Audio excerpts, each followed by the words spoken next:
to forms of figuration of the event, is to be articulated on the basis of the critical vigilance of which we have just given some examples?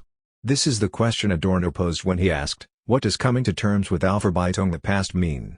We can find some help in a prudent recourse to such psychoanalytic categories as trauma, repetition, the work of memory, understood as working through, and, above all, in that of transference applied not to a person but to situations in which the agents of history were diversely cathected. Thus above I risked speaking of the use and abuse of memory and singularly of the difficulties of blocked memory. It is a comparable situation that history is confronted with in the face of events at the limit. We need to begin again here from the diversity of situations of the summoned witnesses, as was said above. It is not just a question of different points of view, but of heterogeneous investments. This is the way explored by Dominic La Capra in his contribution to probing the limits. Aged Nazis, young Jews or Germans, and so on, are implied in different transference situations. The question thus arises whether a criterion of acceptability may be disengaged in such a way that this or that attempted historical treatment of supremely traumatic events is capable of accompanying and facilitating the process of working through. The criterion in this sense is more therapeutic than epistemological. It is difficult to work with inasmuch as the historian in turn is in an indirect transference relation to the trauma by way of the testimonies that he privileges. The historian too has a problem of identification at the moment of choosing his target. This split in the transference relation confirms the hybrid position of the historian confronted with the Holocaust.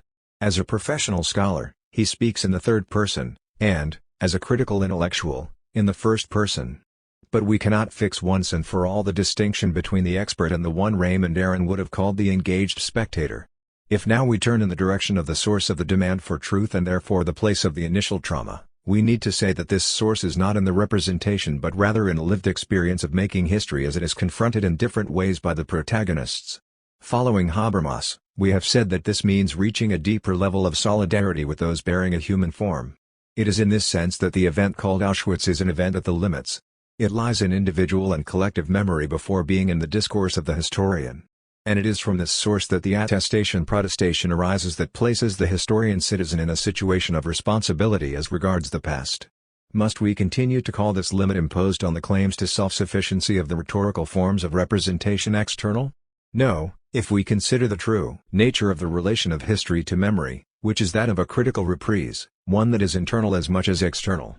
Yes, if we consider the origin of this claim, which is less tied to the actual use of rhetorical forms than to literary theory, whether structuralist or not, which proclaims the closure in on themselves of narrative and rhetorical configurations and announces the exclusion of any extra-linguistic referent.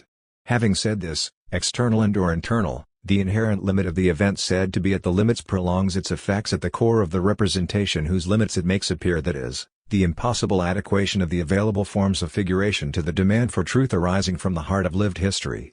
Must we then conclude the exhaustion of these forms, above all of those inherited from the naturalist and realist tradition of the 19th century novel and history text? Undoubtedly, yes. But this assertion must stimulate rather than preclude the exploration of alternative modes of expression, eventually connected to other supports than just that of the printed book, drama, film, the plastic arts. We are not forbidden an ongoing search for a way to fill the gap between the representative capacity of discourse and what the event demands, even while guarding ourselves against nourishing an illusion in favor of those styles of writing Hayden White calls modernist, parallel to the one he condemns on the side of the realist tradition. It follows from these considerations that to attempt to write the history of the final solution is not a hopeless undertaking, if we do not forget the origin of the limits in principle that affect it. It is rather the occasion to recall the trajectory that critical thought has to carry out, leading back from representation to explanation understanding and from there to documentary work, up to the ultimate testimonies whose collection we know is broken up among the side of the executioners and that of the victims, that of the survivors, that of the different involved spectators. Someone may ask how the problems posed by the writing of the event at the limits called Auschwitz are exemplary for a general reflection on historiography. They are so insofar as they themselves are, as such, problems at the limit. Along our way we have encountered several illustrations of this extreme problematization: the impossibility of neutralizing the differences in position of witnesses and the interplay of scales, the impossibility of summing up in one all-encompassing history the reconstructions backed up by heterogeneous effective investments, the unsurpassable dialectic between uniqueness and incomparability at the very heart of the idea of singularity. Perhaps every singularity, turn by turn, unique and/or incomparable, is a sign of exemplarity in this double sense. The historian's representation, and the prestige of the image.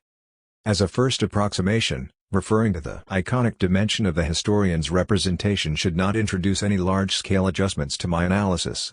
Either it is only a question of opposing two fully constituted literary genres, or it is only a matter of accentuating certain features of narrativity I have already noted and amply commented on under the heading of the rhetorical effects that go along with implotment. What I want to show, however, is that with this term image an aporia comes to the fore that has its place of origin in the iconic constitution of memory itself. Let us linger a moment at the level of what I have called a first approximation.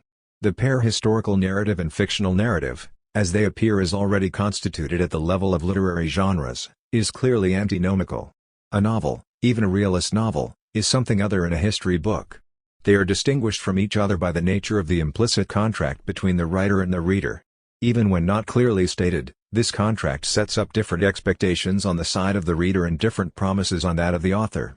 In opening a novel, the reader is prepared to enter an unreal universe concerning which the question where and when these things took place is incongruous. In return, the reader is disposed to carry out what Coleridge called a willful suspension of disbelief, with the reservation that the story told is an interesting one. The reader willingly suspends his disbelief, his incredulity, and he accepts playing along as if the things recounted did happen. In opening a history book, the reader expects, under the guidance of a mass of archives, to re-enter a world of events that actually occurred. What is more, in crossing the threshold of what is written, he stays on guard, casts a critical eye, and demands if not a true discourse comparable to that of a physics text, at least a plausible one that is admissible, probable, and in any case honest and truthful. Having been taught to look out for falsehoods, he does not want to have to deal with a liar. So long as we remain in this way on the plane of constituted literary genres, no confusion is admissible, at least in principle, between the two kinds of narratives. Unreality and reality are taken as heterogeneous modes of reference. Historical intentionally implies that the historian's constructions have the ambition of being reconstructions that more or less approach what one day was real, whatever the difficulties may be that are taken as resolved by what I continue to call standing for, to which the closing discussion of this chapter will be devoted. Nevertheless, despite the distinction in principle between real past and unreal fiction, a dialectical treatment of this elementary dichotomy imposes itself through the fact of the interweaving of the effects exercised by fictions and true narratives at the level of what we can call the world of the text, the keystone to a theory of reading. What I previously called the fictionalization of historical discourse can be reformulated as the interweaving of readability and visibility at the threshold of the historian's representation. One is then tempted to look for the key to this imaginary structure of a new kind on the side of the rhetorical effects referred to above. Do we not call tropes those figures that not only ornament but articulate historical discourse in its literary phase? The suggestion is a good one, but it leads further than anticipated. What must be unrolled, as in examining the backside of a tapestry, is precisely the interwoven connection of readability and visibility at the level of the reception of the literary text. In fact, narrative gives itself to be understood and seen. Dissociation of the two interwoven effects is facilitated when the picture and the sequence, the descriptive stasis and the properly narrative advance, itself precipitated by what Aristotle's Poetics calls peripeteia, particularly when it occurs through theatrical or violent effects, are separated. The historian is well aware of this alternation. Often it is through a set of pictures that he depicts the situation wherein the beginning of his narrative is implanted. He can end his work in the same way, unless he should choose to leave it in suspense, like Thomas Mann deliberately losing sight of his hero at the end of The Magic Mountain. The historian is not unaware of these strategies for closing a narrative, which only make sense to the eye of an educated reader thanks to an expert game of frustrating one's usual expectations. But it is with the portrait of characters in narratives, whether they be stories from everyday life, narrative fictions, or historical fictions, that visibility decisively carries the day over readability. Here we have a constant thesis of this book: the characters in a narrative are imploded along with the events that, taken together, make up the story told. With the portrait, distinguished from the warp of the narrative, the pairing of readability and visibility stands out most clearly. It turns out that this pairing gives rise to noteworthy exchanges that are the sources of meaning effects comparable to those that get produced between fiction and historical narrative. We can say that an art lover reads a painting, and that a narrator depicts a battle scene. How are such exchanges possible? Is it only when the narrative unfolds a space, a landscape, places, or when it lingers over a face, a posture, a position that a whole character gives itself as to be seen?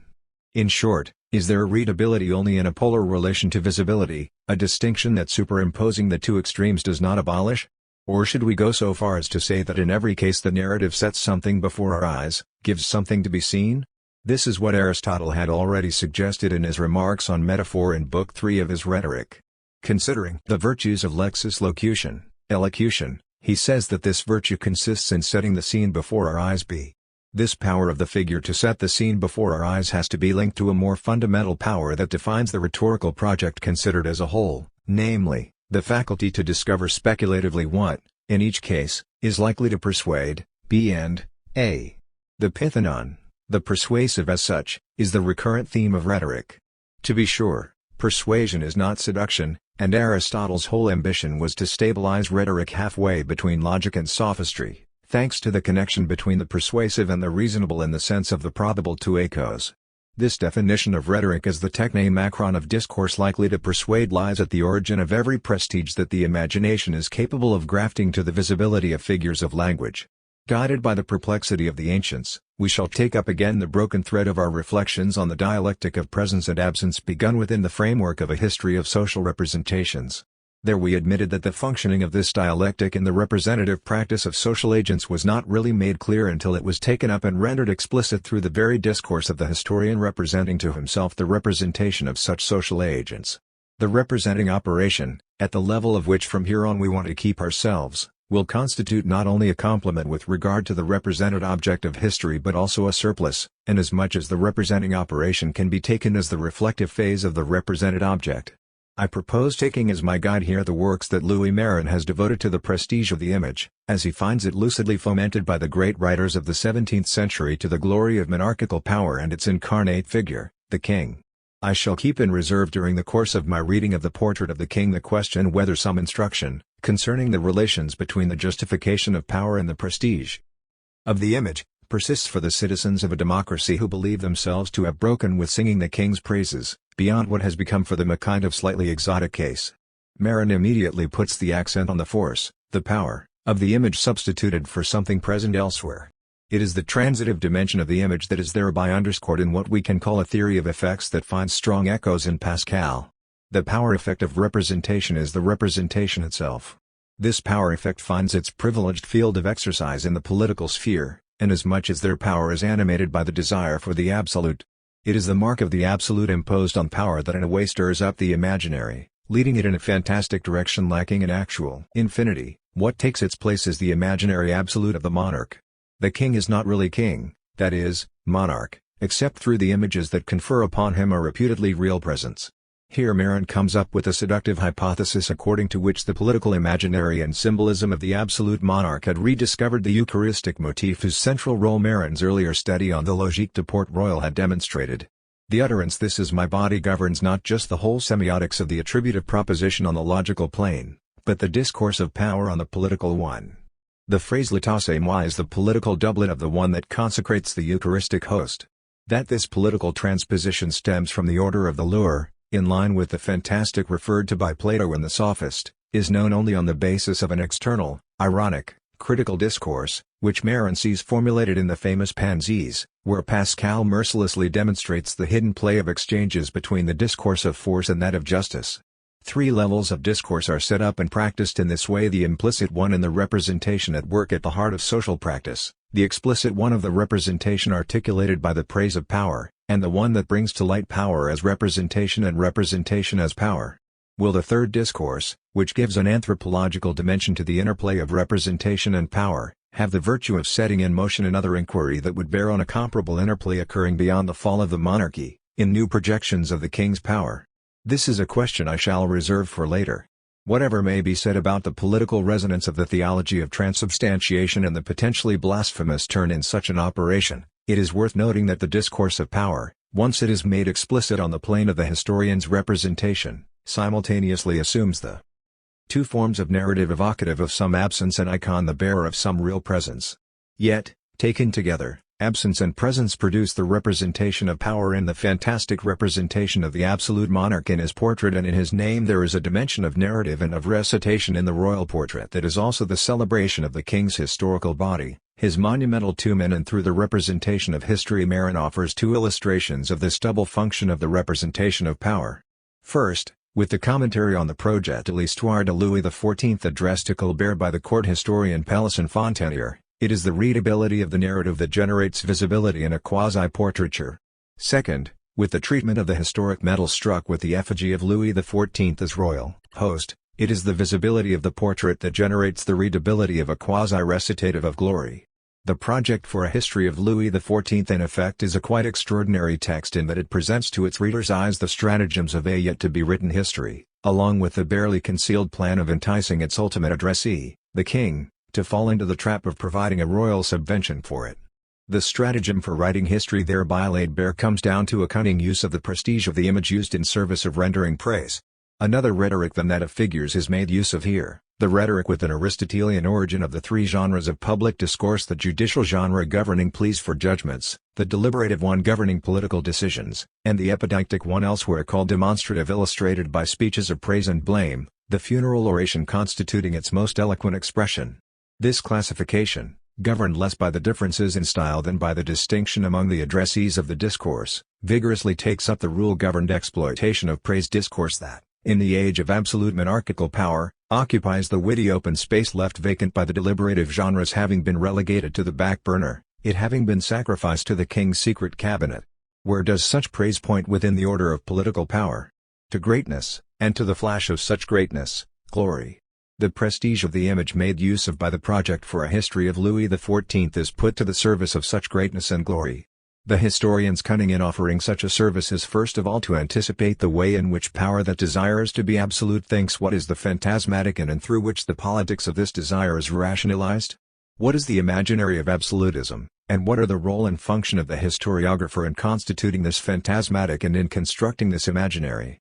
The trap, if we can put it this way, lies wholly in the role played in this proposal by the eulogist. The king must be praised everywhere but, so to speak, without praise, by a narrative of all that he has been seen to do, say, and think. The ruse succeeds if the adulator succeeds in enabling the reader to conceive of the king's greatness in all sorts of ways. It is not up to the writer to speak of greatness and glory, it is up to the reader under the helpful guidance of the narrative. Among the narrative resources to be brought into play in seeking this effect within the overall field of forces are abbreviation in the narration of exploits, the brevitives so dear to Tacitus in making use of leitmotifs, the depiction of actors and scenes, and all the simulacra of presence likely to give rise to pleasure in reading. A place of honor is to be assigned to narrative hypotyposis, that animated and striking description Robert Dictionary, which, more than any other rhetorical procedure, sets things before the eyes and thereby sets up the character, the event, the scene as instructive examples. History puts all the great things it encounters in a better light through a noble and a more composed style, which encloses a lot in a little space with no wasted words. Pansies, Bundle v. cited in Portrait of the King. This concern to show and telling is even more strongly marked in the Éloge historique du roi sur ses conquêtes depuis l'année, jusqu'en, by Racine and Boileau. Marin quotes these eloquent phrases from it. Some people more particularly zealous for his glory wanted to have in their studies a paralysis in pictures of the prince's greatest actions, which prompted this little work that encloses so many marvels in a very small space, so as at any time to put before their eyes at all times that which is the dearest occupation of their thoughts. The monarch's greatness stands forth before the eye as soon as the strategy of the narrative succeeds in making it appear like the arch-actor of the gesture. Such in brief is the historian's cunning, worthy of the Greek Métis described by Jean-Pierre Vernon. It consists in concealing the very panegyric project that, like the repressed, has to return in the reader's mouth. Thus we can speak of a simulation of history to designate of this power of representation that the absolute needs in order to constitute itself absolutely, a power targeted on extorting the panegyric from the moment of reading. What is surprising is that the author of this historical project dared to spring the trap by stating it, to the great happiness of the contemporary historiographer. Our question will be whether, with the end of the monarchy of the Ancien regime and the transfer of sovereignty and its attributes to the people, historiography has been able to eliminate from its representation every trace of the discourse of praise. At the same time, this will be to ask whether the category of greatness and what is connected to it, glory, can disappear without leaving some trace on the horizon of the history of power. Was it reserved only to the absolutist manner of writing the absolute history of absolutism to extract from the readability of narrative the visibility of a narrative description that would succeed in depicting rather than recounting, in making the imagination see everything that was put on paper, following the confession by which the author ends the project for a history of Louis XIV? Has modern democracy put an end to praise of the king and the phantasmatic placed in service of this praise? The relation between readability and visibility is inverted by the portrait medal of the king. Or rather, the exchange between readability and visibility starts from the other pole. Louis Marin can say at the beginning of his study of the royal host, the historic medal to tell the king's history in a narrative is to show it. To show the king's history in his icon is to tell it. A chiasmus is established that makes the picture speak and the narrative show, each mode of representation finding its most specific, its own most effect in the domain of the other. Thus we ourselves say that one reads a painting.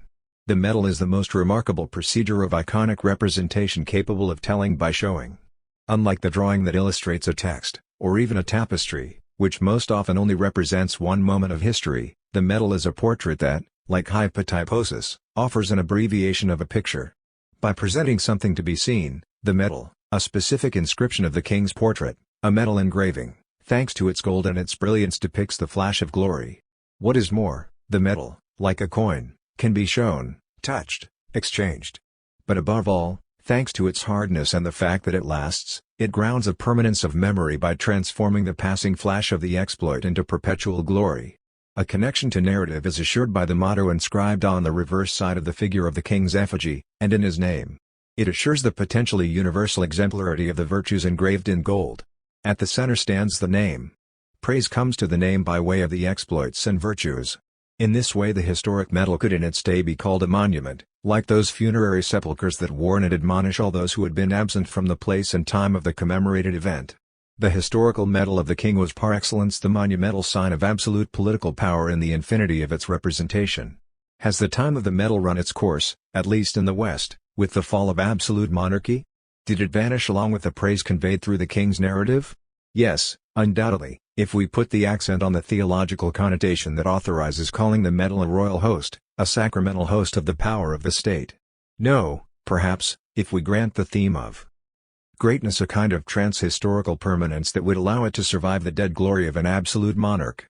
Do not a bit of flash, a bit of glory continue to surround the contemporary figure of the prince, even when his portrait is reduced to that of a postage stamp? Nor have medals everywhere, and once and for all, disappeared. I have said that the narrative and iconographic representation brought about by history brings to light the representation practiced by social actors. But what is brought to light by the strategies of representation once these are said to be fomented by a phantasmatic imaginary and denounced as simulacra? Who says this? Louis Marin's answer in Portrait of the King is striking. It is in Pascal's Pensées, dealing with force and justice, that the reader sees the glamour of the imagination dismantled. So it is, not to the plane of the historiographical operation that the thinker of the Pensées brings his lucidity, but to that of a philosophical anthropology whose propositions abstract from every location in geographical space and historical time, even if for a discourse of a still higher degree it would be easy to take this or that Pensée as having a particular time and place. But this is not how the Pensées ask to be read. The contract with the reader is here that of veracity confronted with dissimulation. What the famous Pensées dealing with force and justice bring to light are the effects of the imagination that are summed up by the as yet not referred to expression of leading to belief. This effect is one of meaning insofar as it is one of force. Two proposals are stated by Marin. Discourse is the mode of existence of an imaginary of force, an imaginary whose name is power. Power is the imaginary of force when it is uttered as discourse of justice. On the one side, therefore, force becomes power by taking hold of the discourse of justice. On the other, the discourse of justice becomes power in standing for the effects of force. Everything takes place within the circular relation between standing for and being taken for. This is the circle of coming to believe. Here the imaginary does not designate merely the visibility of the icon that sets before the eyes the events and characters of a narrative, but a discursive power. It is not a question here of undertaking an exegesis of those fragments that suggest placing in series the three key words force, justice, imagination, as though only one ordering were authorized. Sometimes they are commented on separately, sometimes in pairs, sometimes as all three at once. Therefore it is an interpretation, for all that a highly plausible one, that Louis Marin proposes in the magnificent pages that constitute the overture of his work under the title The King, or Force-Justified Pascalian Commentaries. His gathering and ordering of statements taken from the fragments are openly oriented by a concern to dismantle the stratagems of the imagination of power. One must have deeper motives and judge everything accordingly, but go on talking like an ordinary person. Only the pair force/justice is made use of by this text, and we could see it as a sentiment of the famous assertion that as man could not make might obey right, they have made right obey might. As they could not fortify justice, they have justified force, so that right and might live together and peace reigns, the sovereign good. The justification of force can be taken as the linchpin of a whole demonstration where one takes up the titles of the just that ought to be followed and those of force that is to be obeyed, then the reversal of the apparent symmetries between force and justice. Right without might is challenged, because there are always evil men about. Might without right is denounced. We can leave aside the question of what would be their reconciliation. We must therefore combine right and might. What is important for our project is the self-justifying discourse of force. At this point it is easy to introduce the no less famous fragment on the imagination. That, in speaking of this master of error and falsehood, of the war between the senses and reason, Pascal had explicitly in mind the effects of political power is disputable.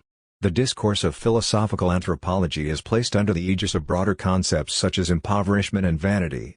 In any case, taken together, fragments, and authorize, among several possible readings, treating the imagination as bringing about the process that justifies force.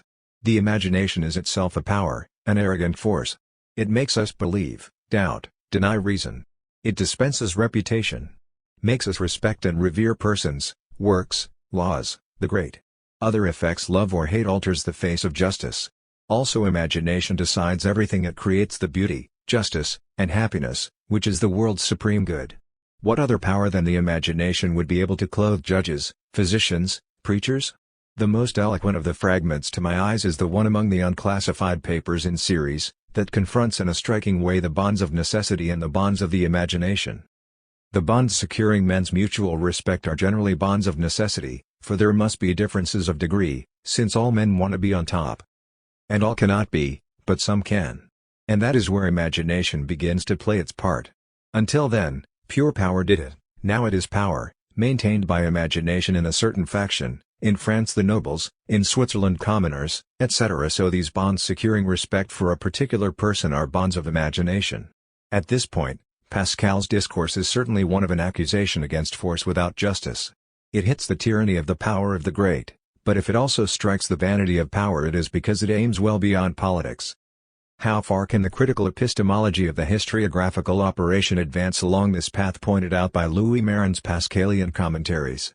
Not very far beyond its own region of competence, even if we extend this to include the order of representations linked to social practice.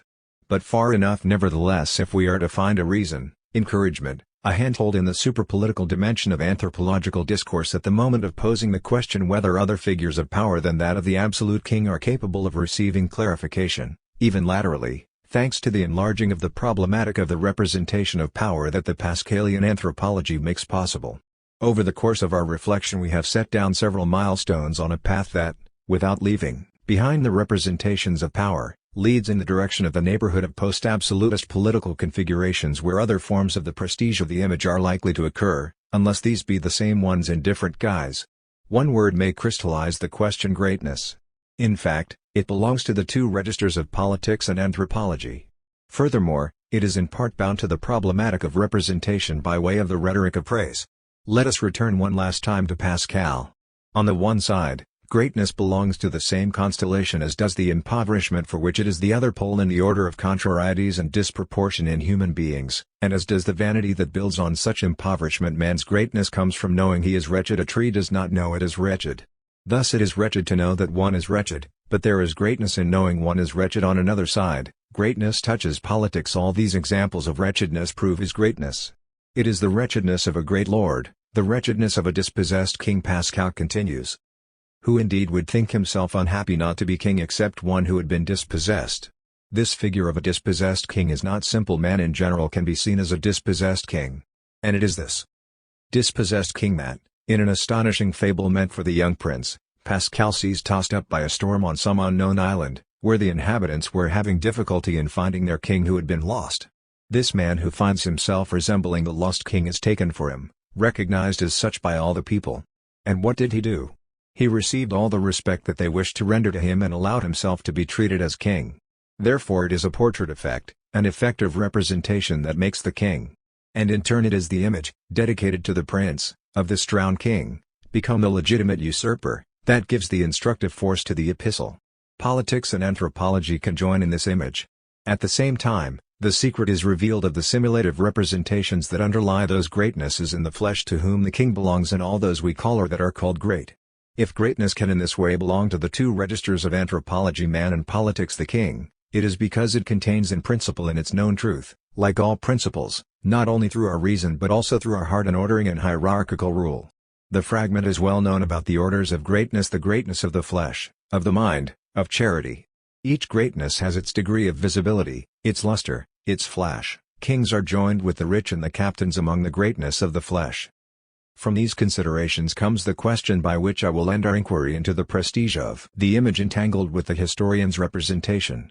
What remains of the theme of greatness in the narration of power after the elimination of the figure of the absolute king? To ask about the possible permanence of the theme of power is at the same time to ask about the persistence of the rhetoric of praise that is its literary correlate, with its cortege of prestigious images. Has greatness abandoned the political field? And must and can historians renounce the discourse of praise with its vanities? I will answer the first question by two comments that I shall place in no special order, in that I am concerned not to treat a problem of political philosophy with an air of expertise that I lack, a problem moreover that exceeds the competence of an epistemology of the historical operation. However, the question cannot be avoided inasmuch as the nation-state remains the organizing center for the ordinary reference of historical discourse, given the lack of access to a cosmopolitan point of view. In order to remain such an organizing center, must the nation-state continue to be celebrated as great? This reformulation of the question leads to my first comment. I borrow it from Hegel's philosophy of the state and the philosophy of right. In considering the power of the prince, Hegel distinguishes three elements that stem from the constitution as a rational totality to the universality of the constitution and the laws, and to the process of deliberation, gets added the moment of ultimate decision, as self-determination. In it lies the distinctive principle of the power of the crown. This moment is incarnated in an individual who, in monarchical regimes, is destined to the dignity of the throne by birth. However contingent this moment may be, a contingency taken up into hereditary right, it is irreducibly constitutive of state sovereignty. Someone may object that Hegel's political thought does not get beyond the orb of the monarchical principle and in this sense from the space of absolute politics, despite his sympathies for liberal monarchy. But Hegel is already the thinker of the modern post-revolutionary state, that is, the constitutional state in contrast to the aristocratic one.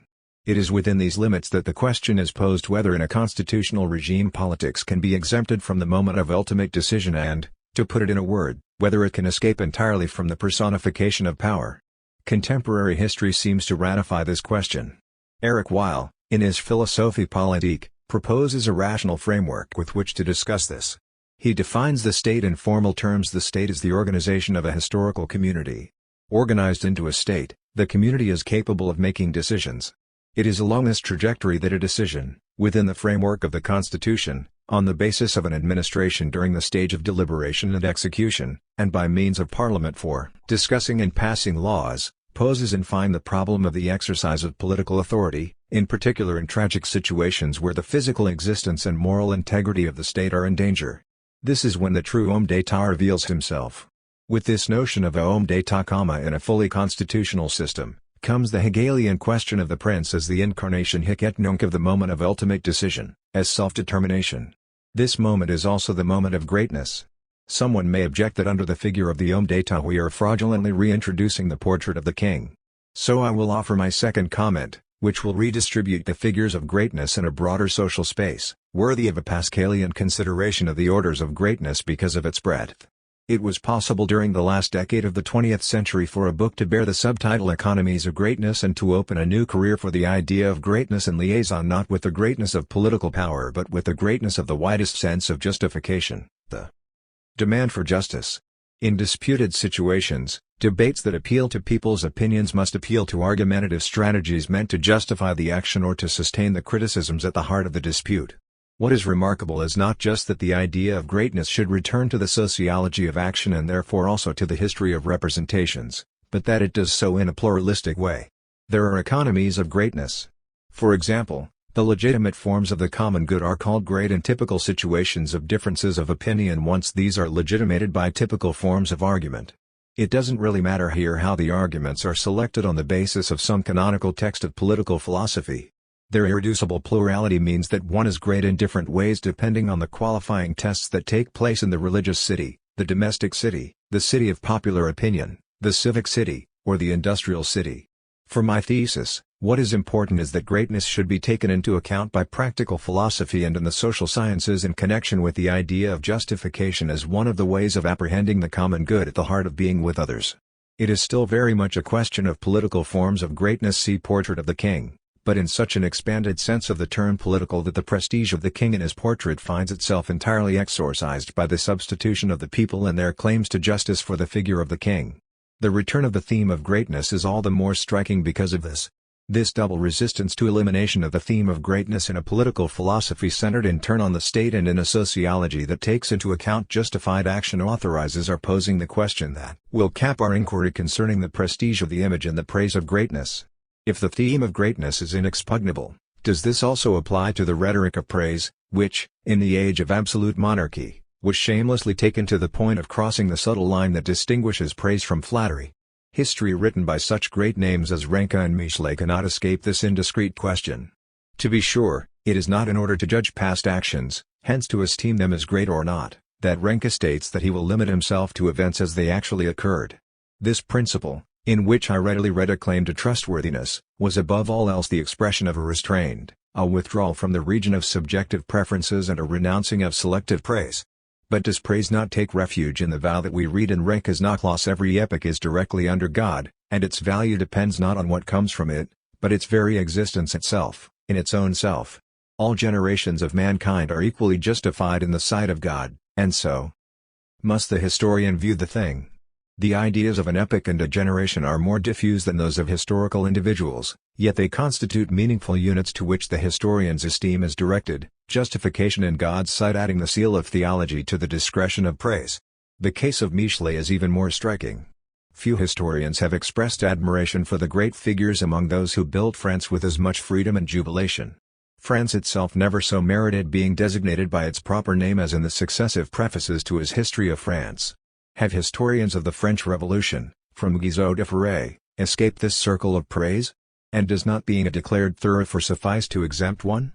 Is not the discreet charm of the nation-state, the usual turning point to the modern era for history as made and for history as it is told, the coil spring for a restricted praise that, setting aside any trickery, repeats the admitted strategy of the project for a history of Louis XIV? The king is everywhere to be praised, but so to speak without praise, by a narrative of everything what we have seen him do, say, and think? And does not the same vow to draw the epithets and magnificent praises that the king merits from the mouth of the reader by the things themselves continue? This question will seem less incongruous if, in place of praise, we put blame, its contrary in the class of epidictic discourses, following the classification scheme coming down to us from the rhetorics of antiquity. Is it not extreme blame, under the lightides of the unacceptable, that stamps the final solution as infamous and that above led to my reflections on the limits of representation? Do not the events at the limits referred to there occupy in our own discourse the pole opposed to that of the signs of greatness used by praise? In truth, this is a disturbing symmetry that sets back to back the absolute blame inflicted on Nazi politics by our moral conscience and the absolute praise addressed by his subjects to the king in his portrait. This concluding section is meant both to present a recapitulation of the path covered in this chapter and to open a question that surpasses the resources of the epistemology of historiography and reaches the threshold of an ontology of existence in history, for which I shall make use of the phrase our historical condition. Standing for condenses within itself all the expectations, the exigencies, and the aporias linked to what I have elsewhere spoken of as the historian's intention or intentionally. It indicates the expectation attached to the historical knowledge of constructions constituting reconstructions of the course of past events. Above, I introduce this relation in terms of the features of a contract between the writer and the reader. Unlike the contract between an author and a reader of fiction that rests on the double convention of suspending the expectation of any description of some extralinguistic reality and, in return, of holding the reader's interest, the author and reader of a historical text agree that it will deal with situations, events, connections, and characters who once really existed. That is, before the narrative of them is put together, the interest or pleasure in reading coming as a kind of added surplus. The question now posed is whether, how, and to what degree the historian satisfies the expectation and promise conveyed by this contract. I want to emphasize two complementary replies. First answer: the suspicion that the promise has not and cannot be kept is at its height in the phase of representation, at the moment when, paradoxically, the historian seemed best equipped to honor the intention of representing the past. Is not this intention the soul of all the operations placed under the heading of the historian's representation? The second answer is that the reply to the suspicion of betrayal does not lie only in the moment of literary representation but rather in its articulation in terms of the two prior moments of explanation/understanding and of documentation, and, if we move back even further, in the articulation of history on the basis of memory. Expectation seems at its height, with regard to the capacity of historiography to keep its contract about reading, with the phase of the historian's representation. This representation means to be a representation of. If the constructions of the explanation/understanding phase aim at constituting reconstructions of the past, this intention seems to be stated and demonstrated in the representative phase. Is it not in recounting, in submitting the narrative to the turns of a style, and, crowning everything, in setting before the eyes, that one ratifies or, to take up again one of Roger Chartier's expressions, accredits historical discourse? We can put it this way. What in time and narrative I called the robust conviction that animates the historian's work is itself brought before the reader's eyes by the literary writing that both signs and fills the contract in the three ways that run through in turn the narration, the rhetoric, and the imaginative aspect. How can historical intentionally not be at its height with the modes of writing that do not limit themselves to giving a linguistic covering to an understanding of the past that would already be wholly constituted and ready-made before being invested in literary forms? Things would be much simpler if the written form of historiography were not to contribute its cognitive value, if the explanation/understanding were complete before being communicated through writing to a public of readers. But, now that we have renounced taking expression for a neutral, transparent garment thrown over a signification complete in its meaning, as Husserl maintained at the beginning of his logical investigations, now therefore that we are accustomed to taking thought and language as inseparable, we are prepared to listen to declarations diametrically opposed to such a setting out of play of language, that is, that in the case of the literary writing of history, narrativity adds its modes of intelligibility to those of explanation/understanding in turn. These figures of style can be recognized to be figures of thought capable of adding a specific dimension of exhibition to the readability belonging to narratives. In short, the whole movement that carried explanation/understanding toward literary representation, and the whole internal movement of representation that displaced readability toward visibility, are both clearly meant to remain in the service of the transitive energy of the historian's representation. Yes, the historian's representation as such ought to testify to the historian's ability to keep the pact with the reader. And yet we have seen the resistance that the literary form opposes to externalization in the extratextual grow with the same rhythm as does the realist impulse. The narrative form, in giving the narrative a closure internal to the plot, tends to produce a sense of an ending, even when the narrator, in misleading the reader's expectation, undertakes to deceive them through strategies aimed at a kind of non-ending. In this way the very act of recounting comes to split off from that real, thereby put in parentheses. An effect of the same order proceeds, we have seen, from the interplay of figures of style, to the point of rendering unclear the boundary between fiction and reality, in that these figures claim to be common to everything that is presented as a discursive tale. The paradox is at its height with the strategies meant to set things before our eyes. To the very degree that they give rise to resemblance, they are capable of supporting Roland Barthes's criticism aimed at the reality effect. In this regard, in thinking of microhistory, we may congratulate the credibility effect these narratives close to the people engender by means of such proximity, but then, upon reflection, we may be surprised by the exoticism these descriptions give rise to, which their very precision renders alien, even foreign to us.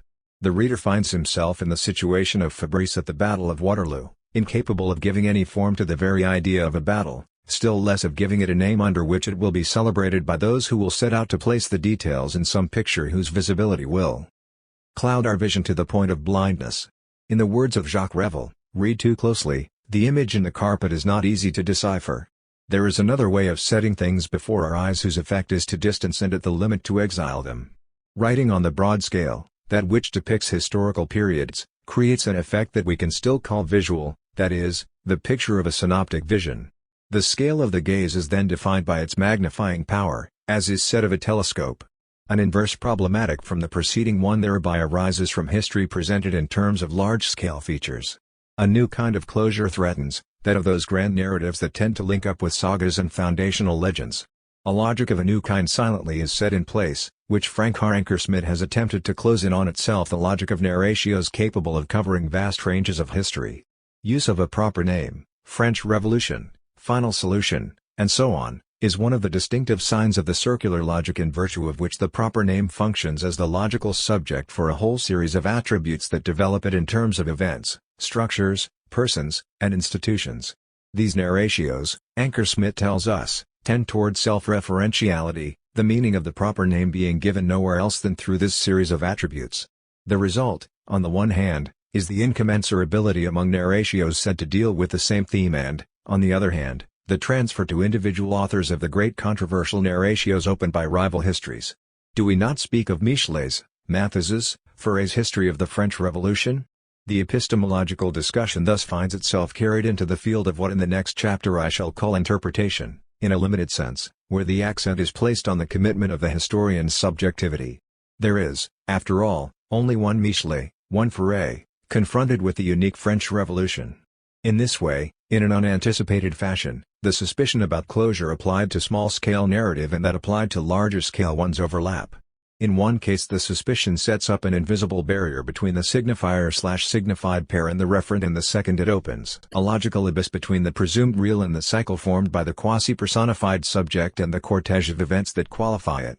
In this way the literary mode said to persuade the reader of the reality, conjunctures, structures, and events set on stage become suspect of abusing the reader's confidence by abolishing the boundary between persuasion and making believe. This slap in the face can then only give rise to a vehement reply that transforms into a protest the spontaneous attestation that the good faith historian attaches to a well-done work. This protest rejoins in an unexpected way Renke's peaceable declaration, whereby he proposes to report events as they really eigentlich happened. But, then, how are we to avoid the non-irrecisivity of such a protest?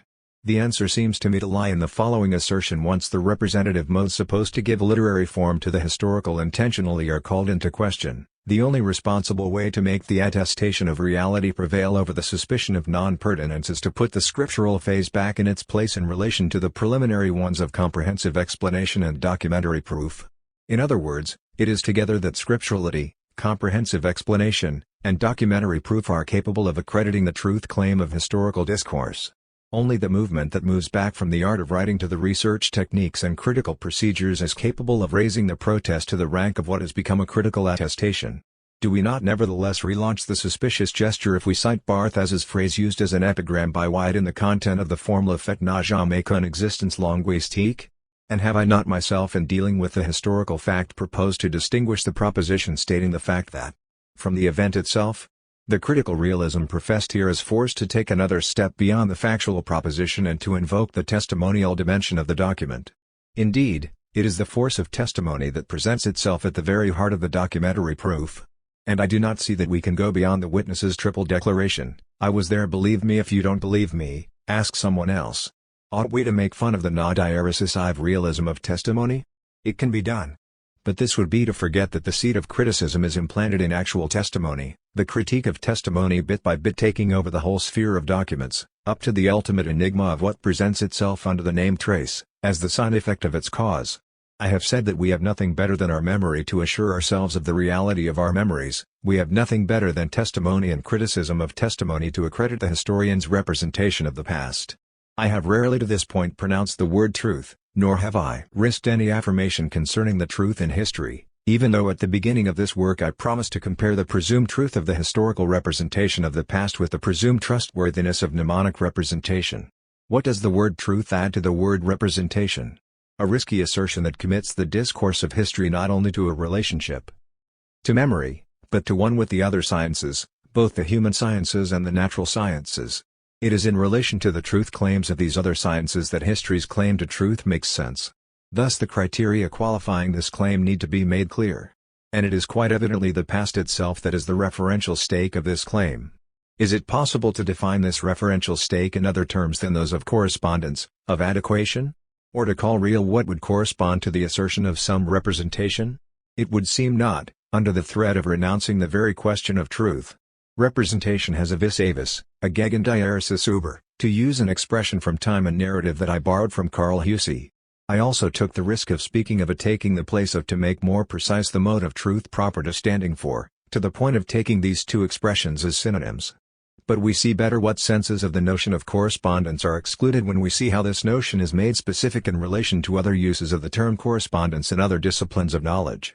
The so-called picture theory, which would come down to imitation copy, is manifestly excluded. It must be said that one is never fully free of this ghost, inasmuch as the idea of resemblance seems difficult to disengage from it without remainder. Did not Plato place the whole discussion about the icon in terms of an internal distinction about the mimetic arts when he distinguished between two mimetics, a properly iconic mimetic and a fantastical one? But, if the mimetic also includes the fantastical, it has quite clearly to distinguish itself from repetition of the same in the form of a copy. Imitation has to incorporate a minimal heterology if it is to cover such a vast country. In any case, a narrative does not resemble the event it recounts. This has been said often enough by the most convincing narrativists. It is this minimal heterology that the Aristotelian use of mimesis in the Poetics already satisfies. Following Aristotle, in the past I myself tried to modulate the mimetic resources of narrative discourse with the yardstick of threefold mimesis: prefiguration, configuration, refiguration. I must admit that the notions of vis a vis and taking the place of or standing for constitute the name of a problem rather than that of a solution. In time and narrative I limited myself to proposing a conceptual articulation to the enigma that adequation by taking the place of constitutes. Through this highly metahistorical effort, I attempted to save the point of Ricoeur's formula that it is not the task of history to judge the past but to show events as they really happened. The as of Ricoeur's formula then designates nothing other than what I call the function of standing for. The really past remains then inseparable from the as really happened. I have nothing to change today about this attempt to explicate the concept of taking the place of or standing for. I wish instead to apply myself to another enigma that seems to me to reside at the very heart of the relation of presumed adequation between the historian's representation and the past. Recall that Aristotle, in his theory of memory, distinguishes the recollection mneme from the image in general icon by the mark of the formally proteron. We can then ask what happens to the dialectic of presence and absence constitutive of the icon when in the realm of history it is applied to the condition of the anteriority of the past in relation to the narrative that is told about it. We can say this: the historian's representation is indeed a present image of an absent thing, but the absent thing itself gets split into disappearance into an existence in the past. Past things are abolished, but no one can make it be that they should not have been.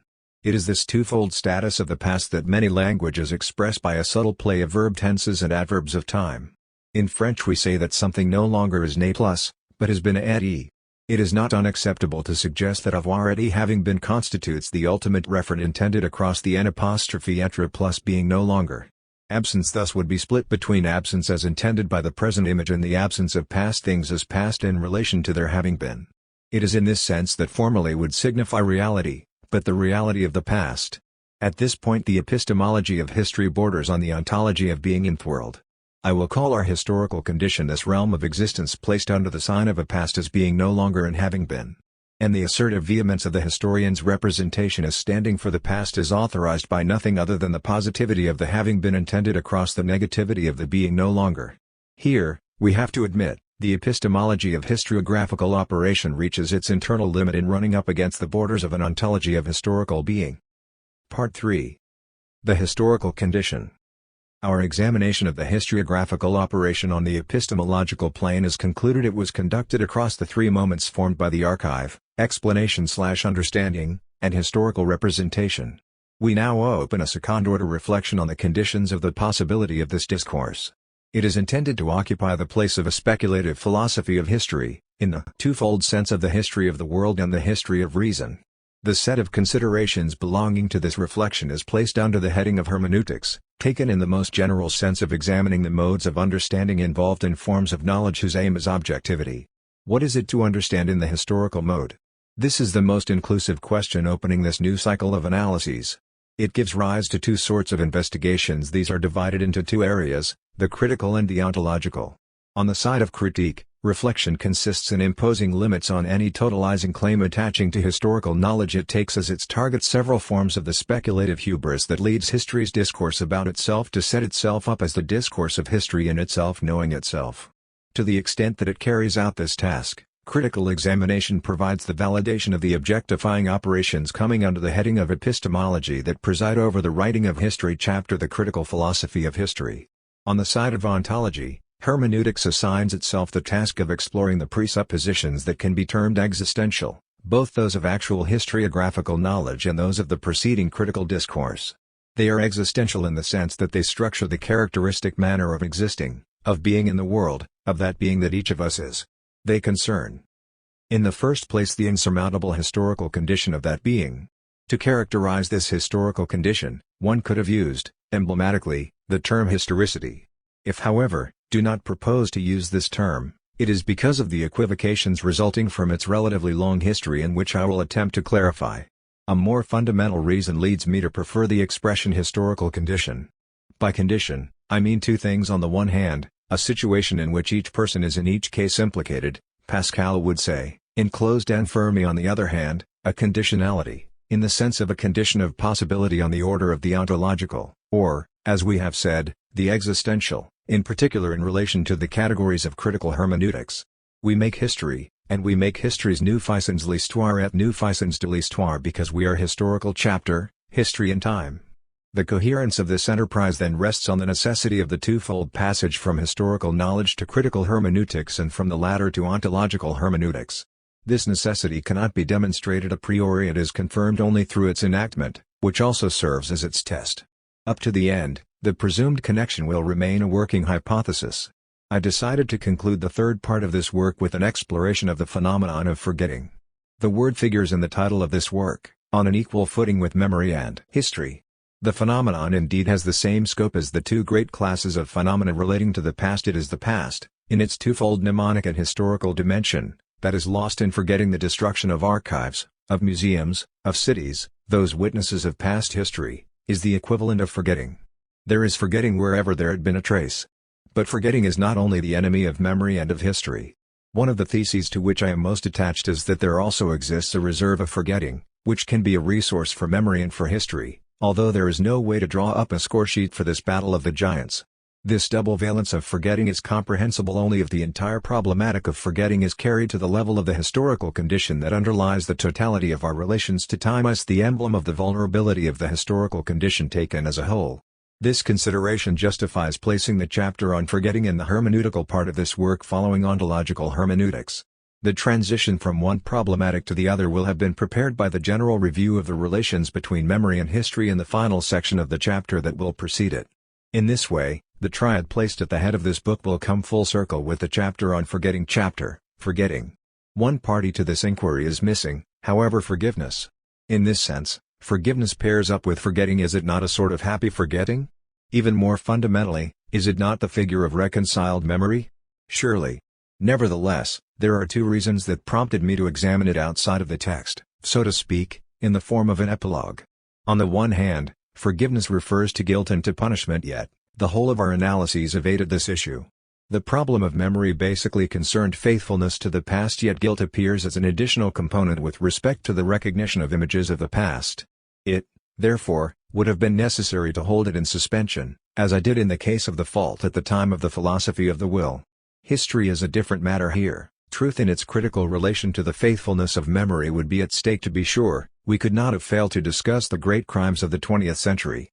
But it is not the historian who terms them such, the reprobation cast on them and the judgment considering them unacceptable. What an understatement! Is uttered by the citizen, which the historian, it is true, never ceases to be.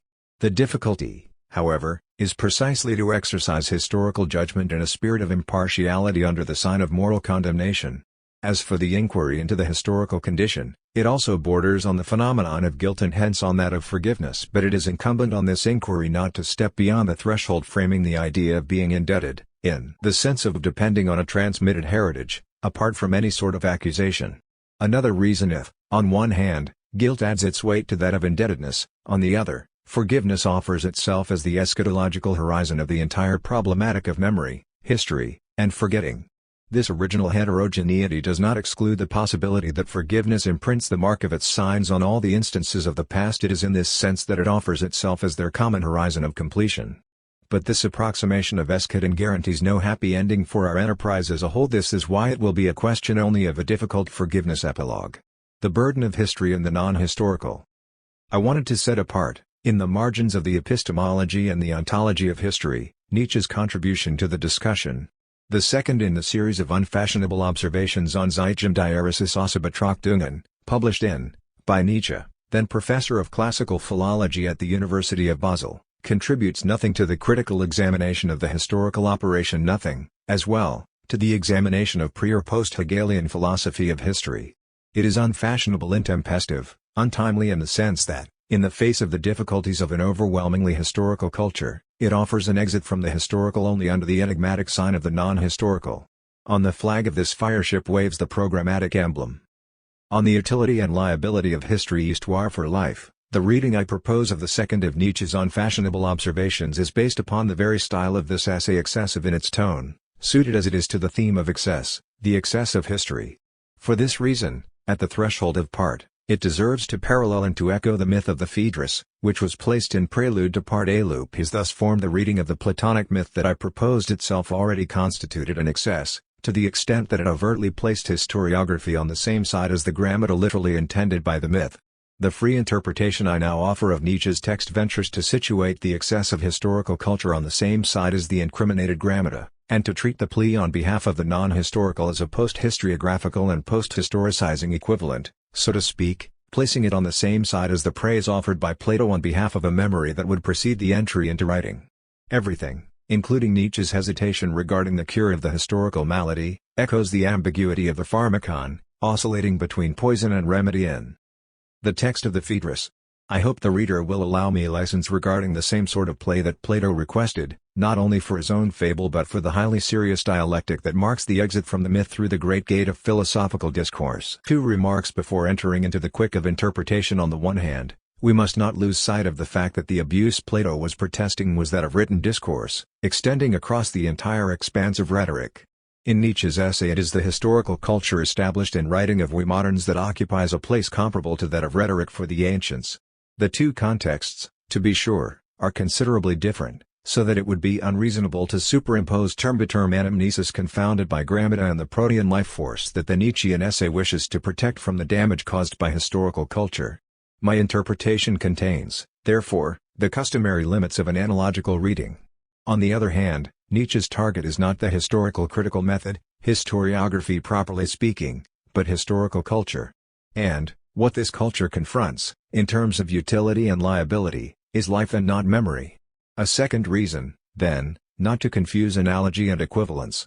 The question raised by Nietzsche's unfashionable temperament is simple: how to survive a triumphant historical culture? The essay does not come up with a univocal answer. But neither did Plato say in the Phaedrus what anamnesis would consist of beyond the crisis of written rhetoric, even if he does say what argumentative dialectic should be. The plea for the ahistorical and the suprahistorical is in this respect in the same programmatic situation as the dialectic celebrated at the end of the Phaedrus. The principal thrust of both texts is denunciation in Nietzsche. The denunciatory tone is already evident in the title. The observations are termed Zeitgem Diaresis untimely, unmodern, unfashionable, in line with unhistorisches and suprahistorisches summoned to save German culture from historical sickness. The theme of infirmity is also planted as early as the preface. And, from the outset, it is an equally unfashionable medication that is sought from classical philology. I leave for a later discussion the commentary relating to the provocative comparison proposed at the start of the essay between the forgetting of bovines living ahistorically and the power to forget necessary to all action, that very power that allows the one possessing memory and history to heal wounds, to replace what has been lost, to recreate broken forms out of itself alone. I wish instead to stress here the connection maintained throughout the essay between historical culture and modernity. This connection, firmly underscored in the text by Kosayek discussed earlier, is so strong that it makes the untimely observation a plea at one and the same time anti-historicist and anti-modern. The second unfashionable observation is also categorically anti-historicist and anti-modern in its theme as well as in its tone. From the first section, a suspense is created, an ambiguity preserved. The ahistorical and the historical are equally necessary for the health of an individual, a people, and a culture. The main accent, to be sure, is placed on the ahistorical. In an excess of history the human being ceases once again. Alone, the ahistorical, anti-historical through and through, is not only the womb of the unjust deed, but of every just act as well. The no speaks the loudest in this. The second unfashionable observation is, as we have said, excessive. And the author recognizes and admits it that life requires the service of history must be comprehended, however, just as clearly as the proposition that will subsequently be proved, that an excess of history is harmful to life. I propose to illustrate the ambiguity that compensates for the vehemence of the attack by means of the treatment at the beginning of the essay of the three kinds of history, frequently remarked upon by commentators, and which I will investigate through the lens of poison and remedy. Measured analyses are in fact devoted, in turn, to monumental history, antiquarian history, and critical history. It is important, first, to specify the level of reflection on which these three categories are established. These are not epistemological categories, like those we set in place above: documentary proof, explanation, representation. Neither, however, do they belong to the level of complete reflexivity where the concept of process, the preferred target of the blows directed against the historicist illusion, is located. These historical beings, as Nietzsche proposes calling them, believe that the meaning of existence will come ever more to light in the course of a process. They look backward only to understand the present by observation of the prior process and to learn to desire the future even more keenly. They have no idea how historically they think and act despite all their history, nor that their concern with history stands in the service, not of pure knowledge, but of life. The level on which this preliminary investigation is situated is expressly pragmatic, to the extent that what is expressed there is basically the relation of histoire to life and not to knowledge. In each case it is the active and powerful human being who is the measure of utility for life. Having said this, it is worthwhile to focus on the work of discrimination applied to each of the three levels distinguished by Nietzsche, as it concerns the equivocation planted at the heart of the essay. Thus, monumental or exemplary history is not defined in the first instance in terms of excess, but by the usefulness of models to emulate and improve through this history. Great moments form links in one single chain. Now, it is precisely greatness that historical sickness levels into insignificance. It is therefore onto utility that the excess is grafted. It consists in the abuse of analogies that result in entire large parts of history being forgotten, scorned, and washed away as if by a grey, unremitting tide, and only a few embellished facts arise as islands above it. This is how the past is damaged. But the present is as well. The unbounded admiration of the great and powerful figures of the past becomes the travesty behind which the hatred of the great and powerful of the present is concealed. There is no less ambiguity in traditionalist or antiquarian history. Conserving and venerating customs and traditions is useful to life. Without roots, there would be neither flowers nor fruit. But, once again, the past itself suffers. All past things end up covered by a uniform veil of venerability, and whatever is new and in the process of becoming, is met with hostility and rejected. This history knows only how to conserve, not how to create. As for critical history, it is not identified with the historicist illusion. It constitutes only one moment, that of judgment, and as much as every past deserves to be condemned, in this sense, critical history indicates the moment of deserved forgetting. Here, the danger for life coincides with its usefulness. There is, then, a genuine need for history, be it exemplary, antiquarian, or critical. The residual ambiguity, which I compare to that of the pharmacon of the fetus, results from the fact that history contains non-excess at each of the three levels considered. In short, in the fact of the uncontested usefulness of history for life in terms of the imitation of greatness, the veneration of past traditions, and the critical exercise of judgment. In truth, Nietzsche has not really formed a balance in this text between the utility and the liabilities, inasmuch as excess is posited at the very heart of the historical. The point of equilibrium itself remains problematical insofar as it stands in the service of life. Nietzsche suggests, history also stands in the service of an ahistorical power, and because of this subordinate position, it neither could nor should become a pure science on the order of mathematics, for example. But the question about the degree to which life needs the service of history at all is one of the supreme questions and worries that impinges on the health of a human being, a people, or a culture. For at the point of a certain excess of history, life crumbles and degenerates, as does, ultimately, as a result of this degeneration, history itself, as well. But can the scorecard demanded by the title be drawn up? This is the question that is still posed at the end of the essay. The attack against modernity, stripped of the preceding nuances, is introduced by the idea of an interpolation between history and life of a powerfully hostile star, namely, the demand that history be a science. This demand characterizes the modern human being. And it consists in violence done to memory, amounting to an inundation, an invasion. The first symptom of the sickness is the remarkable antithesis between an interior that corresponds to no exterior and exterior that corresponds to no interior, an antithesis unknown to the peoples of the ancient world. We are not far from the stigmatized external marks of the fetus, which alienate memory. But the reproach takes on a modern allure insofar as the distinction between the categories of interior and exterior is itself a modern conquest, one made above all by the Germans, a people notorious for its inwardness, and yet we have become walking encyclopedias, on each of which is stamped the title Handbook of Inward Cultivation for Outward Barbarians. This allowed attack, as it proceeds, sweeps away the embankments within which Nietzsche planned to direct its flow. The 5 viewpoints at the beginning of section. Eradication of instincts, concealment behind masks, chattering of grey, old men. Did not the Phaedrus reserve the pleasure of grammata for the old? The neutrality of eunuchs, the incessant reduplication of critique by critique, and the loss of the thirst for justice, to the benefit of an indifferent benevolence regarding objectivity, a lazy effacement before the onward march of things, and taking refuge in melancholic indifference. Then sounds the major declaration of the essay: only from the highest power of the present can you interpret the past, and the final prophecy: only those who build the future have a right to sit in judgment of the past. The path is cleared for the idea of historical justice, whose judgment always undermines and destroys living things, such as the price to pay for the rebirth of the constructive urge destined to release the celebration of art and even religious devotion from the grip of pure scientific knowledge. Then, without any safety net, the praise of illusion is uttered, in strict opposition to the self-realization of the concept, in accordance with the grand Hegelian philosophy of history. Plato himself, in Book of the Republic, sided with the powerful necessary lie at the expense of the alleged necessary truth. The contradiction is thus carried to the very heart of the idea of modernity. The new times it invokes are placed by historical culture under the sign of old age. At the end of this allowed attack, it is difficult indeed to say what the ahistorical and the suprahistorical are. One theme, however, connects these limit concepts and makes a plea on behalf of life: the theme of youth. It resonates at the end of the essay, just as the theme of natality will at the end of Hannah Arendt's The Human Condition. The exclamation, "Thinking of youth at this point I cry out, land ho!"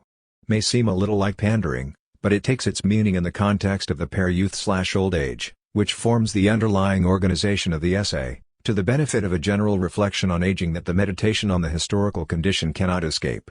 Youth is not an age of life but a metaphor for the plastic force of life.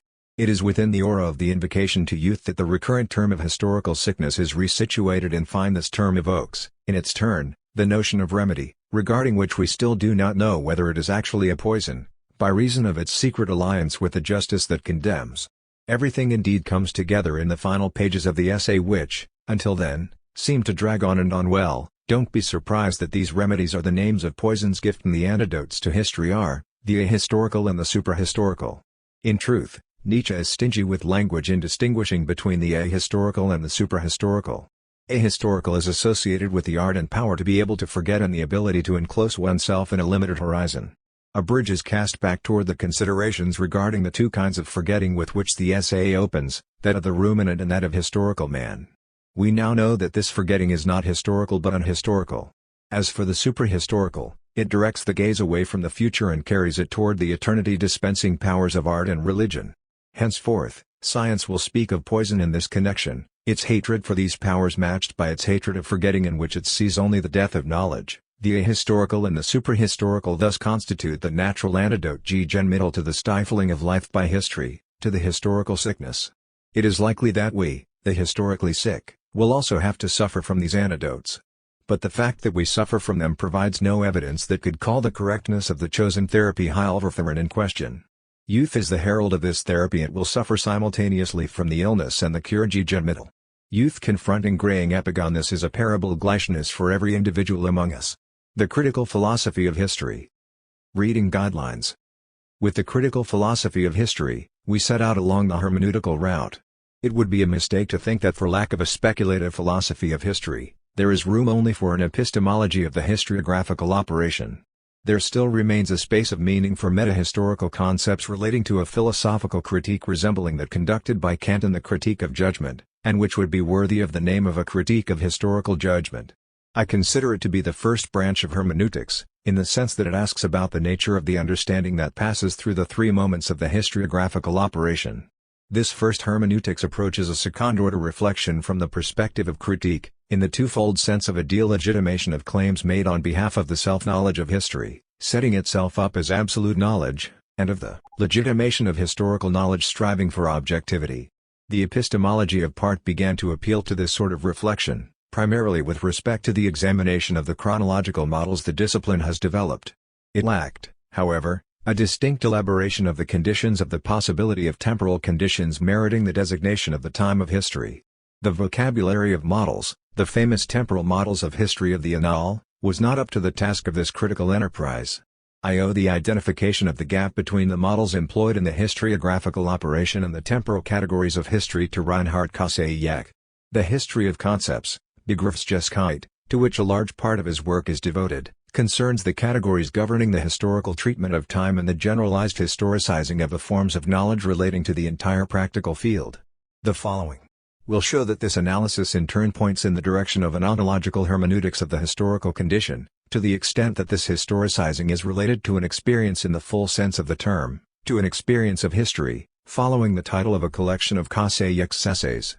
The present chapter will be confined to the limits of a critique directed to the claim of the self-knowledge of history to be constituted as absolute knowledge, as total reflection. The two principal meanings of history will be explored in turn. In the first two sections, the negative thrust of critique will be highlighted. In the last two, we shall consider the external and internal dialectics of the self-knowledge of history that attest positively to the presumed self-limitation of this knowledge. We shall then measure the highest ambition assigned to the self-knowledge of history by Romantic and post-Romantic German philosophy. I will conduct this investigation under the guidance of Koselleck's great article Geschichte, devoted to the constitution of history as a collective singular, binding together the set of special histories. The semantics of historical concepts will serve to bring to our attention the dream of self-sufficiency expressed by the formula history itself, Geschichte selber, claimed by the authors concerned. This dream will be pursued to the point where it turns the arm of total history against itself. Section, Die Geschichte selber. History itself. This critique applied to the most extreme and the most widely uttered ambition of the self-knowledge of history will then be applied to the claim, in appearance diametrically opposed to the preceding one, that the present age is considered not only different but preferable to any other. This self-calibration, joined to self-designation, is characteristic of the apology of modernity. In my opinion, the expression our modernity leads to an aporia similar to that contained in the expression history itself. It is first of all the historical recurrence of the plea for modernity, from the Renaissance and the Enlightenment up to today, that sows the confusion. But it is most obviously the competition between several pleas mixing values and chronology, coming, for example, from Condorcet and from Baudelaire, that most effectively destabilizes the self-preference assumed by a period. It is then a question of knowing whether an argumentation purely in terms of values can avoid the equivocation of a discourse that claims at one and the same time to be universal and to be situated in the historical present. And it is another question to know whether the discourse of postmodernity escapes this internal contradiction. In one way or other, historical singularity reflecting on itself gives rise to an aporia symmetrical to that of the historical totality knowing itself absolutely. Section our modernity. The resources of critical hermeneutics are not exhausted in denouncing the open or hidden forms of the claim to total reflection coming from the self-knowledge of history. It is attentive to the tensions, to the dialectics by reason of which this knowledge takes the positive measure of its limitations. The polarity between judicial judgment and historical judgment forms one of these remarkable dialectics, while, at the same time, remaining an external limitation on history. The vow of impartiality common to both forms of judgment is subjected in its actual exercise to opposite constraints.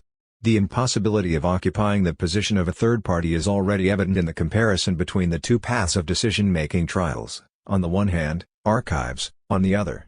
A particular use of testimony and of proof in one instance and in the other, a particular finality in the final sentence on one side and on the other. The main emphasis falls on the focus in judicial judgment on individual responsibility in opposition to the expansion of historical judgment to contexts more open to collective actions.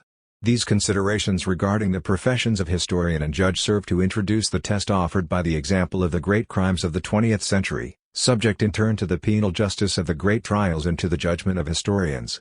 One of the theoretical stakes of the comparison concerns the status of singularity, at once moral and historical, assigned to the crimes of the last century.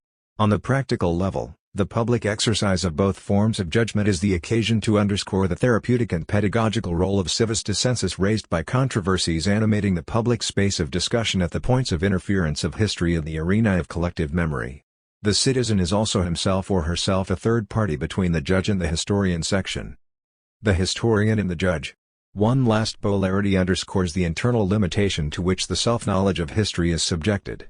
It is no longer the polarity between history and its other, As in the case of judicial judgment, it lies at the very heart of the historiographical operation, in the form of the types of correlation between the project of truth and the interpretive component belonging to the historiographical operation itself.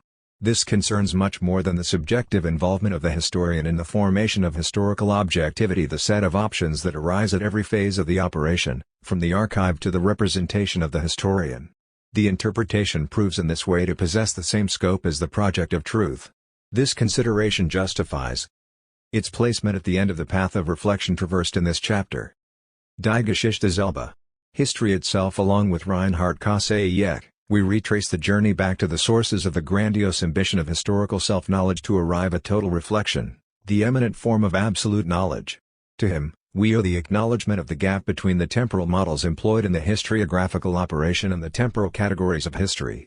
To be sure, in Volume of Time and Narrative I had taken into account Koselleck's celebrated essay, Space of Experience and Horizon of Expectation, two historical categories, reprinted in Futures Past, but I had not perceived the tie between this essay and the set of investigations belonging to a type of discourse hierarchically superior to the epistemology of the historiographical operation.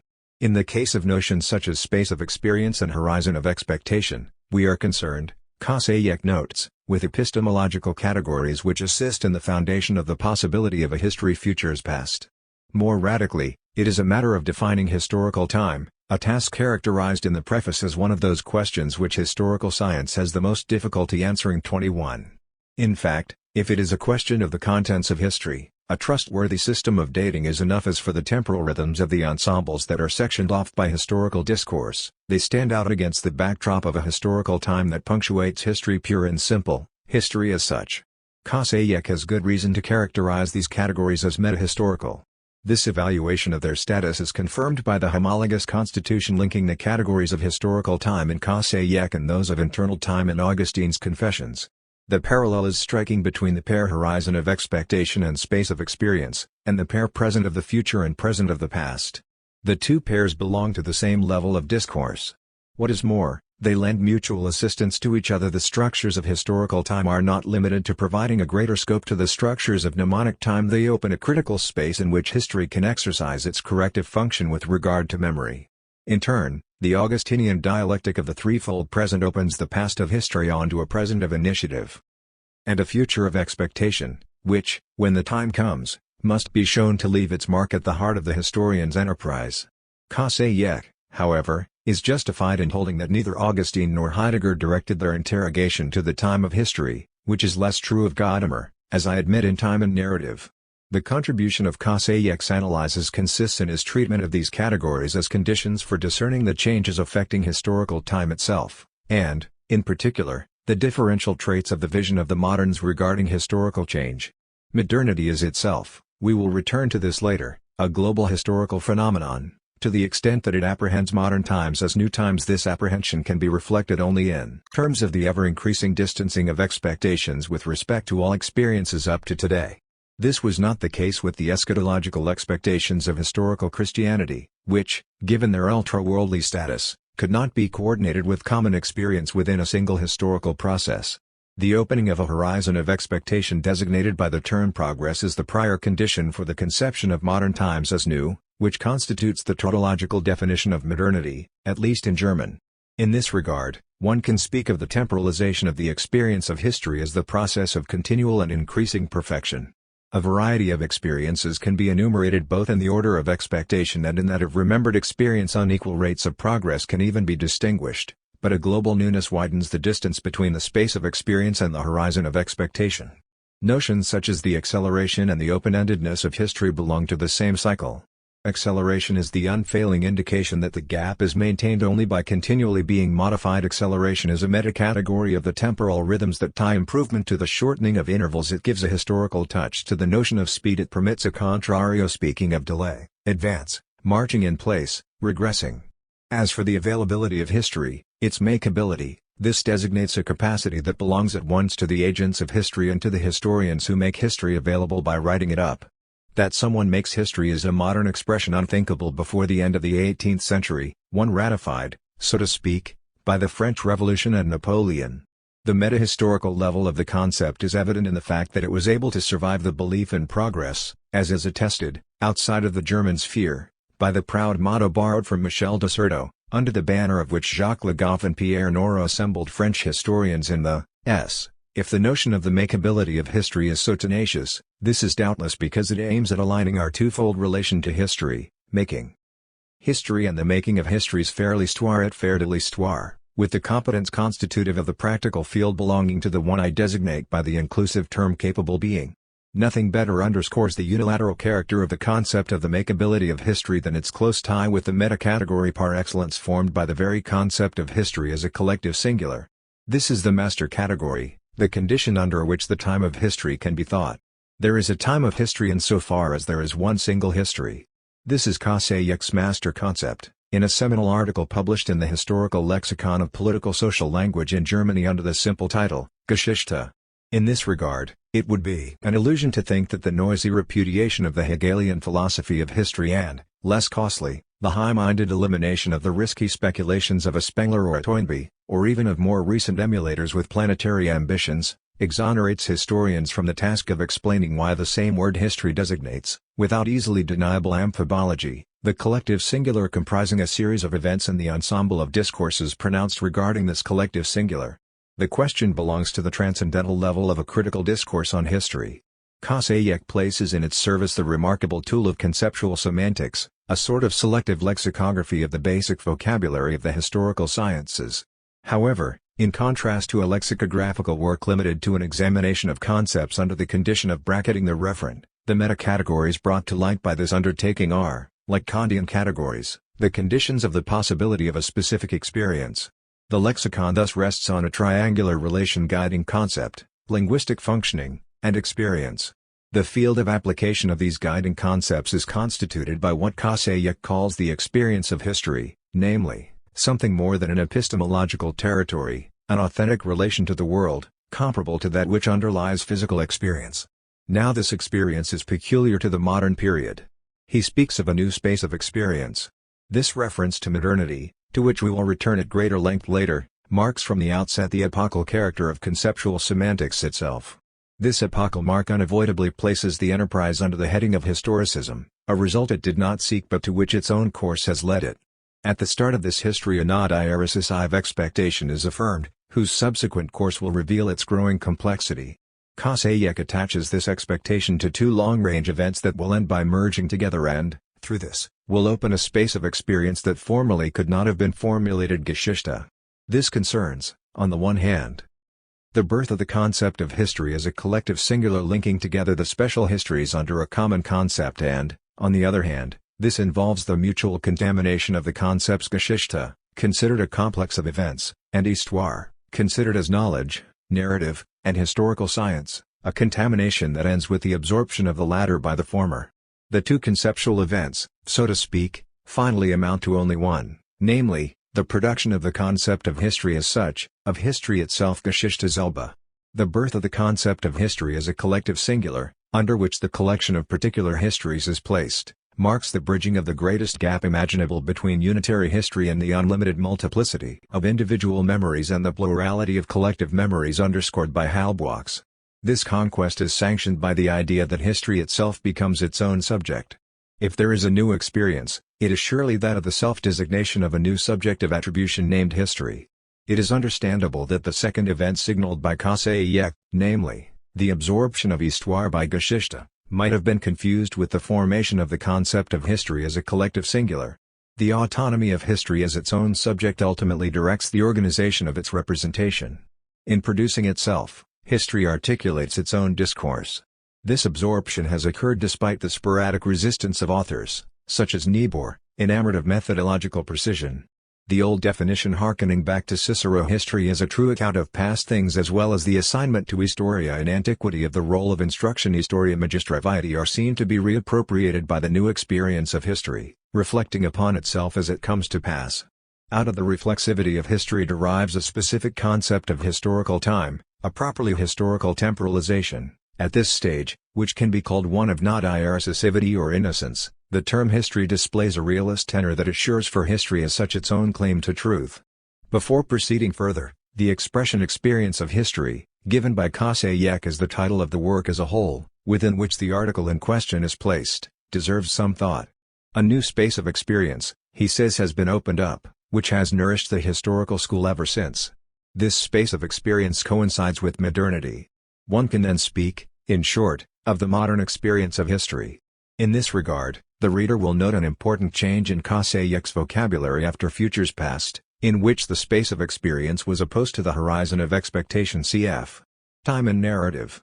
Henceforth applied to history as such. The concept of experience, defined by modernity, now covers the three forms of time. It links together the past that has occurred, the anticipated future, and the present as it is being lived and acted. What is held to be modern par excellence is this omnitemporal character of history.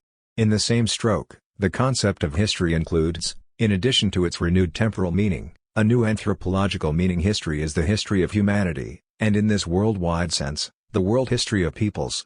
Humanity becomes both the total object and the unique subject of history, at the same time as history becomes a collective singular. The appearance of notions such as the philosophy of history with Voltaire, the idea of universal history from a cosmopolitan point of view with Kant, the philosophy of the history of humanity with Herder, and world philosophy Weltgeschichte erected by Schiller as world tribunal must be placed back against this backdrop of presuppositions. With this final development, a moralizing reflection on the very meaning of history, universal in scope, is added to the expansion of the narrative territory of history. All that is lacking is the speculative dimension announced by Novalis, proclaiming that history produces itself, quoted in Geschichte.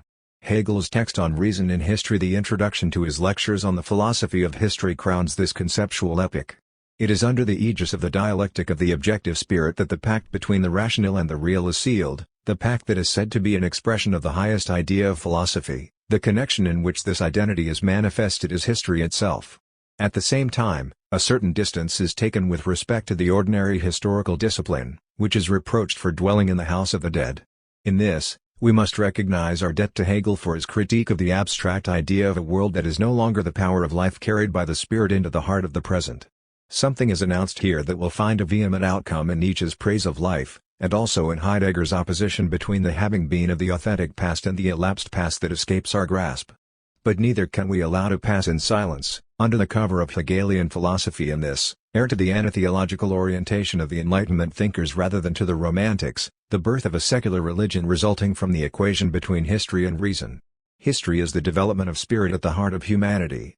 If Kosayek can speak of the experience of history, this is also to the extent that the concept of history can claim to fill the space previously occupied by religion.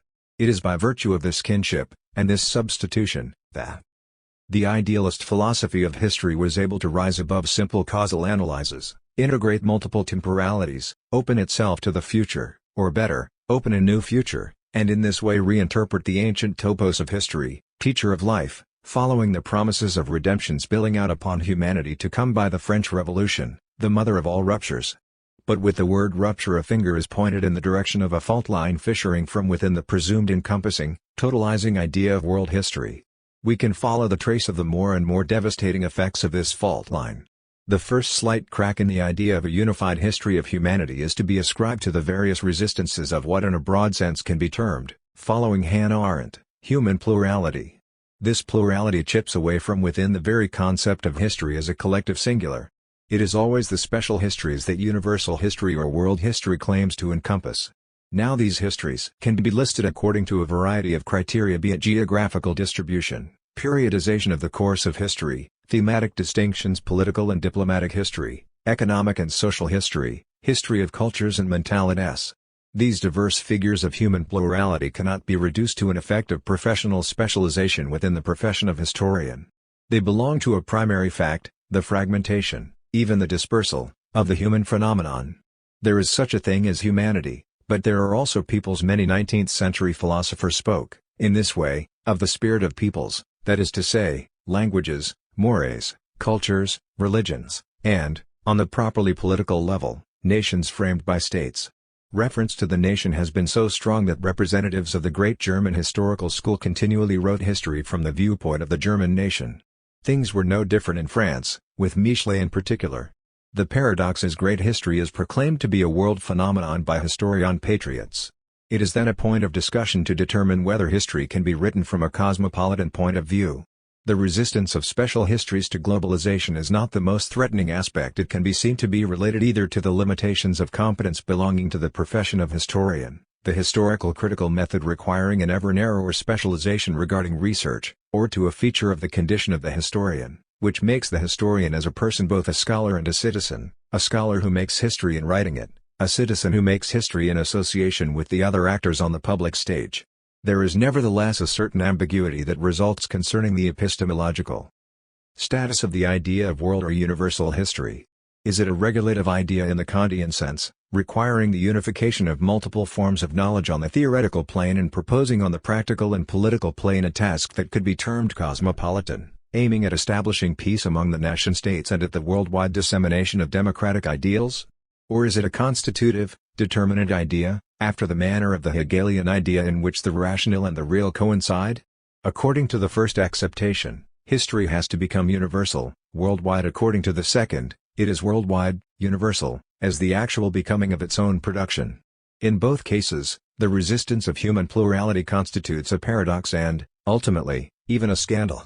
The concept of collective singular would truly be honored only if one managed to renew the Leibnizian principle of sufficient reason, for which the diversity, variety, and complexity of phenomena constitute welcome components of the idea of the whole. This interpretation midway between regulative and constitutive ideas does not seem to me to be beyond the reach of a properly dialectical conception of history.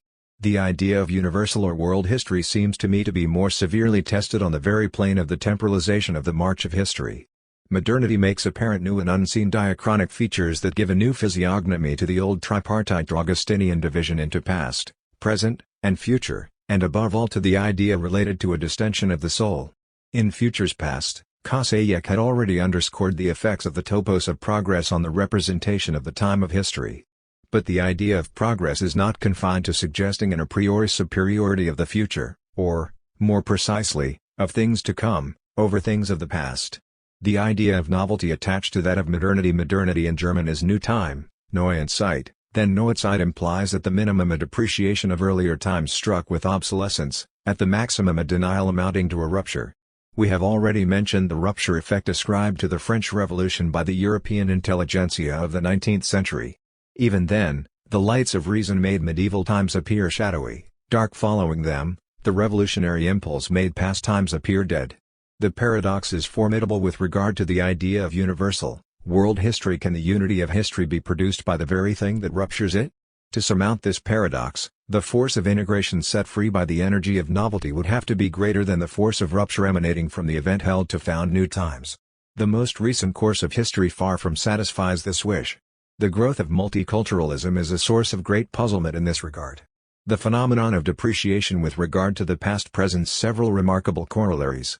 Let us note first the increase in the feeling of distantiation which, on the scale of several successive generations, tends to obliterate the feeling of the debt owed by contemporaries to predecessors. To borrow the language of Alfred Schutz, what is worse, contemporaries, who themselves belong to several generations living simultaneously, suffer the experience of the non-contemporaneousness of contemporaries. Next, one notes the feeling of the acceleration of history, which Kosayek interprets as an effect of the dissolution of the tie between expectation and experience, a large number of phenomena perceived as significant changes occurring in the same lapse of time. These profound alterations in the unity of history on the plane of its temporalization signal a victory of Augustine's distentio animi as it imperils the unity of the intentio of the historical process.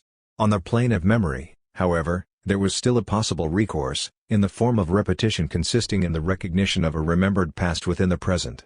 What could history offer equivalent to this recognition, if it were condemned by the newness of the times to reconstruct a dead past, without affording us the hope of recognizing it as ours? Here we see the emergence of a theme which will take shape only at the end of the following chapter, the theme of the uncanniness of history. The depreciation of the past would not be enough to undermine from within the affirmation of history as a self-sufficient totality if a more devastating effect had not also been added, namely, the historicization of all human experience. The value accorded to the future would have remained a source of certainty if it had not been accompanied by the relativizing of the contents of belief held to be immutable. Perhaps the two effects are potentially antagonistic to one another, inasmuch as the second, relativization, contributes to undermining the first, historicization, up until then paired with a self-assured expectation. It is at this point that the concept of history results in an ambiguity which the crisis of historicism will carry to the forefront, but which appears as a perverse effect of what Kaseyek calls the historicization of time. Its devastating effect was particularly apparent in the theological version of the topos of progress, namely, the idea of Heilsgeschichte, salvation history, stemming from Christian eschatology. In truth, the topos of progress had first benefited from an impetus coming from theology and the schema of the promise and its realization, which had formed the original matrix of the Heilsgeschichte within the Gedärungsordnung school as early as the 18th century. Now this schema continued to nourish the theology of history up to the middle of the 20th century. The rebound effect of the theme of historical relativism on the Heilsgeschichte was severe indeed. If revelation is itself progressive, then the reciprocal truth imposes itself. The advent of the kingdom of God is itself a historical development, and Christian eschatology is dissolved into a process. The very idea of eternal salvation loses its immutable referent. In this way, the concept of Heilsgeschichte, first proposed as an alternative to historization only to function as a theological double for the profane concept of progress, is inverted into a factor of complete historicization. One by one, all domains of experience are affected by historical relativism. The triumph of the idea as a point of view and perspective attests to this. To be sure, one can assign a Leibnizian origin to this idea, but this is at the price of abandoning the strong reference to an integral of viewpoints. The idea of a plurality of viewpoints, once stripped of any overview, is proposed as the anti-dogmatic view par excellence. But the question then arises whether the thesis affirming the relativity of every assertion does not self-destruct through self-reference. Stated in the radical form given to it by skepticism, every affirmation, every estimation is relative to the historical conditions of its utterance. It is in danger of falling prey to the charge of performative contradiction addressed by Carl Otto Appel to the partisans of skepticism in the face of the ethical juridical notion of validity. One can wonder if the idea of truth, but also the ideas of the good and the just, can be radically historicized without disappearing. The relativity resulting from the temporalization of history can nourish for a while the charge of ideology addressed by a protagonist to an adversary, in the form of the peremptory question, "Where are you speaking from?" But it finally turns against the one making it and becomes internalized as paralyzing suspicion. At the end of this remarkable essay, Geschichte, Kaseyek freely admits his qualms. After presenting Renke's scruples concerning the historian's suspension of judgment regarding taking a position on the combats of the present, he notes in the same way as these positions tied to the former controversy and perhaps even more to the point, the ambivalence of the expression history itself. Geschichte selber has the characteristic of delivering all at once all the objections that can be formulated against it. The contradictions undermining the notion have revealed the untenable nature of this claim to absolute knowledge and of the hubris that inspired it. It will be another question to determine whether what Kaseyek calls the experience of history goes beyond the limits of a conceptual history, which I assign to the level of a critical hermeneutics, and whether it involves categories that can be termed existential, belonging to an ontological hermeneutics. This is what the twofold sense of the word history, considered as the set of events that have occurred and the set of reports on these events, leads us to understand. Our modernity. The main task of critical philosophy applied to history is, as we have said, to reflect upon the limits that a self-knowledge of history, taking itself to be absolute, would attempt to transgress. The treatment of history as a collective singular erected as its own subject, history, is the most obvious expression of this claim. But this manifestation is not the only one. A second, more hidden form of the same claim is symmetrically opposed to it. This consists in elevating as an absolute the historical present established as an observation point, even a tribunal, for all the formations, especially cultural formations, that have preceded it. This claim is concealed under the seductive features of a concept that at first sight seems free of any tendency to transgress limits. The concept of modernity. The impossible claim attaching to this concept is laid bare only when its full and precise formulation has been restored to it, when one says and writes our modernity. This involves nothing less than the idea that our time has of itself, in its difference, its novelty in relation to the past, our time, our epoch, our present, are so many equivalent expressions for the idea of modernity. The question is this: how could our time think itself absolutely? The question is rigorously symmetrical to the one that concerned us above. It was then a matter of the whole of history considered a collective singular, attempting to posit itself absolutely as its own subject, history itself. Dislodged from this untenable position, the claim to absolute reflection switches to the exact opposite of this collective singular, namely, the singular historical moment, the now of this historical present. This claim is thriving today, while the opposite claim has mostly been abandoned. Doubtless, the demand it conveys is unavoidable, as is, most probably, despite criticism, the stubborn reference to total history, under the vocables of world history or universal history, forming the backdrop against which the historical eras marked out by historians stand out. A rigorous agnosticism in relation to the idea of modernity is perhaps impracticable. How indeed could we not be tempted to say in what times we live? Or to express our difference and novelty in relation to every other time? The only result expected from critique would then be an admission of the controversial, polemical, inconclusive nature of all discussions on the true sense of our modernity.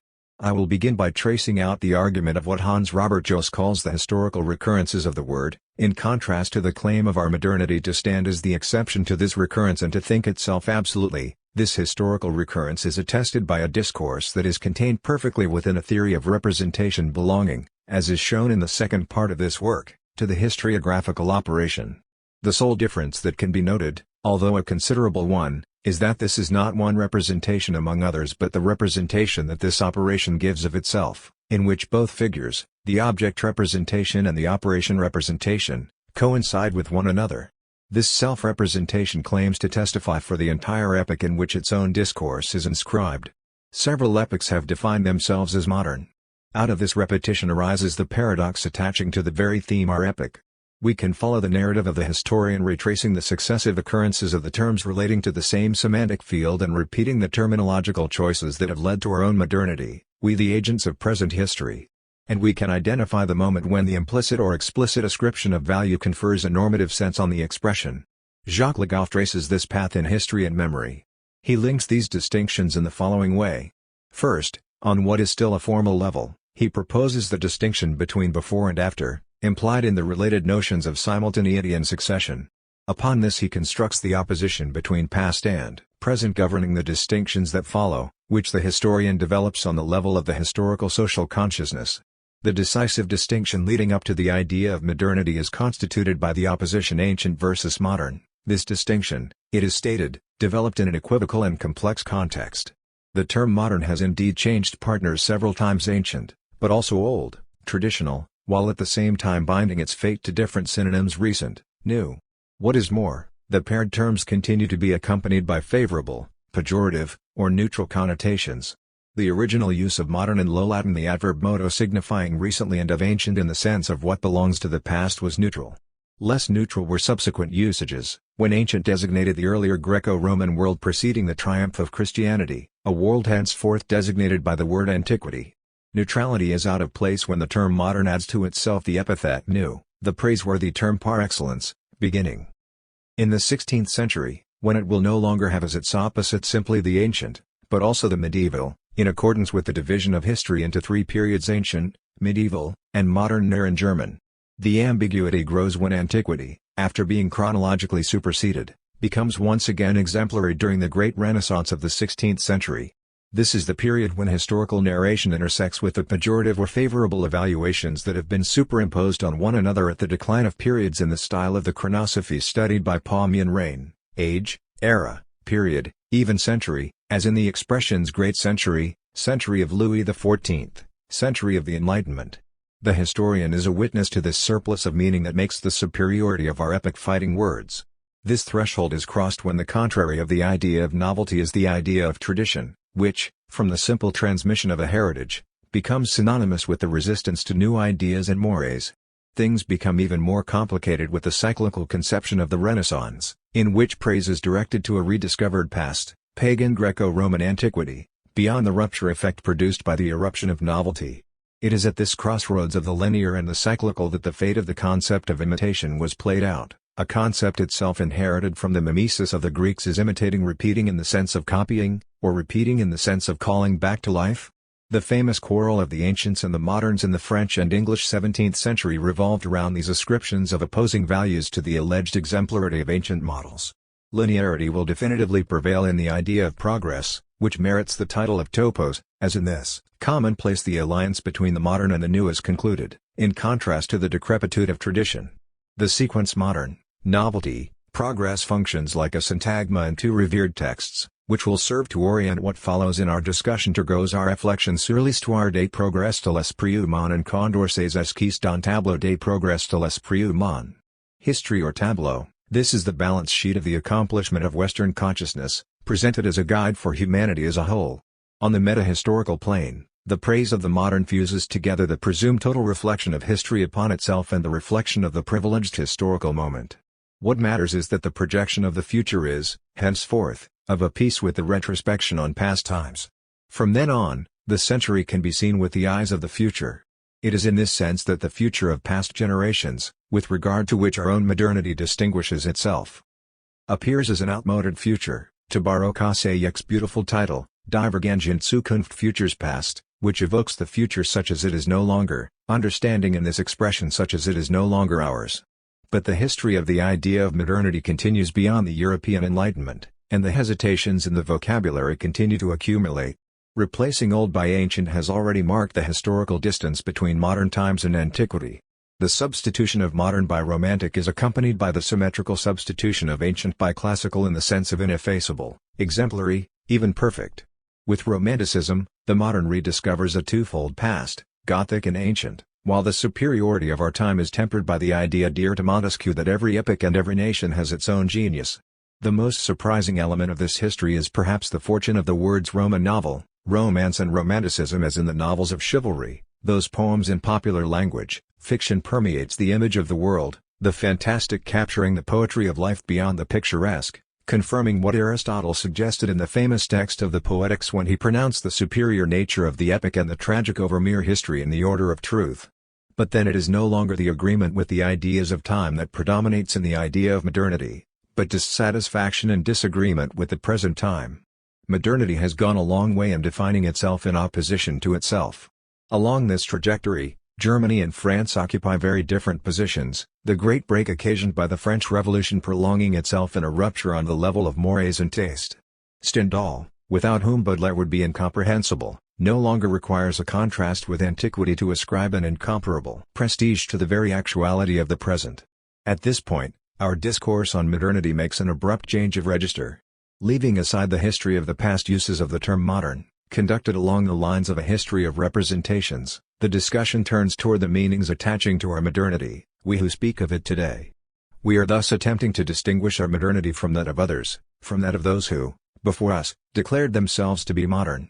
From a repetitive, iterative concept, the concept of modernity now becomes the indicator within our discourse of a singularity comparable to that of the here and the now of our corporeal condition. In other words, the possessive adjective our functions as a deictic extended to the dimension of an entire period. It is a matter of our time.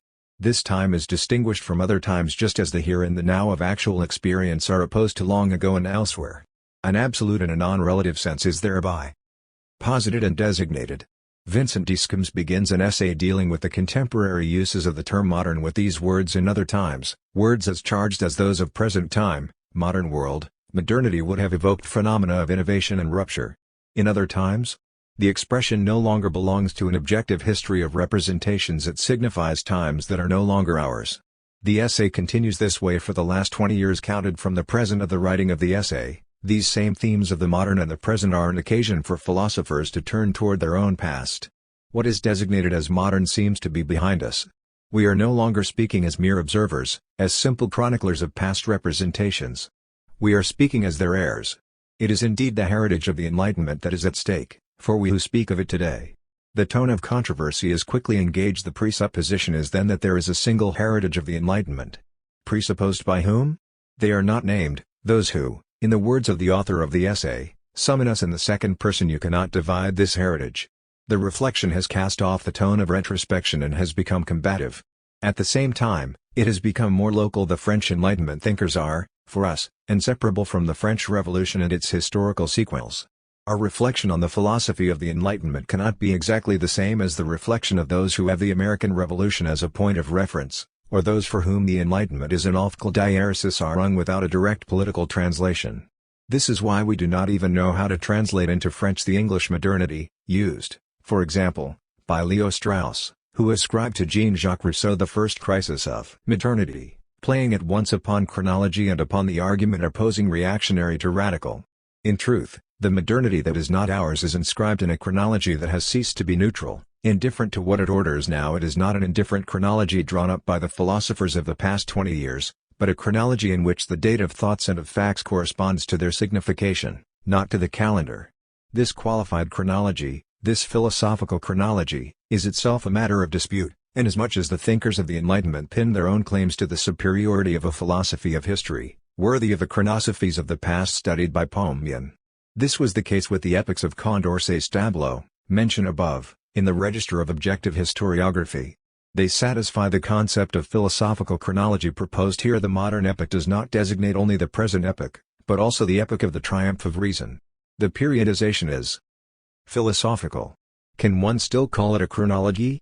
In fact, modernity is at one and the same time self-valorizing and self-referential. It characterizes itself as a superior epoch by designating itself as present and by this quality alone.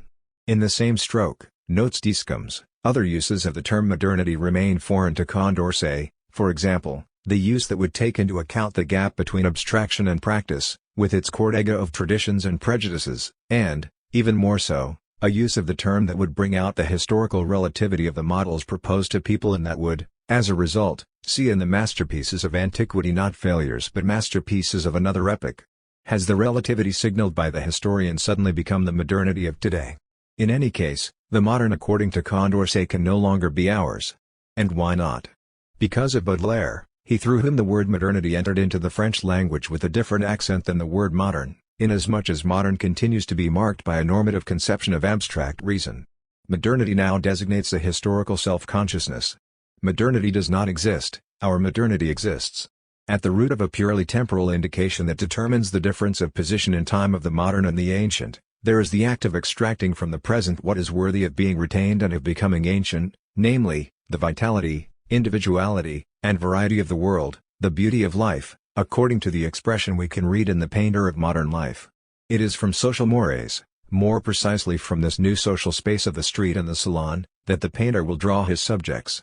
This reference to mores, echoing Montesquieu by way of Stendhal, and perhaps even more so by way of Herder, for whom all cultures are on an equal footing, permits this admission on the part of the critic. Every century and every people has had its beauty. We inevitably have our own quoted by Discom's. And again there are as many forms of beauty as there are customary ways to seek happiness. One can speak of the morality of the century in a non-chronological sense of the term, Discom's insists, following a chronology drawn from the contents of what is arranged in accordance with the ancient and the modern. A time, an epoch, means a manner of understanding morality, love, religion, etc. One can well see how a certain cosmopolitanism can result from this, since all the uses are legitimate and even possess a peculiar coherence that articulates the reasons of usages, which are as diverse as languages. But what is signified by Baudelaire's reference to an ineffable transcendence, which can be read in his essay on the universal exposition of, dealing with cosmopolitanism? The critic, presenting the comparison of nations and their respective products, asserts their equal utility in the eyes of him who is indefinable. Can diversity be celebrated without the recourse to an indefinable present? At the end of this route, we see why Baudelaire's modernity is already no longer that of the moderns of the Enlightenment. But is it still our modernity? Or instead has the latter taken its distances with respect to the former modernity too? If, then, the concept of modernity is for the history of representations a repetitive concept, what we call our time distinguishes itself from other times, to the point that we are able to distinguish our modernity from earlier modernities. There is then a competition between two uses of the term modernity, depending on whether it designates the iterative phenomenon covered by a history of representations or the self-understanding of our difference, our own, as such and such, under the sway of the deicticus which henceforth stands out against the descriptive them. The discourse of modernity changes registers once again when it loses sight of the paradox inherent in the claim that our epoch is characterized by its difference with respect to every other, and directs itself instead to values that our modernity is supposed to defend and illustrate. Absent any prior reflection on the conditions of an evaluation such as this, praise and blame are left to alternate in endless controversy. Nor is there any concern with distinguishing, as Vincent Discombs does, between a chronology in terms of content and a chronology in terms of dates. The possibility of characterizing our epoch in a meaningful way in terms of its difference with regard to every other epoch is taken for granted as self-evident. Its merits and defects are directly pointed out. And if this discussion is conducted well, as is the case, in my opinion, in Charles Taylor's small book, The Malaise of Modernity, republished as The Ethics of Authenticity, the strangeness of a discourse on our modernity is avoided by the prudent decision to identify the modern with the contemporary. Taylor's work begins with these words: I want to write here about some of the malaise of modernity. I mean by this features of our contemporary culture and society that people experience as a loss or a decline, even as our civilization develops. It is understood, and probably legitimately so, that the quarrel would not be taking place if the evolution of mores, ideas, practices, feelings were not irreversible. And it is despite this irreversibility that the question of advancing or falling behind, of improvement or decline, held to mark our epoch is posed. What has to be brought into the discussion are the features which are not determined by their temporal situation, today, but by their place on a moral scale. The neutralization of all chronology is quickly made.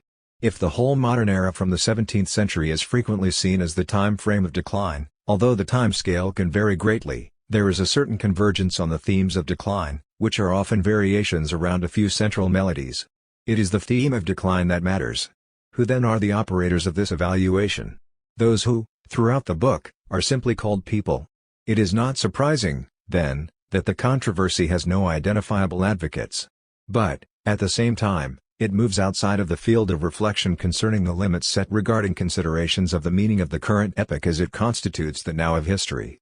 In fact, the three themes discussed by Taylor stem from a moral evaluation, which, at first, has no particular temporal characterization, although it is constantly punctuated by features that can be said to be marked by the epoch. This is true of the three mores examined by Taylor. The first concerns the finest achievement of modern civilization, which is individualism. The stakes of the discussion are clearly moral. The malaise is about what we might call a loss of meaning, the fading of moral horizons. The second malaise, resulting from technological domination, involves the threats to our freedom from the realm of instrumental reason. The third concerns the soft despotism, in Tocqueville's expression, imposed by the modern state on the citizens placed under its tutelage. The examination of these three malaise sets the detractors of modernity in confrontation with its defenders. But the protagonist's position in the present in this confrontation has lost its relevance. In this way, the first malaise, the only one examined in any detail, gives rise to a discussion on the moral force of the ideal of authenticity. The interest of Taylor's position is that it attempts to avoid the alternative of despising or apologizing, including even the temptation of a compromise, except by means of a work of retrieval, through which this ideal can help us restore our practice. His examination of the sources of authenticity constantly oscillates between historical and anti-historical considerations. He affirms from the outset that the ethic of authenticity is something relatively new and peculiar to modern culture. In this sense, it is dated. It has its source in Romanticism. Here, source means origin in the historical sense, but the word also means ground. Moreover, the accent shifts progressively from the question of origins toward a horizon of important questions, such as the need for recognition. This extensive discussion of the individualist ideal of self-realization serves as a model for the other two discussions. Nothing is said in all of this regarding the position in the present of the protagonists of the discussion. If what is left unsaid were to be addressed, this would facilitate an elucidation of the relation between the universal and the present. On the one hand, an ethico-political universal is presupposed by the defense and illustration of certain themes attributed to modernity. On the other, the advocate who maintains this discourse recognizes himself or herself at the heart of considerable social changes. If the historical present can claim to think itself by itself, this can only be as a nodal point of the universal and the historical. It is in this direction that a reasonable discussion of the benefits and harms of modernity should be oriented. A fourth stage of the discussion on modernity is reached with the appearance of the term postmodern, frequently employed by English-language authors as a synonym for modernist. It implies, in its negative form, the denial of any acceptable meaning of modern and of modernity. To the extent that the still recent use of the concept of modernity contains a degree of legitimation not only regarding its difference but also concerning its preference for itself, the rejection of any normative thesis unavoidably strips the positions that claim to be postmodern of any plausible or probable justification. This situation is lucidly assumed and analyzed by Jean-François Sadilla Lyotard in The Postmodern Condition. Our working hypothesis is that the status of knowledge is altered as societies enter what is known as the post-industrial age and cultures enter what is known as the postmodern age. But what is the status of the discourse in which this hypothesis is announced? The post-industrial age has its sociological points of reference and lends itself to a precise enumeration of its distinctive features. The facts speak for themselves and this list is not exhaustive. The hegemony of computers and the logic it imposes also fall under an assignable criterion, as do the commodification of knowledge and the computerization of society following from it. According to Lyotard, the discourses of legitimation have failed, whether the discourse of positivism, whose expression in history was seen in the school whose method preceded the Annales, or of hermeneutics with Gadamer and his German and French disciples. The original idea is then to discern, under these discourses of legitimation, the rhetorical force invested in the grand narratives, such as those proposed by the secularized forms of Christian theology, in 20th-century Marxism in particular. It is these grand narratives that have lost all credibility. We are engaged, whether we like it or not, in a discourse of delegitimation. To J. Diersis Habermas, for whom modernity remains an incomplete project, Lyotard opposes a sharp sense of the irreconcilability of the discourses proffered and the powerlessness of the desire for consensus to arbitrate the debates. The only bright spot the exercise of justice on the basis of local forms of agreement, interlaced with insurmountable differences and sustained by little narratives. But how can a debate like the one pursued with Habermas be resolved, if the idea of a criterion for agreement is itself a matter of dispute? More fundamentally, how can one even enter into a debate that avoids the preliminary question of the very possibility of characterizing the epoch in which one lives?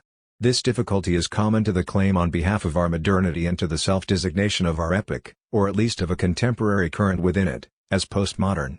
This concept, if it is one, assuredly contains a strong polemical charge and an incontestable rhetorical force of denunciation. But a hidden form of the performative contradiction mentioned above no doubt condemns it to declare itself to be unthought and unthinkable. The historian and the judge. A comparison between the task of historian and the task of judge is no doubt indicated. Why bring it in at this point of our investigation, in the framework of a critical reflection on the limits of historical knowledge? The reason is that the respective roles of historian and judge, characterized by their aims of truth and justice, invite them to occupy the position of a third party with respect to the places occupied in the public space by the protagonists of social action. A vow of impartiality is attached to this third-party position. This ambition is no doubt more modest than the two preceding objectives discussed above. Moreover, the fact that this vow is affirmed by two protagonists as different as the historian and the judge already attests to the internal limitation of this shared commitment. In addition, we must consider the fact that other actors besides the historian and the judge can also claim this position of impartiality: the educator who transmits knowledge and values in a democratic state, the state and its administration placed in the role of arbitrator, and, finally and most especially, the citizen who finds himself or herself in a condition similar to that of Rousseau's social contract and to John Rawls's veil of ignorance in his theory of justice. This vow of impartiality belonging to the third-party position in all of these versions stems from a critical philosophy of history, inasmuch as the aims of truth and justice must be vigilantly protected along the borders marking the limits of legitimacy. The vow of impartiality must thus be considered in light of the impossibility of an absolute third party. First, a word regarding impartiality as an intellectual and moral virtue common to all those who would claim the function of a third party. Thomas Nagel covers this well in Equality and Partiality. In the chapter 2, Standpoints, he defines the general conditions for impartial judgment in these terms: most of our experience of the world, and most of our desires, belong to our individual points of view. We see things from here, so to speak. But we are also able to think about the world in abstraction from our particular position in it, in abstraction from who we are. It is possible to abstract much more radically than that from the contingencies of the self. Each of us begins with a set of concerns, desires, and interests of his own, and each of us can recognize that the same is true of others. We can then remove ourselves in thought from our particular position in the world and think simply of all those people, without singling out the I as the one we happen to be. This viewpoint, which is a sort of non-viewpoint, can be termed impersonal. It is indivisibly epistemic and moral. It can be termed an instance of intellectual virtue. The epistemic aspect has to do with the internal split in viewpoint, the moral aspect with the implicit assertion of the equal value and dignity of viewpoints. Once the other viewpoint is seen to be the viewpoint of the other at the first stage, the basic insight that appears from the impersonal standpoint is that everyone's life matters, and no one is more important than anyone else. And again Nagel refers to the tradition according to which we should live in effect, as if we were under the direction of an impartial benevolent spectator of the world in which we appear as one among billions. What follows in Nagel's work concerns the contribution of the idea of impartiality to a theory of justice, through the idea of equality. We will echo him in weighing the respective merits of impartiality invoked in turn by the judge and the historian. Both of them share the same professional deontology summed up in the famous adage nec studio, nec ira, neither favor, nor anger. Neither complacence, nor spirit of vengeance. In what way and to what extent do the historian and the judge satisfy this rule of impartiality inscribed in their respective professional deontologies? And what social and political, What personal and corporative forces assist them? These questions are the continuation of those raised regarding history's claim to posit itself outside of any specific point of view and link up with the questions concerning the present epoch's claim to judge all prior forms of modernity. The comparison between the role of the historian and the role of the judge constitutes in many respects a locus classicus.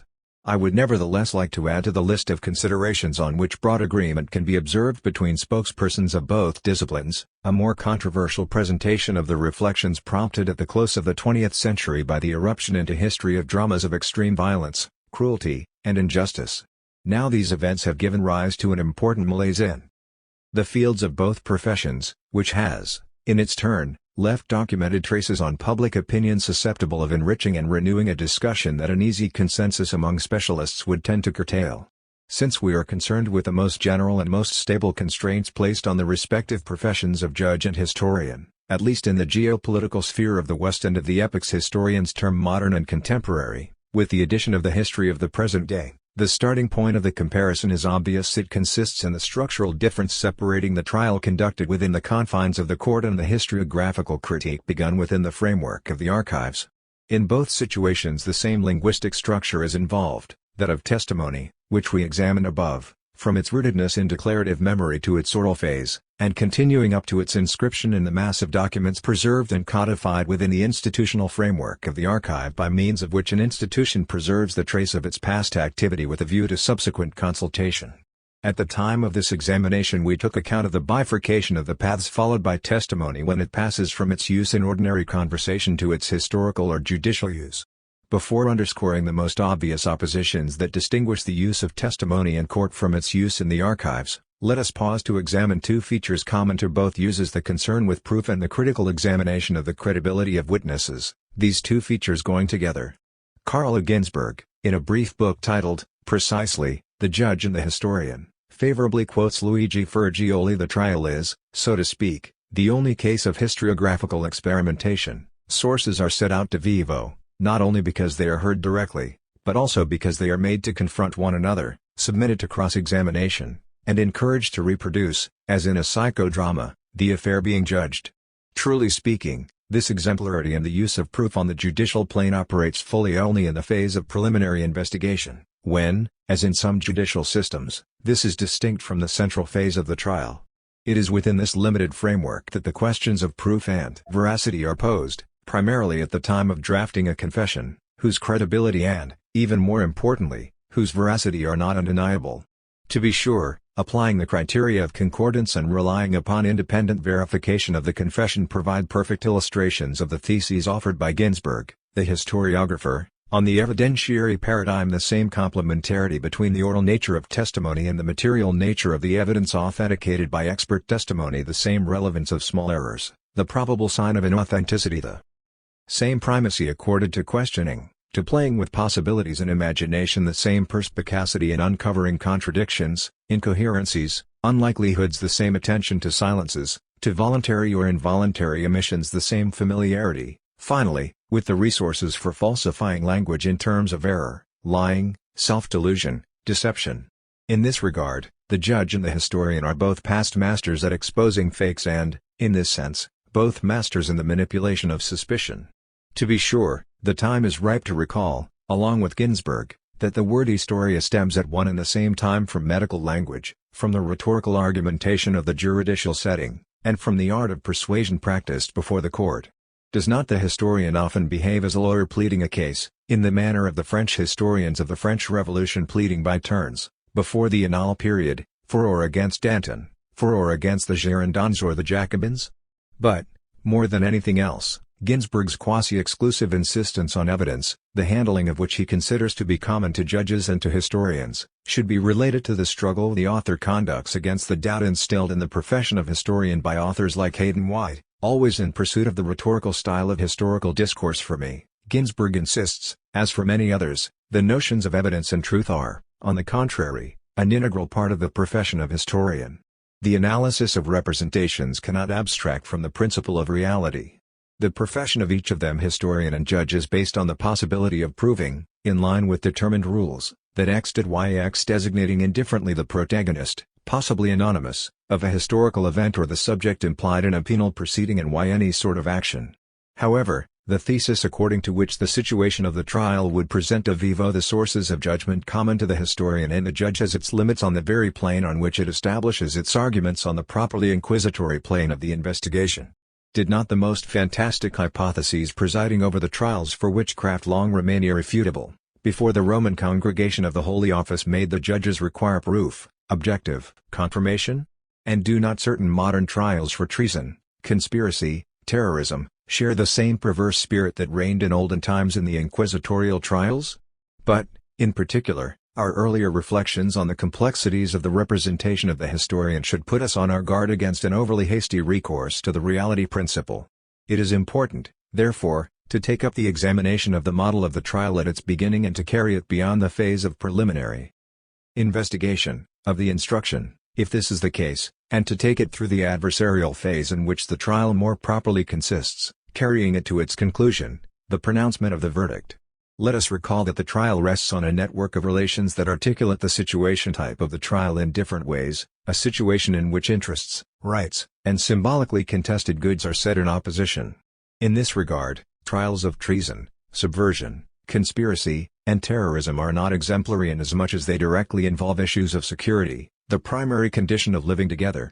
The dispute over the distribution of private goods is more instructive for our present discussion here. Infractions, misdemeanors, even crimes, bring together comparable, commensurable claims, which will no longer be the case with the great criminal trials discussed below.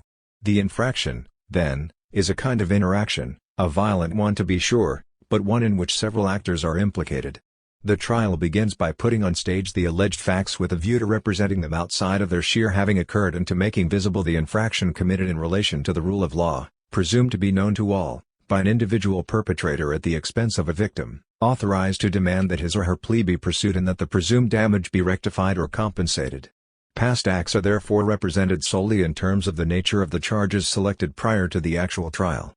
They are represented in the present within the horizon of the future social effect of the verdict that will decide the case. The relation to time is particularly noteworthy here. Representation in the present consists in a staging, a theatricalization that has provoked the sarcasm of a Pascal and a Molière, and a measured discourse of conscious legitimation of its second-order functionality. This living presence of the scenes replayed solely on the plane of discourse comes under the heading of visibility, which was shown above to be related to expressibility-disability on the plane of the literary representation of the past. It is solemnified by the social ritual governed by the criminal procedure for the purpose of providing the judicial judgment with a public structure and stature. This, in fact, is but a response to time's wearing away of all types of traces, material, affective, social, left by the misdeed. Antoine Garapon mentions the reflections of Jean Amery, who speaks in this regard of the process of the moral inversion of time, referring to the quasi-biological time that will be more directly discussed in the chapter on forgetting below. The philosopher-judge also quotes Emmanuel Levinas's expression regarding co-presence before a third party of justice. Along with the additional moral qualification and in direct relation to it, the representation of the facts is also the representation between the opposing parties, the face-to-face contact of the protagonists, the appearance in court of all the parties, to which can be contrasted the solitude of the reader in the archives, whose muteness is broken only by the historian.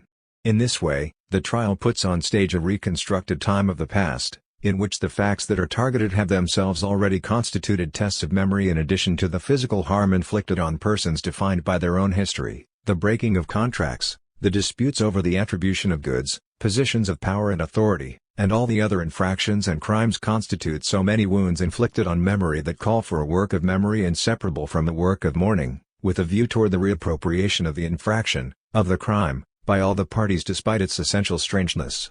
It is against this backdrop that we will later have to place the great criminal trials of the second half of the 20th century and their progress along the unfamiliar paths of dissensus. Such being the scene of the trial, the traits by which it lends itself to a comparison with historiographical investigation are of two sorts. The first ones have to do with the deliberative phase, the second with the concluding phase of passing judgment. In the deliberative phase the trial consists for the most part in a ceremony of language involving a number of protagonists. It rests on an assault of arguments in which the parties in opposition have equal access to speech by its very conduct. This organized debate is intended to be a model of discussion in which the passions that fed the conflict are transferred into the arena of language. This chain of crisscrossing discourses articulates, one upon the other, the moments of argumentation containing their practical syllogisms and moments of interpretation, which bear simultaneously on the coherence of the narrative sequence of the purported acts and on the appropriateness of the rule of law called upon to define the acts in penal terms. At the point of convergence of these two lines of interpretation, the verdict falls. The well-named are at judgment in this regard. The punitive aspect of the sentence as sanction should not eclipse the major function of the verdict, which is to pronounce the law in a given situation. For this reason, the verdict's function of retribution has to be considered subordinate to its restorative function, both with regard to the public order and to the dignity of the victims to whom justice is rendered. It remains that the definitive character of the verdict marks the most obvious difference between the juridical approach and the historiographical approach to the same events. What has been judged can be challenged by popular opinion, but not retried non bis idem. As for the review of the decision, it cuts only one way grappon. A contrario, the slow pace of judging or concluding a trial is said to add further harm to that caused by the infraction or the crime. Yet, not to pass judgment on it would leave this harm with the final word, adding a failure of recognition and abandonment to the wrong inflicted on the victim. After the judgment a new temporal era begins for the person convicted, another horizon of expectation, which opens up options that are envisaged later on under the rubrics of forgetting and forgiveness. If this is the case, it is because the verdict, which concluded the sequence of judging with the beneficial effects that have been stated regarding the law, public order, and the self-esteem of the victims, leaves, on the side of the one convicted, especially under the conditions of detention, an unappeased, unpurged memory, and delivers over to his fortune a patient submitted to new potential forms of violence.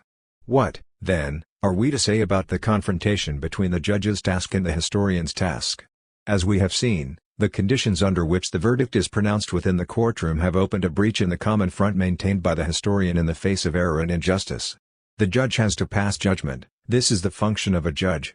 Judges must come to a conclusion. They must decide. They must set at an appropriate distance the guilty party and the victim, in accordance with an imperiously binary topology. All this, historians do not do, cannot do not want to do, and if they were to attempt it, at the risk of setting themselves up as the sole tribunal of history, this would be at the cost of acknowledging the precariousness of a judgment whose partiality, even militancy, is recognized. But then this bold judgment is submitted to the critique of the corporation of historians and to the critique of the enlightened public, and the work subjected to an unending process of revision, which makes the writing of history a perpetual rewriting. This openness to rewriting marks the difference between a provisional historical judgment and a definitive judicial judgment. The breach opened in this way in the united front of the Knights of Impartiality continues to widen following the final phase of judgment. Penal judgment, governed by the principle of individual guilt, by nature recognizes only defendants who have proper names and who, moreover, are asked to state their identity at the opening of the trial.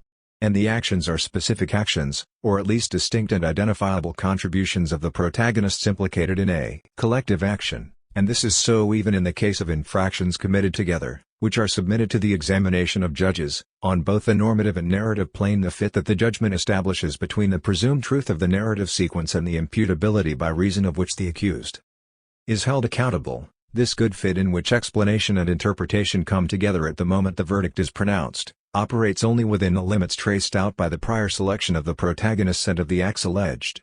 As for the staging by which we first characterize the public nature of the trial with the appearance of all the protagonists, a visibility is provided to this very delimiting of actions and persons. The legal stage is limited in principle. To be sure, the court does not forbid extending its investigation to the vicinity of the alleged action, broadening it in space and in time and beyond the biography of the accused. Among the circumstances of the action will be included influences, pressures, constraints, and, in the background, the great social disorders with regard to which the criminal action tends to become one symptom among others.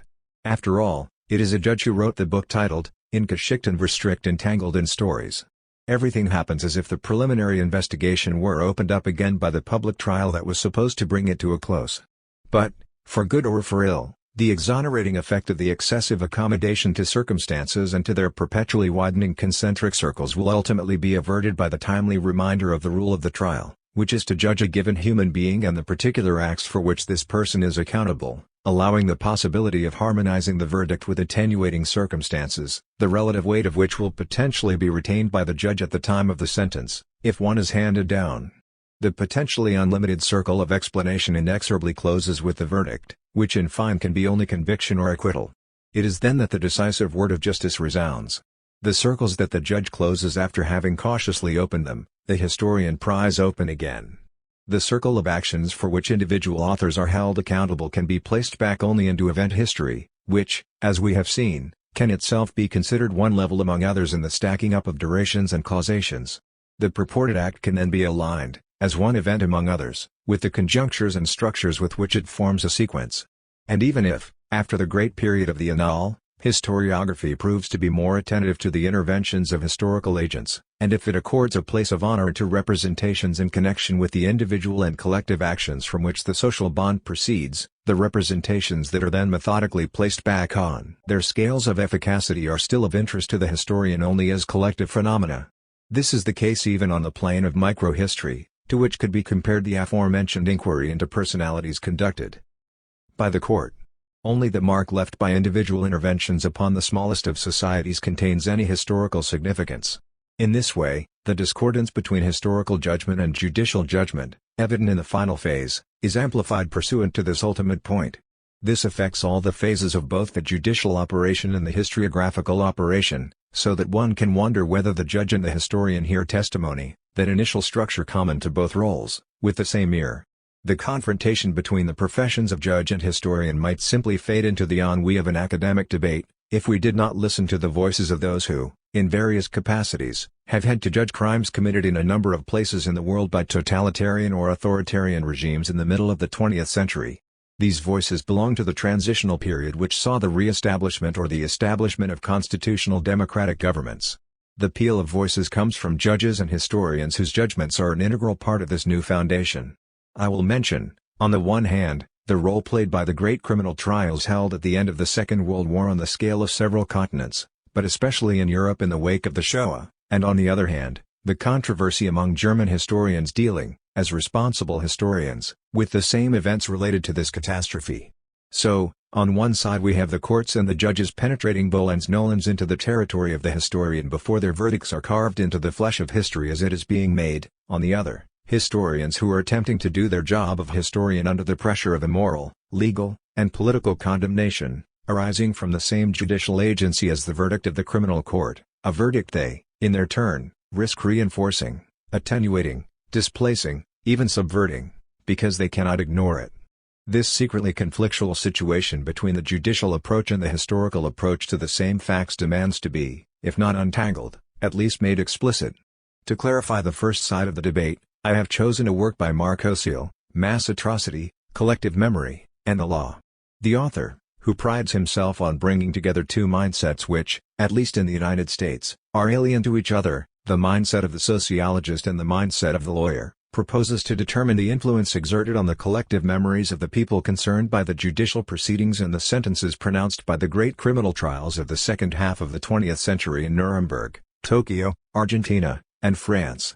The thematic object of the investigation, first, with respect to the tribunals, then to the sociologist-lawyer, is designated by the term mass atrocity or administrative massacre, a term that is neutral in appearance with regard to the presumption of uniqueness belonging to the Holocaust called the Shoah by French-language authors, but a term precise enough to define the crimes of state committed by regimes as different as the Nazis, the Japanese militarists, the Argentinian generals, and the French collaborators during the Vichy period.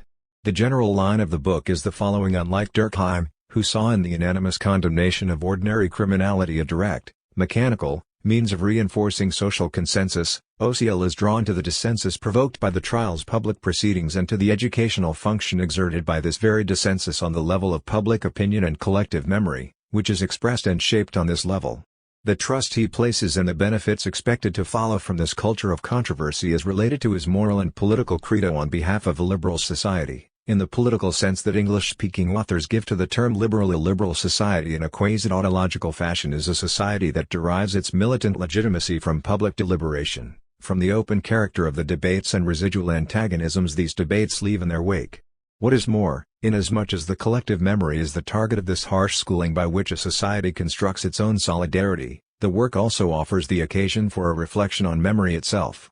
Faithful to its theme, the civic education of the collective memory by dissensus, Ossiel constructs his book upon the series of objections directed against the claim of the tribunals to pronounce a true and just, and as such, exemplary, Verdict: despite the extraordinary nature both of the acts in accusation and of the very conduct of the trials. Of the 6 obstacles considered, I shall retain those that directly concern the relations between the judicial approach and the historiographical approach. The judicial approach is mobilized twice over, once in the course of the trials, in the argumentation provided by the prosecution and the defense, and a second time along the path that leads from the court of justice to the public arena. In truth, these 2 moments are but one, to the extent that, as we have said, the trial gives a visibility to the events that are played out again on a stage accessible to the public. In return, it is indeed the trial itself that penetrates into people's heads and into their homes by reason of the public discussion, transplanting its own dissensus there. By approaching the problem from the side of the obstacles confronting the claim of judges to write a just history, Ossiel devotes himself to a vast inflation of the objections drawn from the specificity of the historiographical approach, inevitably shaken by the legal argumentation.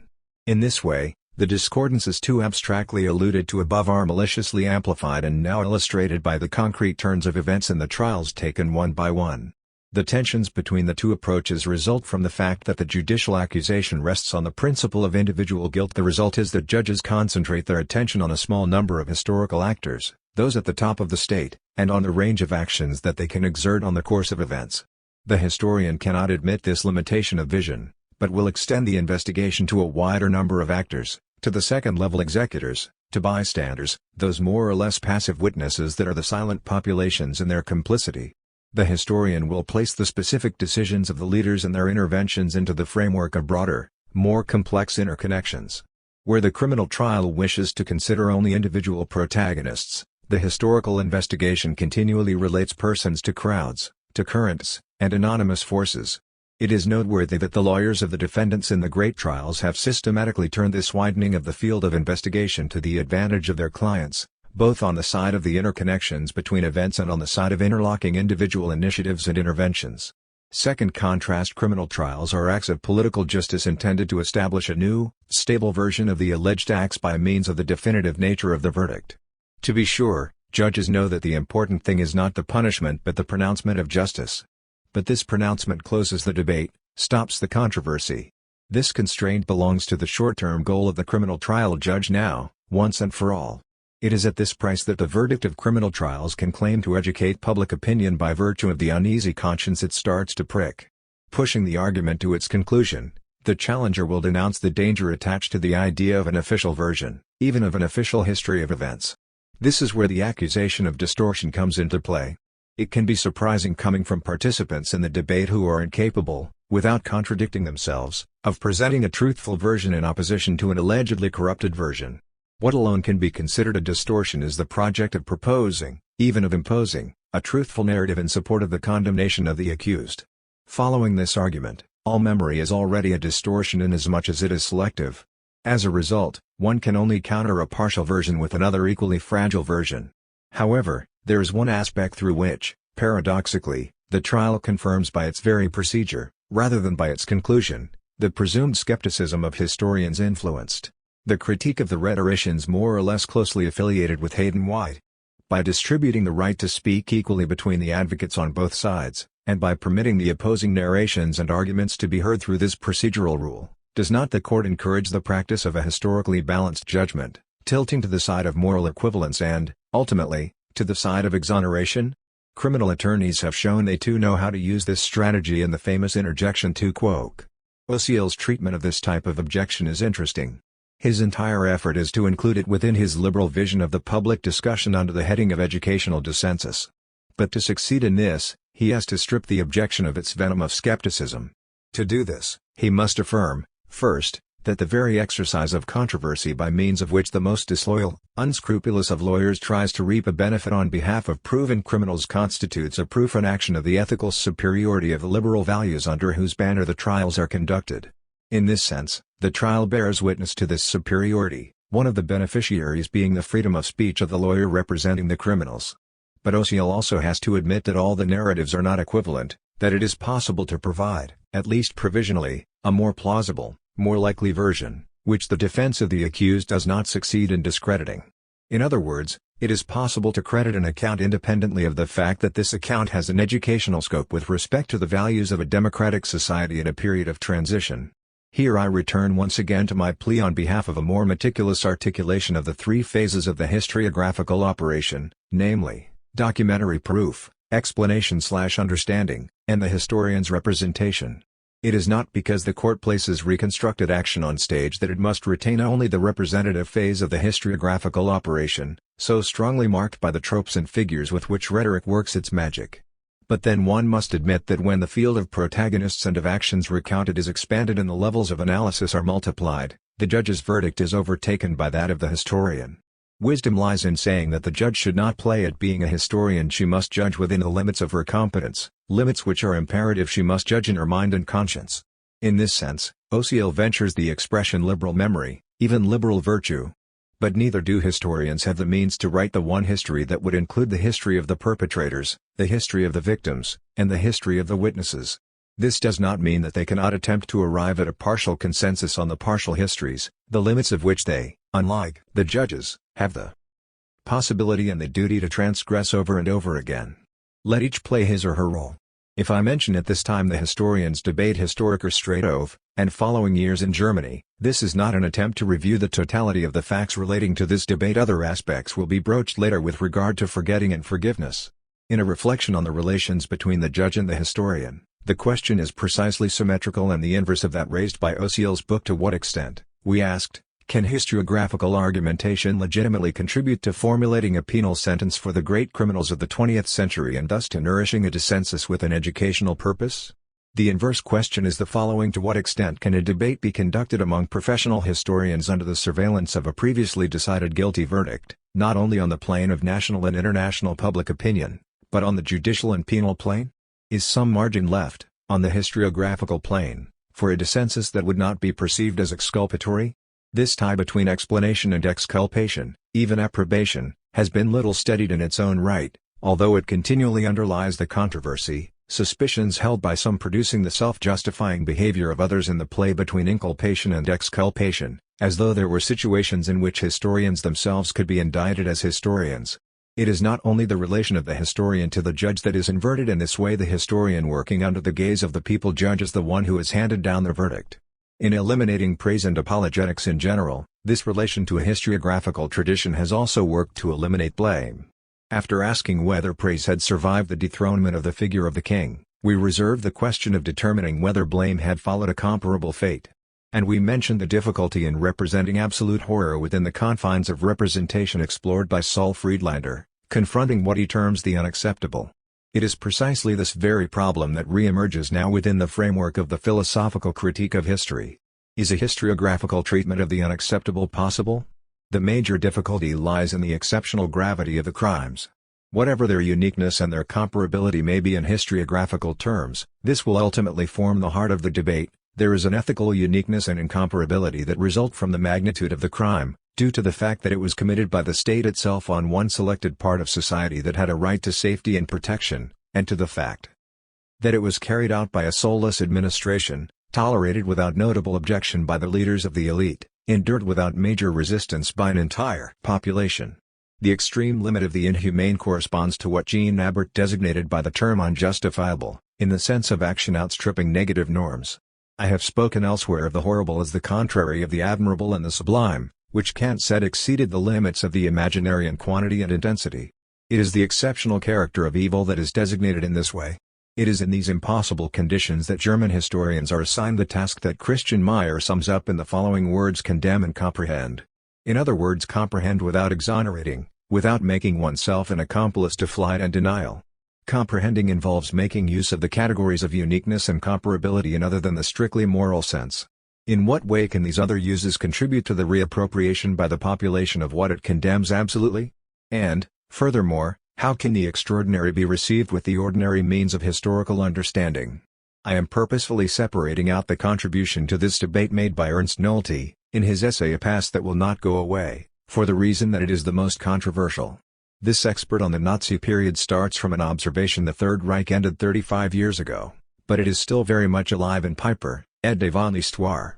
And he adds unambiguously, if the memory of the Third Reich is very much alive today, it is, except for a few on the fringe, with an entirely negative connotation, and this for good reason.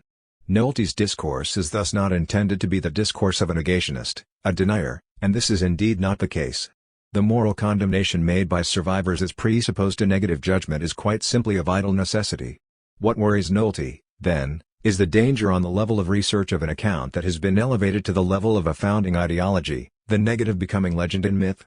What is required, then, is that the history of the Third Reich be subjected to a revision that is not a mere reversal of the fundamentally negative judgment. For the essential, the negative image of the Third Reich calls for no revision and cannot be the object of any revision whatsoever. The revision proposed concerns essentially what Osio calls the frame of the narrative.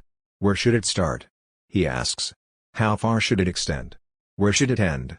Nolte does not hesitate to go back to the beginning of the Industrial Revolution to evoke and find Traudierisis im Weizmann's declaration calling upon the Jews of the entire world to fight alongside England in September.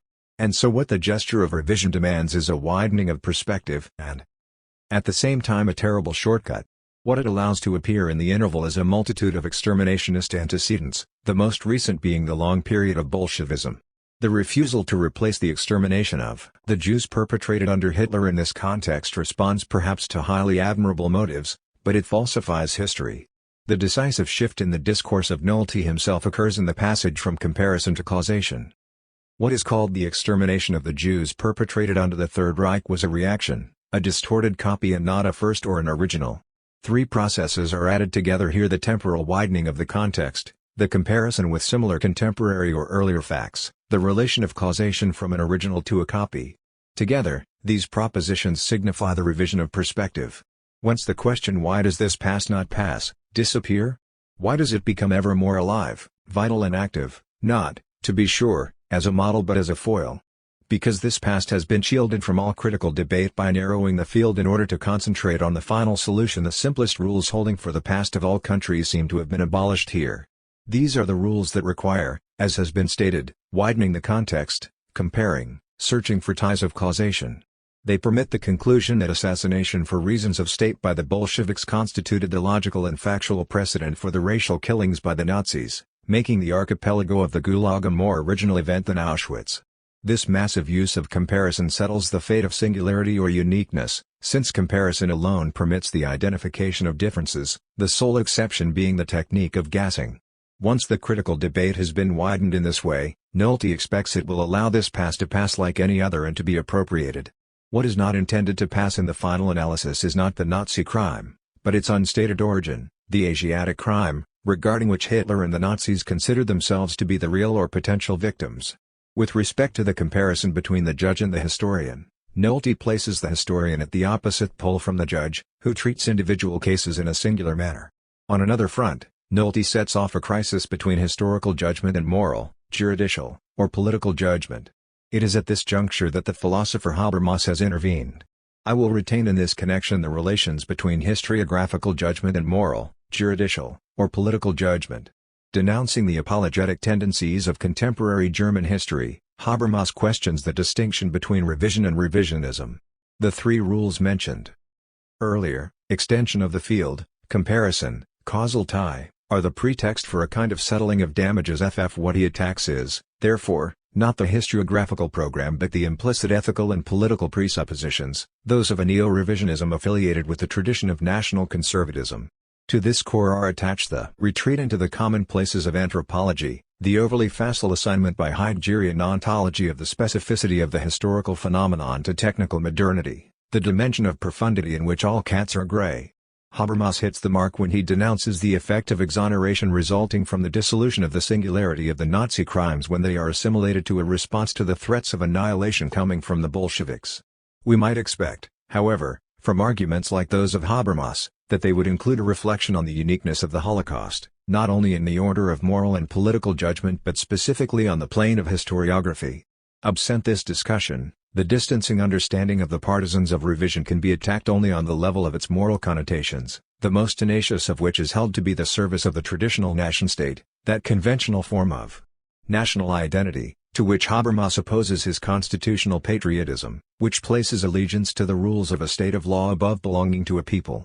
We then understand why the shame of Auschwitz must be removed from any suspicion of apology, if it is true that a connection to universalist constitutional principles that was anchored in convictions could be formed only after, and through, Auschwitz. On this point Habermas's plea links up with Osceola's in favor of a liberal memory, a liberal account, a liberal discussion. But then one has to confront, as Osceola does, the opposing arguments drawn from historiographical practice, if one wants to be accorded the right to couple the assumed singularity of Auschwitz and the voluntarist universality of constitutional patriotism. To speak as a historian about the uniqueness of the Nazi crimes requires that one has already submitted the idea of uniqueness, or, as it is also called, of singularity, to analysis, as a critical philosophy of history demands. To this end, I propose the following theses.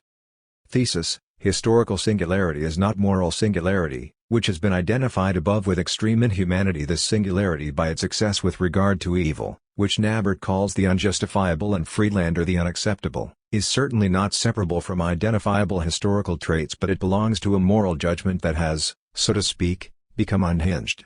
It is therefore necessary to make an entire circuit on the historiographical plane to set into place a concept of singularity appropriate to historical judgment. Thesis: with regard to historical singularity, in a primary and banally ordinary sense, every event that simply occurs on the plane of history as it is being made, every narrative sequence that is unrepeatable in time and space, and every contingent causal series in Kernot's sense, are singular. A possible tie to moral singularity results from the imputation of action to individualized agents and to every quasi-person and quasi-event, identified by a proper noun. This initial approach to the concept of singularity on the plane of historical judgment concerns in an elective manner the historical debate surrounding the Holocaust, opposing the intentionalist school, for which what is most important are the acts of the leaders, in particular, the decisions concerning the final solution, to the functionalist school, more attentive to the play of institutions, to anonymous forces, to the behaviors of a population.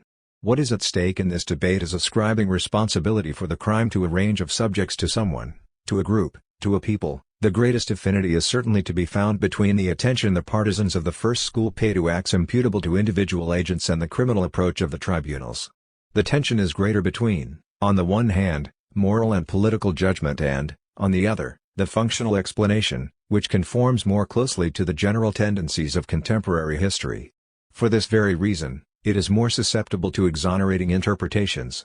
We have seen historians relate the idea of singularity to the idea of temporal continuity within the framework of the self-understanding of the German people. The effect of rupture assigned to singularity can then just as easily be used as an exoneration. The events of the Holocaust do not belong to the historical chain by which we identify ourselves, or as an accusing argument, how could a specific people be capable of such aberrations? Other moral options are opened in this way, be it infinite lamentation and the leap into the abyss of melancholy, or the plunge into civic responsibility. What must be done so that such things will never happen again? Thesis: in a second sense, singularity signifies incomparability, which is also designated by uniqueness. One moves from the first sense to the second by the use of comparison between events and actions belonging to the same series, to the same historical continuity, to the same identifying tradition. The exceptional character just mentioned stands out in this transitional sense. The presumed incomparability constitutes a distinct category when two heterogeneous historical ensembles are placed in confrontation. This was already the case with the mass atrocities and exterminations of the past, among these the terror in France, but mainly with the partially contemporary unfolding of the Bolshevik and Nazi regimes. Before saying anything regarding the causation of one in relation to the other, we have to be clear about the resemblances and differences involving the power structures, the criteria of discrimination, the strategies of elimination, the practices of physical destruction and moral humiliation. The Gulag and Auschwitz are in all these regards both similar and dissimilar. The controversy remains open concerning the proportion of resemblance and dissimilarity. It directly concerns the German Historikerstriat, once the alleged causation has been assigned to the model in relation to the copy. The perverse slippage from similarity to exoneration is made possible by assimilating the equivalence of crimes to the compensation of one by the other. We recognize the argument identified by Osceola under the title of the famous apostrophe to quoque. The controversy concerns other peoples besides the Germans, inasmuch as the Soviet model served as the norm for the Western Communist parties and, more broadly, for many anti-fascist movements, for which the very idea of similarity between the two systems long remained anathema. Whatever the degree of resemblance between the two systems may be, the question remains regarding the eventual political will to imitation and the degree of constraint exerted by the model to the point that it might have made inevitable the politics of retaliation under the cover of which the Nazi crimes are held to have unfolded. The deviant uses of comparativism are doubtless easy to unmask along the blurred frontier that separates revision from revisionism. However, beyond these circumstantial quarrels, the problem remains regarding the honest use of comparativism on the plane of historiography. The critical point concerns the category of totalitarianism, adopted by Hannah Arendt among others. Nothing prevents constructing under this term a class defined by the notion of mass atrocity social. Or, as I prefer, along with Antoine Garapon, by that of third-party crime, understanding by third party the state, defined by its primary obligation to assure the safety of anyone residing within the territory marked by its institutional rules which legitimate and bind it. It is then a simple matter to draw up within this framework the table of resemblances and differences between systems. Thus, the idea of incomparability properly carries meaning only as the zero degree of resemblance, hence within the framework of a procedure of comparison. The controversial questions then begin to multiply. Up to what point does a genus of classification constitute a common structure? And what relation exists between the presumed structure and the actual procedures of extermination? What latitude existed between the strategy programmed at the top and all the levels of execution? One can argue about this. But, supposing that the thesis of incomparability applied to the Holocaust is plausible on the historiographical plane, the mistake would be to confuse the absolute exceptionality on the moral plane with incomparability relative to the historiographical plane. This confusion most often affects the thesis that the two systems, Bolshevik and Hitlerian, belong to the same genus, namely, to the totalitarian, even the assertion of the mimetic and causal influence of one crime on the other. The same confusion often affects the allegation of the absolute singularity of Nazi crimes. Inversely, it is hard to see how belonging to the same genus, here the totalitarian, even the mimetic and causal influence of one crime on the other, would have the virtue of exoneration for those who inherit the debt ensuing from a particular crime. The second use of the concept of singularity, the incomparable, does not erase the first, the non-repeatable. The common genus does not prevent specific difference, as this is what matters to moral judgment assessing each crime taken individually. In this respect, I willingly plead for a properly moral singularity, in the sense of an absolute incomparability of the eruptions of horror, as though the figures of evil, by virtue of the symmetry between the admirable and the abominable, were of an absolute moral singularity. There is no scale of the inhuman, because the inhuman is outside of any scale, once it is outside of even negative norms. Is there then no assignable connection between the moral usage of the ideas of uniqueness and incomparability and their historiographical usage? I do see one, which would be the idea of the exemplarity of the singular. This notion does not depend on moral evaluation as such. It does not belong to historiographical categorization, neither does it involve their superposition, which would be a return to equivocation and confusion. Rather, this idea takes shape along the path of reception on the plane of historical memory. The ultimate question, in fact, is knowing what responsible citizens make of a debate among historians and, beyond this, of the debate between judges and historians. Here, one finds Mark Ossiel's idea of educational dissensus. In this respect, it is significant that the pieces on the Historikerstreet were printed in a widely circulated newspaper. The historians' debate, carried into the public arena, was already a phase of the democracy producing dissensus. The idea of exemplary singularity can only be formed by an enlightened public opinion that transforms the retrospective judgment on the crime into a pledge to prevent its reoccurrence. Placed back in this way within the category of promising, the meditation on evil can be wrested away from infinite lamentation and disarming melancholy and, even more fundamentally, removed from the infernal circle of inculpation and exculpation. Having set out to find an impartial yet not infallible third party, we end by adding a third partner to the pair formed by the historian and the judge, the citizen. The citizen emerges as a third party in the order of time with a gaze that is structured on the basis of personal experience, variously instructed by penal judgment and by published historical inquiry. On the other hand, the intervention of citizens is never completed, placing them more on the side of the historian. But the citizen is in search of an assured judgment, intended to be as definitive as that of the judge. In every respect, the citizen remains the ultimate arbiter. It is the citizen who militantly carries the liberal values of constitutional democracy. In the final analysis, the conviction of the citizen alone justifies the fairness of the penal procedure in the courts and the intellectual honesty of the historian in the archives. And it is this same conviction that, ultimately, allows us to name the inhuman, retrospectively, as the absolute contrary of liberal values. Interpretation in history. The final internal limitation affecting history's reflection on its own project of truth is related to the notion of interpretation, whose concept we shall clarify below. The tardy acknowledgement of the theme of interpretation in our own discourse may seem surprising could it not have made an appearance at the time and place we took up the theme of representation and, hence, within the framework of the epistemology of the historiographical operation. Instead we have made a different semantic choice which, it seems, better serves the scope of the concept of interpretation. Indeed, far from constituting, as representation does, a phase, even a non-chronological one, of the historiographical operation, interpretation belongs instead to the second-order reflection on the entire course of this operation. It draws together all the phases, thereby underscoring at one and the same time the impossibility of the total reflection of historical knowledge on itself and the validity of history's project of truth within the limits of its space of validation. The amplitude of the concept of interpretation is still not fully recognized in a version that I consider to be a weak form of self-reflection, one ordinarily placed under the heading of subjectivity versus objectivity in history.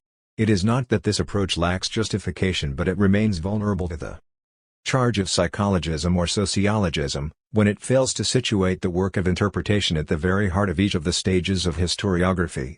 What indeed is underscored, in the canonical vocabulary of subjectivity versus objectivity, is, on the one hand, the historian's personal commitment to the process of knowledge and, on the other hand, the historian's social, and, more precisely, institutional, commitment.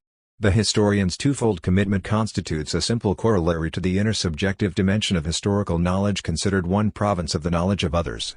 More precisely, people of the past take on the twofold otherness of foreign and of past being, to which tilde adds the additional otherness formed by the mediation of inscription held to characterize interpretation among the modes of understanding the otherness of the foreign, the otherness of past things, and the otherness of inscription joined together to determine historical knowledge within the Geisteswissenschaften.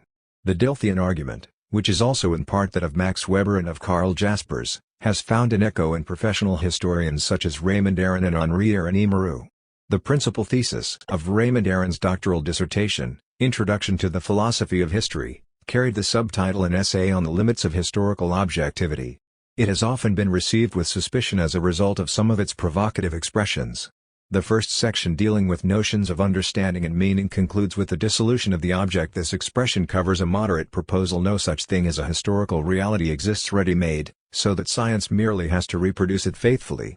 The historical reality, because it is human, is ambiguous and inexhaustible if the personal, social, and institutional commitment of the historian is underscored. The necessary attempt at detachment toward objectivity is no less taken into account. This dialectic of detachment and appropriation tends to justify much less the uncertainty of the interpretation than the freedom of the mind in which the historian has a share as well as the creator. It reveals the true goal of the science of history. This science, like all reflection, is, so to speak, as practical as it is theoretical. Returning in the conclusion of the second section to the limits of understanding, Raymond Aron attempts to go beyond the acceptation of the term understanding such as he believes it is found in Jaspers and Weber.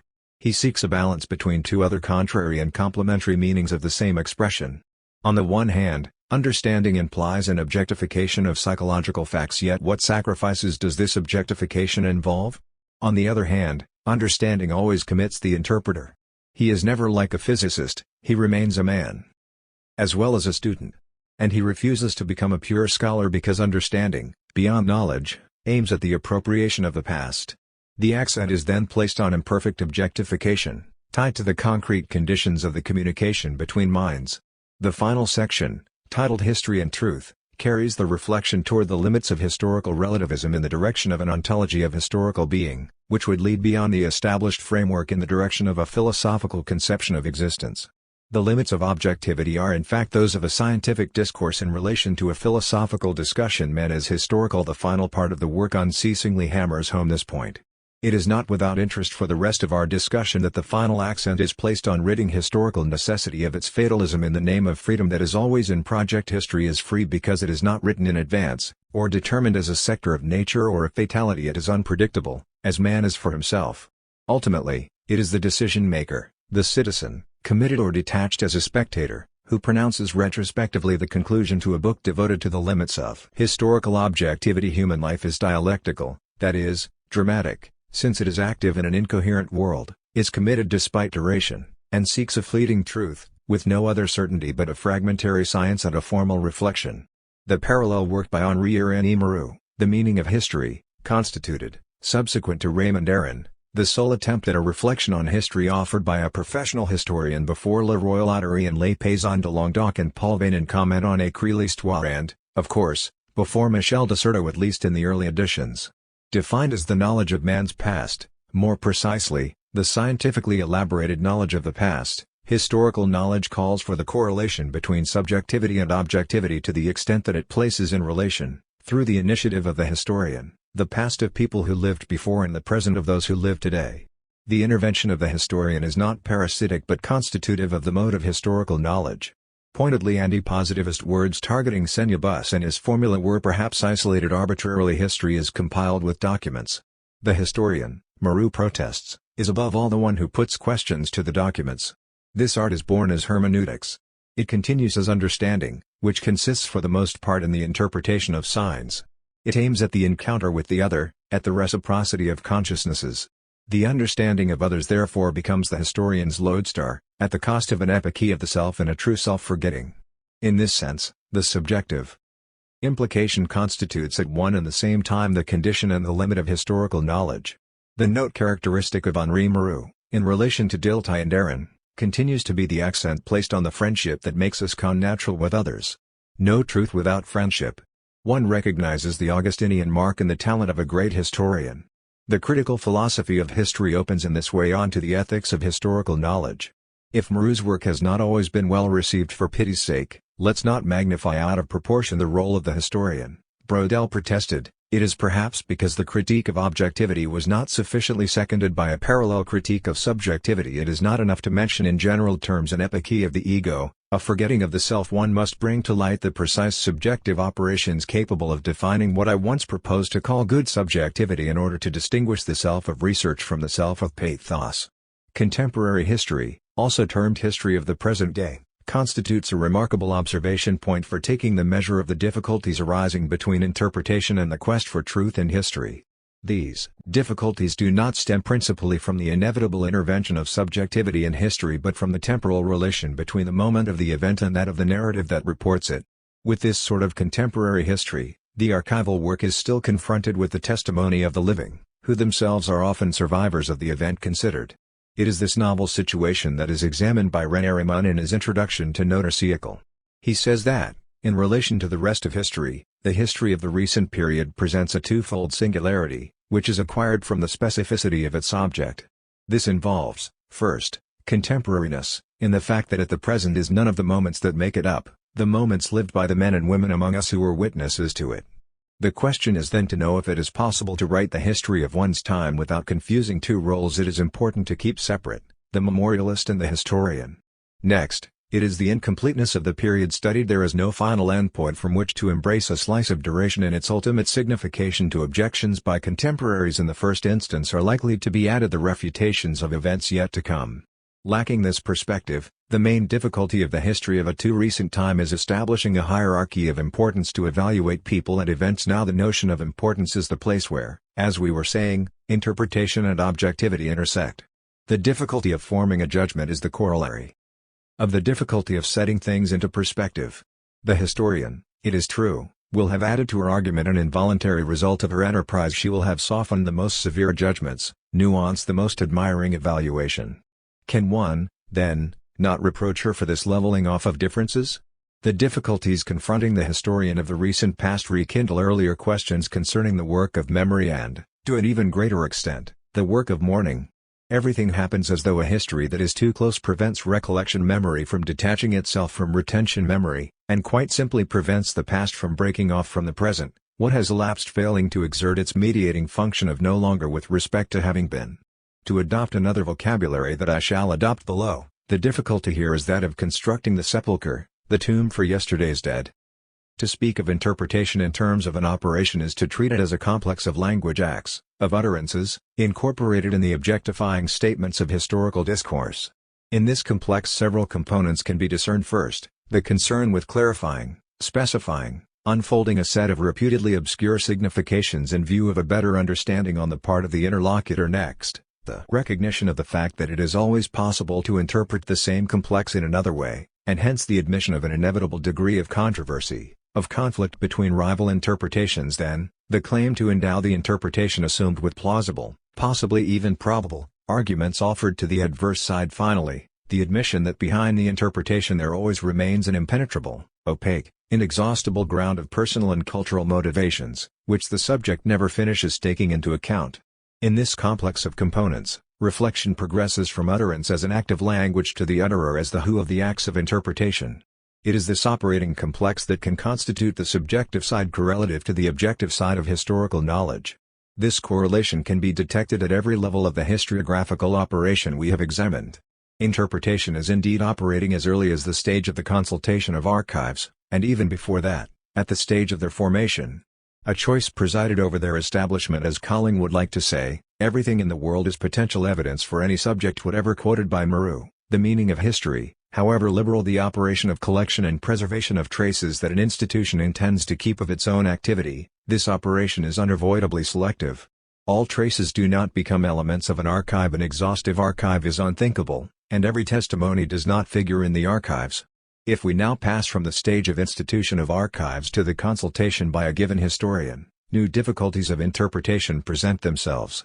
However limited the archives may be in terms of the number of entries, at first sight they constitute an unlimited world, if not real chaos. A new factor of selection enters on stage with the play of questions guiding the consultation of the archives. Paul Vane has spoken in this regard of the lengthening of the questionnaire. The questionnaire itself is not infinite and the rule of selecting questions is not transparent to the mind. Why be interested in Greek history rather than in medieval history? The question remains for the most part without any clear response, unanswerable. With respect to the critique of the testimonies that constitute the hard core of the documentary phase, it assuredly belongs to the logic of the probable alluded to above.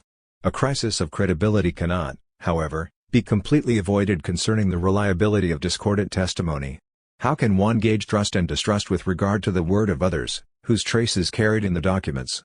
The work of clarification and argumentation, occasioned by the critique of testimony, is not without the risks proper to a discipline that Carlo Ginzburg defined by the evidential paradigm. In this sense, the notion of documentary proof must be invoked with moderation compared to the later stages of the historiographical operation, and taking into account the flexibility and requirements of a probabilistic logic. Documentary proof is what, in history, most closely resembles the Popperian criteria of verification and falsification. Under the condition of a broad agreement among specialists, one can say that a factual interpretation has been verified in the sense that it has not been refuted at the present stage of accessible documentation. In this respect it is important to preserve the relative autonomy of the documentary stage on the plane of the discussion provoked by negationist positions concerning the Holocaust. The alleged facts are certainly not brute facts, even less are they doubles of the events themselves. They remain of a propositional nature. The fact that it is precisely as such that they are capable of being confirmed or disconfirmed. The discussion concerning documentary proof thus leads quite naturally to the question of the relation between interpretation and explanation/understanding.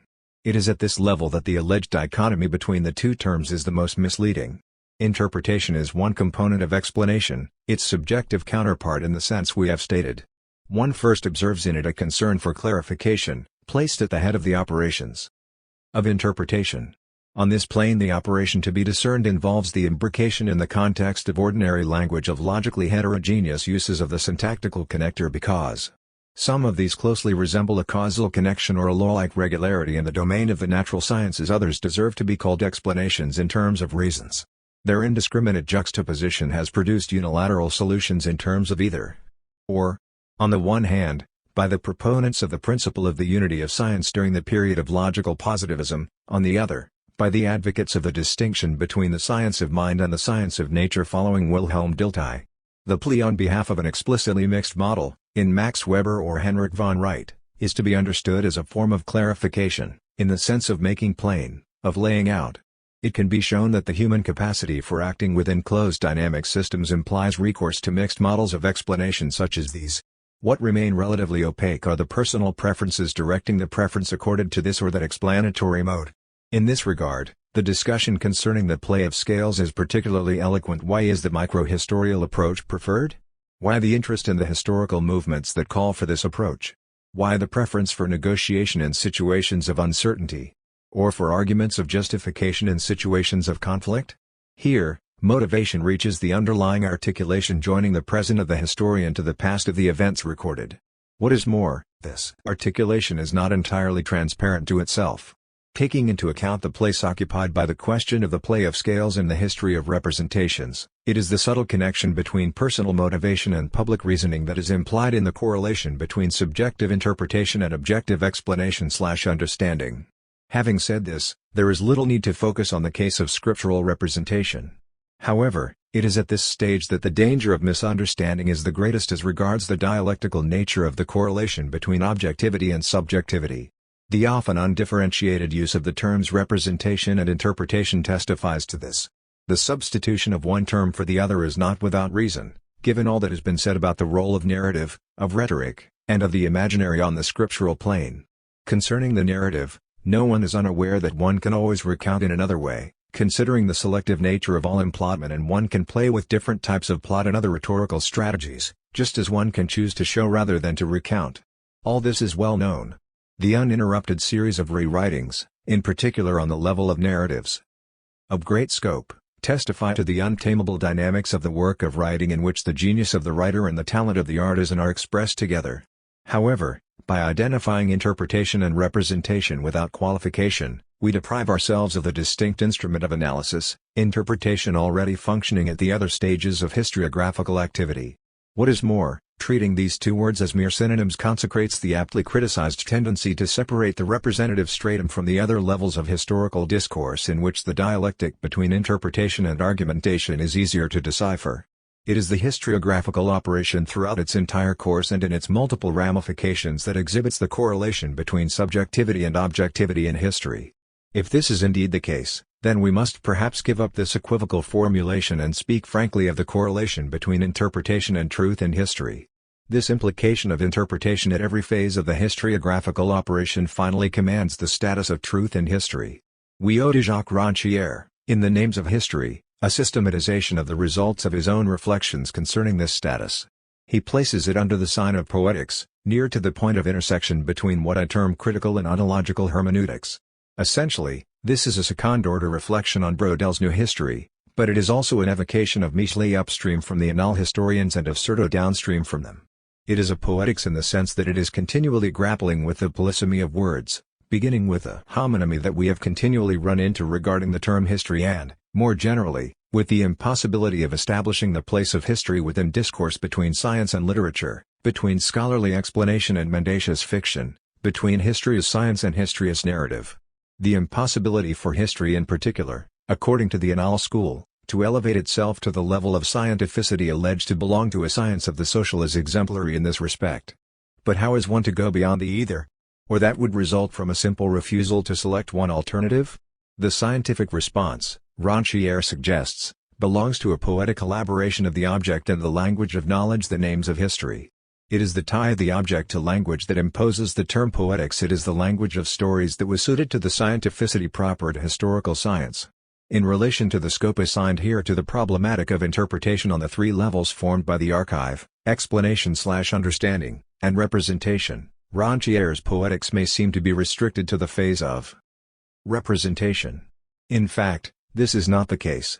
The question of names harkens back, so to speak, from representation to the first workshop of history, to the extent that, as we have asserted here, historiography is writing, through and through written testimonies, and all the monuments and documents have to do with denominations, what the professional historian encounters under the heading of nomenclatures and other questionnaires. Already in the archives, the captured words ask to be delivered. And the question arises, will this be narrative or science? Or some unstable discourse between the two? Ricoeur sees historical discourse caught between the inadequacy of narrative to science and the annulling of this inadequacy, between a requirement and its impossibility. The mode of truth belonging to historical knowledge consists in the play between this indeterminacy and its suppression. In order to direct this effort in a positive manner, Ricoeur turns to the concept of pact, which I have also had occasion to employ. He proposes not a double but a triple contract: scientific, which seeks the hidden order of laws and structures; narrative, which provides readability to this order; political, which relates the invisibility of the order and the readability of the narrative to the contradictory constraints of the age of the masses. Ricoeur has chosen to take as the touchstone for his poetics the operation of language by which Brodel, at the end of the Mediterranean, elevates the even narrative of the death of Philip II to the level of the emblem of the death of the royal figure in his Portrait of Majesty. The entire problematic of representation by the historian is thus mobilized, but so too is that of its place in the great work directed against the primacy of the event. The primacy of the event is, therefore, at one and the same time toppled and restored, under penalty of seeing the historical enterprise itself dissolved into positive scientificity. Ricoeur completes my own analysis of the hidden narrative structure of the work as a whole by a study of the grammatical use of verb tenses in light of the distinction received from Benveniste between the narrative tense that recounts itself and the discourse tense in which the speaker engages himself. The distinction is perhaps not as operative as one would like in the case of Brodel's text. The conjunction between the royal function and the proper name of the dead king testifies, however, to the meeting of poetics and politics. The delegitimation of kings forming the backdrop to the death of this king does indeed announce the simultaneous rise of republican politics and of the historical discourse of legitimation, whether open or tacit, of this at once political and poetic regime. The study of the forms assumed by the articulation between historical knowledge and the pairs of figures and words is continued beyond the reflection on the dead king and the delegitimation of kings. History has always given voice not only to the dead but also to all the silent protagonists. In this sense, it ratifies the excess of words, in view of appropriating the words of the other. This is why the controversy over readings of, for example, the French Revolution is inexhaustible, history being destined to revisionism. Here, words prove to be more than tools of classification, means of naming. Hence, one does not know whether noble, social, order, class are proper or improper names. The retrospective illusion is the price paid for the ideology of the actors. This naming process is especially troubling when it concerns the founding narratives, in particular, the ones that gave a name to what followed: the king's France, the country, the nation, those personified abstractions. Event and name go together in this staging. That which is given to be seen is that which speaks. This granting of speech is particularly ineluctable in the case of the poor, the anonymous, even when grievances, records, lend support. The substituted discourse is basically anti-mimetic. It does not exist, it produces the hidden. It says what these others might say. On the horizon of the discussion stands the matter of knowing whether the masses have found, in their own age, an appropriate discourse, between legend and scholarly discourse. What then becomes of the threefold contract of the historian? A heretical history? Chapter. History and Time. Reading Guidelines. The preceding chapter was devoted to the critical side of hermeneutics, a critique consisting, on the one hand, of establishing the limits for any claim to totalization and, on the other hand, of exploring the validity claims of a historiography aware of its limitations. In its negative form, the critique was directed, in turn, against the open declaration of hubris related to the absolute knowledge of history itself and against the disguised, and ordinarily unrecognized, forms of the same hubris in its positive form. It took into account some of the most fruitful internal oppositions belonging to the self-knowledge of history, such as the pair formed by the judge and the historian, or, yet again, by the tension between interpretation and objectivity on the plane of scientific history. The chapter that follows marks the passage from critical hermeneutics to an ontological hermeneutics addressed to the historical condition considered an unsurpassable mode of being. The term hermeneutics continues to be taken in the sense of a theory of interpretation, as this was specified in the final section of the preceding chapter. As concerns the substantive form of the verb to be, being, to which the term hermeneutics has been associated, it remains open to a number of acceptations, as we read in Aristotle's well-known declaration in Metaphysics. There are many senses in which a thing may be said to be. I have argued elsewhere on the basis of this Aristotelian warning in exploring the resources of the interpretation that, among the various acceptations, privileges that of being is acted as power on the plane of a philosophical anthropology. It is in this way that I propose in the course of the present chapter to hold the power to remember, le pouvoir faire mémoire, to be one of these powers, along with the power to speak, the power to act, the power to recount, the power to be imputable with respect to one's actions as their genuine author. Nothing more will be said about being qua being. However, we shall consider as legitimate any attempt to characterize the mode of being that we are in each case in opposition to the mode of being characterizing beings other than ourselves, whatever the ultimate relation of this being to being may be. By adopting this manner of entry into the problem, I situate myself volens nolens in proximity to Heidegger, with a reading limited by choice to Being and Time, one of the great books of the 20th century. If I accept the declaration with which this book opens, this question has today been forgotten. Although our time considers itself progressive in again affirming metaphysics, it has meant, as is indicated, to set my investigation in the wake of those of Plato and Aristotle, as I began to do in the earliest pages of this work. This obedience to the opening objurgation of Being and Time, inviting us to a retrieve of the question of the meaning of being, will not prevent this chapter from being conducted as a debate with Heidegger, which will give the present discussion a very different tone from that, more of complicity than confrontation, which will prevail in the following chapter on forgetting in the context of Henri Bergson's Matter and Memory. Here are a few of the considerations that keep me in the proximity of the analyses of being and time and, at the same time, progressively involve me in controversy with them. Let me cite first of all the attempt to distinguish the mode of being that we are in each case from the other modes of being in terms of the different manner of being in the world and the overall characterization of this mode of being as care, considered in its theoretical, practical, and effective determinations. I all the more readily adopt this essential characterization as I have already presupposed it in a way by giving as the close referent to historiography social action performed in situations of uncertainty under the limitation of the production of the social bond and of the identities concerned. In this regard, it is legitimate to accept the ontological concept of ultimate reference, the Heideggerian Dasein, characterized in a differential manner by care, in contrast to the modes of being of things that are simply given. Heidegger says vorhanden, at hand, objectively present and manipulable zahanden, handy. The metaphor of the hand suggests a type of opposition presupposed by Kant when he declared persons ends in themselves, those beings that are not to be treated simply as means because they are as such ends in themselves. The moral characterization is certainly elevated by this formula to an ontological rank. One can term existentials the categories that, following the manner of the analytic of Dasein, specify the mode of being underlying the corresponding mode of apprehension existence, resoluteness, conscience, self, being with. Here, we are only following Aristotle's instructions in the Nicomachean Ethics that the method is in every instance determined by the nature of the subject to be studied. The existentials are modes of description of this sort. They are so called because they delimit existence, in the strong sense of the word, as a way of springing forth onto the stages of the world. One presupposes that it is possible to speak in a universal manner of being human in diverse cultural situations, as is the case, for example, when reading Tacitus, Shakespeare, or Dostoevsky, we say that we find ourselves in them.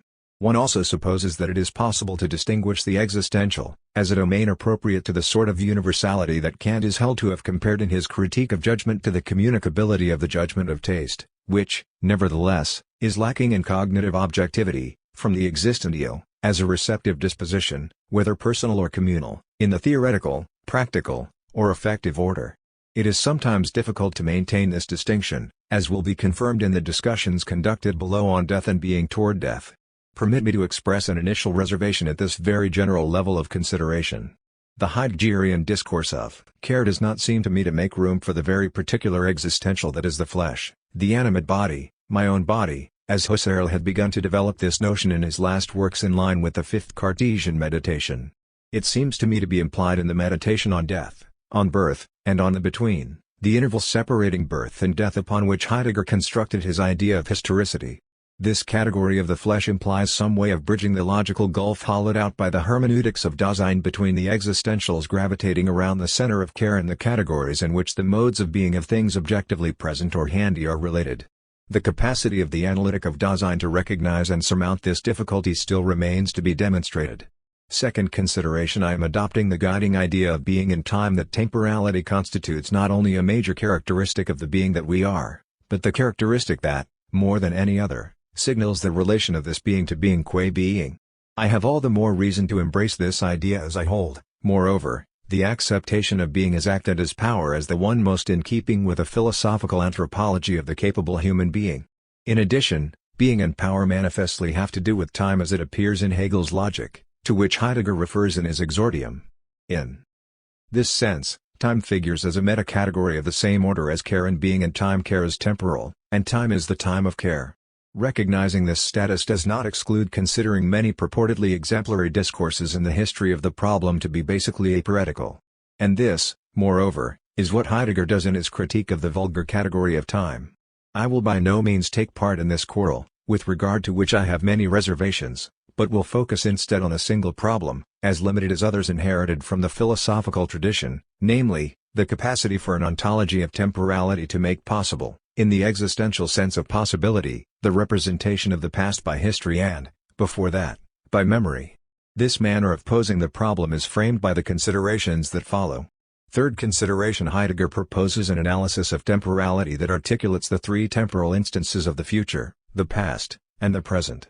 As in Augustine and, in his own way, Kaseyek, the pastness of the past, is understandable in its distinct constitution only when paired with the future quality of the future and the present quality of the present. Positing this is absolutely decisive with respect to a not yet explicit presupposition of our entire undertaking. It is indeed remarkable that the phenomenology of memory and the epistemology of history rest unawares on a form of pseudo-self-evidence, according to which pastness is held to be immediately perceptible, in the absence of the future, in an attitude of pure retrospection. It is recognized that memory bears, not by preference but exclusively, on the past. Aristotle's statement, which I like to repeat, memory is of the past, has no need to evoke the future to give meaning and vigor to its affirmation. The present, it is true, is implied in the paradox of the absent, a paradox, we have seen, that is common to the imagination of the unreal and to the memory of the earlier. But the future is in a way bracketed in the formulating of this past. And the present itself is not thematized as such in the targeting of the earlier. Is this not, moreover, what happens when one looks for a memory, when one invests oneself in the work of memory, even in the cult of memory? Husserl, in this way, developed at length the theory of retention and of remembering, while dealing only summarily with pretension, as if it were a required symmetry. The culture of memory as ars memoriae is constructed on a similar abstracting of the future. But it is especially history that is involved methodologically in this eclipsing of the future. This is why what we shall be led to say later regarding the inclusion of futureness in the apprehension of the historical past will move strongly against the prevailing flow of the clearly retrospective orientation of historical knowledge. It will be objected against this reduction of history to retrospection that the historian, as a citizen and as actor of the history that is being made, must include in his motivation as an artisan of history his own relation to the future of the city. This is true, and we will give notice of this to the historian when the time comes. It remains that the historian does not include this relation to the object of his study, to the theme that he cuts out of the elapsed past. We have observed in this regard that the investigation of the historical past implies only three temporal positions: that of the target event, that of the events interspersed between this event and the temporal position of the historian, and finally the moment of the writing of history, three dates then, two of which are in the past, one in the present. The definition of history proposed by Marc Bloch, namely, the science of men in time, must not mask this internal limit of the retrospective viewpoint of history. Men in time are in fact men of earlier times, having lived before the historian writes about them. There is thus a provisional legitimacy for posing the question of the referent of memory and history under the condition of abstracting from the future. The question will then be to determine whether a solution to the enigma of pastness can be found within the limits of this abstraction. To this non-thematized abstraction characterizing the twofold plane on which it operates, that of the phenomenology of memory and that of the epistemology of history, the hermeneutics of historical being opposes placing pastness into perspective in relation to the futureness of the present and the presence of the present. On this plane the temporal constitution of the being that we are proves more fundamental than the simple reference of memory and of history to the past as such. In other words, temporality constitutes the existential precondition for the reference of memory and of history to the past. The Heideggerian approach is all the more provocative, since, unlike Augustine, the main accent is placed on the future and not on the present. Recall the startling declarations of the author of the Confessions. There are three presents: the present of the past which is memory, the present of the future which is expectation, and the present of the present which is intuition or attention. This threefold present is the main organizer of temporality, and it is declared the internal tier that Augustine names distentio animi and that makes of human time the inadequate replica of divine eternity, that eternal present. Under the province of care, in Heidegger, being ahead of oneself becomes the pole of reference for the entire analysis of temporality, with its heroic connotation of anticipatory resoluteness. It is a good working hypothesis to hold the relation to the future to be the one that induces the series of subsequent temporal determinations of historical experience following a unique mode of implication. As a direct result, the pastness that the historiographical operation isolates is placed into dialectical relation with the futureness that ontology promotes to the place of honor. One can, nevertheless, resist the suggestion that the orientation toward the future would be more fundamental, or, as will be stated later, more authentic and more original than the orientation toward the past and toward the present, by reason of the ontological density of being toward death, which will be seen to be closely tied to the dimension of the future symmetrically. One can resist the tendency to reduce the relation to the present to being busy. Astonishment, suffering, and joy, along with initiative, are notable magnitudes of the present that a theory of action and, by implication, a theory of history have to take into account. Fourth consideration: in addition to the new manner of ordering the threefold division of temporal experience, Heidegger proposes an original hierarchical ordering of the modes of temporalization that will open unanticipated perspectives on the confrontation between philosophy and the epistemology of history. 3 headings are given in Being and Time to the degrees of this internal hierarchy. Temporality. Properly speaking, I would say, fundamental temporality, introduced by the orientation toward the future and which we will see is characterized by being toward death. Historicity, introduced by the consideration of the interval that extends, or stretches, between birth and death, and in which prevails in a certain way the reference to the past privileged by history and, before it, by memory. Intratemporality, or being in time, in which predominates the preoccupation that makes us dependent in the present on things that are themselves present and manipulable alongside which we exist in the world. As we see, a certain correlation is established between the 3 levels of temporalization and the prevalence, each in its turn, of the 3 instances of future, past, and present. By virtue of this correlation, one can expect that the confrontation between the ontology of historical being and the epistemology of history will be concentrated on the second level, as is suggested by the term Geschichtlichkeit, which is assigned to it. The word is constructed by the substantive Geschichte, history, by way of the adjective geschichtlich, historical. I will discuss the translation of the key words in due course. The fact that the announced confrontation can nevertheless occur on the level of fundamental temporality is what I shall confirm in a moment.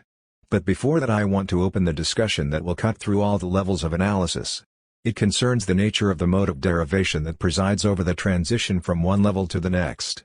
Heidegger characterizes this mode of derivation in terms of the degree of authenticity and primordiality that he sees decreasing from one level to the next as one approaches the sphere of gravitation of the vulgar conception of time.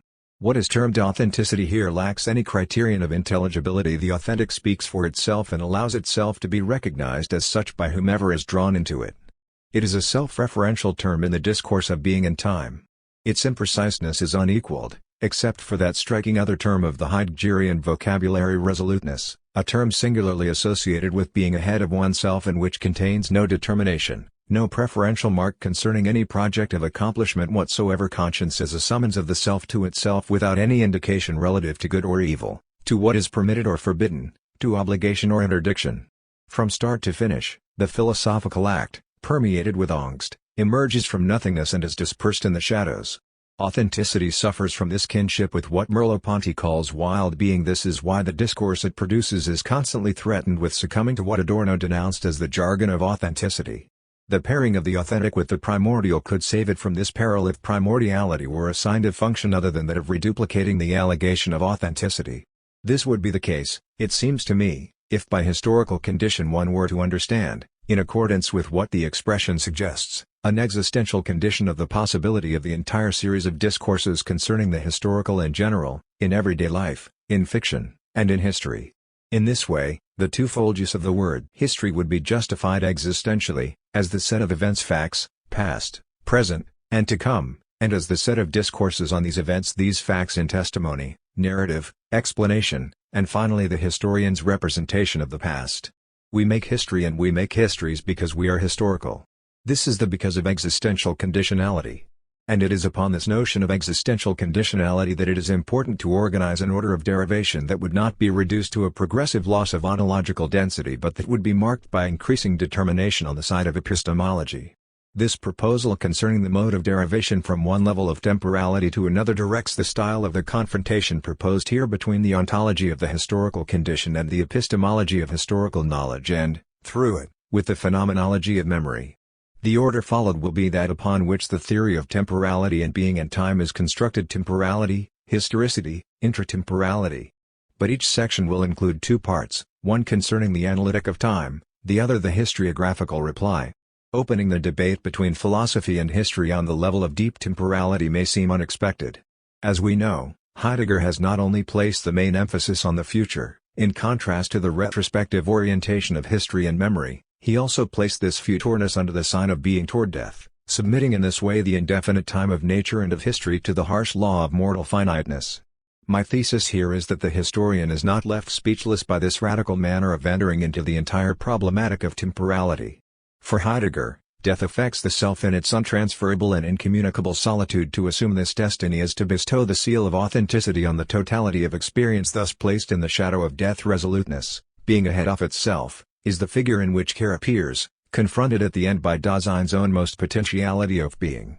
How could the historian have anything to say on this level where authenticity and primordiality coincide? Should the historian be the advocate of one dies, in which the rhetoric of the inauthentic fritters itself away? Yet it is this path that offers itself for exploration.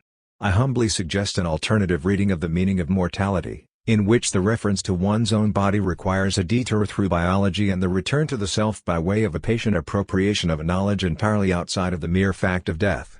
This reading without pretension would pave the way for a multiple attribution of dying to the self, to close relations, to others, and among all these others, the dead of the past, which the retrospective gaze of history embraces. Would it then not be the privilege of history to offer to these absent ones of history the pity of an offer of burial? The equation between writing and sepulchre would thus be proposed as the reply furnished by the discourse of the historian to the discourse of the philosopher section. Temporality. It is around the theme of Geschichtlichkeit that the debate between ontology and historiography tightens. Heidegger's use of the term is inscribed within a semantic history inaugurated by Hegel and relayed by Dilthey and his correspondent, Count York. Heidegger enters the debate by way of the critique of the Diltheyan concept of the connectedness of life, whose lack of ontological foundation he denounces. He marks his difference by placing the phenomenon of the extension between birth and death under the aegis of the more authentic experience of being toward death. He retains of the historiography of his own time only the ontological indigence of its guiding concepts accredited by Neo-Kantianism. By opening the discussion in this way, the occasion is provided to test the sense Heidegger attaches to the derivation of temporalization from one level to another. I propose to supplement the approach in terms of ontological deficit by taking into account the resources of the existential potentiality of the historiographical approach that are contained, in my opinion, in certain strong points of the Heideggerian analysis: the distinction, on the very level of the relation to the past, between the past as what has elapsed, eluding our grasp, and the past as having been and belonging as such to our existence as care the idea of generational transmission, which gives to debt at once a carnal and an institutional coloration and repetition, the Kierkegaardian theme par excellence, by virtue of which history appears not only as the evocation of the dead but as the theatre of the living of other times. Section historicity. It is on the level of intratemporality, of being and time, that the ontology of Dasein encounters history, no longer simply in its inaugural gesture and in its epistemic presuppositions, but in the effectivity of its work. This mode is the least authentic, for its reference to the measures of time places it in the gravitational sphere of what Heidegger considers the vulgar conception of time, which he credits to all the philosophers of time from Aristotle to Hegel, a conception whereby time is reduced to an anonymous series of discrete moments. Nevertheless, this mode is not stripped of all primordiality, so that Heidegger can declare it to be co-primordial with the preceding modes because reckoning with time is understood prior to any measurement, developing a remarkable categorial network that structures the relation of preoccupation connecting us to the things with which we busy ourselves. These categories, datability, what is of a public character, the rhythms of life, allow us to engage in an original debate with historical practice. This positive apprehension of the work of the historian affords me the opportunity to reread all the earlier analyses at the point where history and memory intersect.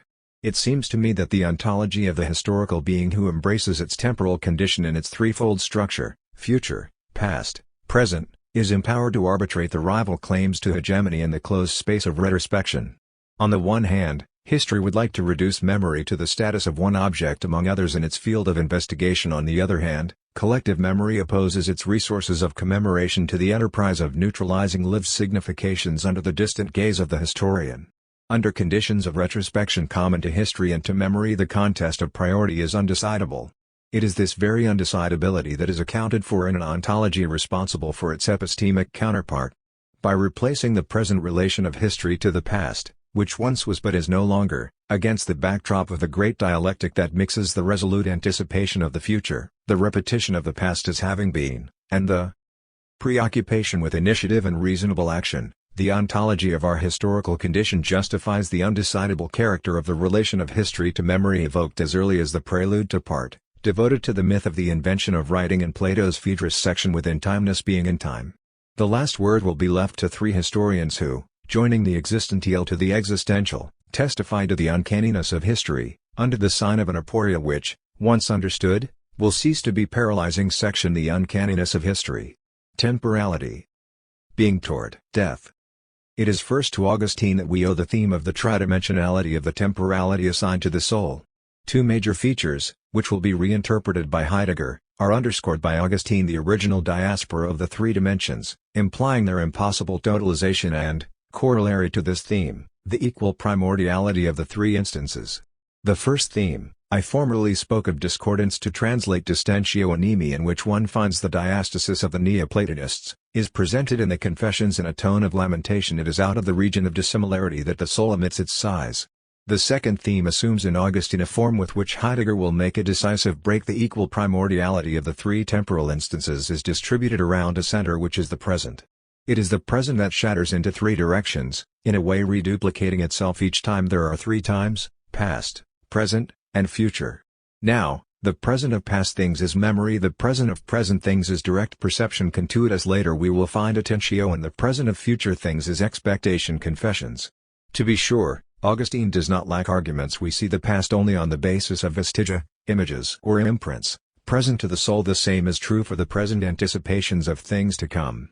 It is, therefore, the problematic and the enigma attached to it of the presence of the absent that imposes the threefold reference to the present.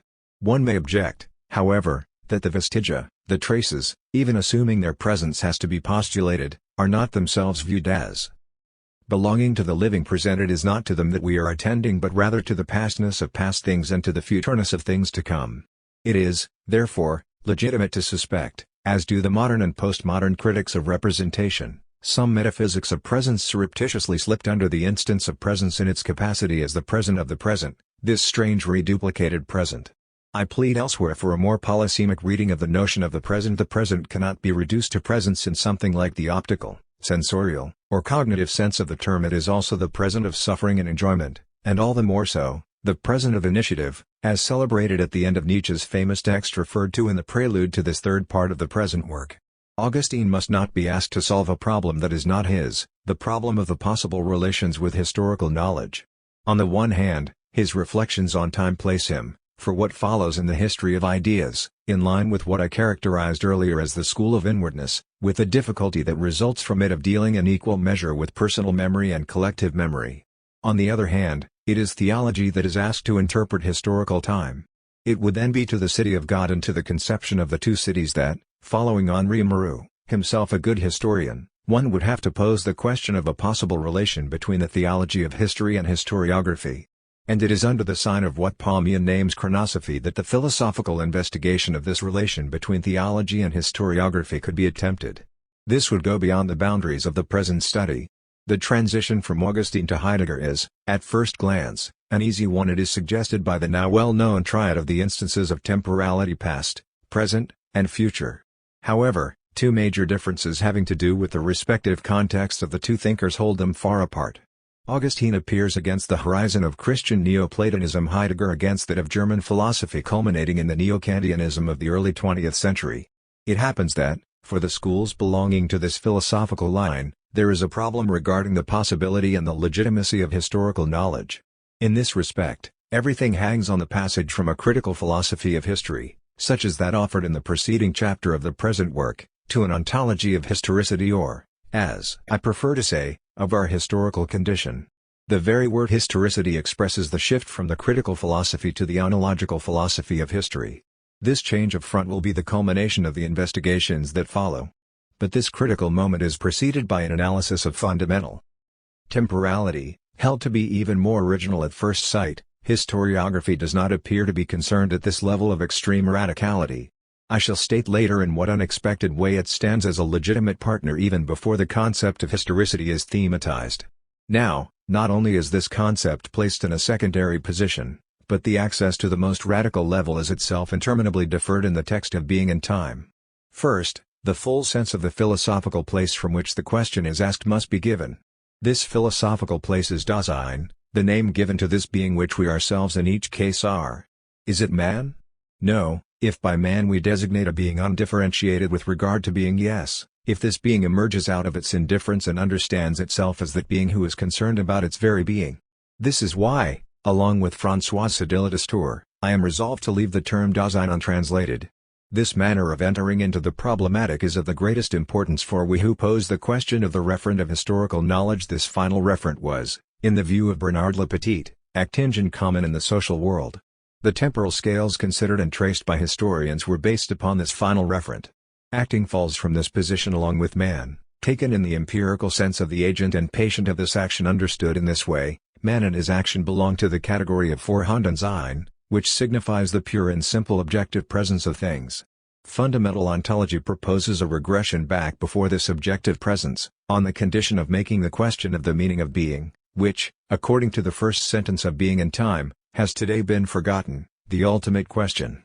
This inaugural rupture, paid for by the untranslatability of the word Dasein, does not exclude the exercise of a function of conditionality with respect to what the human sciences call human action, social action, to the extent that the meta-category of care occupies a central position in the hermeneutical phenomenology for which Dasein constitutes the ultimate referent. One must wait until chapter of part division titled The Preparatory Fundamental Analysis of Dasein, before arriving at the thematization of care as the being of Dasein. It is noteworthy that it is in terms of an affection, rather than as a theoretical or practical instance, that care offers itself to be understood, namely, as the fundamental affection of angst, invoked here by virtue not of its emotional character but of its potentiality for openness with respect to the ownmost being of Dasein confronting itself. It is fundamental that this openness be the openness to the totality of what we are, more precisely to the structural whole of this being confronting its being. This question of totality will accompany us throughout the remainder of these reflections. The possibility of fleeing in the face of oneself is contemporaneous with the capacity of openness inherent in angst. Section The being of Dasein as care can be considered the matrix of this preparatory fundamental analysis. It is indeed a question here of Dasein's structural whole. Being and Time we find already sketched out here the theme of being ahead of itself that announces the privilege accorded to the future in the constitution of primordial temporality. Ordinary psychology, which is also that of historians as well as of judges, can grasp of this structure of care only the shadow it casts on everydayness and the forms of taking care of with regard to oneself and of concern for others. But even in inauthenticity, Dasein remains essentially ahead of itself, just as the entangled fleeing of Dasein from itself still shows the constitution of a being that is concerned about its being. Of importance to us is the following declaration for the present fundamental ontological study, which neither aspires to a thematically complete ontology of Dasein nor even to a concrete anthropology. It must suffice to suggest how these phenomena are existentially based in care. Care is thus posited as the master category of the analytic of Dasein and endowed with a corresponding scope of meaning. As the remainder of our analyses will progressively confirm, what is most deeply important to me is the founding capacity of the hermeneutical phenomenology of being in time with regard to what is called here concrete anthropology. The touchstone will be, to paraphrase what has just been quoted, how these phenomena, the history of historians and the memory of ordinary people, are existentially based in care and in the temporality of care. My fear, to put it unabashedly, is that the hierarchical ordering of temporal instances in being and time, fundamental temporality, historicity, intratemporality, in terms of decreasing primordiality and of increasing inauthenticity, will be an obstacle to the recognition of the resources of conditionality, and in this sense of legitimacy, that flow from the fundamental to the founded instance. Throughout the present chapter, this will be the guiding thread of my confrontation with the analytic of Dasein. It is especially noteworthy that the second section, titled Dasein and Temporality FF, begins with a chapter that fuses two problematics: totality, the possible being a whole of Dasein, and mortality, the existential project of an authentic being toward death. Everything is decided around this nexus of the vastness of total possible being and the finitude of the horizon of mortality. Before having even begun to explore the strata of temporalization of all the registers of existence, we know that the entry into the dialectic of the instances of temporality will be by way of the future, and that futureness is structurally barred by the finite horizon of death. This primacy of the future is implied in the theme of being toward death. This theme condenses, then, all the fullness of meaning glimpsed in the preparatory analysis of care under the heading of being ahead of itself. After this, the narrow nexus between the potentiality of being a whole and mortality is offered as a sort of summit from which the movement of step-by-step constitution of the derived instances of temporalization will later proceed. It is important to be clear on the two terms of the inaugural correlation as it is formulated in the title of the first chapter of Division 2, the possible being a whole of Dasein and being toward death. It is the structure of care that, by its very openness, imposes the problematic of totality and that confers on it the modality of potentiality, of possible being, as is summed up in the expression ganz sind diaresis an potentiality of being a whole. Possible being a whole by whole is to be understood not a closed system but integrality, and in this sense, openness. And openness always leaving room for what is outstanding, austent hence for unfinishedness. The term incompleteness is important to the extent that the toward of being toward death seems to imply some destination, some course completed. Is there not some clash between opening and closing, unfulfillable integrality and an end in the form of a barrier? Is not the almost unbearable tension that emerges in language in the form of an oxymoron, the completeness of the incomplete, strangely attenuated by the promotion of being toward death, which, in the Heideggerian text, appears to occult the earlier theme of the potentiality for being a whole? In order to restore the vigor of this last expression, must one not leave to the potentiality for being its openness by not rushing to add a whole? This apparently anodyne addition conceals the possibility of all the ensuing slippage as being a whole, being outstanding as being in suspension, being toward the end, being toward death. Along with these slippages, the backward redefinitions the toward of being toward death proposes a sense of possibility, being toward a possibility which projects itself as a possibility closed upon the open possibility of the potentiality of being. Cares being ahead of itself is thereby affected by its reformulation as anticipation of possibility. So it is that death becomes the ownmost possibility of Dasein, the ownmost, absolute, unsurmountable, certain in an unepistemological kind of certainty, anguishing because of its indetermination. In this respect, the passage by way of the idea of the end, with its well-known polysemy, deserves to be underscored. The end that awaits Dasein, that keeps a watch on it, precedes it, an end that is always and imminent, I am not. Precedes it, an end that is always and imminent, I am not. My puzzlement at the conclusion of my rereading of this core chapter have not the resources of the openness of the potentiality for being been closed off by the insistence on the theme of death. Is not the tension between opening and closing attenuated by the dominion exercised in fine by being toward death treated as being toward a possibility?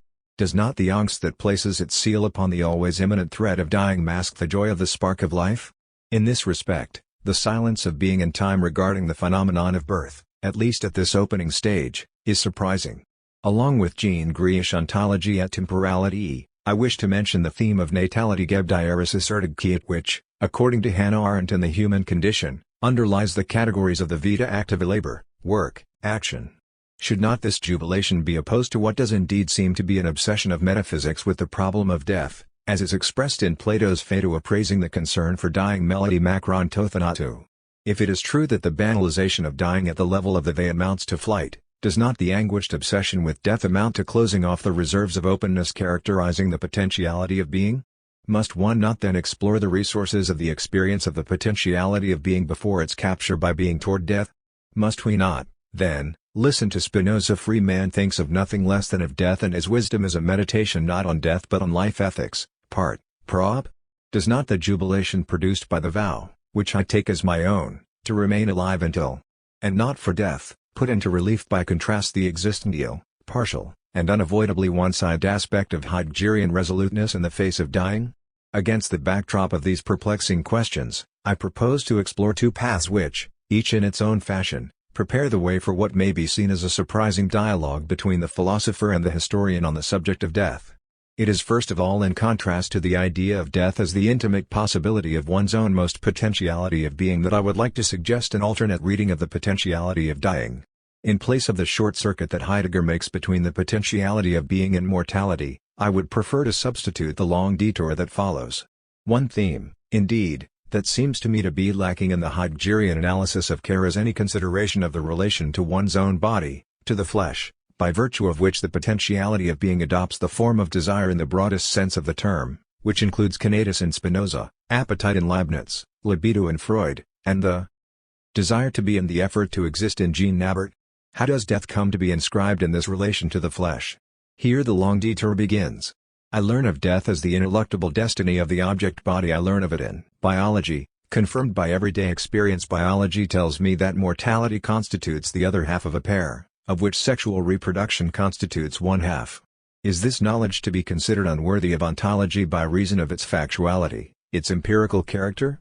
Will it be relegated to the domain of Vorhandenheit or of Zuhandenheit, among the things objectively present or handy? The flesh perturbs this neat separation of modes of being. A separation which could prevail only if this objective and objectivizing knowledge of death were not internalized, appropriated, imprinted in the flesh of the living being, the being of desire that we are. Once the moment of distantiation has been superseded by the moment of appropriation, death is capable of being inscribed within self-understanding as one's own death, as the mortal condition. But at what price? Biology teaches only a general, Generic: it must be so because we are this sort of living being, we must die, there is for us a having to die.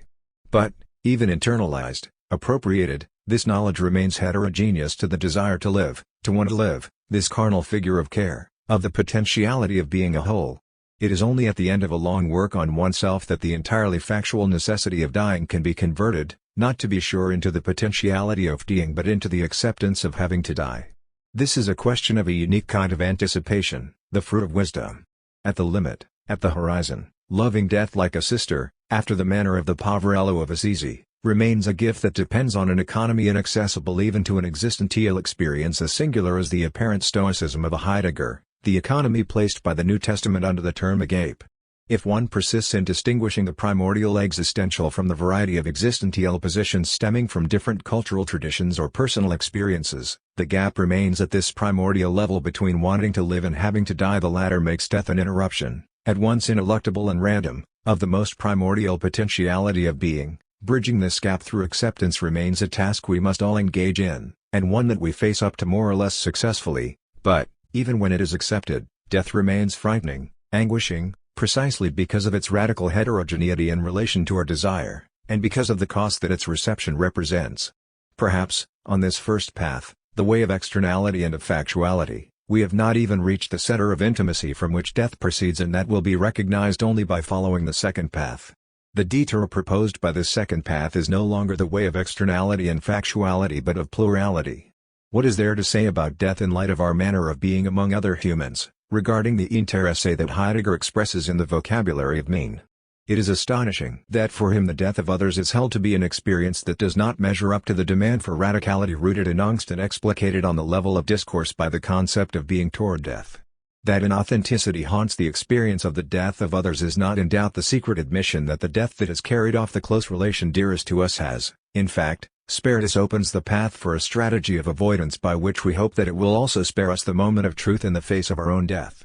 But the relation of the self to itself is likewise not immune from ruses just as cunning as this. What it is important to plumb instead are the resources of veracity concealed in the experience of losing a loved one, placed back into the perspective of the difficult work of reappropriation of the knowledge about death. Along the road that passes through the death of the other, another figure of the detour, we learn two things in succession: loss and mourning. As for a loss, separation as rupture of communication, the deceased, someone who no longer answers, constitutes a genuine amputation of oneself to the extent that the relation with the one who has disappeared forms an integral part of one's self-identity. The loss of the other is in a way the loss of self, and as such constitutes a stage along the path of anticipation. The next step is that of mourning, evoked on several occasions in this book. At the end of the movement of internalization of the love object that has been lost forever, the reconciliation with this loss, in which, precisely, the work of mourning consists, begins to take shape. Are we not able to anticipate, on the horizon of this mourning of the other, the mourning that would crown the anticipated loss of our own life? Along this road of redoubled internalization, the anticipation of mourning that our close relations will have to go through at the time of our disappearance, can help us to accept our own future death as a loss with which we strive to reconcile ourselves in advance. Must we take one additional step and receive a message of authenticity from the death of all those others who are not close relations? This is the place once again to redeploy the triad of the self, close relations, and others, as we attempted to do above with respect to the problem of the attribution of memory.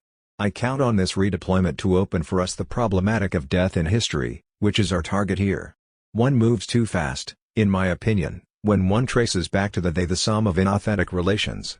In addition to the fact that the idea of justice, evoked in the context of the presumed duty of memory, refers to the position of a third party in interpersonal relations, the death of all these others contains a lesson that neither the relation of the self to itself nor the relation to those close to us could ever provide.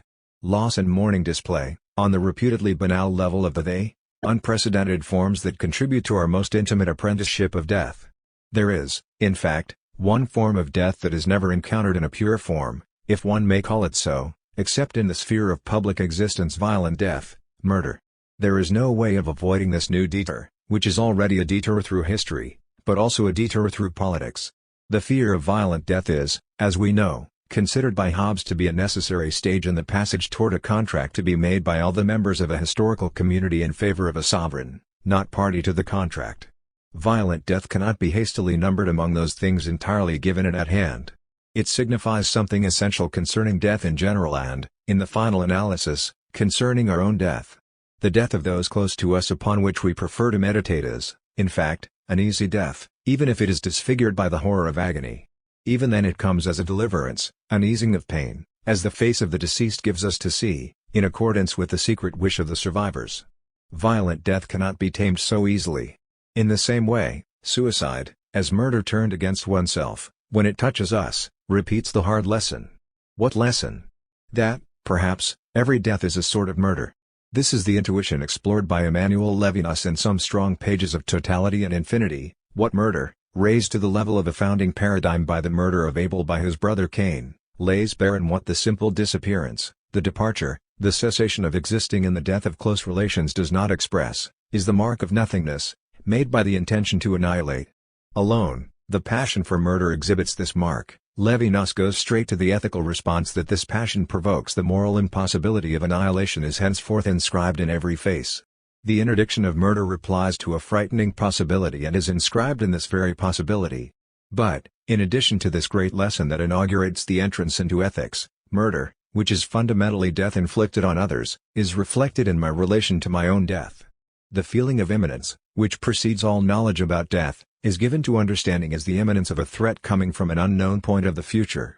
Ultima latet, repeats Levinas, in death I am exposed to absolute violence, to murder in the night totality and infinity. An unsettling malevolence of the other advances toward me, against me, as though murder, rather than being one of the occasions of dying, were inseparable from the essence of death, as though the approach of death remained one of the modalities of the relation with the other. Silent regarding the eventual aftermath of death, nothingness or recommencement? I do not know. Levinas is clear and firm regarding the before, which can only be a being against death and not a being toward death. Life? A project in suspension against a horizon of a pure menace, which comes to me from an absolute alterity. Fear, not of nothingness but of violence and, in this sense, fear of the other, to Heideggerian being toward death. Levinas opposes a despite death, and against death, which opens a fragile space of manifestation for goodness liberated from the egoist gravitation, in addition to the ethical, and political, teaching that Levinas elicited from this meditation on the violence of death. I would like to evoke one of the figures assumed by mourning that corresponds to the loss sharpened by the passion for murder. This figure sets us on the path toward the coming reflections on death in history. What indeed could a peaceful, dignified vision of the threat signified by violent death be? Would this not be the presumed banality of the one dies? Could not this banality contain its own force of ontological attestation? This would be the case if we were able to contemplate the threat that our desire will be interrupted as an equitable equalization, just as everyone else, before me and after me, I too must die. With death ends the time of privileges. Is this not the message transmitted by the sober narrative of the death of the patriarchs in the Torah? So dear to Levinas, he died and was gathered to his father's kin, breathed his last, and was gathered to his father's kin? Death in history. Is the historian condemned to remain speechless in the face of the solitary discourse of the philosopher?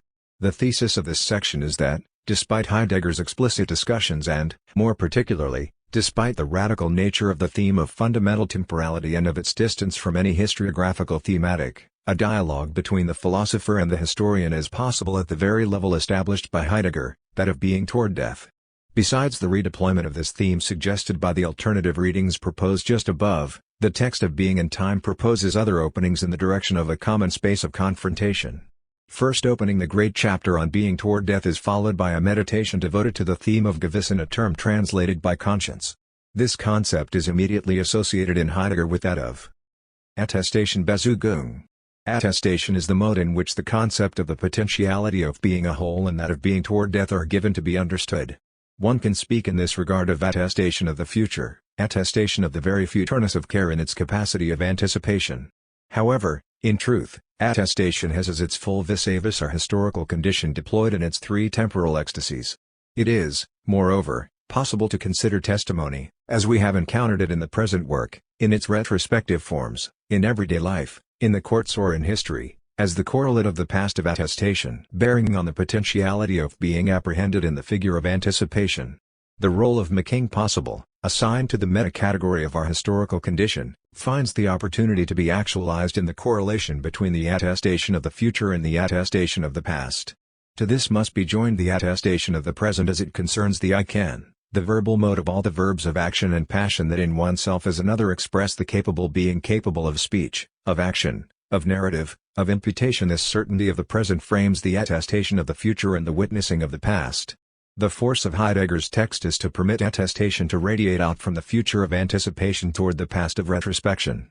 Second, opening the ontology of the potentiality of being/potentiality of being does not leave pastness in a relation of externality or of adversarial polarity, as is still the case with the concepts of the horizon of expectation and of the space of experience in Kosayek and in our own analyses. Kosayek, moreover, did not fail to underscore, as we noted earlier, the singular nature, like a de facto structure, of the experience of history. According to being in time, anticipation implies pastness. But in what sense of the term? Here, a decision is taken whose indirect consequences for history are immense. It is not as already elapsed and beyond reach of our will to mastery that the past is intended after the fact as having been. In this respect, the decision that is apparently merely semantic to prefer Gesenheit, the quality of having been, to Vergangenheit, the past that has elapsed and disappeared, to express pastness has a close affinity with the movement that leads the critical philosophy of history back to the ontology of the historical condition. We have many times anticipated this priority of having been over the past as elapsed in the following terms: the no longer of the past, we have said, should not obscure the intention of historians whose gaze is directed toward the living who existed prior to becoming the absent of history. It is of the greatest importance that this redefinition of the past be introduced for the first time within the framework of the analysis of fundamental temporality, that of care being in time before taking into account the theme of historicity and the specific problem of history. The tie between futureness and pastness is assured by a bridging concept, that of being in debt. Anticipatory resoluteness can only be the assumption of the debt that marks our dependence on the past in terms of heritage. In the chapter on Gewissen, the notion of debt German, Schuld had already been stripped of its sting of indictment, of guilt, which may seem regrettable in the case of a historical judgment on notorious crimes, such as those mentioned earlier in connection with the debates of the German historians, among others. Was Heidegger excessive in removing its moral character from the concept of debt? I think that the idea of fault must take its place at a very specific stage of historical judgment. When historical understanding is confronted with admitted wrongs, the notion of wrongs done to others then preserves the properly ethical dimension of the debt, its dimension of guilt. We shall say as much in my chapter on forgiveness. But before that, it is good to make use of a morally neutral concept of debt, one that does not express more than a heritage transmitted and assumed, and one that does not exclude a critical inventory. This concept of heritage debt comes to take its place under that of standing for, proposed in the framework of the epistemology of historical knowledge as the guardian of the referential claim of historical discourse that the constructions of the historian can have the ambition of being tangentially, so to speak, the reconstructions of what actually took place as though actually having been, according to the words of Leopold von Ranke, is what the concept of standing for means. However, we were not able to conceal the problematical character of this concept on the very level on which it was articulated. It remains as though suspended, after the fashion of a bold claim posited on the horizon of the historiographical operation. In this regard, being in debt constitutes the existential possibility of standing for. Whereas the notion of standing for remains dependent, in the structure of its meaning, on the deliberately retrospective perspective of historical knowledge, being in debt constitutes the reverse side of anticipatory resoluteness. In the following section we shall say what the historian can retain of this consideration of anticipation on the derivative plane of historicity where, precisely, the dialogue between the philosopher and the historian is taken up. It is, therefore, under the sign of being in debt that having been predominates in terms of ontological density over the being no longer of the elapsed past. A dialectic is begun between having been and elapsed that is a great resource for the dialogue between the historian and the philosopher, and for the latter's own work. All the same, we have to preserve the legitimacy of each of the two terms of the pair. Here, we can offer resistance to Heidegger's analysis, for which the determination of the past as elapsed must be considered an inauthentic form of temporality, dependent upon the vulgar concept of time, the simple sum of fleeting nows. It is at this point that the treatment of the qualifiers authentic and inauthentic is revealed to be inadequate to the possibilizing function assigned to ontological conceptuality, rendering the dialogue between the philosopher and the historian difficult if not impossible. In this regard, this dialogue requires that justice be done to the concept of the elapsed past and that the dialectic of having been and no longer be re-established in all its dramatic force. Certainly, there is no doubt that the simply elapsed bears the mark of the irrevocable and that the irrevocable, in its turn, suggests the powerlessness to change things in this sense, The elapsed is drawn to the side of the handy and the objectively present vorhanden and zehanden, categories deemed inadequate to the ontological tenor of care. However, the notate hand, not objectively present character of the past does indeed seem to correspond in the practical sphere to absence in the cognitive sphere of representation. It is here that the coupling between being in debt, an ontological category, and standing for, an epistemological category, proves to be fruitful, to the extent that standing for raises to the epistemological level of the historiographical operation the enigma of the present representation of the absent past, which, as has been sufficiently repeated, constitutes the primary enigma of the mnemonic phenomenon. But being in time ignores the problem of memory and only touches episodically on the problem of forgetting. Later we shall consider the consequence of this omission on the plane of historicity and of the debate with historiography. One can, however, deplore this absence already in the radical analysis of care, the level on which the decision is made to oppose having been, more authentic, to the elapsed past, less authentic.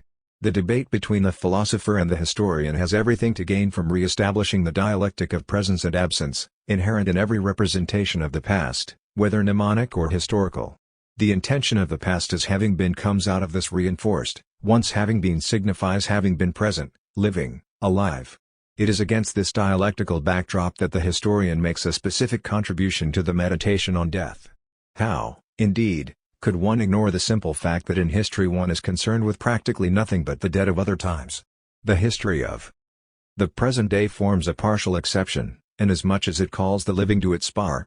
However, they are summoned as surviving witnesses of events that are in the process of slipping away into the absence of time elapsed, often as inaudible witnesses, as the extraordinary events to which they bear witness appear inconceivable when measured in terms of the ordinary understanding of contemporaries. Thus they may seem further removed than any distant past. Sometimes the witnesses die as a result of this lack of understanding. It will be objected that this emphasis on death in history is relevant only in a history of great events that takes into account only the decisions and great passions of a few prominent individuals. In addition, it will be objected that this coupling of event and structure grinds into anonymity the feature of mortality posited in the case of individuals taken one by one.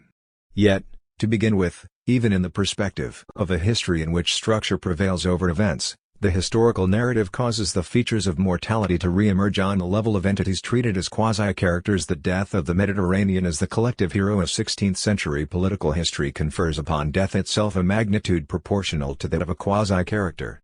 In addition, the anonymous death of all these people who do no more than pass across the stage of history silently poses to meditating thought the question of the very sense of this anonymity. It is the question of one dies to which we earlier attempted to restore ontological density, under the twofold sign of the cruelty of violent death and the equity of death as it levels all destinies. This is indeed the death at issue in history. But in what way and in what terms? There are two ways of replying to this question. The first is to make the relation to death appear as one of the object representations which the new history has chosen to inventory. There is indeed a history of death, whether in the West or elsewhere, which constitutes one of the most remarkable conquests in the domain of the history of mentalities and of representations.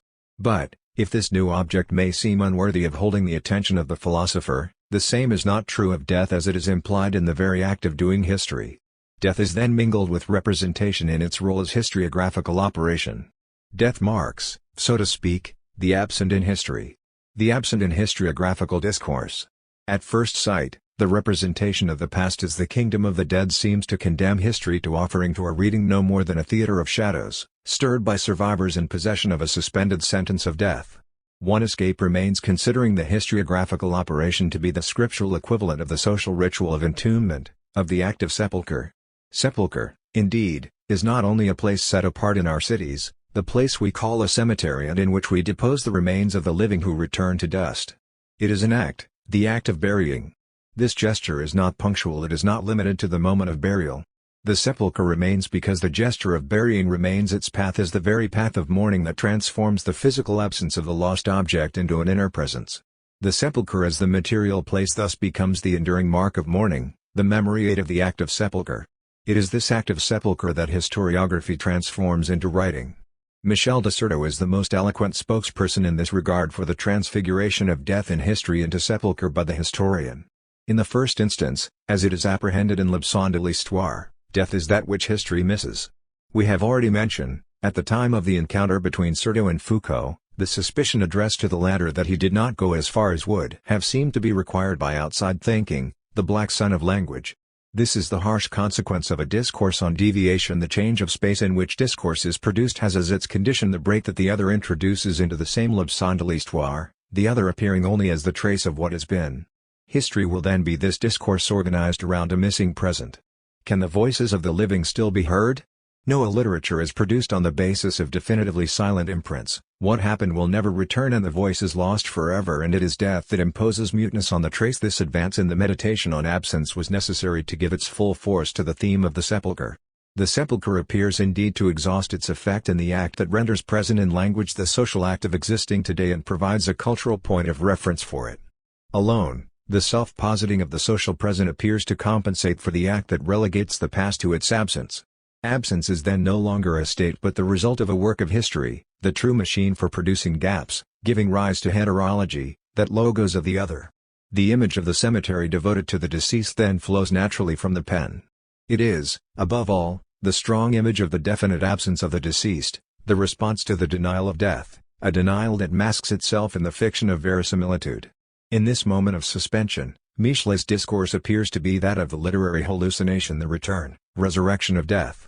The traces, however, are mute and all that is still speaking is the narrative of history. It can speak of the sense of absence made possible when there is no place other than discourse. The theme of the cemetery then simply outstrips that of absence. The writing of the historian makes room for lack and it hides it. It creates these narratives of the past which are equivalent to cemeteries in cities. It exorcises and affirms a presence of death in the midst of the living. The reversal takes place at the very heart of the cemetery theme, under the sign of the equation between writing and sepulchre. This strong tie is pronounced in a few magnificent pages of the writing of history. It is first in terms of place that sepulchre is evoked. This place in discourse has as its counterpart the place of the reader to whom the writing of history is addressed. The passage from sepulchre place to sepulchre act is effected by what Certeau calls a literary inversion of procedures belonging to research. According to him, this gesture has two aspects. On the one hand, writing, like a burial ritual, exorcises death by inserting it into discourse, but this is also done to perfection in the portrait gallery. The fantasy of the dance of death, thus, seemed to be confirmed. Writing places a population of the dead on stage, characters, mentalities, or prizes. On the other hand, writing performs a symbolic function which allows a society to situate itself by giving itself a pass-through language. A dynamic relation is established in this way between two places, the place of the dead and the place of the reader. Sepulchre's place becomes sepulchre's act. Where research had brought about a critique of current models, writing constructs a tombeau for the dead. Thus it can be said that writing makes the dead so that the living can exist elsewhere. This scriptural conversion leads further than simple narrativity. It plays the role of performative language, allows a practice to be situated in respect to its other, the past. It is not merely narrativity as such which is superseded in this way, but along with it the function of alibi, of the realist illusion which pulls producing history to the side of telling stories. Performativity assigns a place to the reader, a place that has to be filled, a something that must be done. Echoing these strong words, Jacques Rancière analyzes the theme of the dead king in the names of history. He first notes that death in history is not directly the indiscriminate death of anonymous people. It is, primarily, the death of those who bear a name. Death that is an event. But it is already a death that joins a proper name to a function and lends itself to the metonymus transfer to the institution. The death of the king is, by reason of the excess of words, the delegitimation of kings. Besides the ordinary death of Philip I at what could be termed the Hobbesian crossroads of poetics and politics, the poetics of knowledge meets up with the violent death of Charles I of England, which metaphorically evokes the peril of death that each man encounters in the natural condition, but also the death of the political body as such.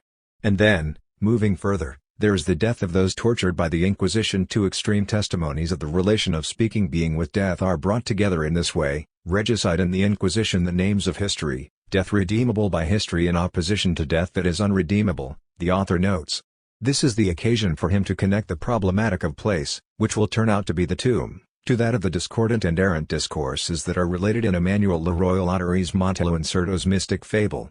The historian then appears as the one who, in a variety of ways, makes the dead speak. And the democratic destitution of the figure of the king was necessary in order to recover the silent voices of the poor and the masses, and through them, common death. For the king dies just like everyone else. And it is here that Rancière joins Certeau. Unknown to Braudel, who lets himself into the king's chambers along with the ambassadors, what matters and what Braudel was not concerned with, are the conditions in which the writing of the knowledgeable historical narrative takes place in the democratic age, of the conditions of articulation of the threefold, scientific, narrative, and political, contract. Henceforth, the death drive inherent in the scholarly belief in history, emerges not simply from the figure of the dead king alone, but from the death signified by the completed character of the historical past. It is death on a grand scale that Michelet, the Romantic historian, preceding the scientific language of the Annales, exorcises. This mass death attains readability and visibility at the same time as the Republican Romantic paradigm of history. Death in history, I would say, is inherent in what Ricoeur calls the founding narrative. It is death on the scale of the past as it is completed, elapsed. It is the inclusion of death in science, not as residue but as a condition of possibility. There is history because there is a past and a specific passion for the past. And there is history because there is an absence of things in words, of the denominated in names. A twofold absence, then of the thing itself that is no longer there and of the event that never was, because it never was such as it was told. Here we find our entire problematic of the relation of memory and history to the absence of the before, joined here by the theme of death in history. Without going as far as the distinction dear to me between the elapsed, the completed, and having been, Ricoeur, placing himself in the wake of Michelet, ventures to speak of the supplement of life, contemporaneous with the excess of words. Even the redemption of absence, which could be a theme taken from Walter Benjamin. In any event, it is the function of discourse as the place of language to offer soil and a tomb to the dead of the past. The ground is an inscription of meaning, the tomb a passage of voices. Whence we hear the voice of Cerdo assigning two symmetrical places to the reader and to the dead. For one and the other, language is death, calm down. In proffering this discourse, the historian gives a response to the philosopher in the process of having it out with the Heideggerian theme of being toward death.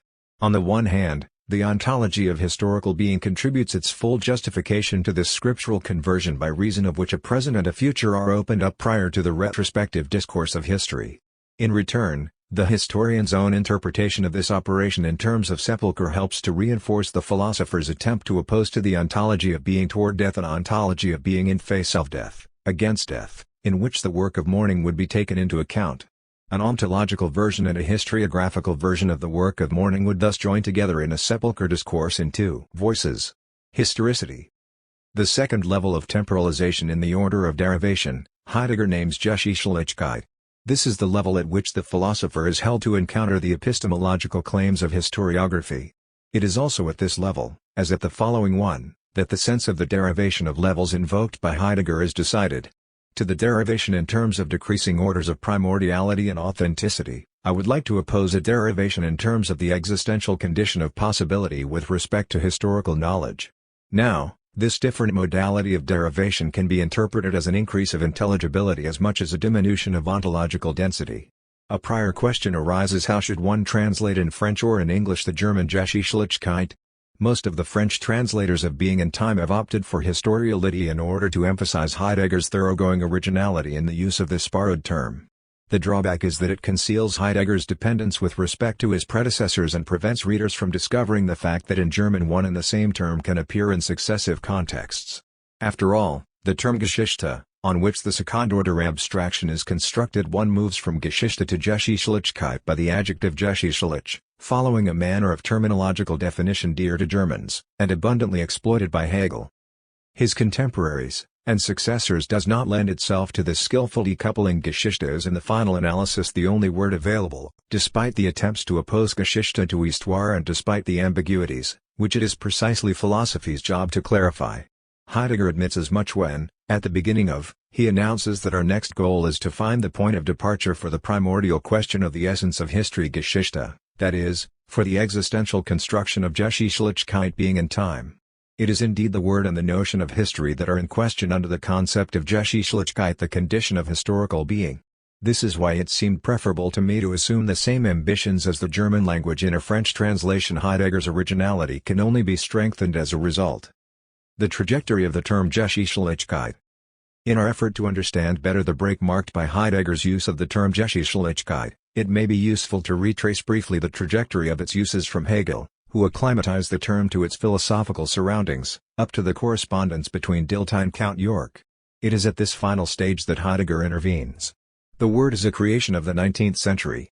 It was in fact Hegel who imprinted on it its philosophical signification. It is in his lectures on the history of philosophy that the term first arises in the full force of its meaning. It concerns ancient Greece, in whose name alone the cultivated man of Europe and in particular we Germans feels at home, Heimlich in seine Heimat. But it was the specific way in which the Greeks inhabited their cosmologies, their mythologies, their history of gods and men, that gave the Greeks themselves this character of free and beautiful Geschichtlichkeit.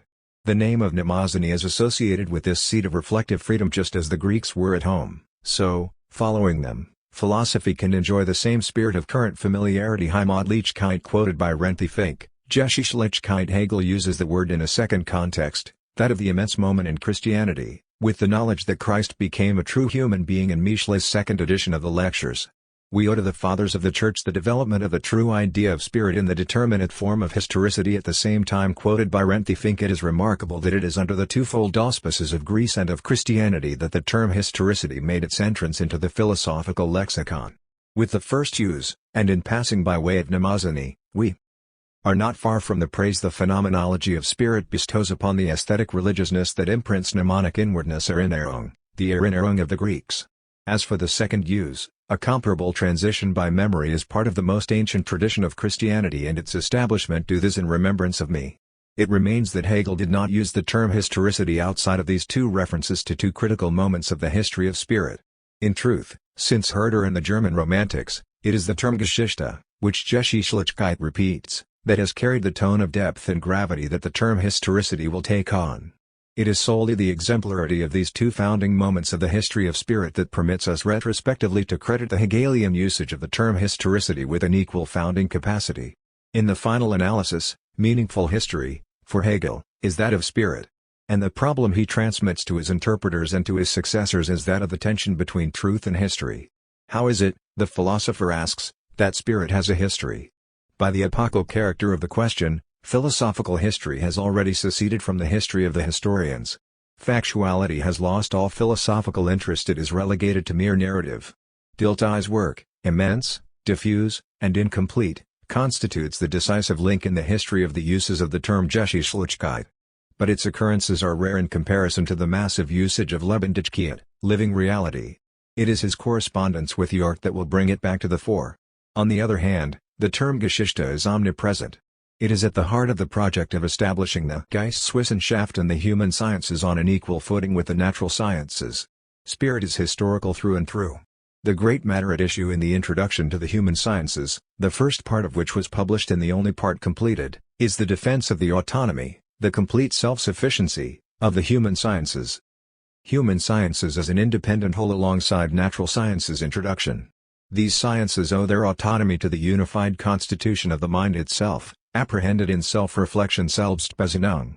This sense of the indivisible unity of the mind continued to be reinforced as Dilthey's publications grew. In opposition to the mechanistic views tied to the associationism then triumphant in psychology, the notion of psychical structural coherence Strukturzusammenhang is introduced as early as the opening pages of the Formation of the Historical World and the Human Sciences. This expression belongs to a rich semantic field assembled around the term Zusammenhang, in close connection with the term life. 1. Cannot more strongly assert the direct rootedness of scientifically oriented concepts in the very depths of life. It is worth noting that at no point is the idea of living structural coherence or of psychical structural whole, or other renderings, ever associated in Dilthey, as it will be in Heidegger, with that of the interval between birth and death. Death is not, for him, the reference of finiteness for self-reflection, any more than birth is. The living unity of the spirit understands itself by itself, without any other conceptual intermediary. A conceptual network is thus set into place, linking Lebendigkeit, Geschichtlichkeit, Freiheit, and Entwicklung life, historicity, liberty, development. Now, in this sequence, the moment of historicity has no particular privilege, nor does it appear in the Introduction to the Human Sciences. It makes a furtive appearance in his Antrittsrede in der Akademie der Wissenschaften, inaugural address to the Academy of Sciences and again in Dilthey's address on the occasion of his 70th birthday, Rede zum Geburtstag in. It is not by chance that, in the course of his correspondence with York, Dilthey will emerge bearing a halo of religiosity far removed from theological dogmatism and prolonging the Hegelian work of rationalization and secularization, whether intentional or not, of Trinitarian Christian theology. Against this rich backdrop of reflective certainty, the correspondence with Count Paul York von Wardenberg, casts a distanced and critical regard on the very attempt to found the autonomous hold of the human sciences on the concept of life. It was left to York to introduce the gap between self-reflection and any empirical project of historical science. The concept of historicity is clearly called for in the neighborhood of concepts such as vitality and inwardness, all these words in Heidenkeit. But the preferred term is finally geschichtliche Lebendigkeit Renthefink, Geschichtlichkeit, and York pushes his friend even further in denouncing the spiritual poverty of the empirical historical sciences. Referring to Dilthey's recent publication of Ideas Concerning Descriptive and Analytical Psychology, G.W., York denounces the insufficiency of psychology as a human science to contend with the fullness of historical life. What self-reflection as a primary means of knowledge lacks, York observes, is a critical analysis of the ontological deficit of the sciences assembled around psychology, that is to say, essentially a fundamental logic to precede and guide the sciences. Then comes York's famous sentence: Dilthey's investigations place too little emphasis on the genetic difference between the ontic and the historical historisch. This difference, foreign to Dilthey's vocabulary, is intended to express the maximum gap between the ontological and the presumably scientific. It is starting with this opposition that Heidegger will cast off again. Wherever this difference is lacking, historiography remains prisoner to purely ocular determinations. Wherever it is recognized, it can be strongly affirmed as I am nature, I am history. York's proposals came at a time when his friend was caught up in the second part of his life of Schleiermacher, which he would never finish, and when he was also attempting to provide a sequel to the Introduction, which would remain incomplete as well. This is also the time when Dilthey was undergoing the attacks of his colleague Ebbinghaus, the spokesman for scientific psychology. York calls upon Dilthey to respond by stressing ever more firmly the immediacy of the certainty attaching to self-reflection, which addresses itself directly to the structural connections of life. Lebendigkeit could not forego this internal coherence of life. This, however, does not prevent the concept of historicity from being drawn to the side of an anti-dogmatic religiousness, itself termed historical in a non-chronological sense of the word. Dilthey's final letter Summer contains one of his rare confessions. Yes, the term Geschichtlichkeit is the most apt to convey the supreme task of the human sciences, which is to stand up, in self-reflection, in the name of victorious spontaneous vitality, to the lack of spirituality of modern times, to value, he says, the consciousness of the supersensible and superrational nature of historicity itself. Renthefink, Geschichtlichkeit. York died on September. This ended the discussion on historicity. The term will no longer appear except in his 70th birthday speech and in the Vorrede. This is no more than a terminological erasure, as Dilthey will continue to speak of the historical world and will claim for the human sciences the foundation of knowledge of the world, a foundation which makes the world itself possible. Vorrede, Gesammelte Schriften. Heidegger's intervention is grafted quite precisely on this debate opened by York at the very heart of Dilthey's work. Heidegger makes this admission at the start of section of Being in Time. Our analysis of the problem of history grew out of an appropriation of Dilthey's work. It was corroborated, and at the same time strengthened, by Count York's theses that are scattered throughout his letters to Dilthey. Being in Time. From this follows the strange redaction, one of a kind, consisting of a series of paragraphs composed for the most part of an anthology of citations. Heidegger frankly places himself with York on the critical point at which psychology, destined to comprehend life, proposes to reveal the whole fact of man. How can man, in this guise, be at once the object of the human sciences and the root of these sciences? The question goes well beyond the debate concerning the border between the human sciences and the natural sciences, between understanding and explanation, well beyond the promotion of psychology as the science of reference for philosophy. It has as its stakes the understanding of historicity, as the two friends agreed. From York are retained the intervention relating to Dilthey's publication in of Ideas Concerning Descriptive and Analytical Psychology and the famous distinction between ontic and historical. One may doubt that this interested recourse to York's comments and especially to his terminology, ontic in opposition to historical, facilitates an appropriation of Dilthey's work. York's ontic is not Heidegger's ontic, which is paired in a unique way with the ontological. However, to clarify this point would only blur the tracks and lead us away from the true center of Dilthey's thought, namely, the tie between life and history. It is not upon this equivocation that Heidegger constructs his own interpretation of historicity but upon the lack experienced at the end of the meditation on the equiprimordial connection of death, debt, and conscience. Rooted in care trans. Modified. What is missing is the other end, namely, the beginning, birth, and, between them, the interval that Heidegger says stretches along Ausdehnung. And he admits that this in-between, in which Dasein constantly holds itself, was overlooked in our analysis of being a whole. It is worth noting that Heidegger confronts Dilthey not over the term historicity, which furnishes the chapter with its title, but over the theme of the connectedness of life, whose systematic context we reconstructed above. In a few lines he bids farewell to the Dilthean concept. For one thing, it is supposed to resolve itself into a succession of experiences unfolding in time, which would relegate it to the next level of derivation, that of within-timeness. For another, more seriously, the ontological prejudice guiding the characterization of the interconnection in question localizes it without reservation in the actual now, in the ontological region of the objectively present and, in so doing, places it under the sway of the vulgar concept of time, which propels the descending dialectic of temporality in its downward motion. It is impossible, Heidegger asserts, to conduct upon this basis a genuine ontological analysis of the way Dasein stretches along between birth and death.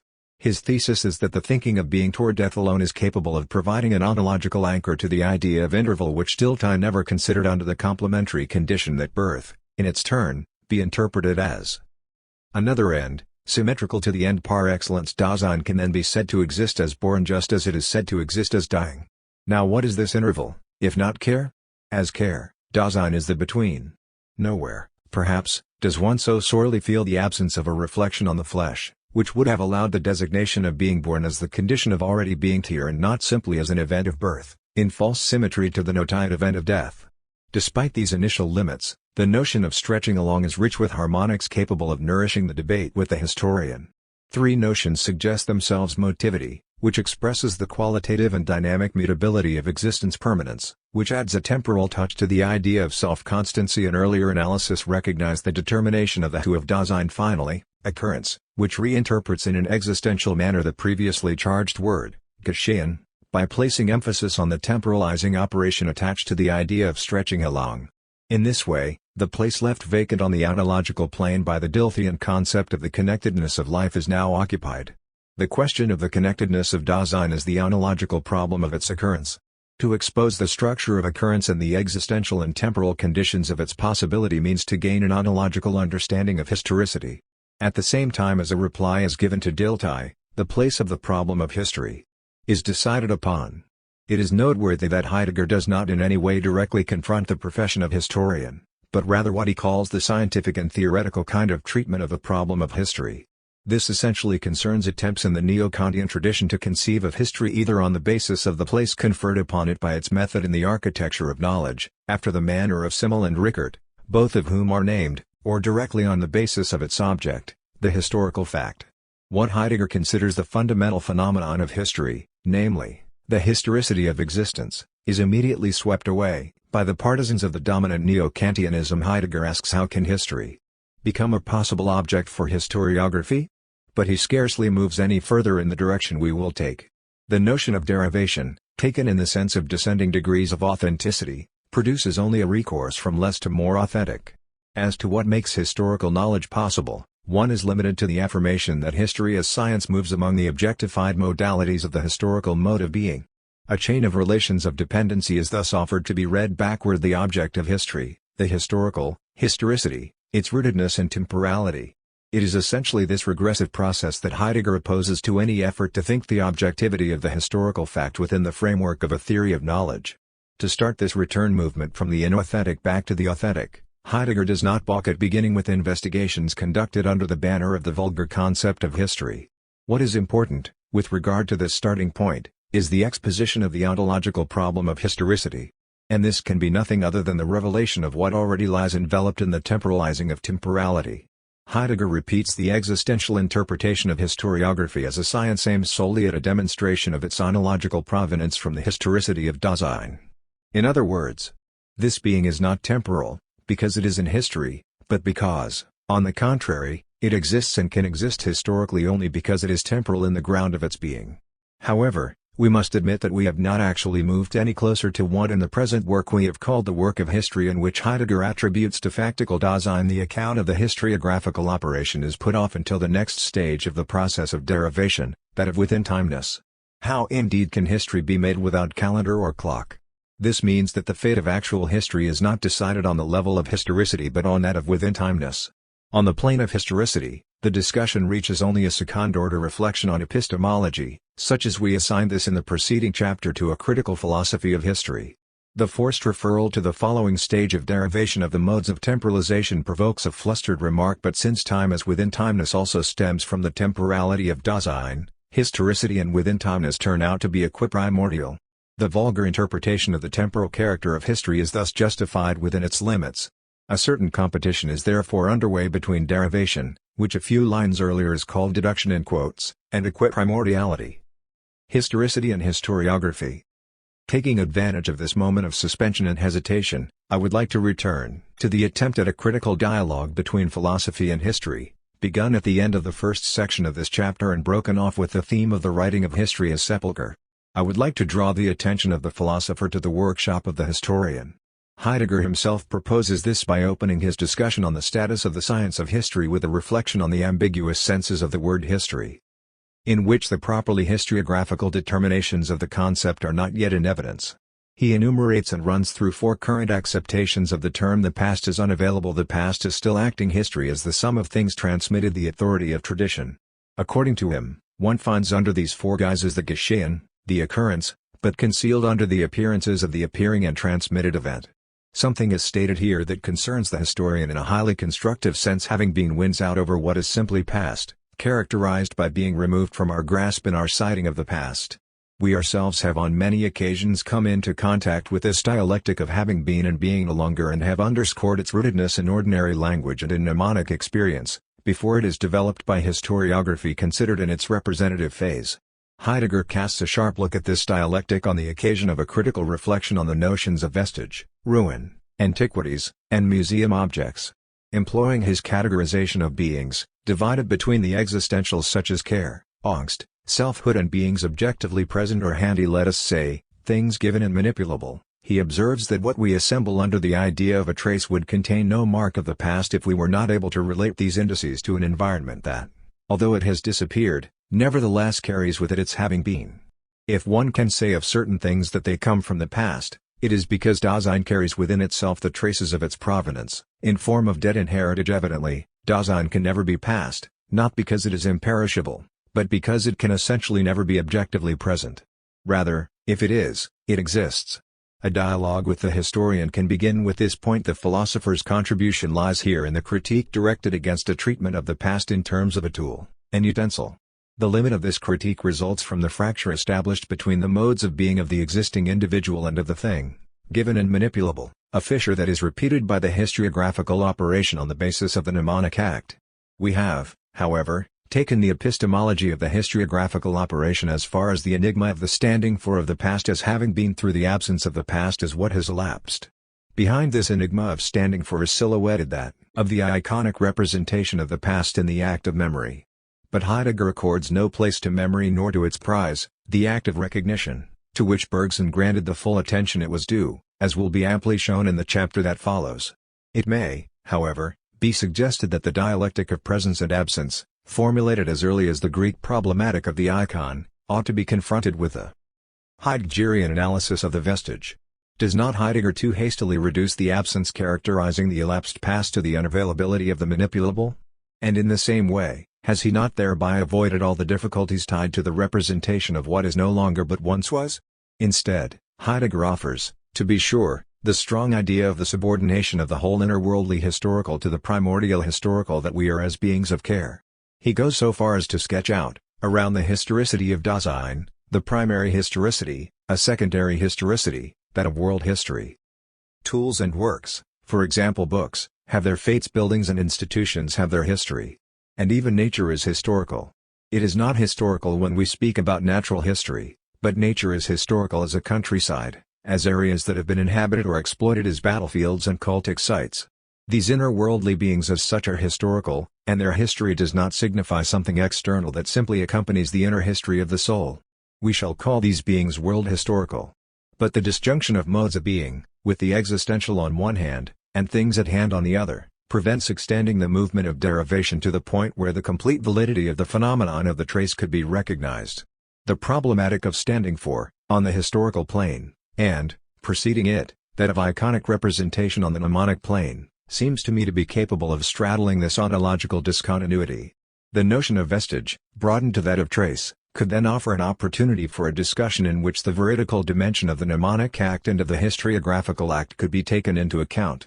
In the absence of this confrontation, Heidegger balances the stubborn reintroduction of the dependence of historicity in the context of fundamental temporality only by evoking the features resulting from the dependence of historical being with regard to the world, in line with the notions of heritage and transmission analyzed previously, completed by that of being together with. It is in this way that fate and destiny are discussed, thanks to a certain assonance in the German words Geschichte, Schicksal fate, and Geschick destiny. Some may be concerned, in this regard, about the heroic overload that is imposed here by the concern with the concrete. I prefer, however, to continue my search for points in Heidegger's text upon which to begin a constructive debate. I will retain two substantive terms: the succession of generations, borrowed from Dilthey, and repetition, received from Kierkegaard. Both of these are capable of playing the role of connector between the ontology of historical being and the epistemology of the historiographical operation. The concept of generation is assuredly among those best suited to provide concrete density to the more general concept of transmission, even of heritage. But, here again, there lacks the carnal dimension that the concept of birth could have provided. On this basis one could have erected the entire symbolism of filiation and the whole juridical apparatus related to the idea of genealogy, through which the living being itself is instituted. One must remember, Pierre Legendre states directly, that institutions are a phenomenon of life. To do so, one must also remember that humanity is to be defined as the speaking living being, which makes genealogy a structure irreducible to the functions of reproduction. In line with his concept of the connectedness of life, Dilthey would not have repudiated Legendre's assertion that life does not live and that it is a human task to institute the living. Producing the institutional tie is the work of genealogy, which allows us to hold the thread of life. Sociologists, jurists, and psychoanalysts are not the only ones interested in the study of the genealogical principle of the West. Historians are as well, to the extent that they consider, along with Bernard Lepetit, that the referent of history is the constitution of the social bond taken in all its dimensions, at the point of intersection of practices and representations. History too is a science of the speaking living being. The juridical normativity that governs the genealogical field is not only one of its objects, not even a new object, but instead a presupposition attached to the positing of its object, and in this sense an existential presupposition. History encounters only speaking living beings in the process of institution. Genealogy is the institution that makes life human life. In this sense, it is a component of standing for, constitutive of historical intentionally. The theme of repetition, originating, we have just recalled, in Kierkegaard, is, in its turn, of great fecundity regarding the ontological foundation of the historiographical enterprise in its entirety. Resoluteness that comes back to itself and hands itself down, then becomes the repetition Wiederholung of a possibility of existence that has been handed down, being in time, modified.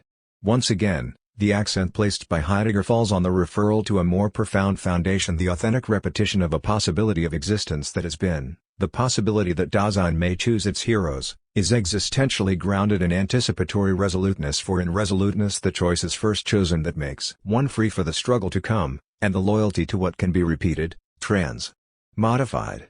One may well consider that the reflections sketched out open a wider field than the choice of one's own heroes, a surprising remark, whose troubling destiny we know well through the period of the historical realization of the philosophy of the flesh. Infinitely more promising for us is the assertion that repeating is neither restoring after the fact nor reactualizing it is realizing anew. It is a matter of recalling, replying to, retorting, even of revoking heritages. The creative power of repetition is contained entirely in this power of opening up the past again to the future. Understood in this way, repetition can be considered an ontological recasting of the gesture of historiography, seized in its most fundamental intentionally. Greater still, repetition allows us to complete and to enrich the meditation proposed above under the heading of death in history. This led us to the act of sepulchre, by which the historian, providing a place for the dead, makes a place for the living. A meditation on repetition authorizes a further step, following the idea that the dead of the past once were living and that history, in a certain manner, moves closer to their having been alive. The dead of today are yesterday's living, who are acting and suffering. How can the historian take this additional step, beyond entombment, as a person of retrospection? The attempt at an answer can be placed under the double patronage of Michelet and Collingwood. Jules Michelet will remain the visionary historian who, having perceived France, wanted to provide it with a history, but the history of France is that of an active and living being. Before me, He proclaims, "No one had embraced a view of it in the living unity of the natural and geographic events that constituted it. I was the first to see it as a soul and as a person. To recover historical life, one must patiently follow it along all its paths, all its forms, all its elements. But one must also have an even greater passion, to remake, reconstruct the interplay of all of these, the reciprocal action of these living forces in a powerful movement that will become once again life itself." Here the theme of resurrection emerges even more complicated and frightening. Was my historical problem, as the resurrection of life in its totality, not in its surfaces but in its internal and profound organisms.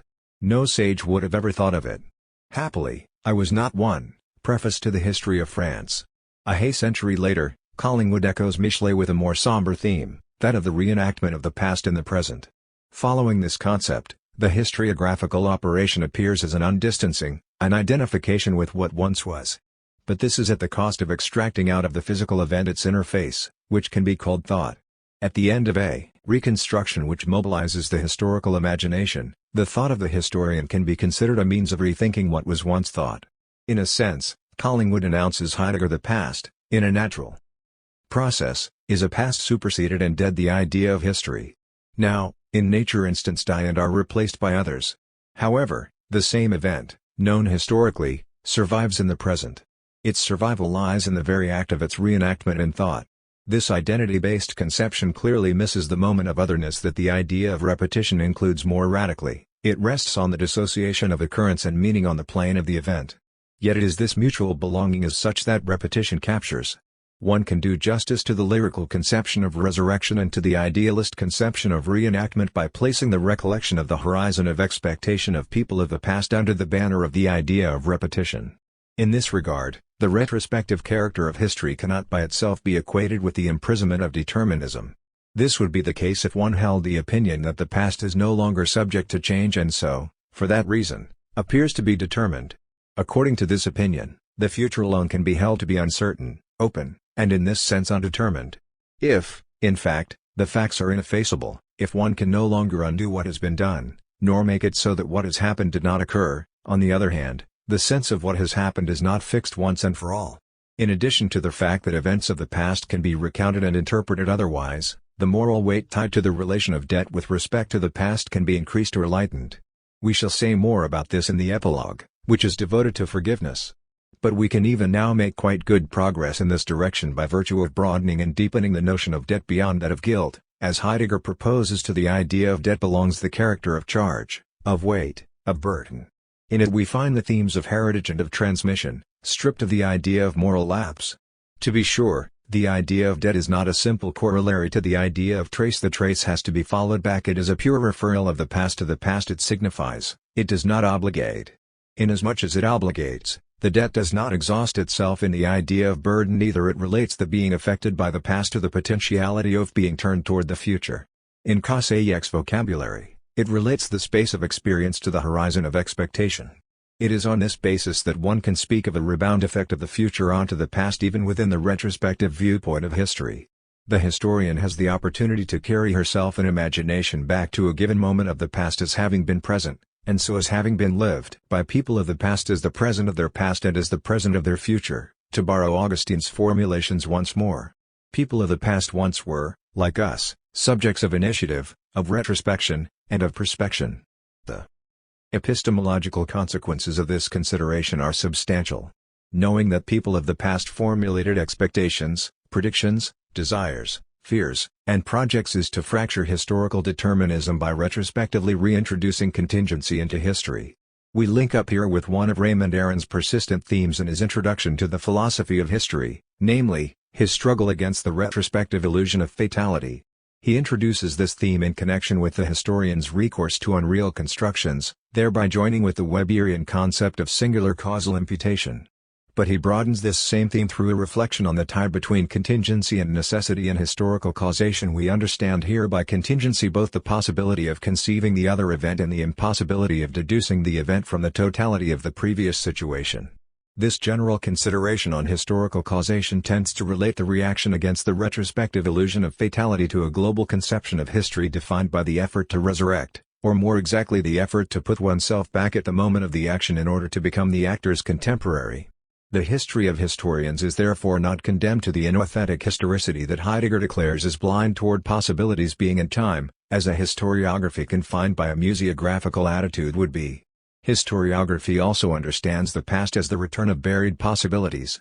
The idea of repetition, understood according to Heidegger's expression as the power of the possible, would then be the best suited to expressing the ultimate convergence between the discourse on historicity and the discourse of history. It is with this idea that I would like to conclude the present section, according it the additional scope conferred upon it by what Heidegger calls crossing through the history of transmission, namely, the thickness of the interpretive processes interpolated between the present representation and the having been of the repeated past. The theme of repetition is the point of intersection of the second and third parts of the present work. Within timeness being in time. Along the path of the inauthentic. The term within timeness Innerzeitigkeit designates the third modality of temporalization in being and time division, chapter. In truth, this is the level assigned to the history of the historians as it is factually carried out. It is indeed in time that events occur. Being and was recognized in all its ontological legitimacy in the first part of the work. Being in time within timeness is the temporal manner of being in the world. In this guise, care, that fundamental structure of the being that we are, gives itself as concern. Being and then signifies being alongside things in the world. The way of reckoning with time, which sums up all our relations to time at this level, fundamentally expresses the temporal manner of being in the world. And it is by an effect of leveling off that within timeness is pulled to the side of the vulgar concept of time as a series of separate instants offered to numerical calculation. It is therefore important to remain attentive to the positive features of this relation to time, which is still part of the ontology of historical being. In this regard, ordinary language is a good guide. It expresses our various ways of reckoning with time, having time, taking one's time, giving one's time, etc. The task of hermeneutics is here, according to Heidegger, to elicit the tacit existential implications of these expressions. They can be grouped together around the concern that places us in a state of dependency with regard to the things alongside which we live in the living present. Concern thus brings the reference to the present to the center of the analysis in the same way as being toward death imposes the reference to the future and historicity the reference to the past. On this point, the analyses of Augustine and Husserl, organizing time around the instance of the present, find their relevance. Concern ratifies this priority. The discourse of concern is above all a discourse centered on the living present. At the heart of the language apparatus presides the now that, on the basis of which all events are dated. One would still have to extract datability from the assignment of dates in a chronology that specifies the operation of reckoning with time by a calculation of measured intervals. Datability, in its turn, as the capacity of time to be numbered, evokes the stretching of time, the concrete figure of what above was termed extension. Finally, a feature is added marking the role of being in common in the reckoning with time. It is publicness, the public character of datability and of stretching. The calculation of astronomical time and of calendar time is grafted onto these scansions of the time of concern. Before quantification, there are the rhythmic measurements of day and night, of rest and sleep, of work and festivity. One can speak in this regard of a time we take care of being in time. Final touch of the existential analysis: one time can be said to be opportune, another inopportune, a time to do or not to do something. Significance is held to be the most appropriate recapitulative expression from the chain of determinations of within timeness. It, nonetheless, continues to gravitate around the now, saying now sums up, tacitly, the discourse of concern. The power of this analysis lies in its not having allowed itself to be confined to traditional oppositions, such as subjective and objective. World time, it is said, is more objective than any possible object and more subjective than any possible subject. Within timeness and the dialectic of memory and history, only once is history mentioned in the chapter and being and time on within timeness, in the lines of introduction. What matters to Heidegger is the vulnerability of this temporal mode to the effects of leveling off occasioned by the vulgar concept of time. Consequently, the entire effort is focused on preserving the ties of this temporal mode to historicity and, beyond it, to the fundamental temporality of being toward death. I propose, nonetheless, to continue to pursue at this level the dialogue between the philosopher and the historian. Actually, in a sense, what authorizes Heidegger to speak from the outset of the incompleteness of the foregoing temporal analysis of Dasein is the concern with explicitly restoring its credentials to the factical, ontotemporal interpretation of history. Here, the adjective factical aims explicitly at the actual practice of history, to the extent that it, like the natural sciences, invokes the time factor. It is indeed the profession of historian that is at issue here. A new reflection on this profession deserved to be undertaken under the guidance of the existential analysis in which the act of reckoning with time is not yet caught up in calculation. The basic reference to concern can serve as a beginning for this final conversation with the historian. Following the general orientation of historiography that we have preferred, the final referent of the discourse of history is social action in its capacity to produce the social bond and social identities. In this way, we bring to the fore agents capable of initiative and orientation, in situations of uncertainty, responding to constraints, norms, and institutions. The attention paid to phenomena of scale has reinforced this primacy accorded to acting in common on the twofold plane of behaviors and representations. We are therefore permitted to add to the preceding enumeration concerning, successively, death in history and historicity in history the reference to humans concerned with their acting in common. The vis savis of the historian is not only the dead for whom she constructs a scriptural tomb. The historian does not only strive to resuscitate the living of the past who are no longer but who once were, but also attempts to represent actions and passions. For my part, I explicitly relate the plea on behalf of the idea that the final referent of the historian's representation are those formerly living, behind today's absent of history, to the change of paradigm that, at the critical turning point of the annal in the S, promoted what could be called the paradox of the actor. What history is concerned with is not only the living of the past, behind today's dead, but the actor of history gone by, once one undertakes to take the actors themselves seriously. In this regard, the notions of competence and adjustment well express the historiographical equivalent of Heideggerian concern. This general consideration will serve as an exordium for a penultimate rereading of the overall movement of the present work, not only at the point where the ideas of standing for and repetition intersected at the end of the preceding section, but, more broadly, at the point of suture between a phenomenology of memory and an epistemology of history. As has been stated, Heidegger has not a word to say about memory, although he gives several penetrating features concerning forgetting, to which we will do justice in the following chapter. Now the most stubborn perplexities concerning the factical treatment of time by the historian have to do with the articulation of historical knowledge onto the work of memory and the present of history. I would like to show that, in the attitude, in principle retrospective, common to memory and history, the priority between these two intentions of the past is undecidable. The ontology of historical being that embraces the temporal condition in its three-pronged nature, past, present, future, is empowered to legitimate this undecidable character under the condition of abstracting from the present and the future. I propose to proceed to a repetition of this situation of undecidability in view of validating it as legitimate and justified within the limits where it is recognized. I will consider together two intersecting and competing developments. On the one hand, there is a claim to dissolve the field of memory into that of history in the name of a development of a history of memory, considered one of its privileged objects. On the other, there is a resistance of memory to such a dissolution in the name of its capacity to historicize itself under a variety of cultural figures. A passage to the limit, the opposite of the preceding one, is traced out in the form of the revolt of collective memory against what appears as an attempt to seize its cult of memory. Memory, just a province of history? This diminutio capitis is encouraged by the belated development of a history of memory. Nothing indeed prevented casting memory among the new objects of history, alongside the body, cooking, death, sex, festivals, and, why not more recently, mentalitas. The work by Le Goff titled History and Memory is exemplary in this regard. The history of memory, it is stated, is part of a history of history 19, hence an enterprise with a reflexive turn. The history of memory is the first chapter of this double history, and, as such, memory is still recognized as the raw material of history, the living source from which historians can draw 11. The historical discipline nourishes memory in turn, and enters into the great dialectical process of memory and forgetting experienced by individuals and societies. 11.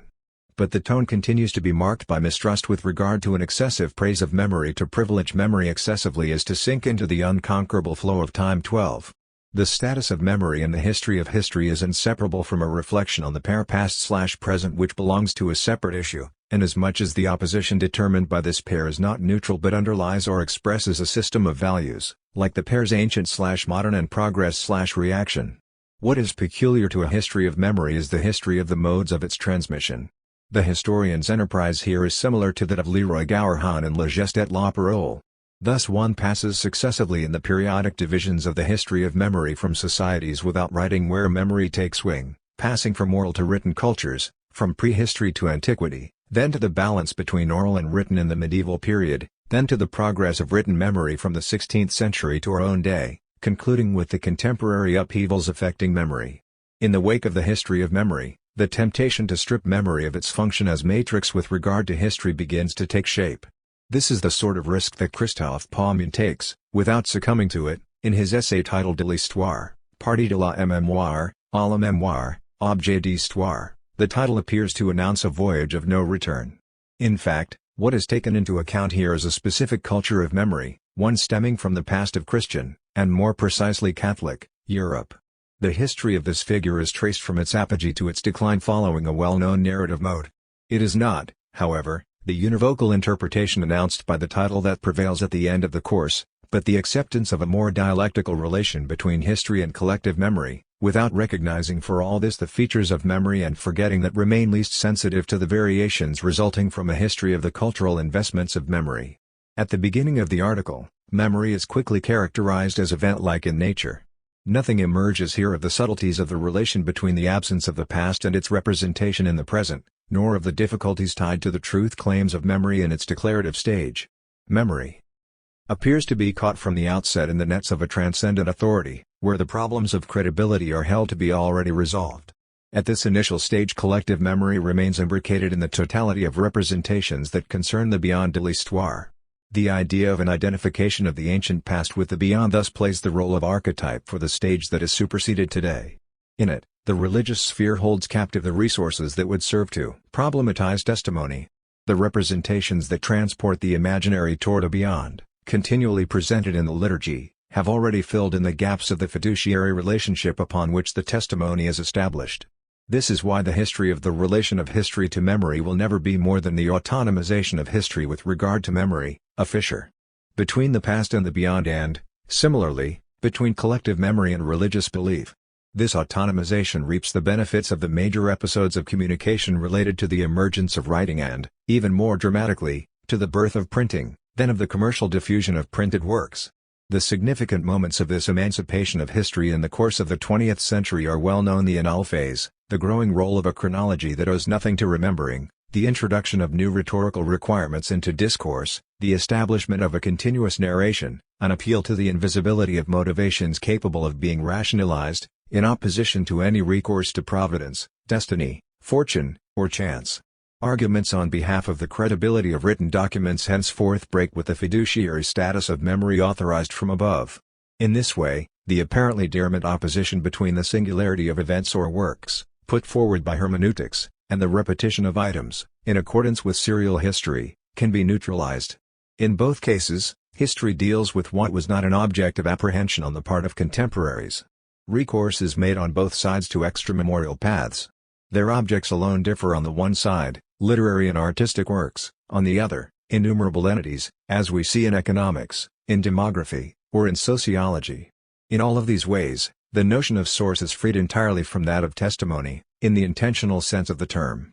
To this variety of documents is added the notion of vestige borrowed from geological stratigraphy. The broadening of the familiar notions of source, document, trace is thus shown to be temporal, spatial, and thematic, the latter determination taking into account the differentiation between political, economic, social, and cultural history. In this way a past is constructed that no one is able to remember. It is for a history such as this, bound up with the viewpoint of all egocentrism, that history has ceased to be part of memory and that memory has become part of history. Once it has been identified with one of the cultural historically dated figures, Paumin's plea for a history liberated from the yoke of memory is not lacking in power, if we accept the unilateral approach of the author. The relations between memory and history will be approached here from a historical perspective. In the same stroke, the potential resources of memory that would allow one to employ this term in a less culturally determined sense are ignored. This omission seems to me to result from the initial postulation of a kinship in principle between memory and perception, a kinship hinging, it seems, on the phenomenon of eyewitness testimony. The witness is presumed to have seen something. But the problematic of the presence of the absent in the representation of the past, as well as the primarily fiduciary character of even eyewitness testimony, "I was there, so believe me or don't believe me," are thus lost from sight from the start. In the matter of the collective character of memory, what is also lost from sight is the fundamental consciousness of belonging to a group capable of designating itself in the first person plural and of fashioning its identity at the price of the illusions and violence we are familiar with.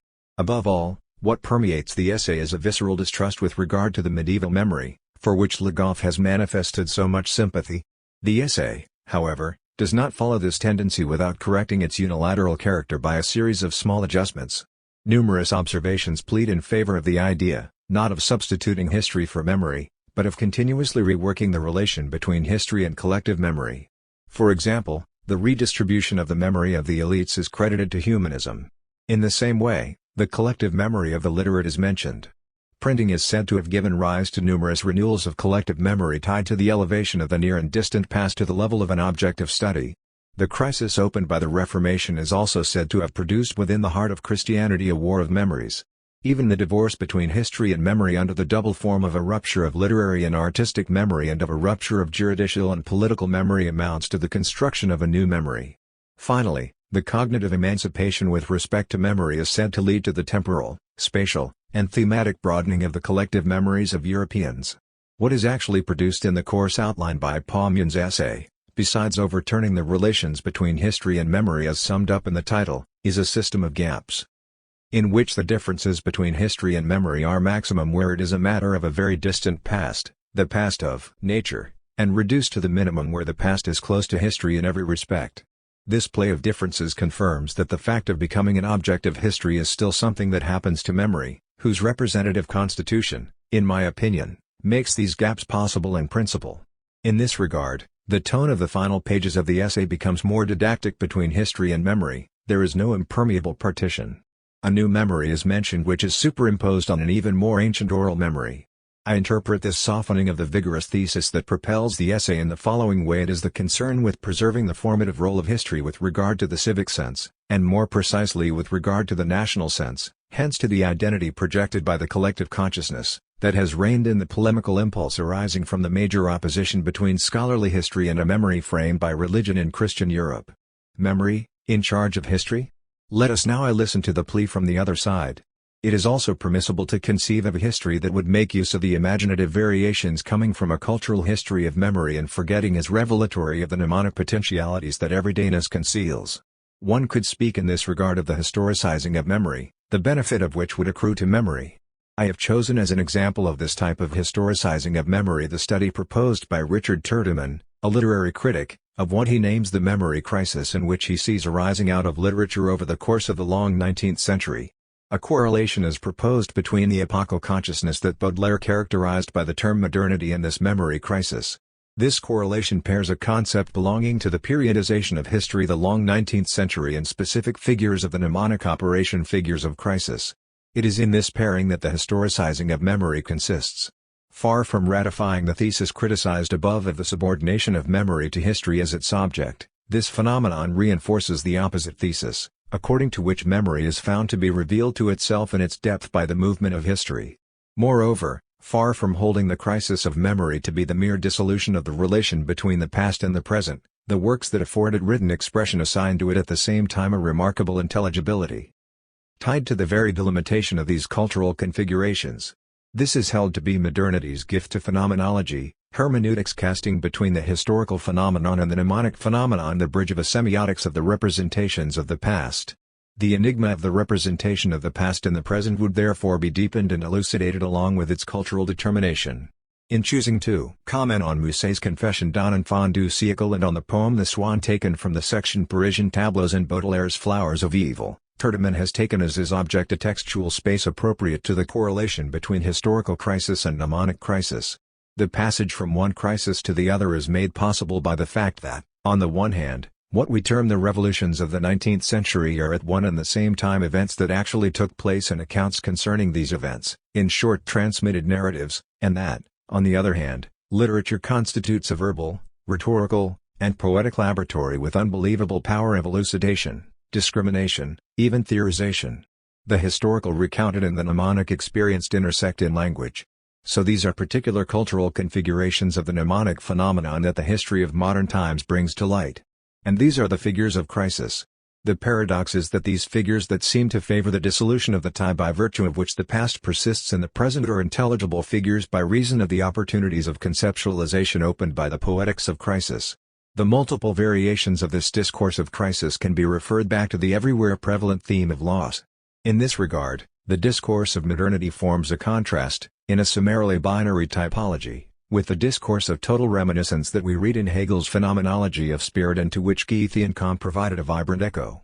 In contrast, we find expressed here the despair of what disappears, the powerlessness to collect memories and to fix memory in the archives, the excess of the presence of a past that continues to haunt the present and, paradoxically, the lack of presence of a past forever irrevocable, the headlong flight of the past and the frozenness of the present, the incapacity to forget and the powerlessness to remember at a distance from the event. In short, the superimposition of the ineffaceable on the irrevocable. Even more subtle is the break in the dialogicality proper to a shared memory, in the poignant experience of solitude. In the face of these literary texts of extreme subtlety, one must learn the docility of reading and the ruses of a sinuous dialectic. For example, it is not a matter of indifference that it is through a detheologized transgression of the literary theme of confession, received from Augustine and Rousseau, and through the avowed reversal of its therapeutic project, that a child of the century was able to admit the well-named mal du siècle and in this way construe the epochal in the singular form, which confers a new performative efficacy on confession.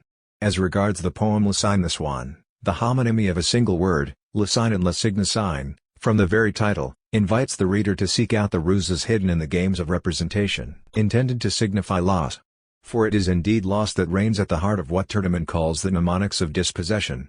The reader will not fail to compare this interpretation of Baudelaire's Le Cygne, in which the accent is deliberately placed on the phenomenon of the historicization of memory, to that of Jean Starobinsky mentioned earlier in part Chap. NN. By means of this comparison, I propose relating Tiedemann's mnemonics of dispossession to what, according to Starobinsky, could be called the mnemonics of melancholy. It is indeed along the fragile line separating mourning from melancholy that the poem targets the memory crisis.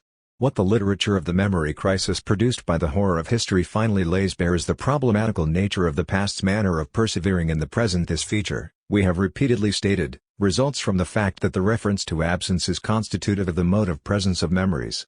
In this sense, loss can reveal itself to be inherent in the work of remembering.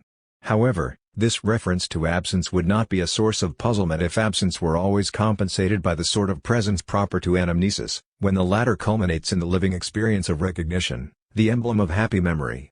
What in the memory crisis makes this a crisis is the obliteration of the intuitive side of representation and the threat that is joined to it of losing what can be called the attestation of what has occurred, without which memory would be indistinguishable from fiction.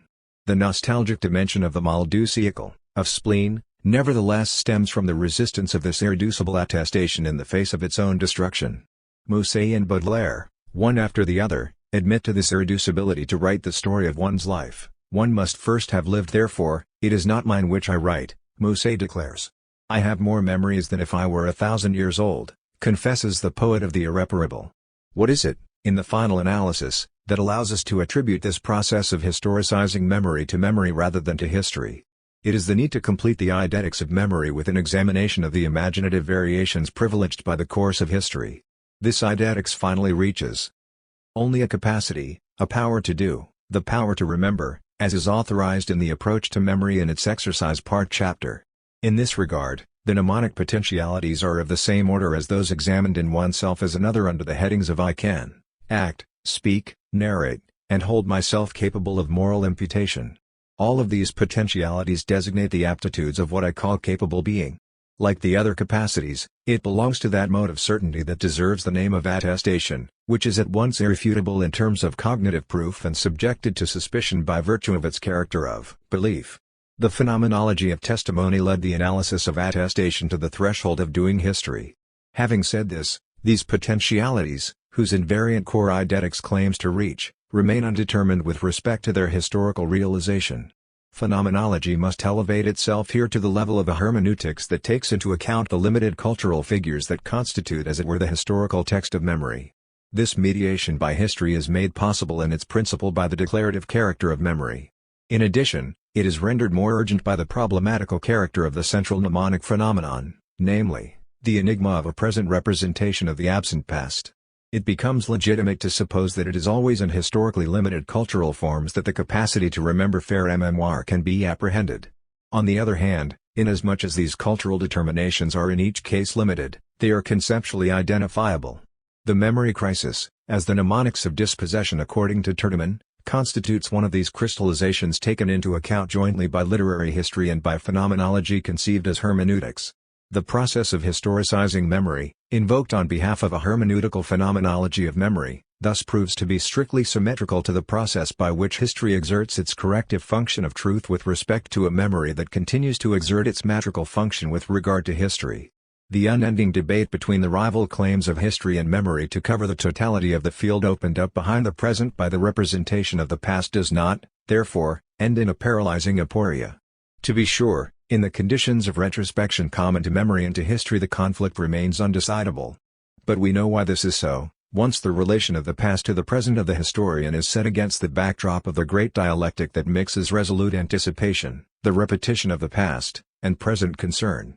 Framed in this way, the history of memory and the historicization of memory can confront one another in an open dialectic that preserves them from that passage to the limit, from that hubris, that would result from, on the one hand, history's claim to reduce memory to the level of one of its objects, and on the other hand, the claim of collective memory to subjugate history by means of the abuses of memory that the commemorations imposed by political powers or by pressure groups can turn into. This open dialectic offers a reasonable response to the ironic question posed as early as the prelude to Part, whether the pharmacon of the invention of history, after the model of the invention of writing, is poison or remedy. The initial question, falsely not irisus sive, is now repeated in the mode of phronesis, of prudent consciousness. It is toward the instruction of this prudent consciousness that the testimonies of 3 historians who have inscribed this dialectic at the heart of the profession of historian will contribute. The uncanniness of history. Unheimlichkeit is the name Freud gives to the painful feeling experienced in dreams revolving around the theme of pierced eyes, decapitation, and castration. It is the term that is fortuitously translated by the uncanny in English and by inquiétante tragédie in French. I am adopting it at the moment of elevating testimony one last time to the rank of existential weight characterizing the theoretical stakes at issue under the themes articulated in the chapter headings above, successively, of death in history, historicity and historiography, and the dialectic of memory in history. Maurice Halbwach's memory fractured by history readers of the collective memory have perhaps not always taken full measure of the rupture that breaks off the development of the work with the unexpected introduction of the distinction between collective memory and historical memory. Did not the principal dividing line for which the author fought above pass between individual memory and collective memory, those two types of memory, remembrances, organized in 2 ways? And yet the difference is strongly marked between individual memory and collective memory. The connection is intimate, immanent, the 2 types of memory interpenetrate one another. This is the major thesis of the work. The same thing is not true of history inasmuch as it is not assigned to what is going to become historical memory. The author places himself back in the situation of schoolboy learning history. This educational situation is typical. History is first learned by memorizing dates, facts, names, striking events, important persons, holidays to celebrate. It is essentially a narrative taught within the framework of a nation. At this stage of discovery, itself remembered after the fact, history is perceived, mainly by the student, as external and dead. The negative mark placed on the facts mentioned consists in the students not being able to witness them. It is the province of hearsay and of didactic reading. The feeling of externality is reinforced by the calendrical framework of the events taught at this age. One learns to read the calendar as one learns to read the clock. Insisting on this concept of externality assuredly has a polemical aspect, but it touches on a difficulty that is familiar to us since Plato's Phaedrus. The rest of this chapter is devoted to the progressive disappearance of the gap between the history taught in school and the experience of memory, a gap that is itself reconstructed after the fact. Thus we can link the various phases of our life to national events only after the fact. But, in the beginning, a certain violence coming from outside presses in on memory. The discovery of what is called historical memory consists in a genuine acculturation to externality. This acculturation is that of a gradual familiarization with the unfamiliar, with the uncanniness of the historical past. This familiarization consists of an initiation process, moving through the concentric circles formed by the family nucleus, school chums, friendships, familial social relationships, and, above all, the discovery of the historical past by means of the memory of ancestors. The transgenerational tie constitutes, in this regard, the backbone of the chapter. Collective memory and historical memory. Through the ancestral memory flows the confused in that is like the backwash of history, modified. As the family elders become uninterested in contemporary events, they interest the succeeding generations in the framework of their own childhood. I would like to focus once more on this phenomenon of transgenerational memory which secretly structures Maurice Halbwachs's chapter. It is this phenomenon that assures the transition from learned history to living memory. In Time and Narrative I referred to this phenomenon under the title of the succession of generations, and I listed it among the procedures for inserting live time within the vastness of cosmic time. To tell the truth, this is not yet on the order of a historiographical procedure like calendar time and archives. It is instead an intense experience that contributes to widening the circle of close relations by opening it in the direction of a past, which, even while belonging to those of our elders who are still living, places us in communication with the experiences of a generation other than our own. The notion of generation that is key here offers the twofold sense of the contemporaneousness of the same generation to which belong beings of different ages, and the succession of generations, in the sense of the replacement of one generation by another. As children we learn how to situate ourselves in this twofold relation, which is well summed up in Alfred Schutz's expression of the threefold reign of predecessors, contemporaries, and successors. This expression signals the transition between an interpersonal bond in the form of us and an anonymous relation. The bond of filiation which serves both as a breach and a suture testifies to this. It is at once a carnal tie anchored in biology, the result of sexual reproduction and the constant replacement of the dead by the living, and a social bond highly codified by the system of kinship proper to the society to which we belong. Between the biological and the social is interposed the effective and juridical sentiment of adoption which raises the raw fact of engendering to the symbolic level of filiation. In the strongest sense of the word, it is this multifaceted carnal tie that tends to be erased in the notion of the succession of generations. Maurice Halbwachs, in his quasi-autobiographical text written in the first person, underscores the role of narratives received from the mouth of family elders in widening the temporal horizon, central to the notion of historical memory. Supported by the narrative of ancestors, the bond of filiation comes to be grafted on the immense genealogical tree whose roots are lost in the soil of history. And, when the narrative of ancestors falls silent in its turn, the anonymity of the generational bond wins out over what is still the carnal dimension of the bond of filiation. Nothing then remains except the abstract notion of the succession of generations. Anonymity has caused living memory to spill over into history. One cannot say, however, that the testimony of Maurice Halbwachs ends in a disavowal of collective memory. The very term sanctions the relative success of integrating history into an enlarged individual and collective memory. On the one hand, the history taught in school, made up of memorized dates and facts, is animated by currents of thought and experience, becoming what the same sociologist had earlier considered to be the social frameworks of memory. On the other, personal as well as collective memory is enriched by the historical past that progressively becomes our own. Taking over from listening to the words of the old people, reading gives a dimension to the notion of the traces of the past that is at once public and private. The discovery of monuments of the past provides the opportunity for discovering those islands of the past, while cities visited retain their original appearance. In this way, little by little, the historical memory is integrated into living memory. The enigmatic character that obscured the narratives of the distant past fades just as the lacunae of our own memories are filled and their darkness dissipates. On the horizon stands out the wish for an integral memory that holds together individual memory, collective memory, and historical memory, a wish that extracts from Halbwachs this exclamation worthy of Bergson and Freud: we forget nothing. Has history finally melted into memory? And has memory broadened itself to the scale of historical memory? Maurice Halbwachs's ultimate reservations are significant in this respect. At first sight, they testify to a malaise on the borders of this historical discipline and to a debate over the objectives of the partitioning of disciplines. This is true, but, more deeply, the crisis reaches the very point where historical memory runs alongside collective memory. In the first place, the primary reference of historical memory continues to be the nation, yet, between the individual and the nation there are many other groups, in particular, professional groups. Next, a secret discordance, which will be amplified by our other two witnesses, persists between collective memory and historical memory, which makes Halbwachs say in general history starts only when tradition ends. Modified. The role of writing, which has become for us the axis around which the historiographical operation revolves, is considered by the author to be the principle of distancing characterizing a coherent narrative in which history is written down. The distancing in time is thus consecrated by the distancing of writing. In this regard, I would like to underscore the recurrent recourse in Halbwachs's text to the adverb autrefois, formerly, in the past, which I prefer to oppose to auparavant, before, previously applied to memory. In the final pages of the chapter, The opposition between the procedures of scholarly history and the exercise of collective memory turns into an indictment, a challenge addressed to colleagues as close as Marc Bloch and Lucien Febvre. Two distinctive features of history are held to be irreducible. To the continuity of living memory is first opposed the discontinuity introduced by the work of periodization proper to historical knowledge, a discontinuity that underscores the past as over and done with, no longer in existence. History, however, gives the impression that everything is transformed from one period to another. In this way, history concerns itself especially with differences and oppositions. It then belongs to the collective memory, mainly at the time of great upheavals, to support new social institutions with everything transferable from tradition.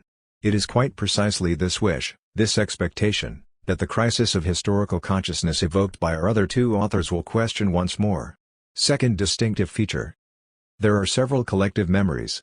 However, history is unitary, and it can be said that there is only one history.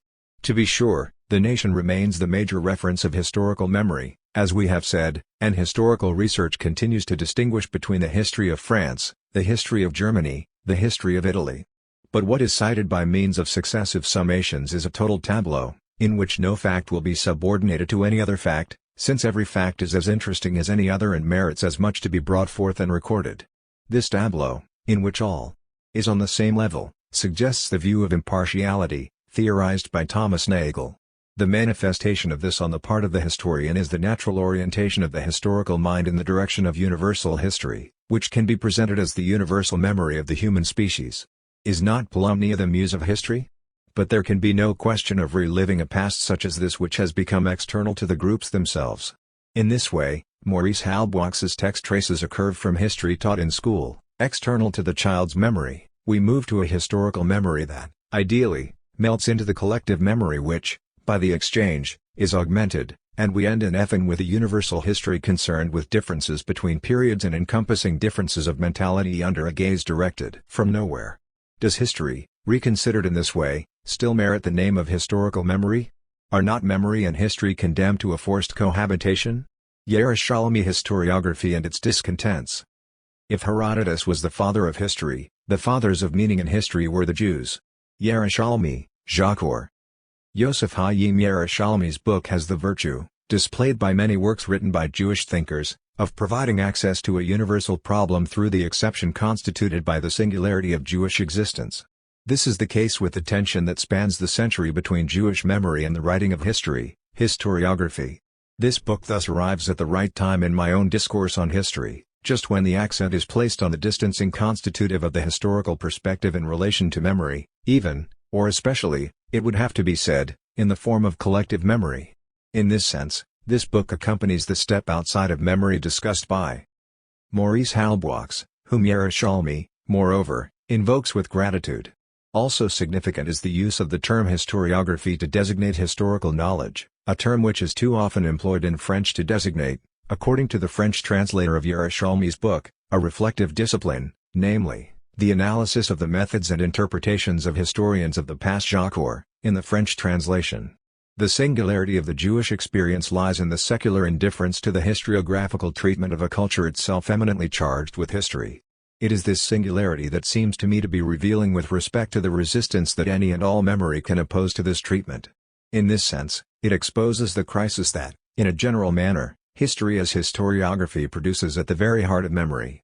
Whether personal or collective, memory refers back by definition to the past that continues to be living by virtue of the transmission from generation to generation. This is the source of the resistance of memory to its historiographical treatment. The threat of being uprooted lies herein. Did not Halbwachs say history starts only when tradition ends? There are several ways in which tradition ends depending on the manner in which the distantiation of the historian affects memory, whether it consolidates it, corrects it, displaces it, contests it, interrupts it, destroys it. The chart of the effects of distantiation is complex.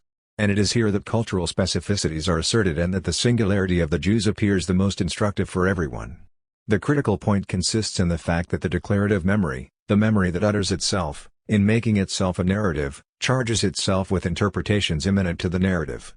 One can speak in this regard of a sense of history, which can be conveyed by literary genres unrelated to the concern to explain historical events. So it is at the very heart of verbal, discursive, literary experience that the distantiation of the historian operates. Here too the case of Jewish memory is at once singular and exemplary. It must not, in fact, be thought that, foreign to historiography, memory is reduced to oral tradition. Nothing could be further from the case with respect to so literate and obstinately bookish a people. Ricoeur, 15. The example of Jewish culture, broadly speaking up to the Enlightenment, is that of a memory charged with meaning but not with historiographical meaning. The call to remember, the famous Ricoeur, hammered home time after time in the Bible Dut, is well known to us, as was said above, but the injunction directed to the transmission of narratives and laws is addressed here, through close relations, to the entire people summoned under the collective name of Israel. The barrier between the close and the distant is abolished. All those summoned are close relations. Remember Israel, says the Shema. The result of this injunction is that even when not commanded, remembrance is always pivotal. The fact is that this injunction by no means designates the obligation to provide an actual recording of historical events. This is what has first to be acknowledged and understood. What is surprising is that, unlike the dominant conceptions of history among the Greeks, it was ancient Israel that first assigned a decisive significance to history. The expression God of the Fathers is the first to testify to the historical character of biblical revelation. If we focus a moment on this admission, we can ask whether the belated recognition of the historical character of biblical faith is not already a reconstruction stemming from historiography seeking its antecedents, better yet, a soil in which it is rooted, which is not only earlier but also foreign. It is through an effect of strangeness such as this that we employ the word history, even more so when we speak of the sense of history in the absence of historiography. To be sure, a close exegesis of the biblical vocabulary of memory, placed within the language of the covenant, an exegesis completed by a careful work of correlation between rites of the great festivals and the narratives, lends to this reconstruction of the Hebraic meaning of history a preciseness and a faithfulness, making it comparable to reenactment, so dear to Collingwood. The place of the narrative alongside the laws, and even before them, its place in the canonical composition of the Torah, attests to this concern for the meaning of history. But, when the difference between, on the one hand, poetry and legend and, on the other, scholarly history is unrecognized, it also happens that the meaning of history ignores historiography. It is we who, equipped with the historiocritical method, ask ourselves whether this or that narrative constitutes a genuine account of historical events. It is therefore under the guidance of the retrospective gaze that we can say with Yerushalmi we have learned, in effect, that meaning in history, memory of the past, and the writing of history are by no means to be equated. And that neither meaning nor memory ultimately depends on historiography. The sealing of the canon, ratified by the public reading in the synagogue of the narratives of the Pentateuch and the passages taken each week from the prophets, have given to the biblical corpus, completed by the Talmud and the Midrash, the authority of Holy Scripture. On the basis of this authority, for which the rabbis have been the guardians and the guarantors, was to result the indifference, even the resistance, of the Jewish communities of the Middle Ages and beyond to a historiographical treatment of their own history and of their own sufferings. To this must be added the subsequent speculations of the sages, who will frankly distance themselves from any attention to a sense of history still immanent in the narratives and rites of the biblical epic. It is not our purpose to reconstruct, following Yerushalmi, the stages of this confrontation between memory, the meaning of history, and historiography. However, the author's concluding reflections are of great importance to us, once Jewish singularity is revealed to be exemplary with regard to what the author himself calls historiography and its discontents to which the final 4 lectures that make up the book Ricoeur are devoted. The discontent proper to the professional Jewish historian which Yerushalmi declares himself to be, is exemplary in that the very project of a Wissenschaft des Judentums, born in Germany around is not confined to the emergence of a scientific methodology but implies a radical critique of the theological sense adhering to the Jewish memory and amounts to adopting a historicist ideology that underscores the historicity of all things. The vertical relation between the living eternity of the divine plan and the temporal vicissitudes of the chosen people, which was the very principle of the biblical and Talmudic meaning of history, cedes its place to a horizontal relation of causal connections and validations by history of all the strong convictions of the tradition. More than others, pious Jews resent the burden of history.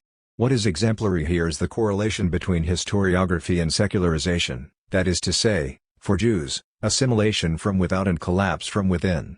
For a providential conception of history is substituted the notion of a secular Jewish history which would unfold on the same plane of reality as any other history. Thus, in the example of the destiny of the Jewish people, the problem is posed for us concerning the relations between a historiography separated from the collective memory and what remains in it of non-historicized traditions. The range of solutions, referred to above, must now be opened. Inasmuch as in the Jewish culture group memory never depended on historians in the first place, the question of the rebound effect of history on all memory is posed. Historiography, Yerushalmi notes, reflecting on this for all of us, represents, not an attempt at a restoration of memory, but a truly new kind of recollection. Extending the argument further, Yerushalmi asks whether it is, in any case, a reasonable project to want to save everything of the past. Does not the very idea of forgetting nothing reflect the madness of the person with total recall, the famous funes el memorioso funes the memorias of Borges's Ficciones? Paradoxically, the delirium of being exhaustive proves to be contrary to the very project of doing history. Curiously, Yerushalmi joins Nietzsche's exclamation in the second unfashionable observation: there is a degree of sleeplessness, of rumination, of historical sense, that injures and finally destroys the living thing, quoted in Ricoeur, N. The author's perplexity remains undiminished. On the one hand, he hears the optimistic words of Rosenstock-Huesser regarding the therapeutic function of history. On the other, he lends an ear to the anti-historicist words of Gershom Scholem and Franz Rosenzweig. Caught between two warring sides, today Jewry lives a bifurcated life. Yerushalmi assumes the discontents of the professional Jewish historian. These discontents are perhaps our own, all of us, the bastard children of Jewish memory and of the secularized history of the 19th century. Pierre Nora: Strange Places of Memory. Pierre Nora is the inventor of the places of memory. This notion is the cornerstone of the vast collection of articles collected by Nora and published beginning in, under the auspices of this term. In order to discover its uncanniness, one must retrace the entire course of these masterful essays from, up to the date of publication of volume of L'Élude Mémoire.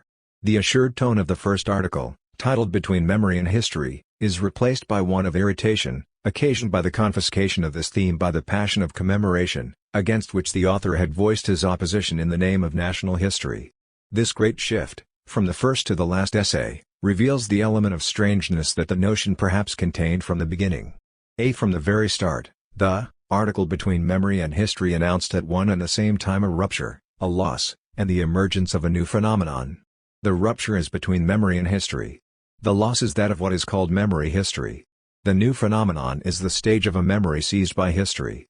The tone is that of a historian who takes a position with respect to the time in which he articulates this threefold announcement. This concerns not an event but a situation. And it is against the backdrop of this situation that one must speak, for the first time, of places of memory. Let us take up each of these points beginning with the last one, temporarily bracketing the scattered allusions to the theme of places of memory. The judgment of the historian is likened to that of the philosopher Karl Jaspers ruling on the spiritual situation of our time. This situation is approached by the historian as something like a confluence of circumstances, the symptoms of which have to be deciphered with a steadiness that justifies the firmness of the position taken. The memory referred to at the beginning is not the general capacity phenomenology investigates, but a cultural configuration of the same order as the one Terdeman discussed above, and history is not the objective operation that epistemology deals with, but the second-order reflection for which the term historiography is so often reserved in France, in the sense of the history of history. This is why its place is indeed at the end of a chapter devoted to the historical condition but apprehended within the limits of the historical present. First theme, then, for an integrated memory, the past adhered continuously to the present. This was true memory. Our own, which is nothing but history, a matter of sifting and sorting, has lost the close fit between history and memory realms of memory. With the appearance of the trace, of distance and mediation, however, we leave the realm of true memory and enter that of history. Memory is a phenomenon that is always actual, a living tie with the eternal present, history a representation of the past. Memory is absolute, while history is always relative. History divests the lived past of its legitimacy. Second theme, the loss of memory history. Memory is constantly on our lips because it no longer exists. Torn away, terminated, completed, a past definitively dead. So many words that express disappearance. The signs: the end of peasants, the end of society, memories, church, school, family, state, the end of ideology, memories linking the projected future to a remembered past, and, on the other hand, the appearance of a history, of a historiographical consciousness. It lays bare the subversion from within of memory history by critical history, in which history begins to write its own history. In France especially, history is iconoclastic and irreverent. This is the effect of the lack of identification with memory. A related theme, which will increase its scope in a later article by Nora, becomes more explicit: the loss of reference to the nation, to the nation-state. This was a form of symbiosis characteristic of the spirit of the Third Republic, marked on the professional level by the birth of the revue historique, in which implies a definition of lost memory as itself already opening, beyond its intimateness and its internal continuity, onto the being in common of the nation-state. Whence the strange notion of memory history, around which gravitates the first part of this article, which bears the heading "The End of Memory History." The memory lost was not an individual memory, nor a simple collective memory, but was already a memory shaped in the mold of the sacred history was holy because the nation was holy. The nation became the vehicle that allowed French memory to remain standing on its sanctified foundation. The memory nation was thus the last incarnation of memory history. Through the nation, memory history therefore covers the same space of meaning as memory. Third theme: out of the rupture between history and memory, through assuming the loss of memory history, a new figure emerges, that of memory grasped by history. Three features of this new figure are sketched out. First, the reign of the archive.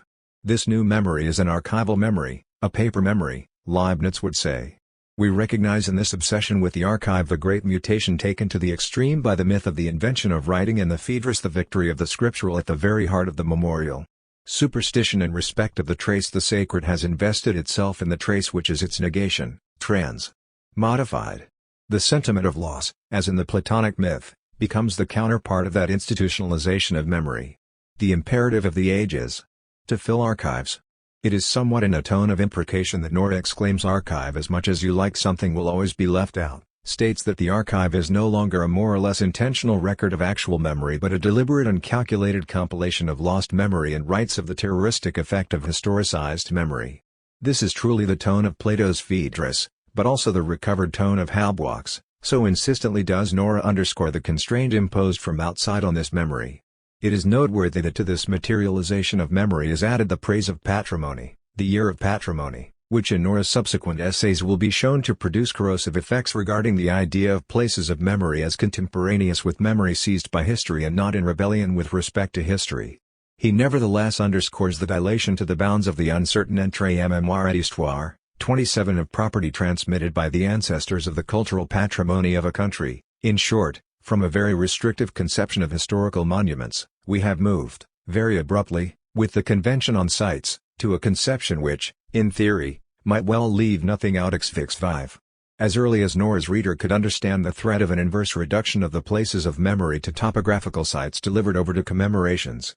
Second feature, second symptom Nora sees in the preoccupation with individual psychology realms of memory. The price to be paid for the historical metamorphosis of memory. This would not involve, according to him, a direct survival of true memory but a cultural product compensating for the historicization of memory. To this conversion we owe Bergson, Freud, and Proust. More than anything else, we owe to it the famous duty of memory that in the first place is imposed on each of us when memory ceases to be omnipresent. It ceases to be present at all unless some isolated individual decides to assume responsibility for it. Final sign, final symptom of the metamorphosis of memory seized by history after memory archive, memory distance.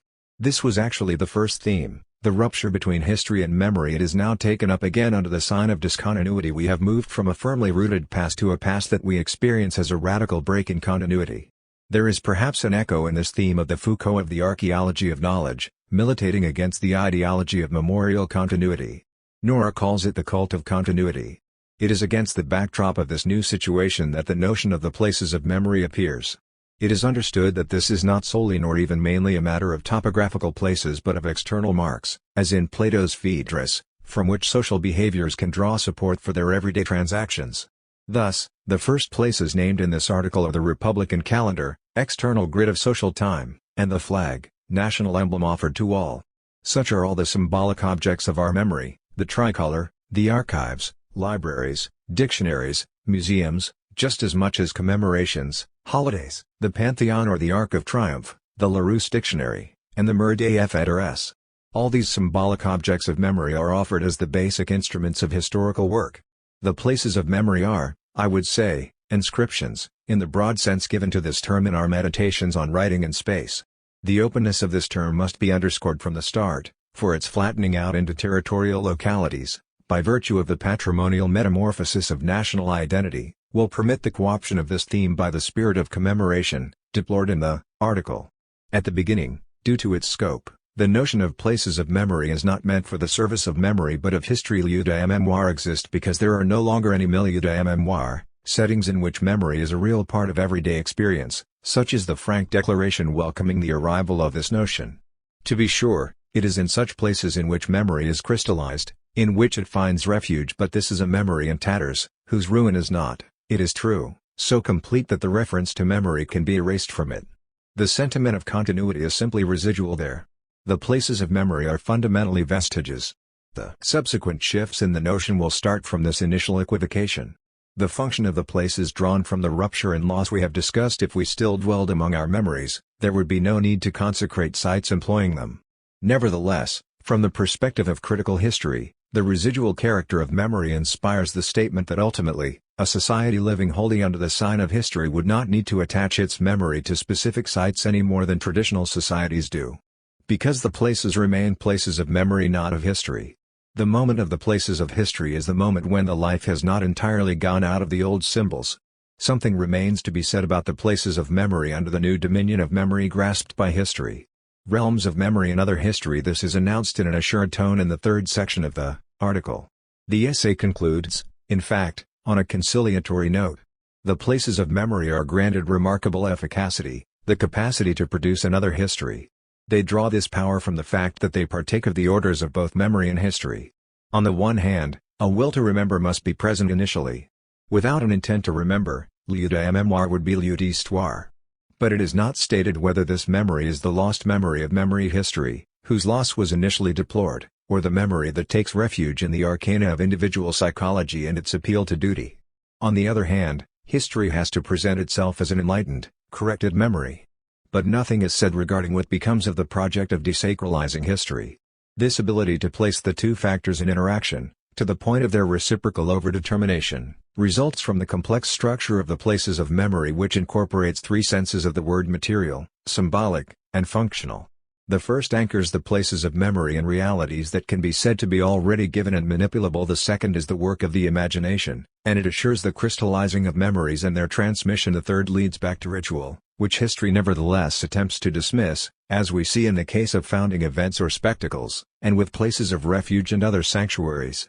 Nora evokes on this occasion the notion of generation, to which a later article will be devoted and which is supposed to contain all three meanings together.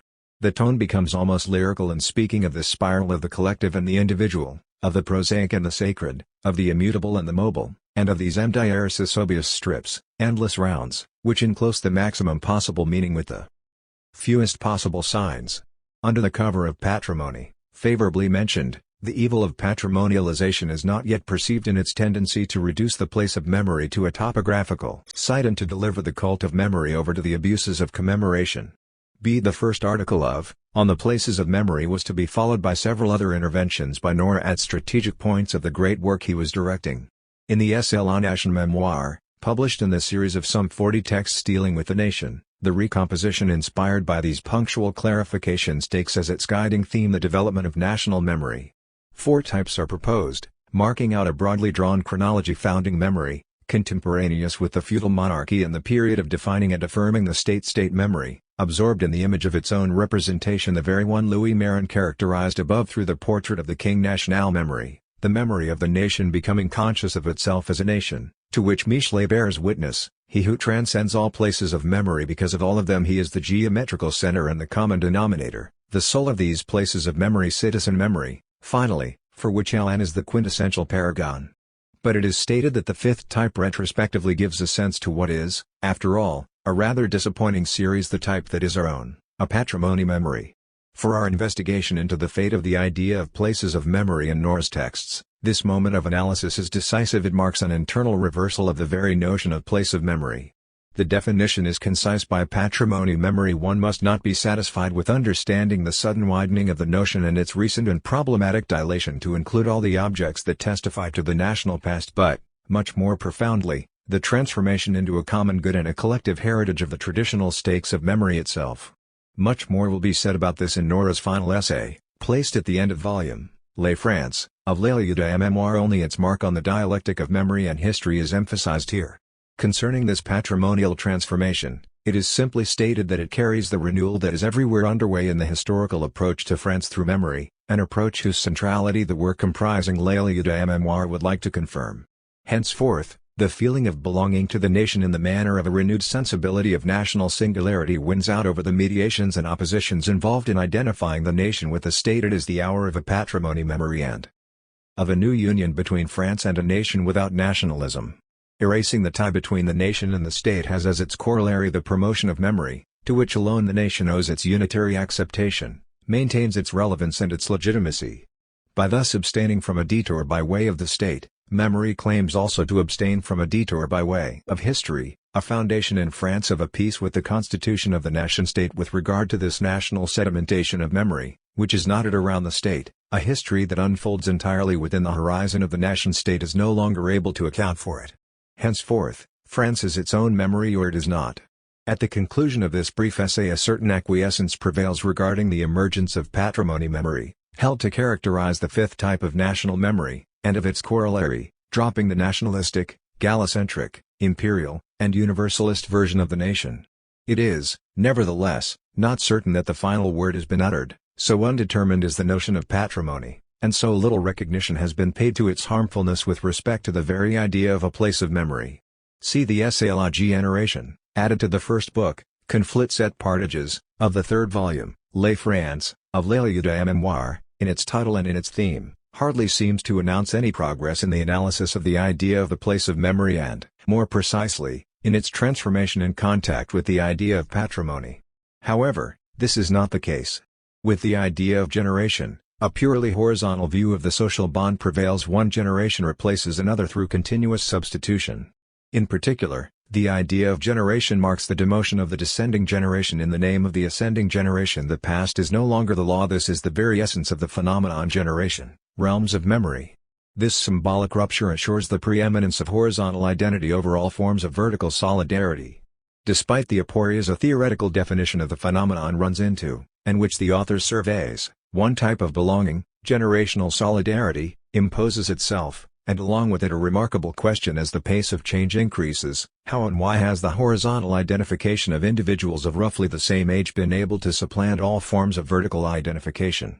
It is not enough to retrace the stages of the historical construction of the model, although the passage from the biologically oriented notion of the replacement of the dead by the living to that of generation understood as a singular historical formation affords the opportunity to highlight the history of memory in every country. It seems, one generation has served as a model and pattern for all subsequent generations. In this way, Musset forged the poetic formula of the children of the century that we encountered earlier with Turdeman. In France, in particular, the axes of politics and literature, of power and words, have been intertwined in the generational panoply. It is in this atmosphere that history was promoted as a discipline, with its grand cyclical periodicity which would come to concelebrate. It remains to be explained why the history of France has lent itself to being governed by the impulse of generations. What is then offered is the notion of the place of memory and its mixture of memory and history, sounding the note of generational subversion. Generations have always been mixtures of memory and history, but the amount and role of each in the mix appear to have shifted over time. The inversion consists in the fact that the notion of generation, constructed retrospectively and, as such, permeated with history, slips away into its effect of remembering, as we see in the time of Pigalle and Barrès. First imposed from outside, it is then violently internalized. The reader perceives an echo of Halbwachs's considerations here regarding the formation of what he called historical memory. What is more, inhabited by history, generational memory finds itself crushed by history's weight. It is now the accent of Nietzsche in the essay placed here as prelude. Remembering, then, quickly veers off into commemoration, with its obsession of a finite, completed history. At the inception of a generation there is a sense of lack, something in the nature of a morning where we cross paths with Henry Rousseau in the obsession with the Vichy syndrome. It was this intrinsically mythological and commemorative historical celebration that moved the idea of generation out of history and into memory. This section is titled Immersed in Memory. One is indeed in pure memory here, memory which mocks history and abolishes duration to make itself a present without history. The past is then, according to a remark by François de la Forêt, immemorialized in order better to memorialize the present. At this point, Nora the historian resists the article. Generation concludes without making any accommodation to the reign of commemoration, with a plea in favor of a split historical personality, split into its memorial rumination and the evocation of the grand world history within which France is called to situate its moderate power. To the one-dimensional version imposed by generational mythology, the historian, or doubtless rather the citizen in the historian, opposes a dividing line between that which belongs exclusively under the head of generational memory and that which belongs exclusively to historical memory. What has become of the idea of the place of memory in all this? In a sense, despite the efforts of the historian, it has become sacralized, as it were, as a result of commemoration. It has not yet been stated, however, that the tie perceived in the preceding essay between the idea of the place of memory and the patrimonial transformation of national identity announces the subtle perversion of this idea. What indeed remains to be discussed is the patrimonial conquest of the idea of the place of memory, its capture in space after its capture in the present. The article L'ère de la commémoration, which appeared at the end of volume, Les France, book, de l'archive l'emblème comes full circle 6 years after the impressive appearance of the article between memory and history. It comes full circle on a tone of deep regret. The destiny of these lieux de mémoire has been a strange one. The work was intended, by virtue of its conception, method, and even title, to be a counter-commemorative type of history, but commemoration has overtaken it the era of commemoration, realms of memory. The intention had been to make commemoration itself one of the primacy specimens for dissection, but the hunger for commemoration assimilated the attempt to master the phenomenon. Everything occurred as though, by virtue of France's exit from the stage of world history, the publication of Les Lieux de mémoire had come to reinforce the commemorative obsession. All that is left is for the historian to reply that he is trying to understand why this cooptation has taken place. In fact, it is commemoration itself that has been metamorphosized, as is evidenced more by the self-calibration of May, than by the bicentennial of the French Revolution. The Revolution had invented a classical model of national commemoration. It is this model that disintegrated and was subverted, whereas the earlier articles contain scattered remarks on the decline of the model of national identity centered on the nation-state. The dissolution of the unifying framework of the nation-state has exploded the traditional system that was its concentrated symbolic expression. There is no commemorative superego, the canon has vanished. A battle of memories occupies the stage, the cultural and the local, destroyers of the national, saturate the media. Returning with a vengeance is the theme of the patrimonial touched upon several times in the earlier articles. From the national to the patrimonial, this section heading in generation identifies the secret of the metamorphosis marked by narratives of commemorations in the preceding pages. The end of the peasant world is one occasion for this, the emergence of France from the orbit of the war, the death of the man of the th of June are others then, the success of the year of patrimony consecrating the regionalization of collective memory. The metamorphosis is underway that leads from history to the remembered, and then on to the commemorated, making the era of commemoration the culmination of this series of inversions. History has ceased to be verified memory, in symbiosis with national history. Commemoration has freed itself from its traditionally assigned place, but the epoch as a whole has become commemorative. Even the publication of the collection Faire de l'Histoire edited by Jacques Le Goff and Pierre Nora in elevating memory to the level of a new object of history through the work of Goubert, Duby, and Ricoeur, was to contribute against its will to this subversion of history by memory. The surge of memorial commemoration was so strong that even the left in France was to succumb to it, with François de la Mitterrand at the Panthéon. But it is the promotion of patrimony and its crystallization into the historical monument with its spectacular topography and its archaeological nostalgia that marks the signature of the epoch. As the era of commemoration, the patrimonializable has become infinite. The misinterpretation of the very notion of place of memory is now in place from a symbolic instrument, whose heuristic interest was to render place immaterial. The notion has fallen prey to patrimonial-type commemorations. The meaning of patrimoine has shifted from inherited property to the possessions that make us who we are. At the same time, national history and, with it, history as myth have made way for national memory, that recent idea. Memorial nation in the place of what was historical nation. The subversion is profound. The past is no longer the guarantor of the future. This is the principal reason for promoting memory as a dynamic field and as the sole promise of continuity. In place of the solidarity of the past and the future, the solidarity of the present and memory have been substituted. A new concern with identity resulted from the emergence of this historicized present. For the former purely administrative or police use of the term has been substituted a memorial use. France as a person needed a history. France as identity is merely preparing for the future by deciphering its memory. Bitterness. Was the notion of place of memory in the final analysis, then, poorly chosen? A shadow passes over the term and its apparent paradox of linking two words, one of which creates distance while the other creates intimacy. The historian does not, however, wish to succumb to regret or nostalgia, but prefers the proud rejoinder by justifying the joining together of objects of different kinds. The term makes it possible to reassemble the shattered national whole. And this perhaps justifies the ambition of these volumes to define, within the virtually unbroken chain of histories of France, one moment in the French contemplation of France.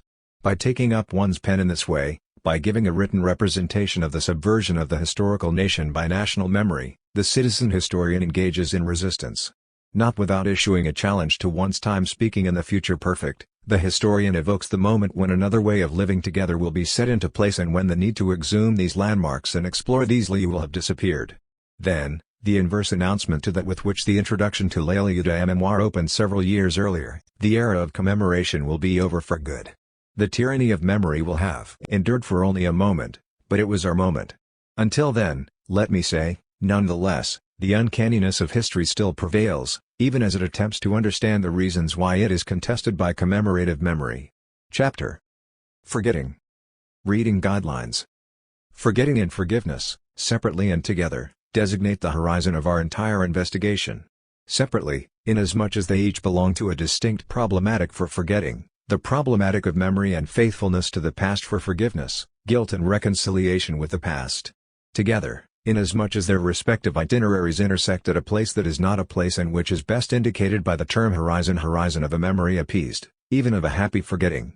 In a sense, it is the problematic of forgetting that is the more expansive, since the appeasement of memory in which forgiveness consists seems to constitute the final stage in the progress of forgetting, culminating in that ars oblivionis that Harold Weinreich would like to see constructed alongside the ars memoriae, examined and celebrated by Francis Yates. Taking notice of this sense, I have chosen to place forgetting in the title of the present work alongside memory, and history indeed remains the disturbing threat that lurks in the background of the phenomenology of memory and of the epistemology of history is, in this respect, the emblematic term for the historical condition taken as the theme of our third part, the emblem of the vulnerability of this condition. In another sense, the problem of memory is more extensive to the degree that the eventual ars oblivionis is projected as a double of ars memoriae, a figure of happy memory. The idea of happy memory, in a certain manner, opened the way for our entire enterprise, once we were careful not to allow the pathology of memory to overtake the phenomenology of ordinary memory considered in its phases of successful realization. It is true that we did not then know what price had to be paid for according its full sense to happy memory, namely, the passage through the dialectic of history and memory and, finally, the dual test of forgetting and forgiveness. Against this play of horizons, in the very sense in which we earlier spoke of the play of scales, our investigation will come to its end. Horizon does not mean only the fusion of horizons, in the Gadamerhian sense I am assuming, but also the receding of horizons, in completion. This admission is not unexpected in an enterprise placed from the start under the banner of the merciless critique directed against the hubris of total reflection. One can speak at length of forgetting without ever mentioning the problematic of forgiveness. This is what we will do in this chapter. In the first instance and on the whole, forgetting is experienced as an attack on the reliability of memory. An attack, a weakness, a lacuna.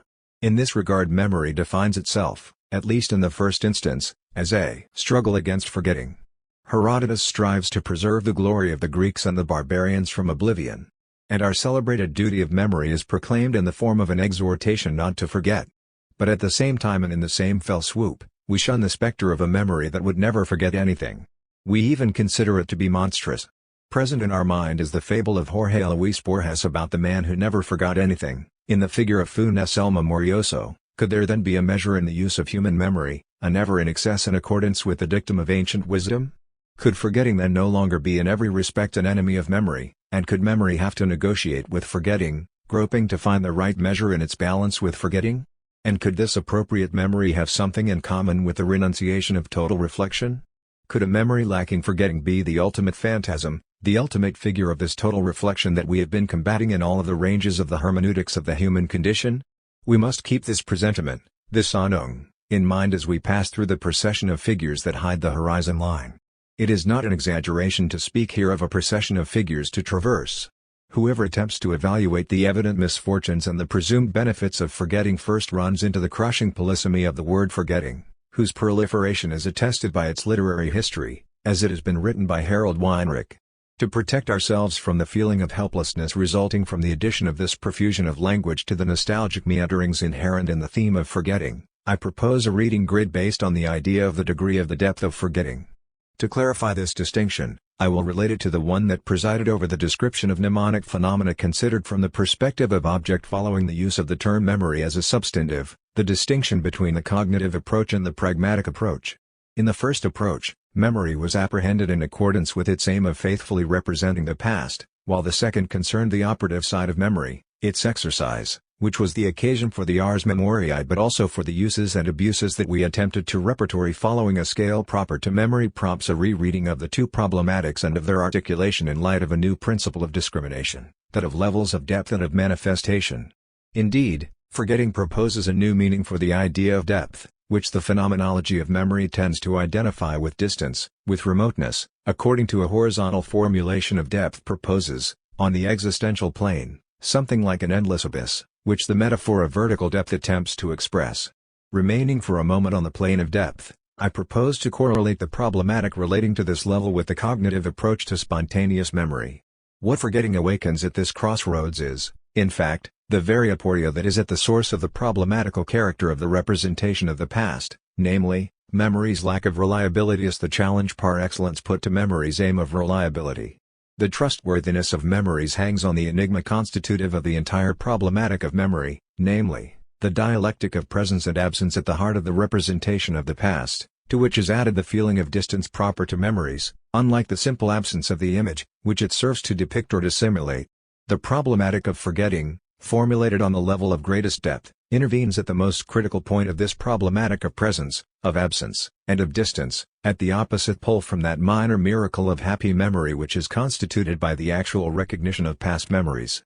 It is at this critical point that the grand bifurcation that will command the last two sections of this study is proposed, namely, the polarity between two great figures of profound forgetting, which I shall name forgetting through the erasing of traces and a backup forgetting, a sort of forgetting kept in reserve oubli de reserve, an expression I will attempt in a moment to justify. The first and second sections of this chapter are devoted to this grand bifurcation. As the name of the first figure of profound forgetting leads us to understand, the problematic of the trace commands the problematic of forgetting at this radical level. This eruption has nothing surprising about it.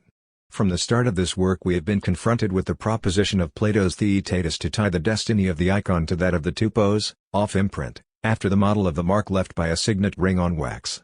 It is this alleged tie between image and imprint that forgetting forces us to explore at greater depth than we have done previously.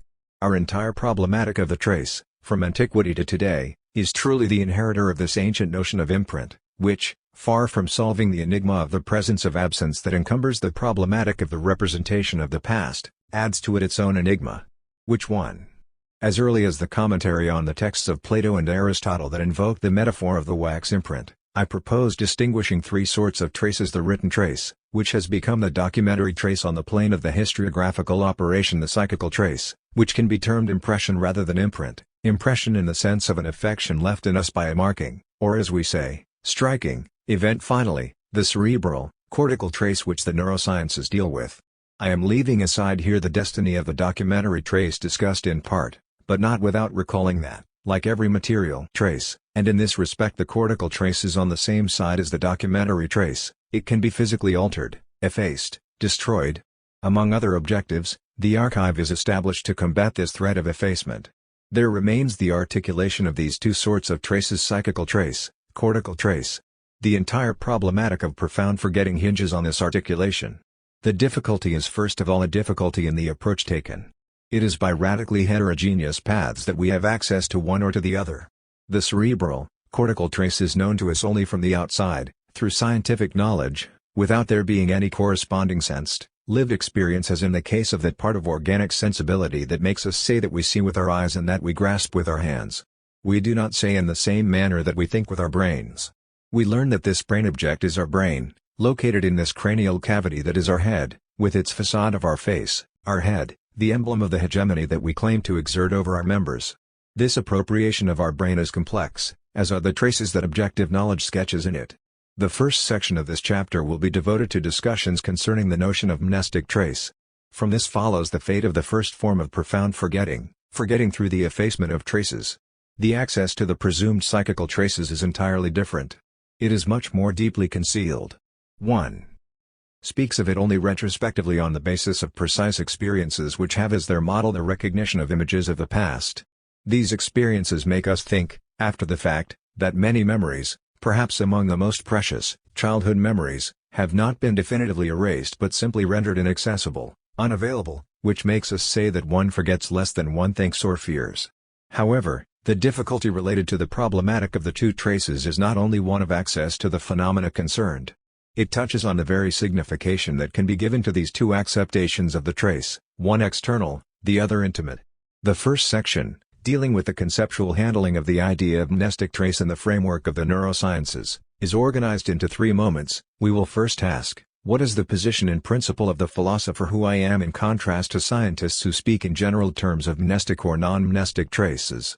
What can be said more specifically about mnestic traces? What mutual instruction can the phenomenologist and the neurologist provide to one another?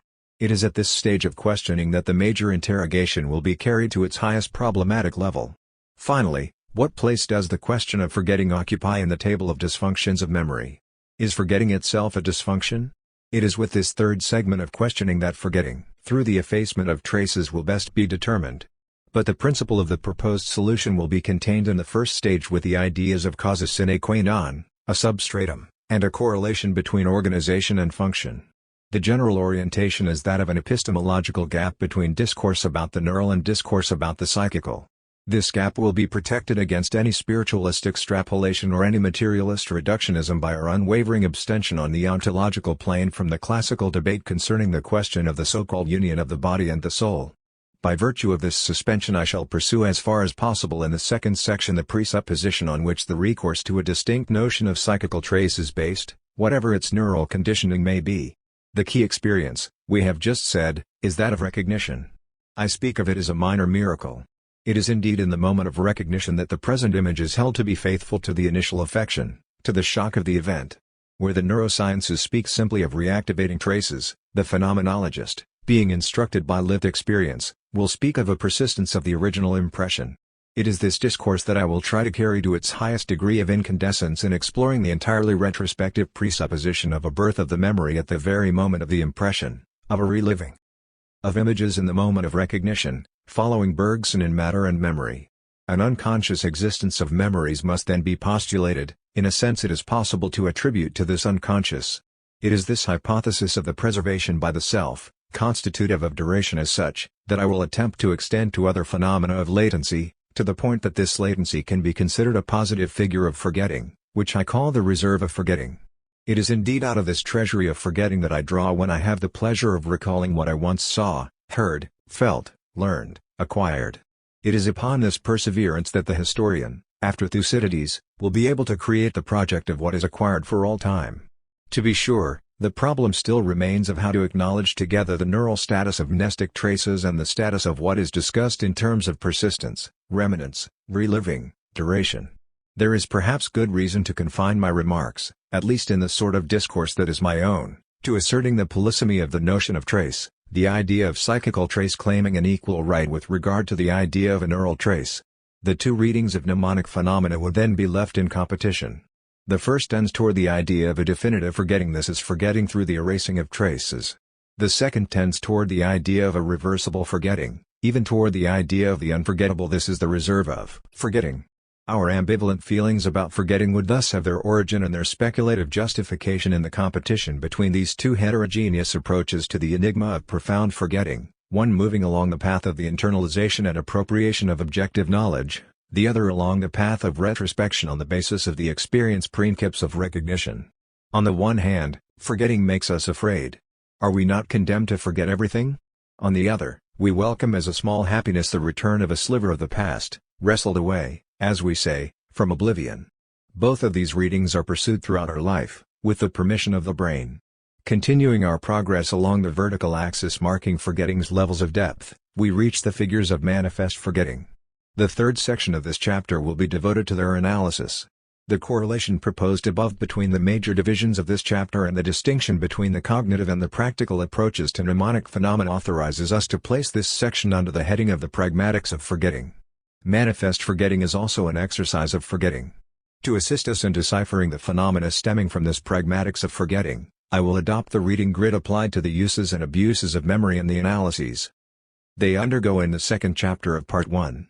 A similar hierarchy will punctuate the manifestations of the exercise of forgetting will not offer simply a reduplication of the description in which the same usages of memory will be revealed under the new angle of the uses of forgetting. Rather, the latter will bring with them a specific problematic, distributing their manifestations along a horizontal axis split between a passive pole and an active pole will then reveal a clever strategy quite specific to itself. In conclusion, I will propose an example of these uses and abuses of forgetting, borrowed from the history of the present day. At the end of this investigation devoted to the pragmatics of forgetting, the parallel with the hierarchy of the uses and abuses of memory will ineluctably lead to the question of determining what echo, what response, the difficulties and equivocations raised by the presumed duty of memory can expect to encounter on the side of forgetting, and why one absolutely cannot speak of a duty of forgetting. Forgetting and the effacing of traces. It is customary in the neurosciences to directly attack the problem of the mnestic traces in an effort to localize them or to subordinate questions of topography to questions of connectivity, of the hierarchy of synaptic architectures. From this, one passes to the relations between organization and function, and, on the basis of this correlation, one identifies the mental or psychical correspondent of the cortical in terms of representations and images. Among these mnestic images is then referred to in the context of dysfunctions of mnestic operations, along the uncertain border between the normal and the pathological. This program and this path of thinking are scientifically irreproachable. And I shall repeat this journey under the neurologist's guidance. The questions of a philosopher, are of a different order. There is first the prior question, mentioned in the introductory guidelines, concerning the place of the idea of cortical trace and the typology of the uses of this notion. Once the idea of the cortical trace has been framed, the question is knowing how it is that one recognizes that a trace is a mnestic trace, if not, on the plane of function and of psychical expression, by means of the relation to time and to the past. For the phenomenologist, this relation is specified by the central problematic of the memory image, namely, the dialectic of presence, absence, and distance that inaugurated, accompanied, and tormented our investigation. The role of the philosopher is then to relate the science of mnestic traces to the problematic central to phenomenology, the representation of the past. The rereading of the neurologist's works that follows is governed wholly by this relation established between neurological knowledge and the dialectic of the mnemonic image. This relation excludes a direct attack of the notion of mnestic trace. The patience of a long detour is required, beginning with the clarification of the relation that the sort of philosophy espoused here maintains with neuroscience. Only then can the notion of mnestic trace be tackled head-on with respect to its relation to the enigma of the present representation of the absent past. But, even then, we will not yet have said anything specific concerning forgetting. What sort of dysfunction is it? Is it even a dysfunction like the clinical cases of amnesia? Concerning my position as philosopher facing the neurosciences, I will take the liberty of summing up the reasoning that I set forth in my discussion with Jean-Pierre Changeux in What Makes Us Think? I tried not to situate myself on the level of a monistic or dualistic ontology but on that of a semantics of the discourses conducted, on the one hand, by the neurosciences and, on the other, by philosophers claiming the threefold heritage of reflective philosophy from Maine to Biron and Revison to Jean Nabert, phenomenology from Husserl to Sartre and Merleau-Ponty, and hermeneutics from Schleiermacher to Dilthey, Heidegger, and Gadamer. I then drew support from the idea that all knowledge, which is by definition limited, refers to what for it is the final referent, recognized as such by the scientific community of the same discipline, this referent being final only in this domain and being defined along with it. A dualism of reference must not be transformed into a dualism of substances. This interdiction concerns the philosopher just as much as the scientist. For the first, the term mental is not the equivalent of the term immaterial, quite the opposite. Mental experience implies the bodily but in a sense of the word body irreducible to the objective body as it is known in the natural sciences. To the body a subject is semantically opposed the lived body, one's own body, my body whence I speak, your body you, to whom I am speaking, his or her body his or hers, those about whom I recount the story. There is but one body that is mine, whereas all the body objects are before me. The ability to account for the objectification, as it is called, by which the lived body is apprehended as a body object remains a problem poorly solved by the phenomenologist hermeneutian. In fact, the distance is great between the body as lived and the body as object. To travel it, one must take the detour by way of the idea of a common nature and, to do that, pass by way of the idea of an inner subjectivity founding a common knowledge. and move all the way back to the attribution of comparable and concordant mental states among a plurality of embodied subjects. In the final analysis, only this plurality is entitled to speak of my brain as one of many brains, as one other among all the other brains. I can then say that the other, like me, has a brain. At the end of this long circuit is the brain, the object of the neurosciences. They take for granted the process of objectification that remains a considerable problem for hermeneutical phenomenology, one that in many respects has been poorly solved. Indeed, in what sense are the lived body and the body as object the same body? The problem is difficult inasmuch as we do not, at first glance, see any passage from one discourse to the other. Either I speak of neurons and so forth, and I confine myself to a certain language, or else I talk about thoughts, actions, feelings, and I tie them to my body, with which I am in a relation of possession, of belonging.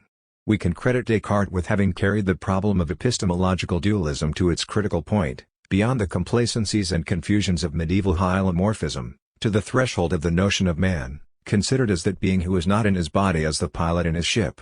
The brain is remarkable in this respect, whereas I have a dual relationship with certain sensorial, motor, organs, which allows me, on the one hand, to consider the eyes and hands as part of objective nature and, on the other hand, to say that I see with my eyes, grasp with my hands. I cannot say in the same manner, in accordance with the same sense of belonging, that I think with my brain. I do not know if it is contingent that the brain is insensible, but it is a fact that I neither feel nor move my brain as an organ belonging to me. In this sense, it is entirely objective. I can appropriate it to myself only as something lodged in my cranial cavity, hence in the head, which I honor and protect as the site of power, hegemony, in the upright position, in my manner of carrying myself and holding myself in the face of the outside world. The scientist may perhaps venture to say that the human being thinks with his or her brain. For the philosopher there is no parallel between the two sentences. I grasp with my hands. I understand with my brain. For the philosopher, the scientist gives himself leave, in his own linguistic contract, to take the preposition with as designating something other than the body's lived bond of belonging and possession, namely, of carrying myself and holding myself in the face of the outside world. The scientist may perhaps venture to say that the human being thinks with his or her brain. For the philosopher there is no parallel between the two sentences. I grasp with my hands. I understand with my brain. For the philosopher, the scientist gives himself leave, in his own linguistic contract, to take the preposition with as designating something other than the body's lived bond of belonging and possession, namely, relation between organization and function, about which we will now say a few words. Transported to the border of the epistemological and the ontological, the philosopher willingly confines himself to Plato's formula in the Phaedo question about the reasons why he does not flee but remains sitting there awaiting the death inflicted on him by the city. Socrates gives two answers. He stays in this position because the parts of his body keep him there. The body is then the cause without which, the causa sine qua non, but the true cause that makes him stay there is obedience to the laws of the city. Borrowing this formula, I will say that the brain is the cause only on the level of conditionality expressed by the idea of causa sine qua non. Along with Aristotle, within the framework of his theory of the forms of causation, we can thus speak of the material cause, or as I prefer to say, of substratum. The scientist still respects the limits of this causal discourse when he confines himself to speaking of the contribution of a given cortical region, of the role, the implication, even the responsibility of a certain neural sequence, or when he states that the brain is involved in the appearance of certain psychical phenomena. But the biologist demands more, independently of the philosophical option, willingly shared by the scientific community, that the body-soul dualism is anathema and that material monism is a self-evident presupposition, an article of faith that underpins the contract governing the scientific community. On his own territory, the neuroscientist calls for a less negative use for the idea of the causation that reigns between structure or organization and function. This relation spans a certain heterogeneity. Organization is not function, and as such amounts to a correlation. But this correlation expresses more than the cause sine qua non. To the latter is added a positive conditionality, one which authorizes in fine the assertion that the brain is the organization that brings it about that I think, or, in brief, that makes me think. Pushing his advantage further, the biologist will derive an argument from the correlation between structure and function and will trace entities that belong for other reasons to mental discourse, such as representations and images, entities that are manifestly bound up with function, back to the cerebral organization. Here the philosopher will flinch, suspecting a semantic amalgamation that, in his opinion, violates the liberties attached to the idea of correlation. But the biologist sees a reason for this: the new ambiguity attached to the notion of function bit by bit, everything non-cortical comes down to such a function. The hegemonic tendency of every science is then exercised with respect to closely related sciences, either below the level of the cortical organization of the organism as a whole, on the level of biochemistry, implied in particular in the treatment of synaptic shifters, or, more problematically for the philosopher, above the properly cortical level. In the order of the cognitive sciences, the expression used becomes the neurocognitive sciences, the psychology of behavior, ethnology, social psychology, even to the point of crossing blithely over the gap separating the cortical trace from the cultural trace. Here, the philosopher may or may not be willing to temper his semantic vigilance with respect to such transgressions stipulated by the scientific community in question. In this way, however, the neurologist allows himself to place images in the brain, despite the reservations nourished by the philosopher's desire for semantic rigor. The transgression can appear less flagrant to the philosopher when the neurosciences approach the phenomenology of action on the basis of the idea that the brain is a projective system, where the related ideas of anticipation and of exploration belong to a new mixed domain, as though the boundary between the scientific and the phenomenological discourses was more porous in the practical domain than in the theoretical dimension. On this plane of action, the correlation between neurology and phenomenology is equivalent to a correspondence. With the question of specifically amnestic traces, we tighten our grasp and come closer to the source of amnesia and forgetting. At the same time, we come closer to the heart of the debate, namely, the relation between the phenomenological signification of the memory image and the materiality of the trace. At first sight, phenomenology has little to gain from clinical instruction, extended by anatomophysiological observation applied to the brain. On several occasions, I have ventured to say that knowledge of what occurs in the brain makes no direct contribution to self-understanding except in the case of dysfunctions, for the reason that behavior is then affected, if only through the recourse to treatment, and more generally by reason of readjustments in behaviors to a reduced environment, to use Kurt Goldstein's expression, already borrowed by Canguilhem. But even then, when an illness emerges that directly involves the brain, the readjustment of all behaviors to the catastrophic situation so overwhelms the concerns of the patient's family members, to say nothing of the patient's own difficulties, that this upheaval in behavior becomes an obstacle to taking into account information about the brain. One would be tempted to say that the neurosciences in no way contribute directly to the conduct of life. This is why one can develop an ethical and political discourse on memory, and conduct cutting-edge scientific activities in many human sciences, without ever mentioning the brain. The epistemology of historical knowledge itself has had neither the occasion nor the obligation to resort to the neurosciences its ultimate referent, social action, has not required it. I have no intention, however, of claiming for the phenomenology of memory any sort of right to ignorance with respect to the neurosciences. The neurosciences that target memory can provide instruction, in the first instance, about the conduct of life on the level of reflective knowledge in which a hermeneutics of life would consist. Beyond this direct utility, there is our curiosity about the things of nature, and among these the brain is doubtless the most marvelous product. This curiosity, which is basically the same one that motivates the epistemology of history, is one of the dispositions that articulates our relation to the world. The causal dependence in which we find ourselves with respect to cerebral functioning, a dependence whose knowledge we owe to such curiosity, continues to instruct us, even in the absence of suffering due to dysfunction. This instruction helps to warn us about the pretentious hubris that would make us the masters and possessors of nature. Our entire being in the world is shaken by this.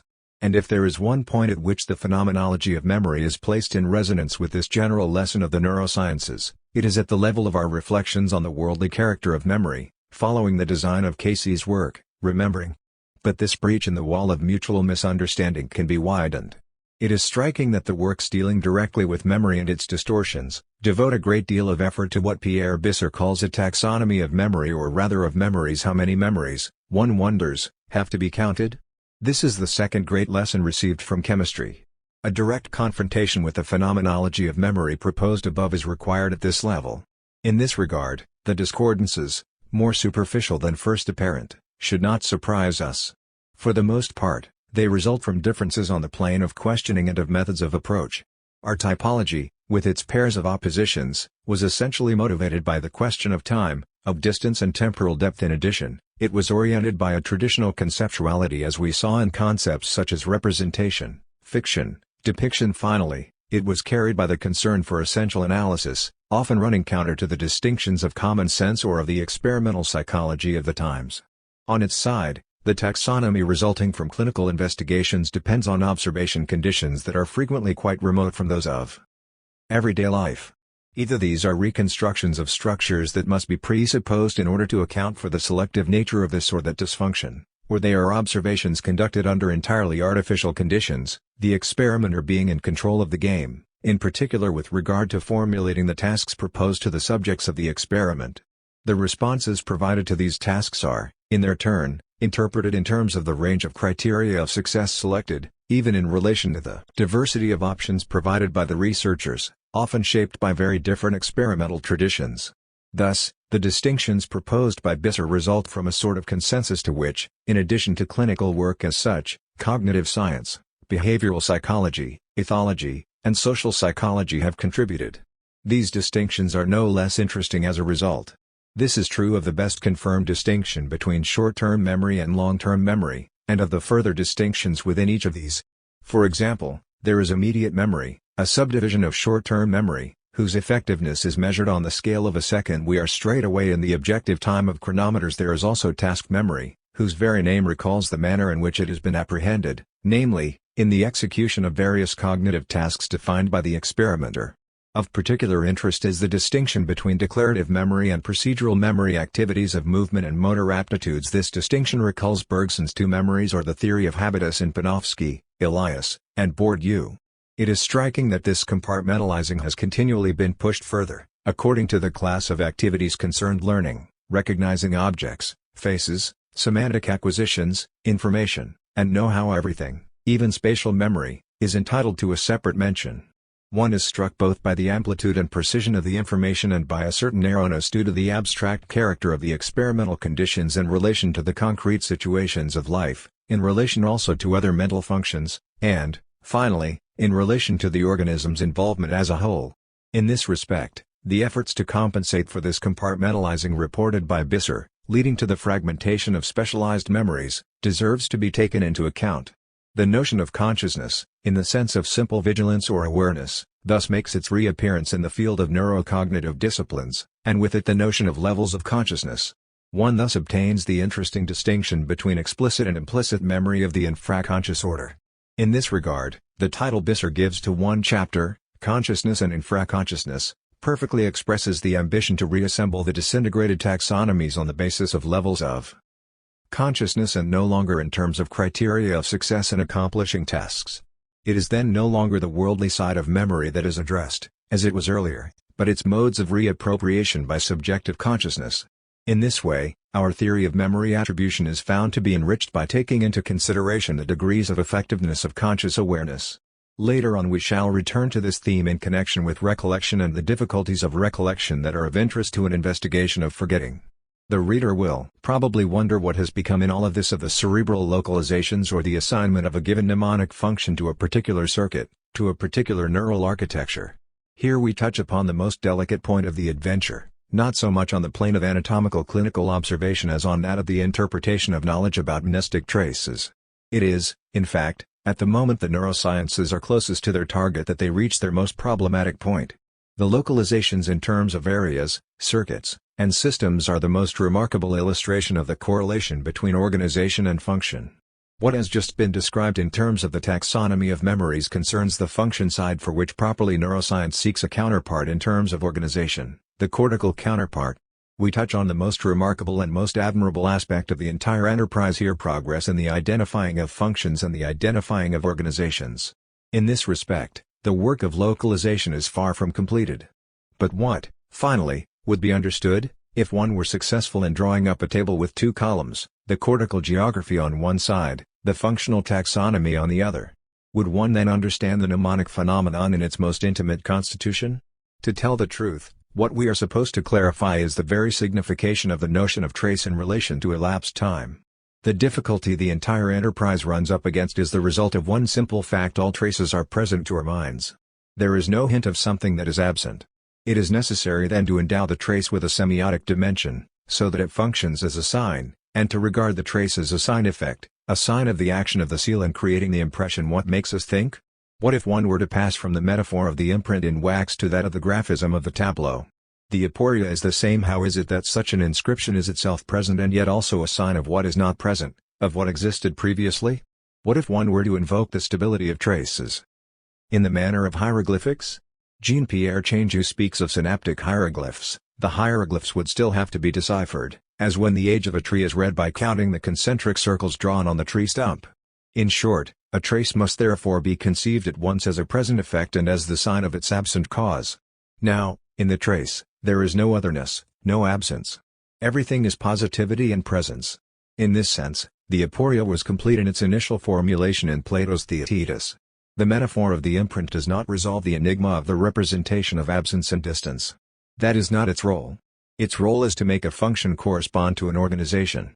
As concerns the mnemonic function, it is specified, among all other functions, by the relation of the representation to time and, at the heart of this relation, by the dialectic of presence, absence, and distance that is the mark of the mnemonic phenomenon. Only discourse about the mind can account for this dialectic. The task of the neurosciences is then to express not what makes me think, namely, this dialectic, but what makes it possible for me to think, namely, the neural structure without which I could not think. This is not nothing, but neither is it everything. See, something still has to be said about forgetting. Clinical investigation approaches the precise subject of forgetting only in the context of dysfunctions, or as is said, of distortions of memory. But is forgetting a dysfunction, a distortion? In certain respects, yes. In the matter of definitive forgetting, indicating an effacement of traces, it is experienced as a threat. It is against this forgetting that we conduct the work of memory oeuvre de mémoire in order to slow its course, even to hold it at bay. The extraordinary exploits of the ars memoriae were designed to ward off the misfortune of forgetting by a kind of exaggerated memorization brought to the assistance of remembering. But artificial memory is the great loser in this unequal battle. In brief, forgetting is lamented in the same way as aging and death. It is one of the figures of the inevitable, the irremediable. And yet forgetting is bound up with memory, as we shall see in the next two sections. Its strategies and, under certain conditions, its cultivation worthy of a genuine ars oblivionis result in the fact that we cannot simply classify forgetting through the effacement of traces among the dysfunctions of memory alongside amnesia, nor among the distortions of memory affecting its reliability. Certain facts we will discuss later lend credit to the paradoxical idea that forgetting can be so closely tied to memory that it can be considered one of the conditions for it. This imbrication of forgetting and memory explains the silence of neurosciences on the unsettling and ambivalent experience of ordinary forgetting. But the first silence is here that of the organs themselves. In this respect, ordinary forgetting follows the fate of happy memory and is silent about its neural base. Mnemonic phenomena are experienced in the silence of our organs. Ordinary forgetting is in this respect on the same silent side as ordinary memory. This is the great difference between forgetting and all the types of amnesia with which clinical literature abounds. Even the misfortune of definitive forgetting remains an existential misfortune which beckons us more to poetry and to wisdom than to science. And, if this forgetting has a word to say on the level of knowledge, it would be to question the border between the normal and the pathological. This effect of interference is not the least troubling. In addition to the biological and medical fields, another problematic rises up against this backdrop of silence. It concerns the limit situations where forgetting rejoins aging and mortality. Here, it is not simply the organs that remain silent, but scientific and philosophical discourse, to the extent that this discourse is caught in the nets of epistemology. The critical philosophy of history and memory fails to prove itself equal to the hermeneutics of the historical condition. Forgetting and the persistence of traces. We have not yet finished with the question of inscription. As has been said, the notion of trace can be reduced neither to the documentary trace nor to the cortical trace. Both consist of external marks but in different senses, that of the social institution for the archive, that of biological organization for the brain. There remains the third sort of inscription, the most problematic but the most significant for what follows in our investigation. It consists in the passive persistence of first impressions. An event has struck us, touched us, affected us, and the affective mark remains in our mind. It is astonishing that this thesis has to be at the level of a presupposition. We shall say why this is so in a moment. But let us first set out the multiple presuppositions implied here. For one thing, and this is the major presupposition, I contend that it is a primordial attribute of affections to survive, to persist, to remain, to endure, while keeping the mark of absence and of distance, the principle of which was sought in vain on the level of cortical traces. In this sense, these inscription affections would contain the secret of the enigma of the mnemonic trace. They would be the depository of the most hidden but most original meaning of the verb to remain, synonym of to endure. This first presupposition places the entire analysis that follows within the compass of Bergson's matter and memory.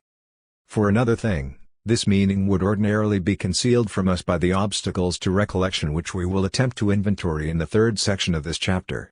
In this regard, certain privileged experiences, we shall discuss their central figure in a moment, constitute, despite these obstacles, the beginning of an existential verification of this second presupposition.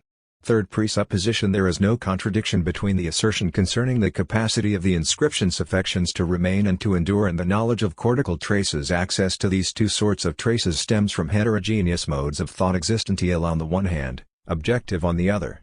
Fourth presupposition: the survival of images, recognized in its specificity by virtue of the last two presuppositions, deserves to be considered a fundamental form of profound forgetting, which I am calling the reserve of forgetting.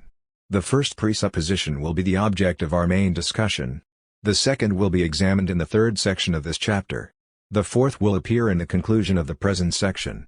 The third presupposition can be discussed now since it directly places in question the difference between the two types of traces confronted here, the cortical trace and the psychical trace.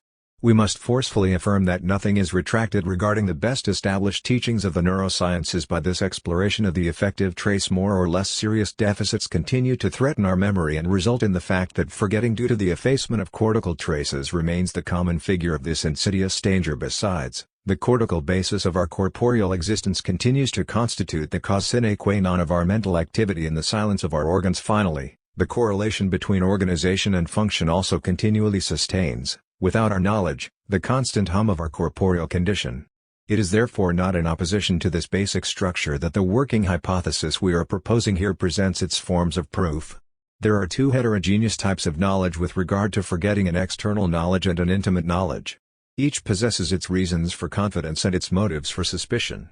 On the one hand, I trust the corporeal machine in the exercise of happy memory, but I am suspicious of its poorly mastered resources for harm, worry, and suffering. On the other hand, I trust the primordial capacity of enduring and continuing belonging to inscriptions affections, a capacity but for which I would have no access to the partial comprehension of what is meant by the presence of absence, anteriority, distance, and temporal depth. But I am also suspicious of the impediments imposed to the work of memory, which become in their turn the opportunity for uses and abuses of forgetting. It is in this way that we manage to contend with potentially reversible obstacles and with intractable effacement. This confusion is no less harmful on the epistemological level than on the existential plane.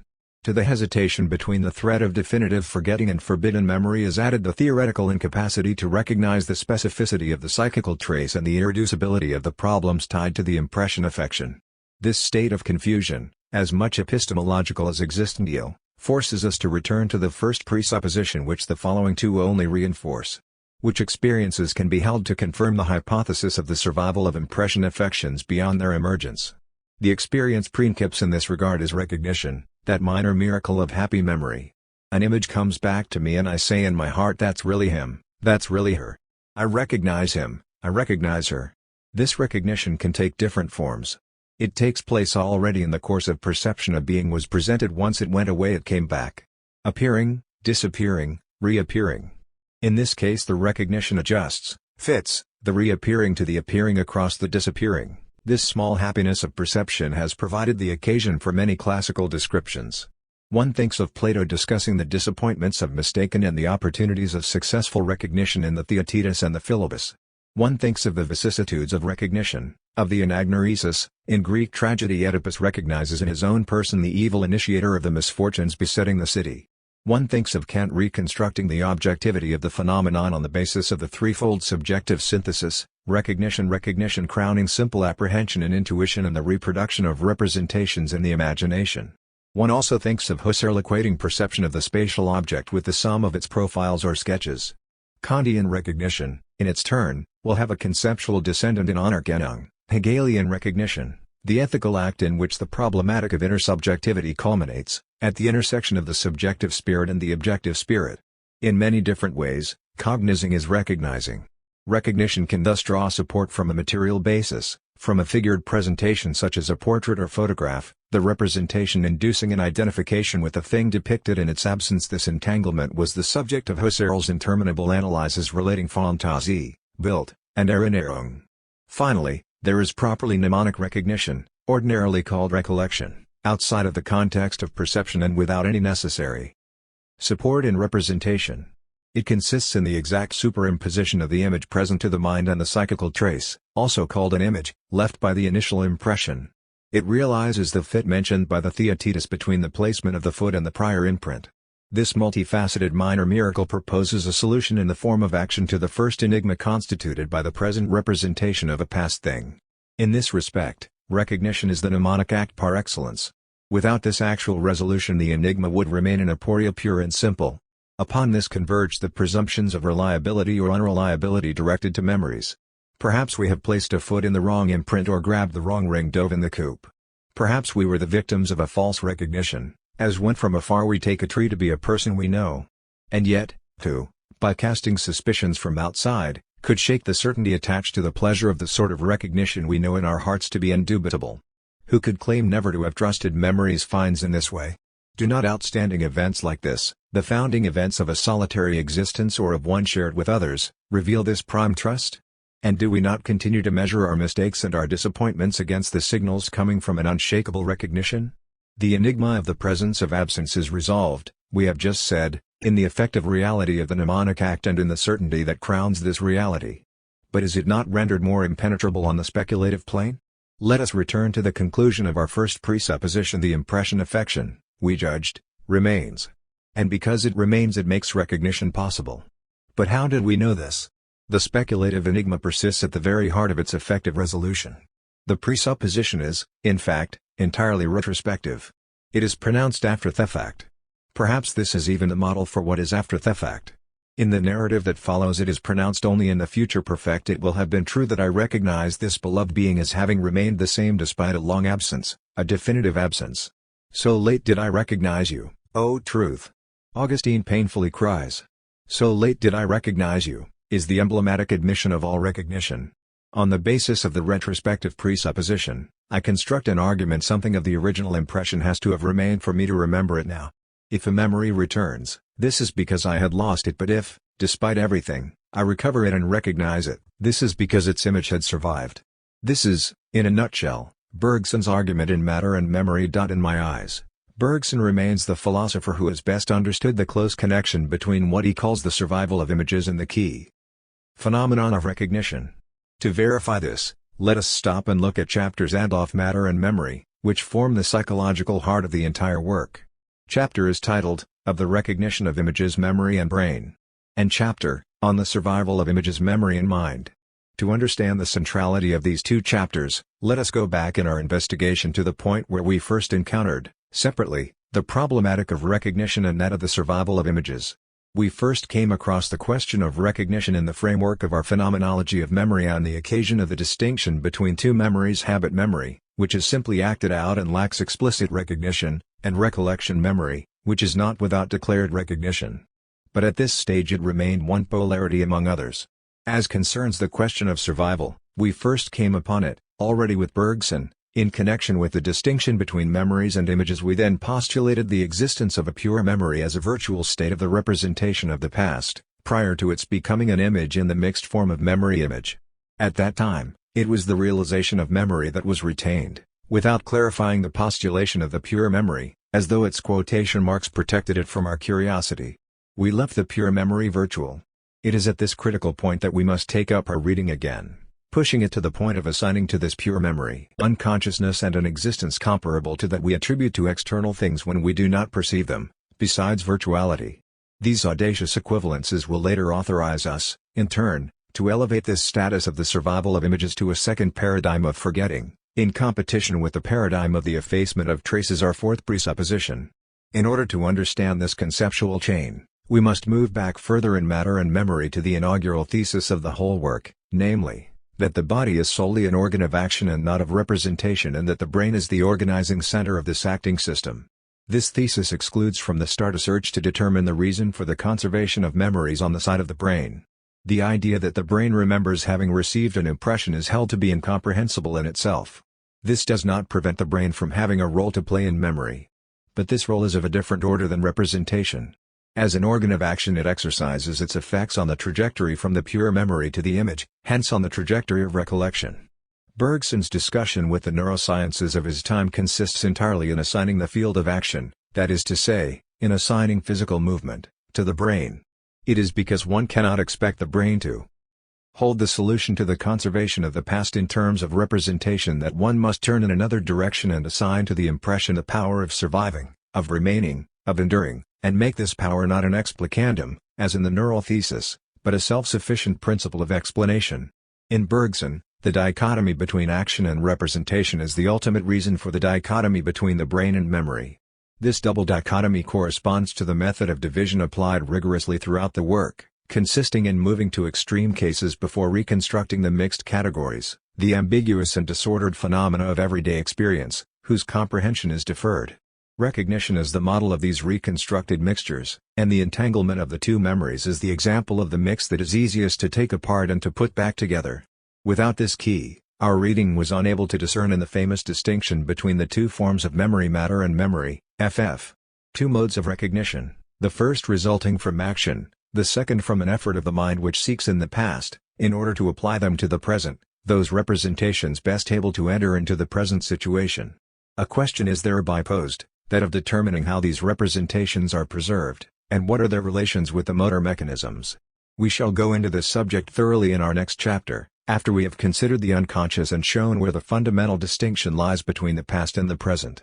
It is worth noting that this difficulty can only be posed on the basis of the phenomenon of recognition in which it is resolved through action.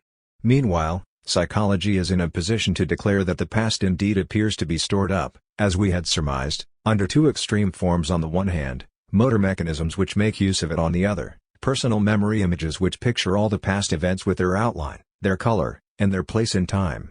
It can thus be noted that these two extreme forms, faithful in preserving, memory which recalls and memory which repeats, operate sometimes in synergy, sometimes in opposition. We have nevertheless been warned about the privilege accorded by common sense to the mixed phenomena, and priority has been given, by reason of the rule of division, to the extreme forms, putting out of play the strange hypothesis of recollections stored in the brain, which are supposed to become conscious as though by a miracle and bring us back to the past by a process that is left unexplained. Here again, I encounter my argument that the material trace is completely present and must be supplied with a semiotic dimension in order to indicate that it has to do with the past. In Bergson's vocabulary, the cortical trace has to be placed back at the center of this totality of images that we call the world. This is the theme of the enigmatic and difficult chapter, and treated as one among these images. The last is that which we obtain at any moment by making an instantaneous section in the general stream of becoming. In this section our body occupies the center. At this stage of the analysis, a precise division of the two memories is all that prepares the path for the thesis of the independence of representation memory. Nothing has yet been said about the conditions of this independence. At least it can be affirmed that the concrete act by which we grasp the past in the present is recognition. It will be the task of chapter to take on the question left hanging how these representations are preserved, and what are their relations with the motor mechanisms. Let us open chapter in 40-some extremely dense pages. Bergson provides the key to what he calls the survival of images. We only scratched the surface of the analysis when we followed the phases of the operation by which the pure memory moves out of its virtual state and passes into its actual state at that time. All that retained our attention was the memory's becoming an image. The question posed now is more radical despite its tendency to imitate perception as it realizes itself. Bergson notes, our memory remains attached to the past by its deepest roots, and if, when once realized, it did not retain something of its original virtuality, if, being a present state, it were not also something which stands out distinct from the present, we should never know it for a memory. Everything is stated in a tone of great elegance, standing out distinct from the present, knowing it for a memory. This is the enigma, reaffirmed in its entirety, of the present of absence and of distance, as it has been stated from the start of the present work. The survival of images is a radical solution to this enigma. It consists in a chain of propositions derived by implication from the phenomenon of recognition. Recognizing a memory is finding it again. And finding it again is assuming that it is in principle available, if not accessible. Available, as though awaiting recall, but not ready to hand like the birds in Plato's dovecote which one possesses but does not hold. The experience of recognition, therefore, refers back to the memory of the first impression in a latent state, the image of which must have been constituted at the same time as the original affection. An important corollary to the thesis of the survival of images of the past in a state of latency is, in fact, that any given present is, from the moment of its appearance, its own past. For how could it become past if it were not constituted at the same time it was present?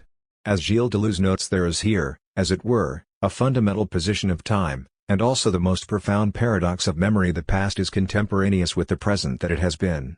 If the past had to wait in order to be no longer, if it was not immediately and now that it had passed in general, it could never become what it is, it would never be the past would never be constituted, if it did not coexist with the present whose past it is. Bergsonism.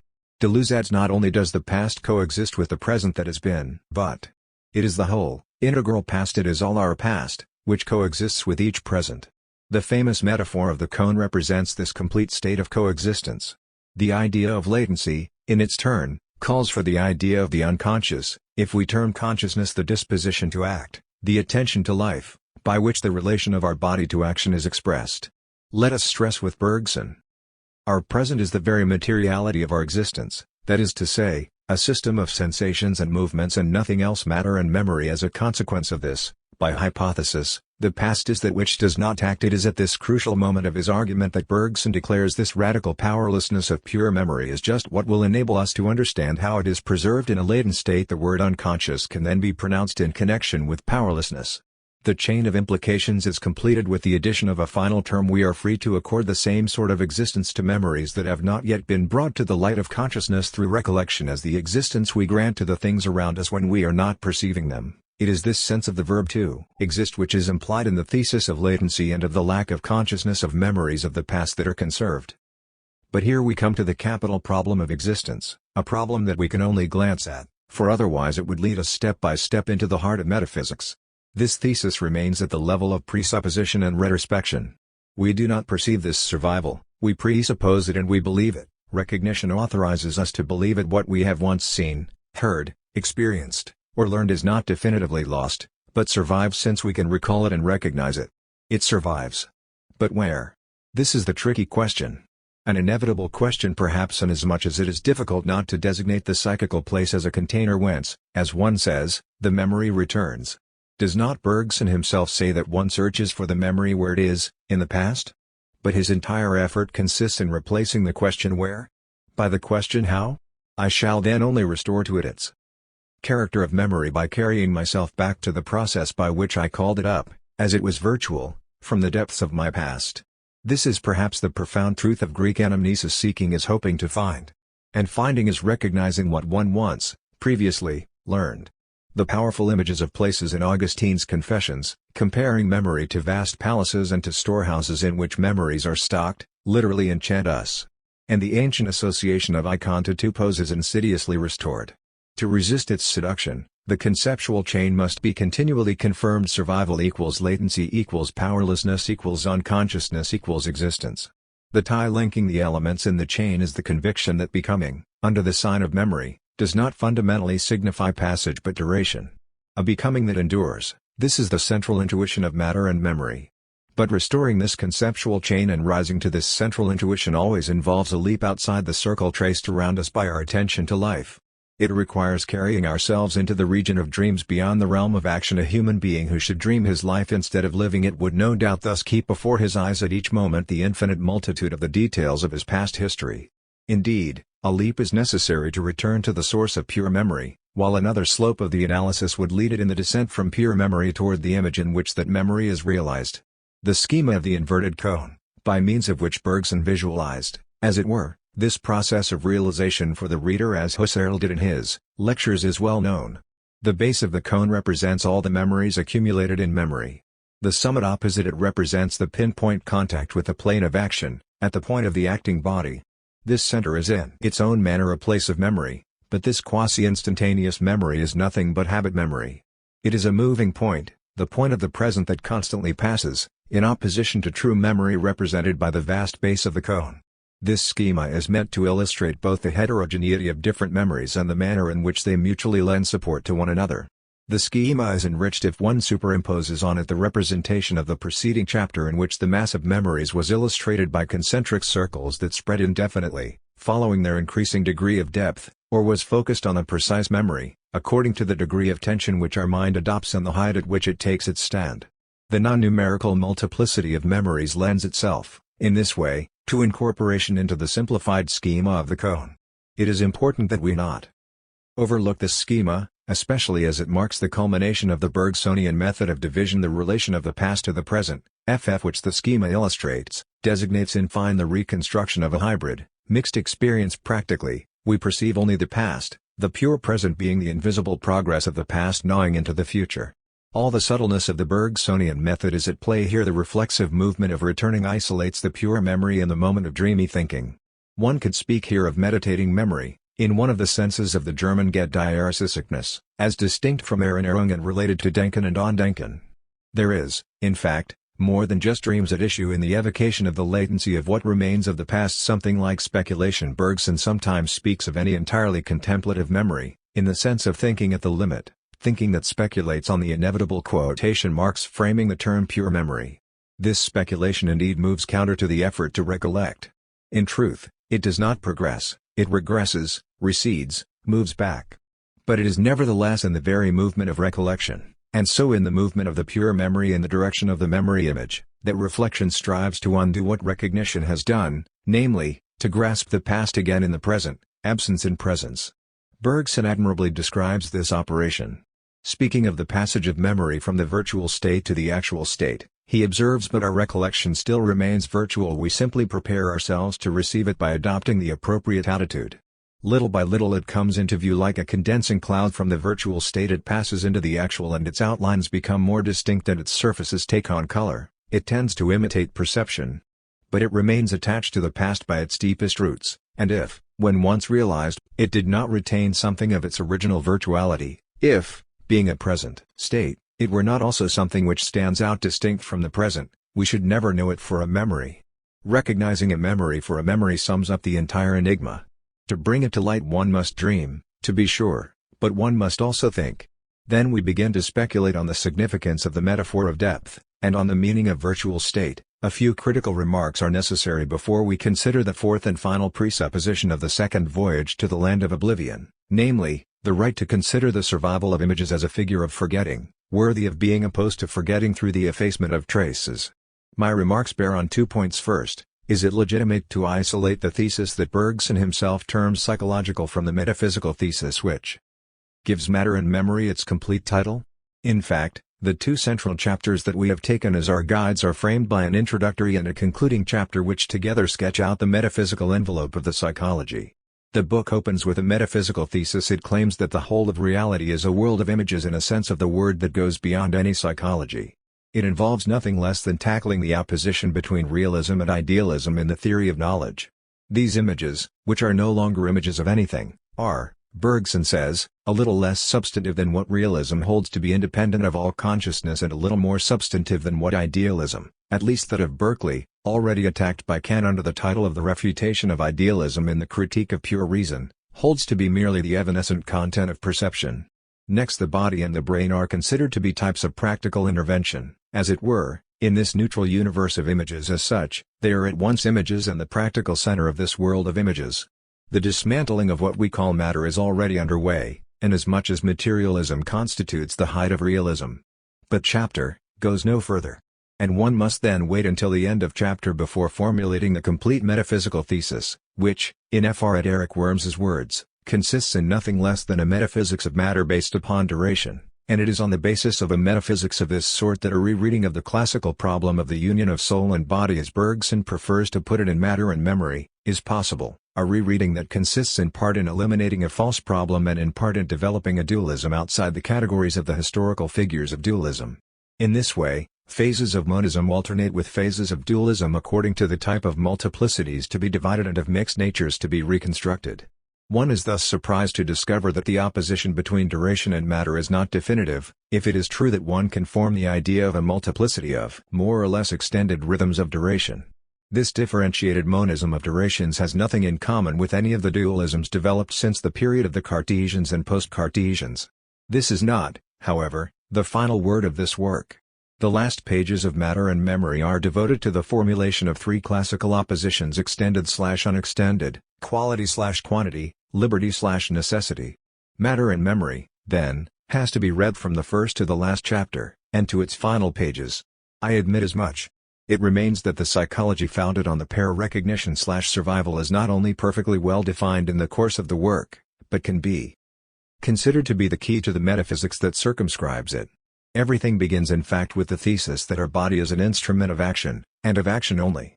This is how the pages titled Summary and Conclusion begin. The opposition between action and representation, in this sense, constitutes an initial thesis which is explicitly psychological and only implicitly metaphysical by virtue of its consequences for the idea of matter.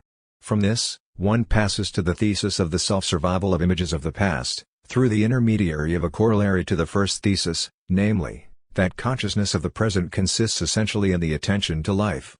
This is simply the reverse side of the thesis that a pure memory is marked by powerlessness and unconsciousness and, in this sense, exists by itself. A psychological antithesis thus presides over the entire undertaking, and the two terms that provide the title for the two central chapters, the recognition of images and the survival of images, are based upon this antithesis. It is with respect to this psychology that I attempt to situate myself, abstracting from the generalized theory of images of chapter, and from the hyperbolic use that is made of the notion of duration at the end of chapter in the name of a hierarchy of the rhythms of tension and contraction of duration. For my part, and this will be the second series of my remarks, I try to reinterpret the opposition princeps between the brain as the instrument of action and self-sufficient representation in terms compatible with the distinction I make between mnestic traces, the material substratum, and psychical traces, the pre-representative dimension of living experience. To say that the brain is the instrument of action and of action only is, to my mind, to characterize the neural approach as a whole, an approach that provides access solely to the observation of phenomena that are actions in the purely objective sense of this term. The neurosciences indeed are cognizant only of the correlation of organizations and functions, hence of physical actions, and the traces resulting from these structures are not designated as traces in the semiological sense of sign effects of their cause. This transposition of Bergson's inaugural thesis concerning the brain as the simple instrument of action does not keep us from restoring to action, in the lived sense of the word, its share in the structuring of lived experience, paired with and not in antithesis to representation. This restitution, however, encounters definite resistance on the part of Bergson. According to him, action is much more than physical movement, that instantaneous sectioning of the world's process of becoming. It is an attitude of life, it is consciousness itself as acting. And it takes a leap to break out of the magical circle of the attention to life in order to surrender oneself to recollection in a sort of dreamlike state. In this respect, literature more than everyday experience is on the side of Bergson, the literature of melancholy, of nostalgia, of spleen, to say nothing of the remembrance of things past, which, more than any other work, stands as the literary monument in symmetry with matter and memory. But can action and representation be so radically disassociated? The general tendency of the present work is to consider the pair formed by action and representation to be the twofold matrix of the social bond and of the identities that are established by this bond. Is this difference of opinion the sign of a break with Bergson? I do not believe so. Instead, we must return to the Bergsonian method of division, which invites us to consider the opposite extremes of a spectrum of phenomena before reconstructing the everyday experience whose complexity and disorder hinder clear description as a mixture. I can thus say that I rejoin Bergson along the path of this reconstruction. In fact, the experience princeps of recognition, which is paired with that of the survival of images, presents itself as just such a lived experience along the path of the recollection of memories. It is in this lived experience that the synergy between action and representation is confirmed. The moment of pure memory, encountered through a leap outside of the practical sphere, was only virtual, and the moment of actual recognition marks the reinsertion of memories within the thickness of lived action. Granted that at the moment of the leap, the recollection does stand out distinct from the present, to borrow Bergson's felicitous expression, this movement of retreat, of hesitation, of questioning is part of the concrete dialectic of representation and action. The participants in Plato's Philebus never tire asking, what is it? Is it a man or a tree? The place accorded to mistakes is indicated by this epic this suspension, which is lifted by the declarative statement, it's really him. It's really her. From these remarks it results that recognition can be placed on a different scale than the degrees of proximity relating representation to practice. Representation can also be approached in terms of modes of presentation in the Husserlian manner, and to perceptive presentation can be opposed the table of representations, or better yet, presentifications, as in the Husserlian triad of Fantasie, Bild, Erinnerung. An alternative conception of representation is thereby offered to reflection. If these critical remarks lead us away from a certain indiscriminate use of the concept of action, applied to the brain considered a scientific object as well as to the practice of life, They reinforce, in my opinion, the major thesis of the self-survival of the images of the past. This thesis has no need of the opposition between lived action and representation to be comprehensible. This double affirmation suffices: first, that a cortical trace does not survive, in the sense of knowing itself as the trace of the expired, past event; next, that, if lived experience were not itself from the start self-surviving, and in this sense a psychical trace, it could never become so. All of matter and memory can then be summed up as follows in the vocabulary of inscription, which inheres in the polysemy of the notion of the trace. Inscription, in the psychical sense of the term, is nothing other than the self-survival of the mnestic image contemporaneous with the original experience. The moment has come, at the end of our exploration, to consider the last of the presuppositions upon which the present investigation is constructed, namely, that the self-survival of impressions affections deserves to be considered one of the figures of fundamental forgetting, occupying the same rank as forgetting through the effacement of traces. This, Bergson does not state. It even seems that he never thought of forgetting except in terms of effacement. The final sentence of his third chapter makes explicit reference to a form of forgetting like this. It comes at the end of an argument in which the method of division leads back to the level of mixed phenomena. The brain is then placed back in the position of an intermediary between sensation and movement. And Bergson notes, in this sense, the brain contributes to the recall of the useful recollection, but still more to the provisional banishment of all the others. Then falls the judgment: we cannot see how memory could settle within matter, but we do clearly understand, according to the profound saying of a contemporary philosopher Ricoeur, materiality begets oblivion. This is the final word of the great chapter on survival. On what basis, then, would the survival of memories be equivalent to forgetting? Precisely in the name of the powerlessness, of the unconsciousness, of the existence recognized as belonging to memories as virtual. It is then no longer oblivion that materiality begets, forgetting by the effacement of traces, but forgetting in terms of a reserve or a resource that designates the unperceived character of the perseverance of memories, their removal from the vigilance of consciousness. What arguments can be mustered in support of this presupposition? First comes the equivocalness that is worth preserving on the level of our global attitude toward forgetting. On one hand, we have the daily experience of the erosion of memory, and we link this experience to aging, to the approach of death. This erosion contributes to what I once called the sorrow of finitude. It is defined by the horizon of the definitive loss of memory, the announced death of memories. On the other hand, we are familiar with the small pleasures of the sometimes unexpected return of memories we had thought lost forever. We then have to say, as we did once above, that we forget less than we think or we fear. A range of experiences then come to mind that give the dimension of a permanent existential structure to the still point-like episodes of recognition. These experiences mark out the progressive widening of the field of the virtual. To be sure, the core of profound memory consists in a mass of marks designating what in one way or another we have seen, heard, felt, learned, acquired. These are the birds in the dovecote of the Theaetetus which I possess but do not hold. Around this core are assembled the customary manners of thinking, acting, feeling, habits in sum, habitus in the sense of Aristotle, Panofsky, Elias, and Bourdieu. In this respect, the Bergsonian distinction between habit memory and event memory, which holds at the moment of the realization of a memory, no longer holds on the deep level of storing in reserve. Iteration, repetition dulls the edges of the punctual mnemonic marks and produces the broad dispositions to action that Ricoeur celebrated in earlier days under the rich term habit. Deep memory and habit memory then coincide with one another in the encompassing figure of availability disponibility. The capable human being draws from this thesaurus and relies on the security, the assurance that it provides. Next come general forms of knowledge, such as rules of calculation or grammar, familiar or foreign lexicons, rules of games, and so on. The theorems discovered by the young slave of the manor are of this sort. Alongside these general forms of knowledge come a priori structures of knowledge, the transcendental, let us say, everything about which, in company with the Leibniz of the new essays on human understanding, we can say that everything that is in the understanding has first been in the senses, except human understanding itself. To this should be added the metastructures of speculation and of first philosophy, the one in the many, the same in the other, being, substance, energia. Finally, there would come what I have ventured to call the immemorial, that which was never an event for me and which we have never even actually learned, and which is less formal than ontological. At the very bottom, we would have the forgetting of foundations, of their original provisions, life force, creative force of history, Ursprung, origin, irreducible to the beginning, an origin always already there, like the creation Franz Rosenzweig speaks of in The Star of Redemption, which he calls the perpetual ground, the donation that provides absolutely for the giver to give, for the recipient to receive, for the gift to be given, according to Jean-Luc Marion in Reduction and Givenness and in Being Given. We leave behind all narrative linearities, or, if we can still speak of narration, this would be a narrative that has broken with chronology.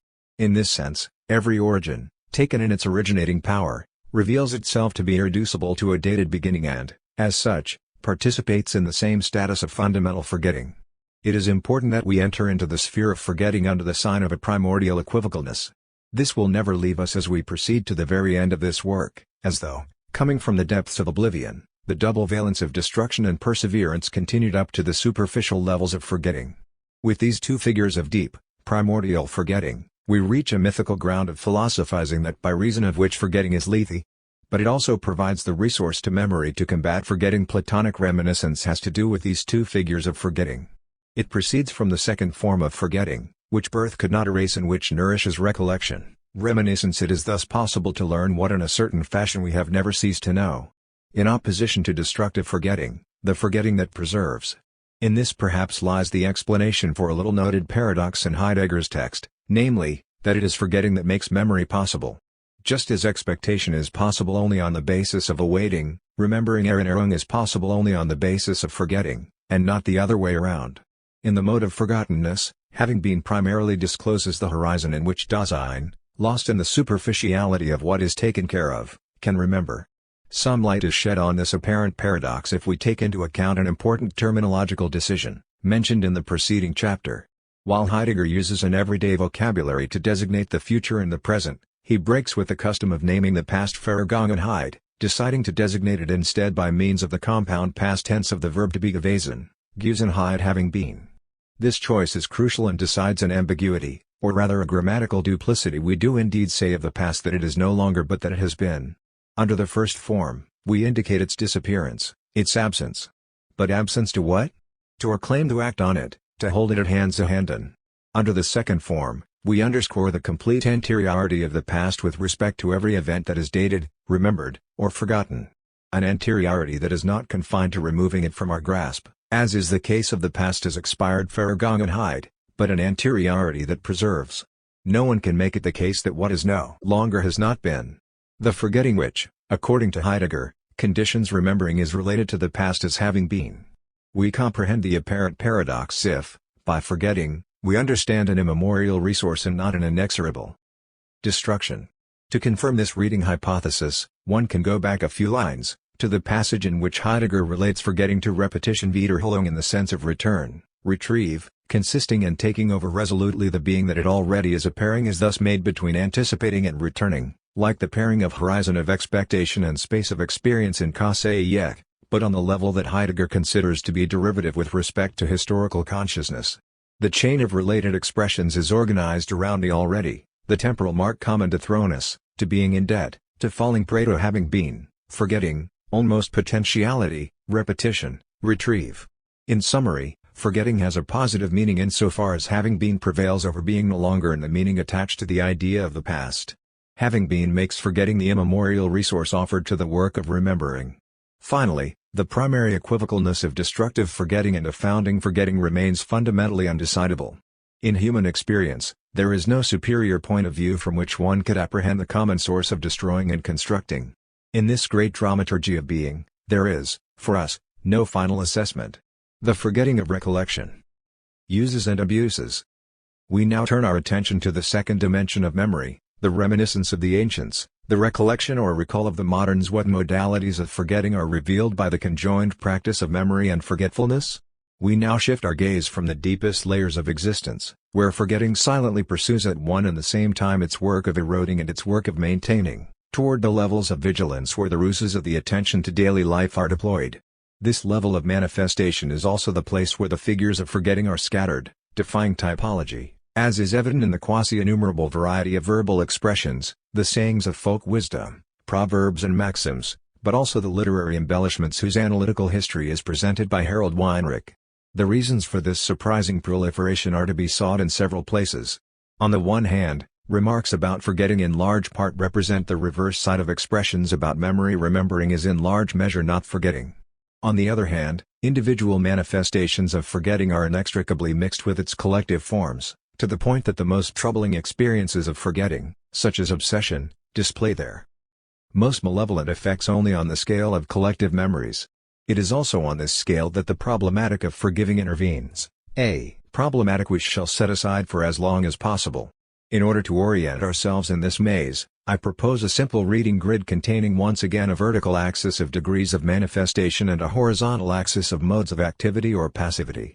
Pierre Bisser's comments on the conscious and the infraconscious on the level of mnemonic phenomena paved the way for the first rule of organization. To this we will add the vast contributions of psychoanalysis which will be made apparent directly below. As concerns the modes of passivity and activity that are spread out horizontally, the entire phenomenology of recollection has prepared us to take this into account. The effort of recollection possesses different degrees on a scale of arduousness, as the medieval scholars would have said. Is this not the final word of Spinoza's ethics? All things excellent are as difficult as they are rare? By joining together in this way two rules of classification, from the deepest to the most manifest, from the most passive to the most active, we thereby link up with the typology of the uses and abuses of memory, without an excessive concern with their symmetry. Blocked memory, manipulated memory, obligated memory. This, however, will not represent a simple duplication, insofar as the complex phenomena integrated here could not have been anticipated on the level of the phenomenology of memory, phenomena involving not only collective memory but the complicated play between history and memory, without mentioning the intersections between the problematic of forgetting and that of forgiving, which will be treated directly in the epilogue. Forgetting and blocked memory. One of the reasons for believing that forgetting through the effacement of cortical traces does not exhaust the problem of forgetting is that many instances of forgetting are due to impediments blocking access to the treasures buried in memory. The often unexpected recognition of an image of the past has thus constituted up to the present the experience princeps of the return of a forgotten past. For didactic reasons related to the distinction between memory and reminiscence, we confine this experience to the trait of suddenness, abstracting from the work of recollection that may have preceded it. Now it is on the path of recollection that obstacles to the image's return are encountered. From the instantaneousness of the image's return and its grasp, we move back to the gradualness of the search and the hunt. At this stage of our inquiry, we systematically collect, for the second time, the teachings of psychoanalysis most helpful in breaching the impasse of the analytical colloquy. After rereading the two texts examined in light of the theme of blocked memory, we will widen this opening in the direction of phenomena more specifically assignable to the problematic of forgetting and especially significant on the plane of a collective memory steeped in history. The blocked memory discussed in Remembering, Repeating, and Working Through and in Mourning and Melancholia is a forgetful memory. We recall Freud's remark at the start of the first text: the patient repeats instead of remembering. Instead of repetition amounts to forgetting. And forgetting is itself termed a work to the extent that it is the work of the compulsion to repeat, which prevents the traumatic event from becoming conscious. Here, the first lesson of psychoanalysis is that the trauma remains even though it is inaccessible, unavailable. In its place arise phenomena of substitution, symptoms, which mask the return of the repressed under the various guises offered to the deciphering engaged in together by the analyst and the analysand. The second lesson is that, in particular circumstances, entire sections of the reputedly forgotten past can return. For the philosopher, psychoanalysis is therefore the most trustworthy ally in support of the thesis of the unforgettable. This was even one of Freud's strongest convictions, that the past once experienced is indestructible. This conviction is inseparable from the thesis that the unconscious is zeitlos, timeless, when time is understood as the time of consciousness with its before and after, its successions, and coincidences. In this regard, there is a necessary connection between Bergson and Freud, the two advocates of the unforgettable. I see no incompatibility between their respective notions of the unconscious. Bergson's unconscious covers the whole of the past, which present consciousness centered on action closes off behind it.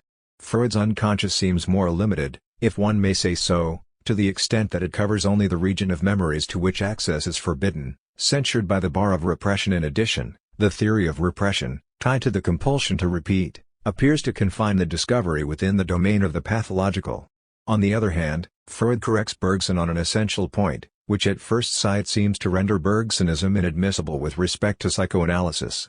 Whereas the Bergsonian unconscious is defined by its powerlessness, the Freudian unconscious, through its tie with instinctual drives, is characterized as energy, which encouraged the economic reading of this doctrine.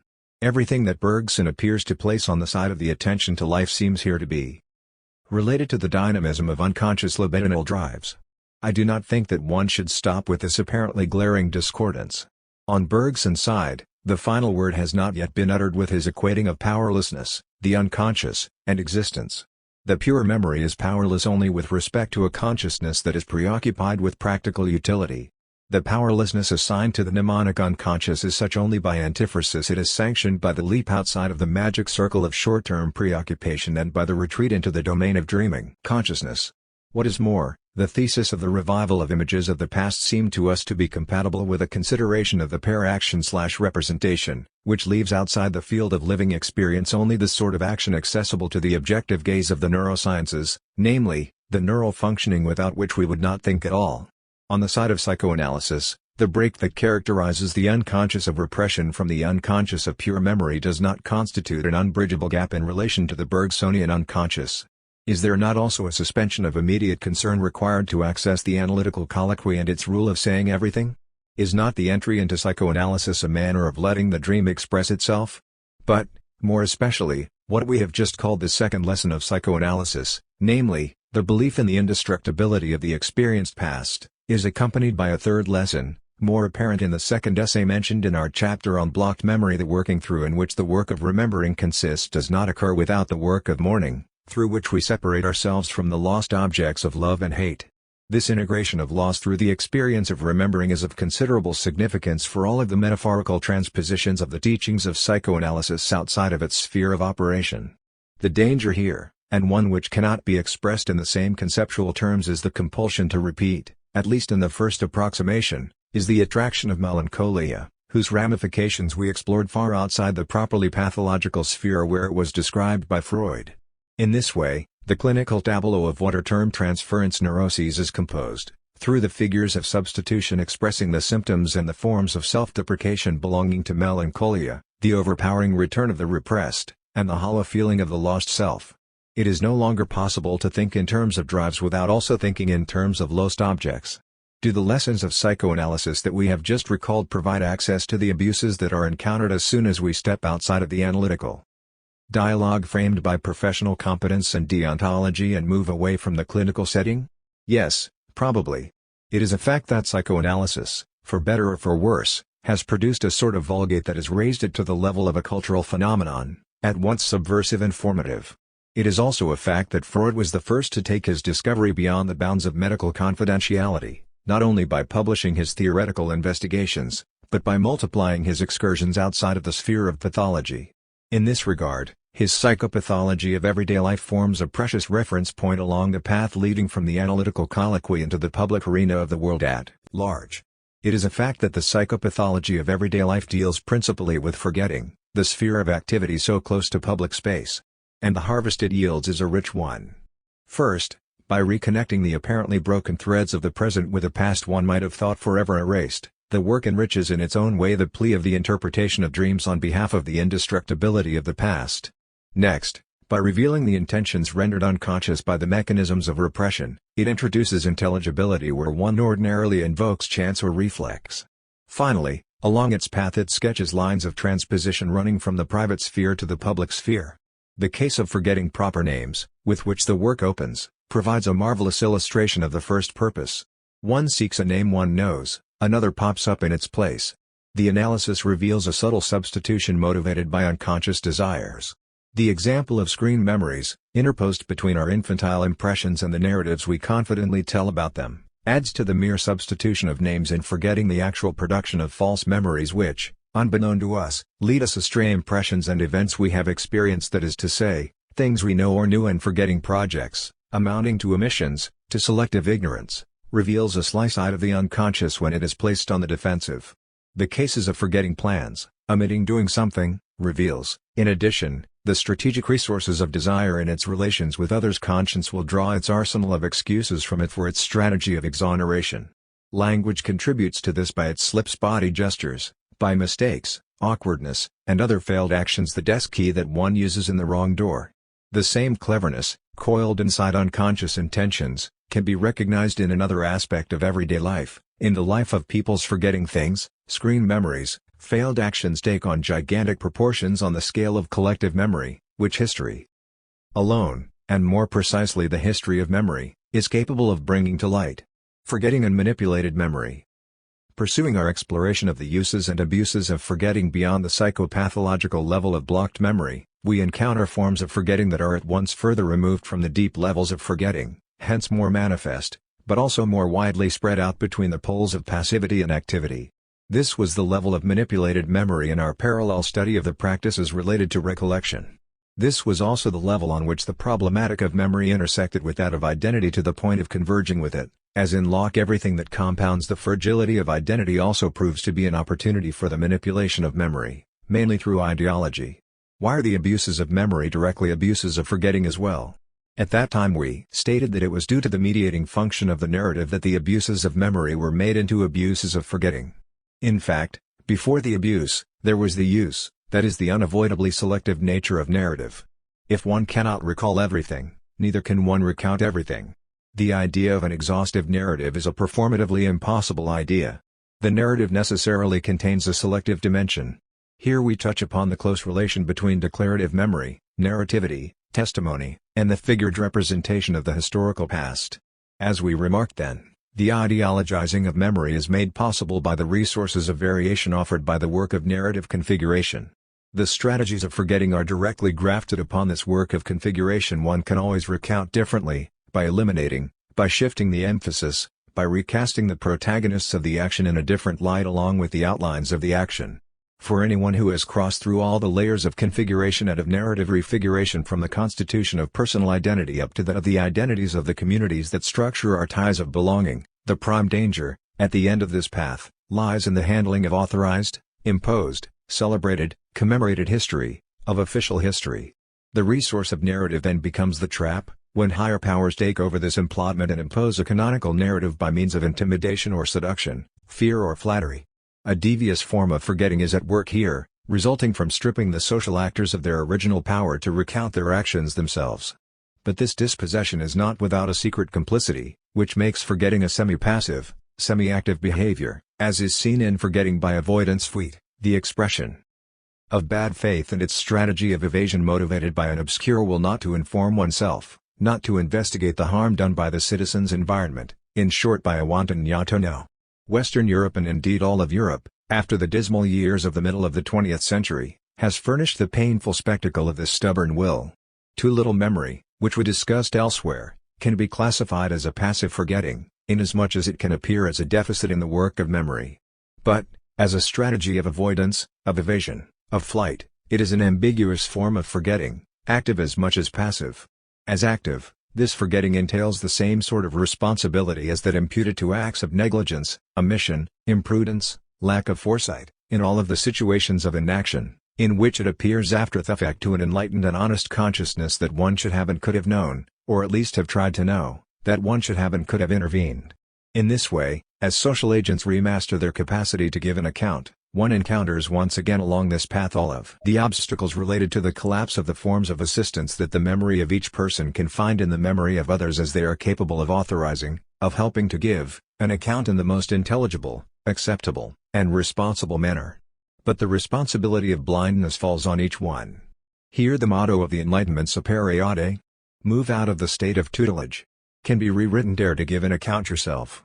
At this level of the manifestation of forgetting, halfway between the disturbances belonging to a psychopathology of everyday life and the disturbances ascribable to a sociology of ideology, historiography can attempt to give an operational efficacy to the categories borrowed from these two disciplines.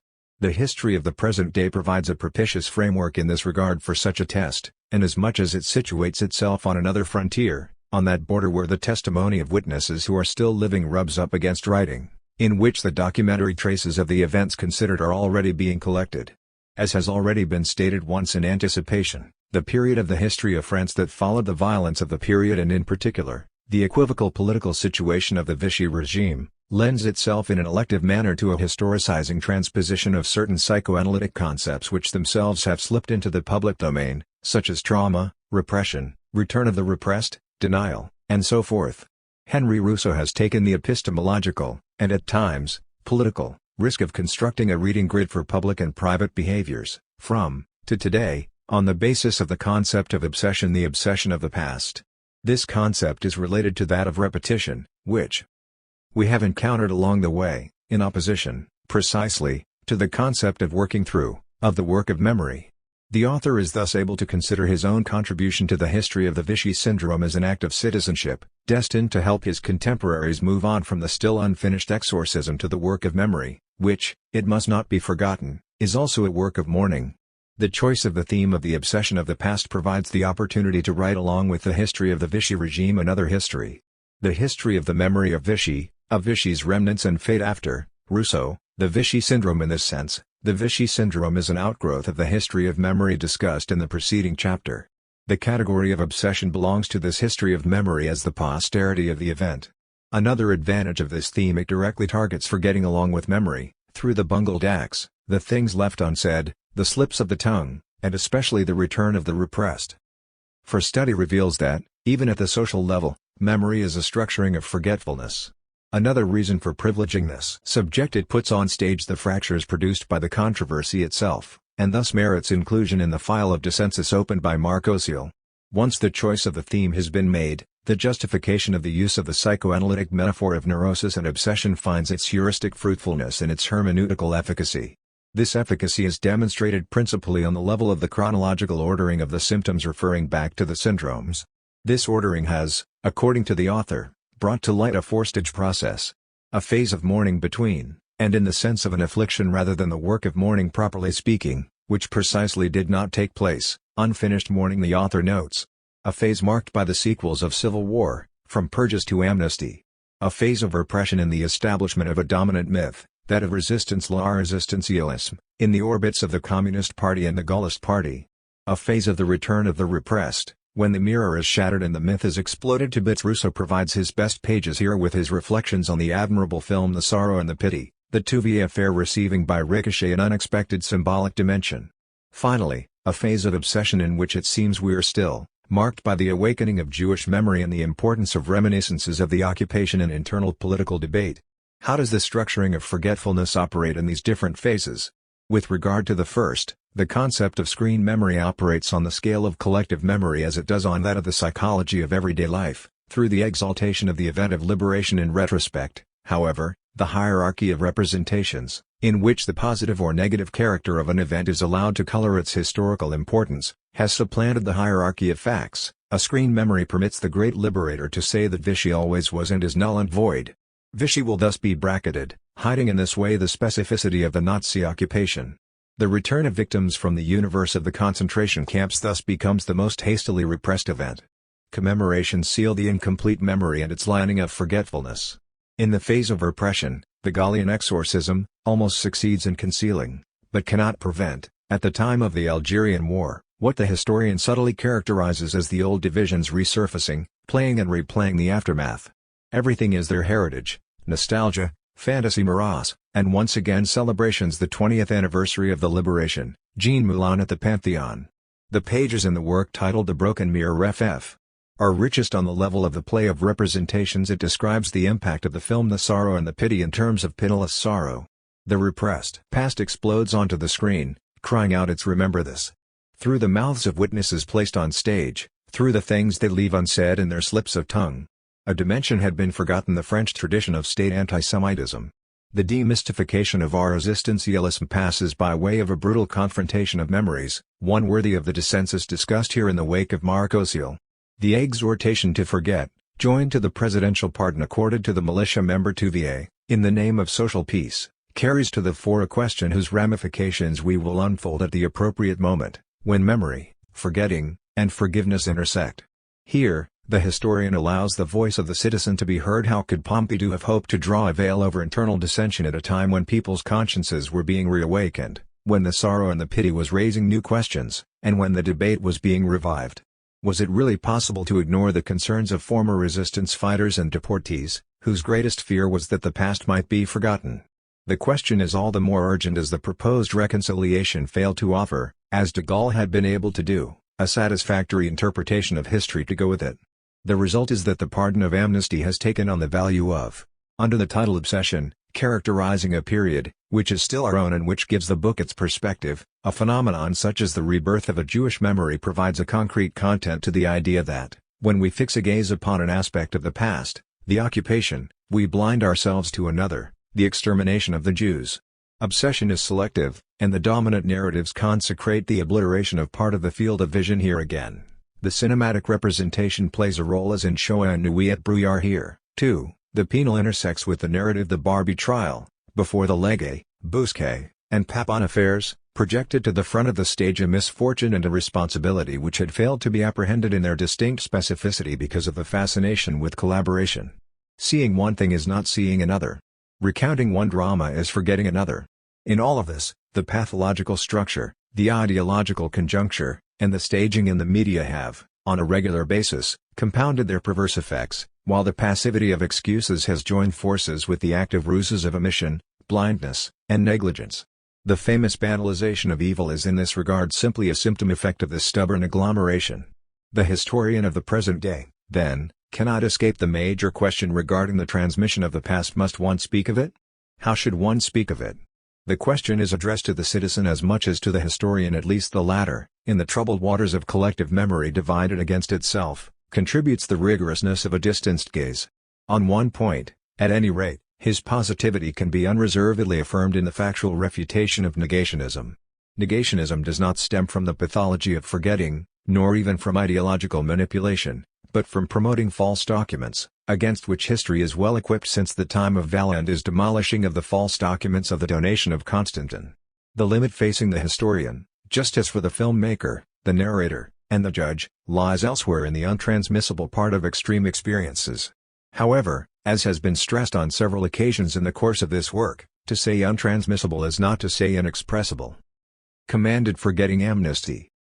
Do the abuses of memory placed under the heading of obligated, commanded memory find their parallel and complement in the abuses of forgetting?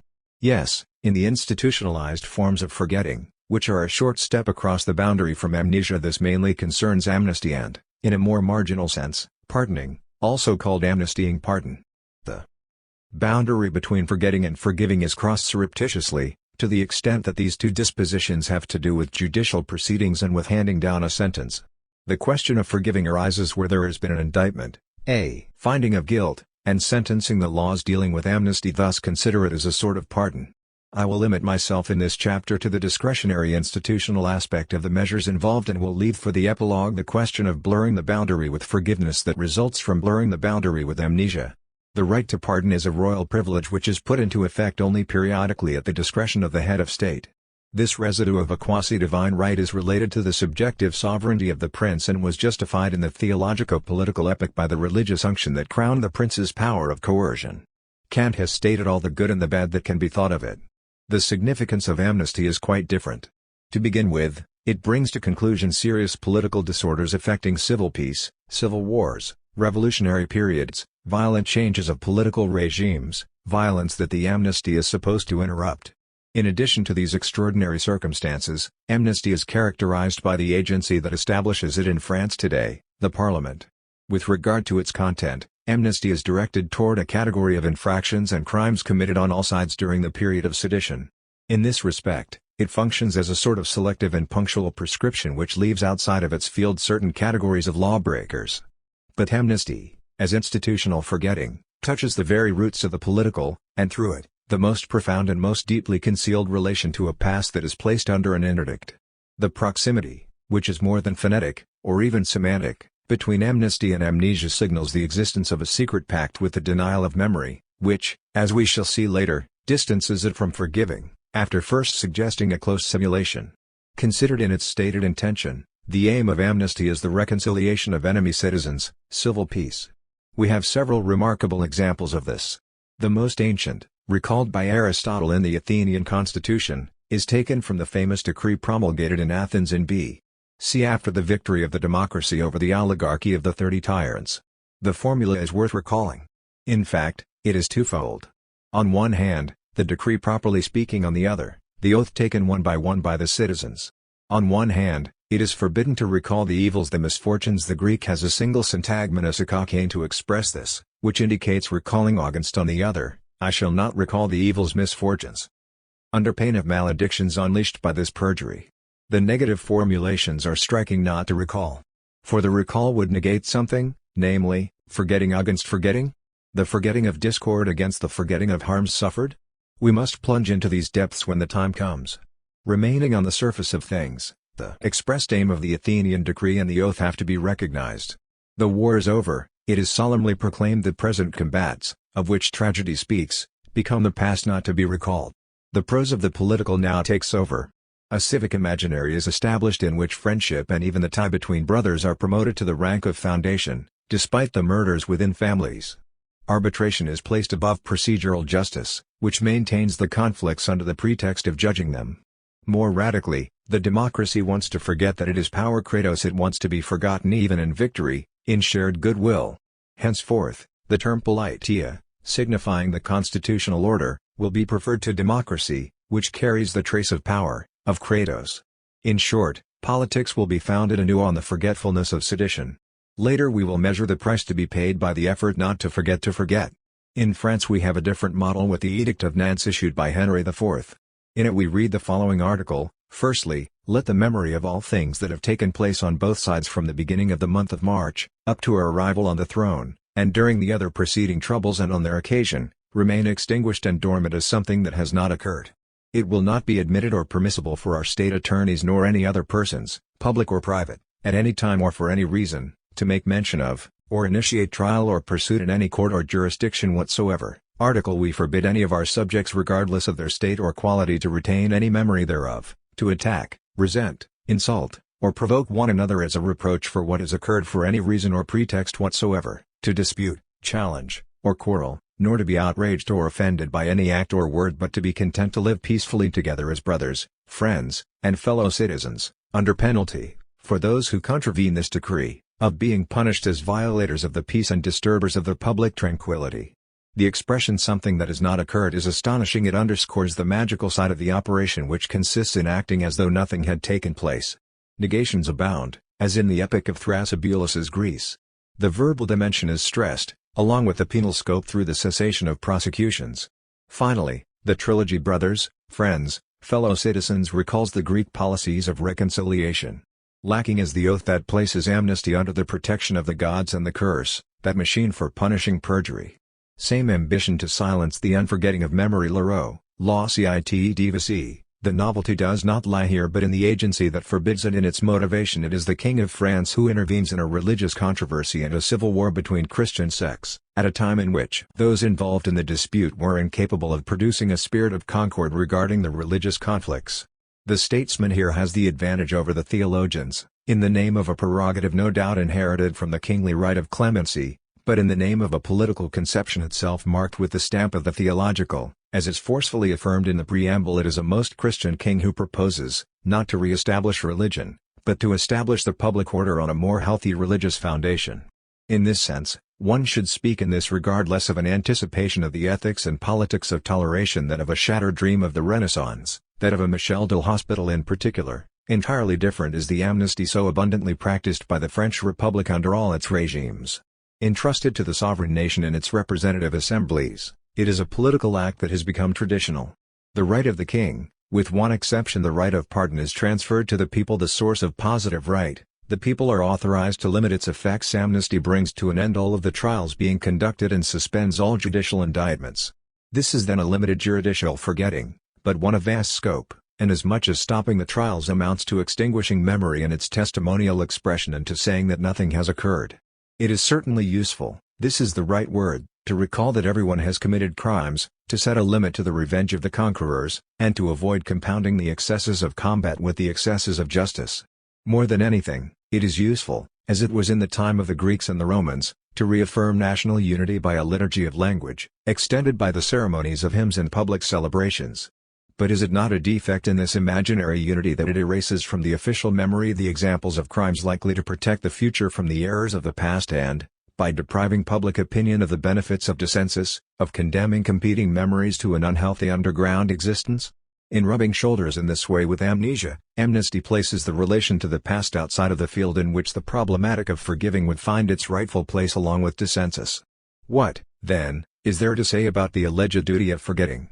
Besides the fact that any projection into the future in the imperative mood is just as incongruous in the case of forgetting as it was for memory, a command of this sort would amount to a commanded amnesia. If this were to happen, and unfortunately nothing stands in the way of crossing the thin line of demarcation separating amnesty from amnesia, Private and collective memory would be deprived of the salutary identity crisis that permits a lucid reappropriation of the past and of its traumatic charge. Short of this ordeal, the institution of amnesty can respond only to the need for urgent social therapy, in the name not of truth but utility. I shall say in the epilogue how the boundary between amnesty and amnesia can be preserved in its integrity through the work of memory, which work is completed by the work of mourning and guided by the spirit of forgiveness.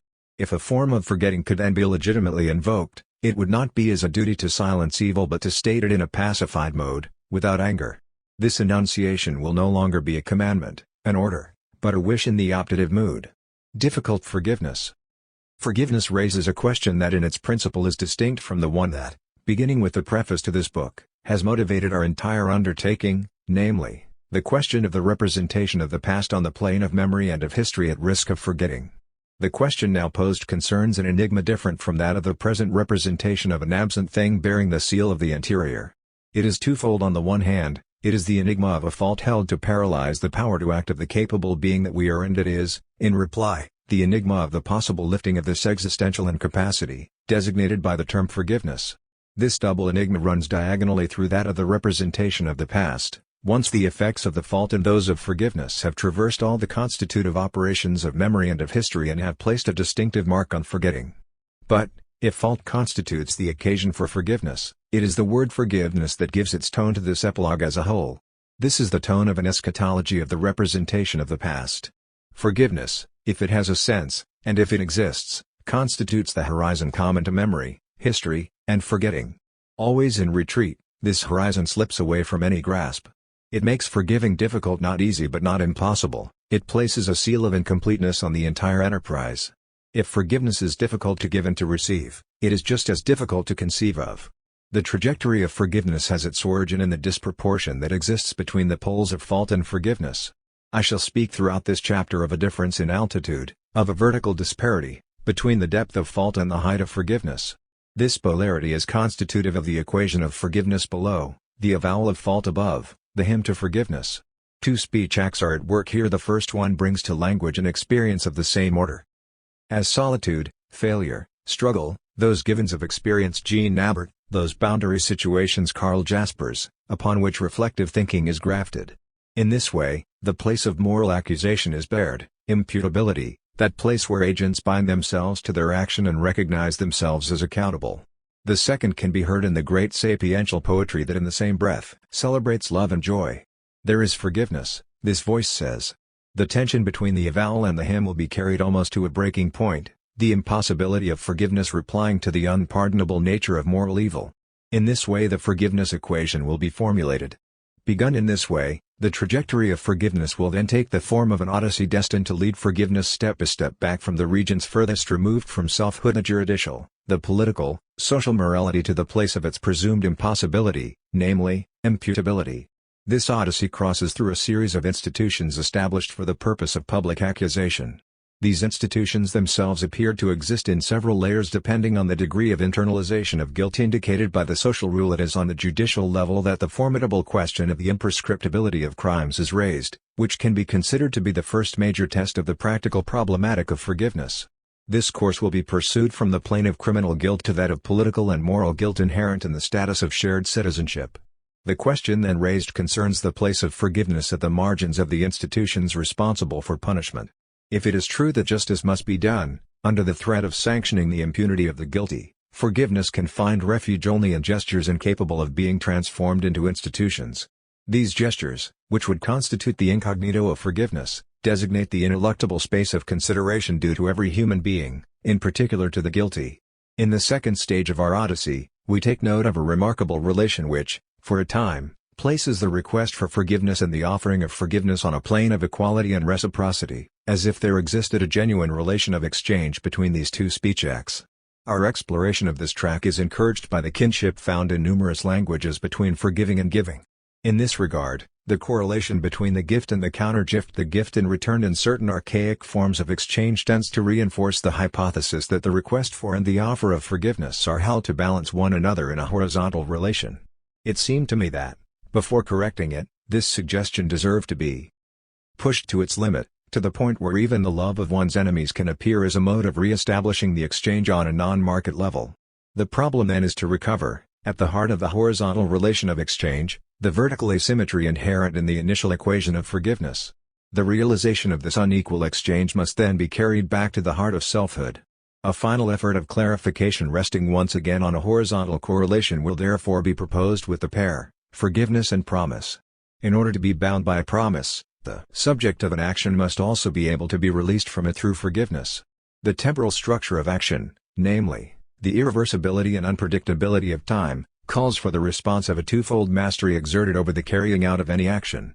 My thesis here is that a significant asymmetry exists between being able to forgive and being able to promise, as is attested by the impossibility of genuine political institutions of forgiveness.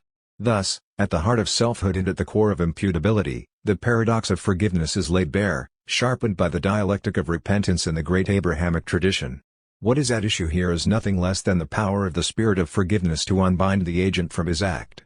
There remains the attempt to recapitulate the entire course traveled in memory, history in light of the spirit of forgiveness. What is at stake is the projection of a sort of eschatology of memory and, in its wake, of history and of forgetting. Formulated in the optative mood, this eschatology is structured starting from and built on the wish for a happy and peaceful memory, something of which would be communicated in the practice of history and even in the heart of the insurmountable uncertainties that preside over our relations to forgetting. The forgiveness equation. Depth of fault.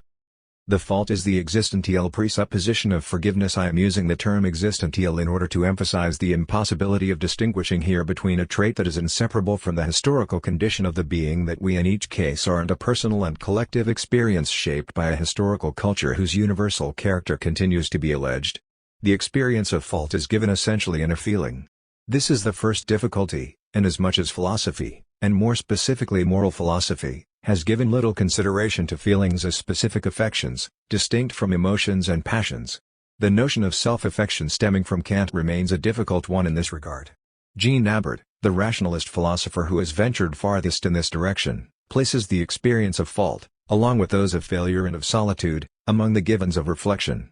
He thus joins Karl Jaspers, less dependent on the Kantian tradition, who situates culpability, another name for fault, among the boundary situations, that is to say, those non-fortuitous determinations of existence that we always find already there, such as death, suffering, struggle. In this sense, culpability, guilt, like the other boundary situations, is implied in every contingent situation and belongs to what we ourselves have designated by the phrase our historical condition on the level of an ontological hermeneutics. The experience of fault offers itself as a given to reflection. It gives rise to thought. What is first offered to reflection is the designation of the fundamental structure in which this experience comes to be inscribed. This is the structure of the imputability of our actions. There can, in fact, be forgiveness only where we can accuse someone of something, presume him to be or declare him guilty. And one can indict only those acts that are imputable to an agent who holds himself to be their genuine author. In other words, imputability is that capacity, that aptitude, by virtue of which actions can be held to someone's account. This metaphor of an account constitutes an excellent framework for the concept of imputability, one that finds another fitting expression in the syntax common to languages that employ the modal verb can. I can speak, act, recount, hold myself accountable for my actions, they can be imputed to me. Imputability constitutes in this respect an integral dimension of what I am calling the capable human being. It is in the region of imputability that fault, guilt, is to be sought. This is the region of articulation between the act and the agent, between the what of the actions and the who of the power to act, of agency. And this articulation, in the experience of fault, is in a sense affected, wounded by a painful affection. This articulation is not unknown to us. We explored it in the first part of this work at the crossroads of an objective analysis of memories as objects and of a reflexive analysis of memory of oneself part chap. It was already a question there of a nexus between the what of memories and the who of memory. On that occasion we tested the concept of attribution of memories to a subject in which they inhere and proposed redistributing attribution along a threefold axis of mindness, of the close, and of the distant. In the third segment of this epilogue we will once more have occasion to apply this tripartite division of attribution to forgiveness. At this initial stage of the present investigation, the radical nature of the experience of fault requires us to confine ourselves within the limits of the self-ascription of fault, to sketch out at this level the conditions for a common recognition of a fundamental guilt. The specific form taken by such attribution of fault to the self is avowal, admission, that speech act by which a subject takes up, assumes the accusation. This act assuredly has something to do with remembering, inasmuch as in remembering a power of connection capable of engendering history is confirmed. But remembering is, in principle, innocent. And it is as such that we have described it. Or rather, as I put it in Freedom and Nature, based upon the hypothesis of the epoche of guilt, it is within the eidetic indetermination of a description that as a consequence of its method does not recognize the distinction between innocence and guilt that the phenomenology of memory has been conducted from start to finish. The epoche is now removed and, with respect to this intended lack of distinction, fault belongs to the per erga, the asides of the phenomenology of memory. The enigma of fault then only becomes greater. The question remains to what extent the fault treated in Nabert's vocabulary as a given of reflection constitutes, in another vocabulary, that of Jasper's, a boundary situation of the same nature and of the same order as suffering, failure, death, and solitude. The avowal, in any event, bridges the abyss between innocence and guilt hollowed out by a conscientious doubt as methodical as is Cartesian hyperbolic doubt. In turn, beyond the abyss separating empirical guilt from an innocence termed methodical, avowal bridges another abyss, the abyss between the act and its agent. It is this abyss, and this one alone, that will interest us here. To be sure, it is legitimate to draw a line between the action and its agent. This is what we do when we morally, legally, or politically condemn an action. On its objective side, fault consists in transgressing a rule, whatever it may be, a duty, including its recognizable consequences, that is, fundamentally, a harm done to others. It is acting badly and, as such, is blameworthy, receiving an evaluation in negative terms. In the vocabulary of the Kantian essay on negative magnitudes, fault is a negative magnitude of practice. In this first sense, fault is as limited as the rule it infringes, even if the consequences are through their repercussions themselves indefinite in nature in terms of the suffering inflicted. It is a different matter in the case of the implication of the agent in his or her act. This amounts to a transfer, in the words of Nabert, produced from the quality of a particular action to the causality of the self. With regard to avowal, what is at issue is, behind the quality of the action, the quality of the causality from which its action issued. At this level of depth, self-recognition is indivisibly action and passion, the action of acting badly and the passion of being affected by one's own action. This is why recognizing the tie between action and the agent is never without a surprise for consciousness, astonished, after the action, no longer being able to dissociate the idea of its own causation from the memory of the particular act which it has performed. In this regard, the representation of the act prevents, as it were, the return of the action to the agent. The fragmentary representations of memory follow the lines of dispersion of memories. Reflection, on the other hand, leads back to the center of the memory of self, which is the place of the affection constitutive of the feeling of fault. The path from the act to the agent retraces the path from the memory object to reflecting memory. It retraces it and detaches itself from it, in the feeling of the loss of its own wholeness. The lack of limitation is at the same time the feeling of the unfathomable. Consciousness of the past, escaping the feeling of disjointedness and of what is over and done with, becomes the appropriation of the power to act in its state of dereliction. Between the evil that lies in its action and the evil that lies in its causation, the difference is that of an inadequation of the ego to its deepest desire. This desire can hardly be expressed except in terms of the desire for wholeness. The latter is better known through failings in the effort to exist than through the approximations of its own most being. We could speak in this regard, if not of an immemorial past, at least of a past that goes beyond the limits of its memories and of all its empirical history. It is the virtue, as it were, of fault to provide access to this pre-empirical past, but not absent its history, so closely does the experience of fault adhere to this history of desire. So it is with prudence that we speak here of metaphysical experience in order to express the interiority of defective constitution in relation to the chronology of action. The signification of this interiority has to remain practical and resist any speculative appropriation. Is this to say that even speculation that would remain under the control of practice is forbidden? I do not see how we could keep this resolution, since the vocabulary of being and non-being is already caught up in it through every expression designating the being that we are, through the categories of the desire to be and the effort to exist, in short, the being proper to desire itself. The very term causation applied to the power to act and to the powerlessness that represents the fault attests to what I formerly called the ontological vehemence of discourse about the self. This ontological vehemence, which is that of attestation, seems to me to be marked in language by the characterization of fault as evil, a moral evil to be sure, but evil nonetheless. In Nabert, the substitution of the term evil for the term fault in the book titled, precisely, Si sur le mal is indicative and exemplary in this regard. The unsettling proximity of metaphysical discourses that have become untenable should not paralyze the mind's curiosity to the point of excluding the use of the verb to be in the negative form of non-being, as the term moral evil suggests. However, this is on the condition of adhering to the acceptation of being as power and act rather than as substance, attribute, and accident. This deepening of the depth, so to speak, is not without advantages on the very plane of the phenomenology of fault. I will enumerate these. First, under the aegis of the meta-category of non-being, the experience of fault is placed in relation to other negative experiences that can also be said to participate in non-being.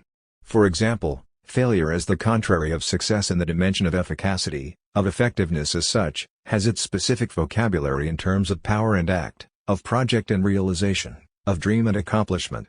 In this way, failure continues the experience of fault in line with the metaphysics of being and power, which corresponds to an anthropology of capable being. The experience of solitude is no less rich in ontological harmonics, to be sure. It adheres to the experience of fault inasmuch as the latter is essentially solitary, but at the same time, on the contrary, it assigns value to the experience of being with and, in the name of this dialectic of solitude and sharing, authorizes our saying us in all truth. In another language, that of Hannah Arendt, solitude is the counterpart of the fact of human plurality. Solitude remains fundamentally an interruption in reciprocal communication and an expression of its intermittence. In turn, the boundary situation of conflict, according to Karl Jaspers, adds to the intermittence belonging to solitude the idea of an insurmountable antagonism upon which antagonistics of discourse and action are grafted, an agonistics of discourse that imposes the irreducible character of dissensus, referred to on several occasions in this book, on the political and social plane, an agonistics of action, which appears inseparable from the fact that all action is acting on, hence a source of asymmetry between the author of the action and its recipient.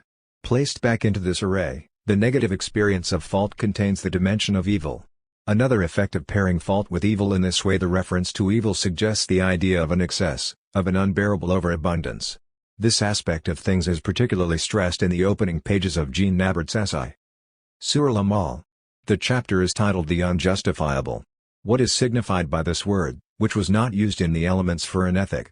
It is noteworthy that it is first on the side of action that the notion of evil enters the field of reflection on the unjustifiable, before being referred back to the subject.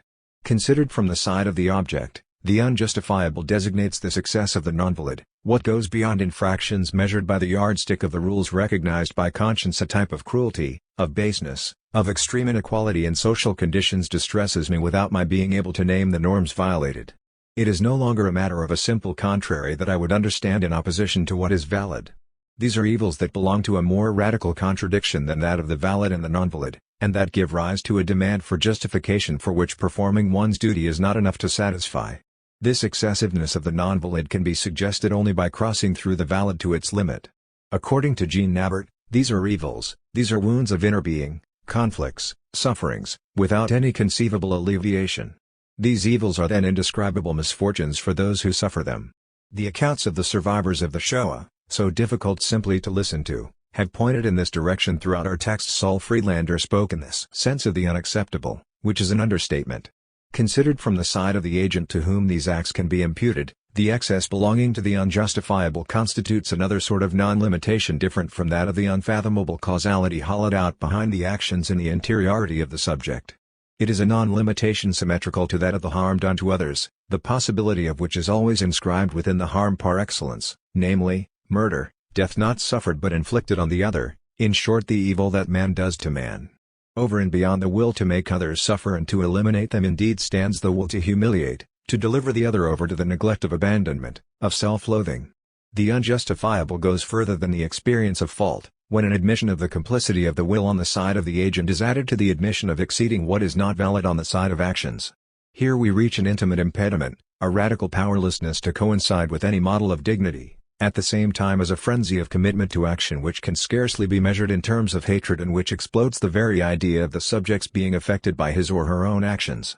Even the notion of impure causation proposed by Nabert seems inadequate. The idea of an irremediable fall is hardly any more acceptable.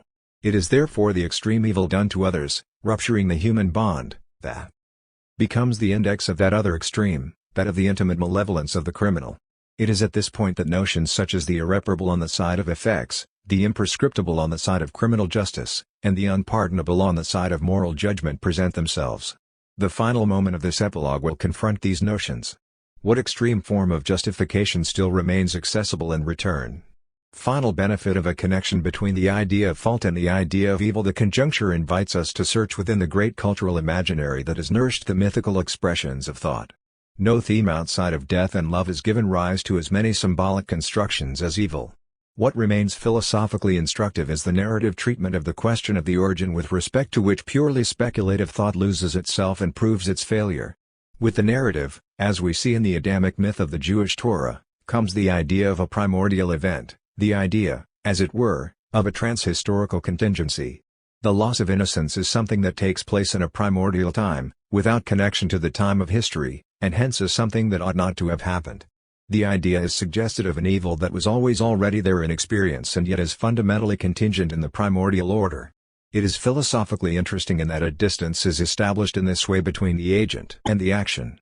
The action is henceforth universally reputed to be evil and as such universally deplorable and deplored.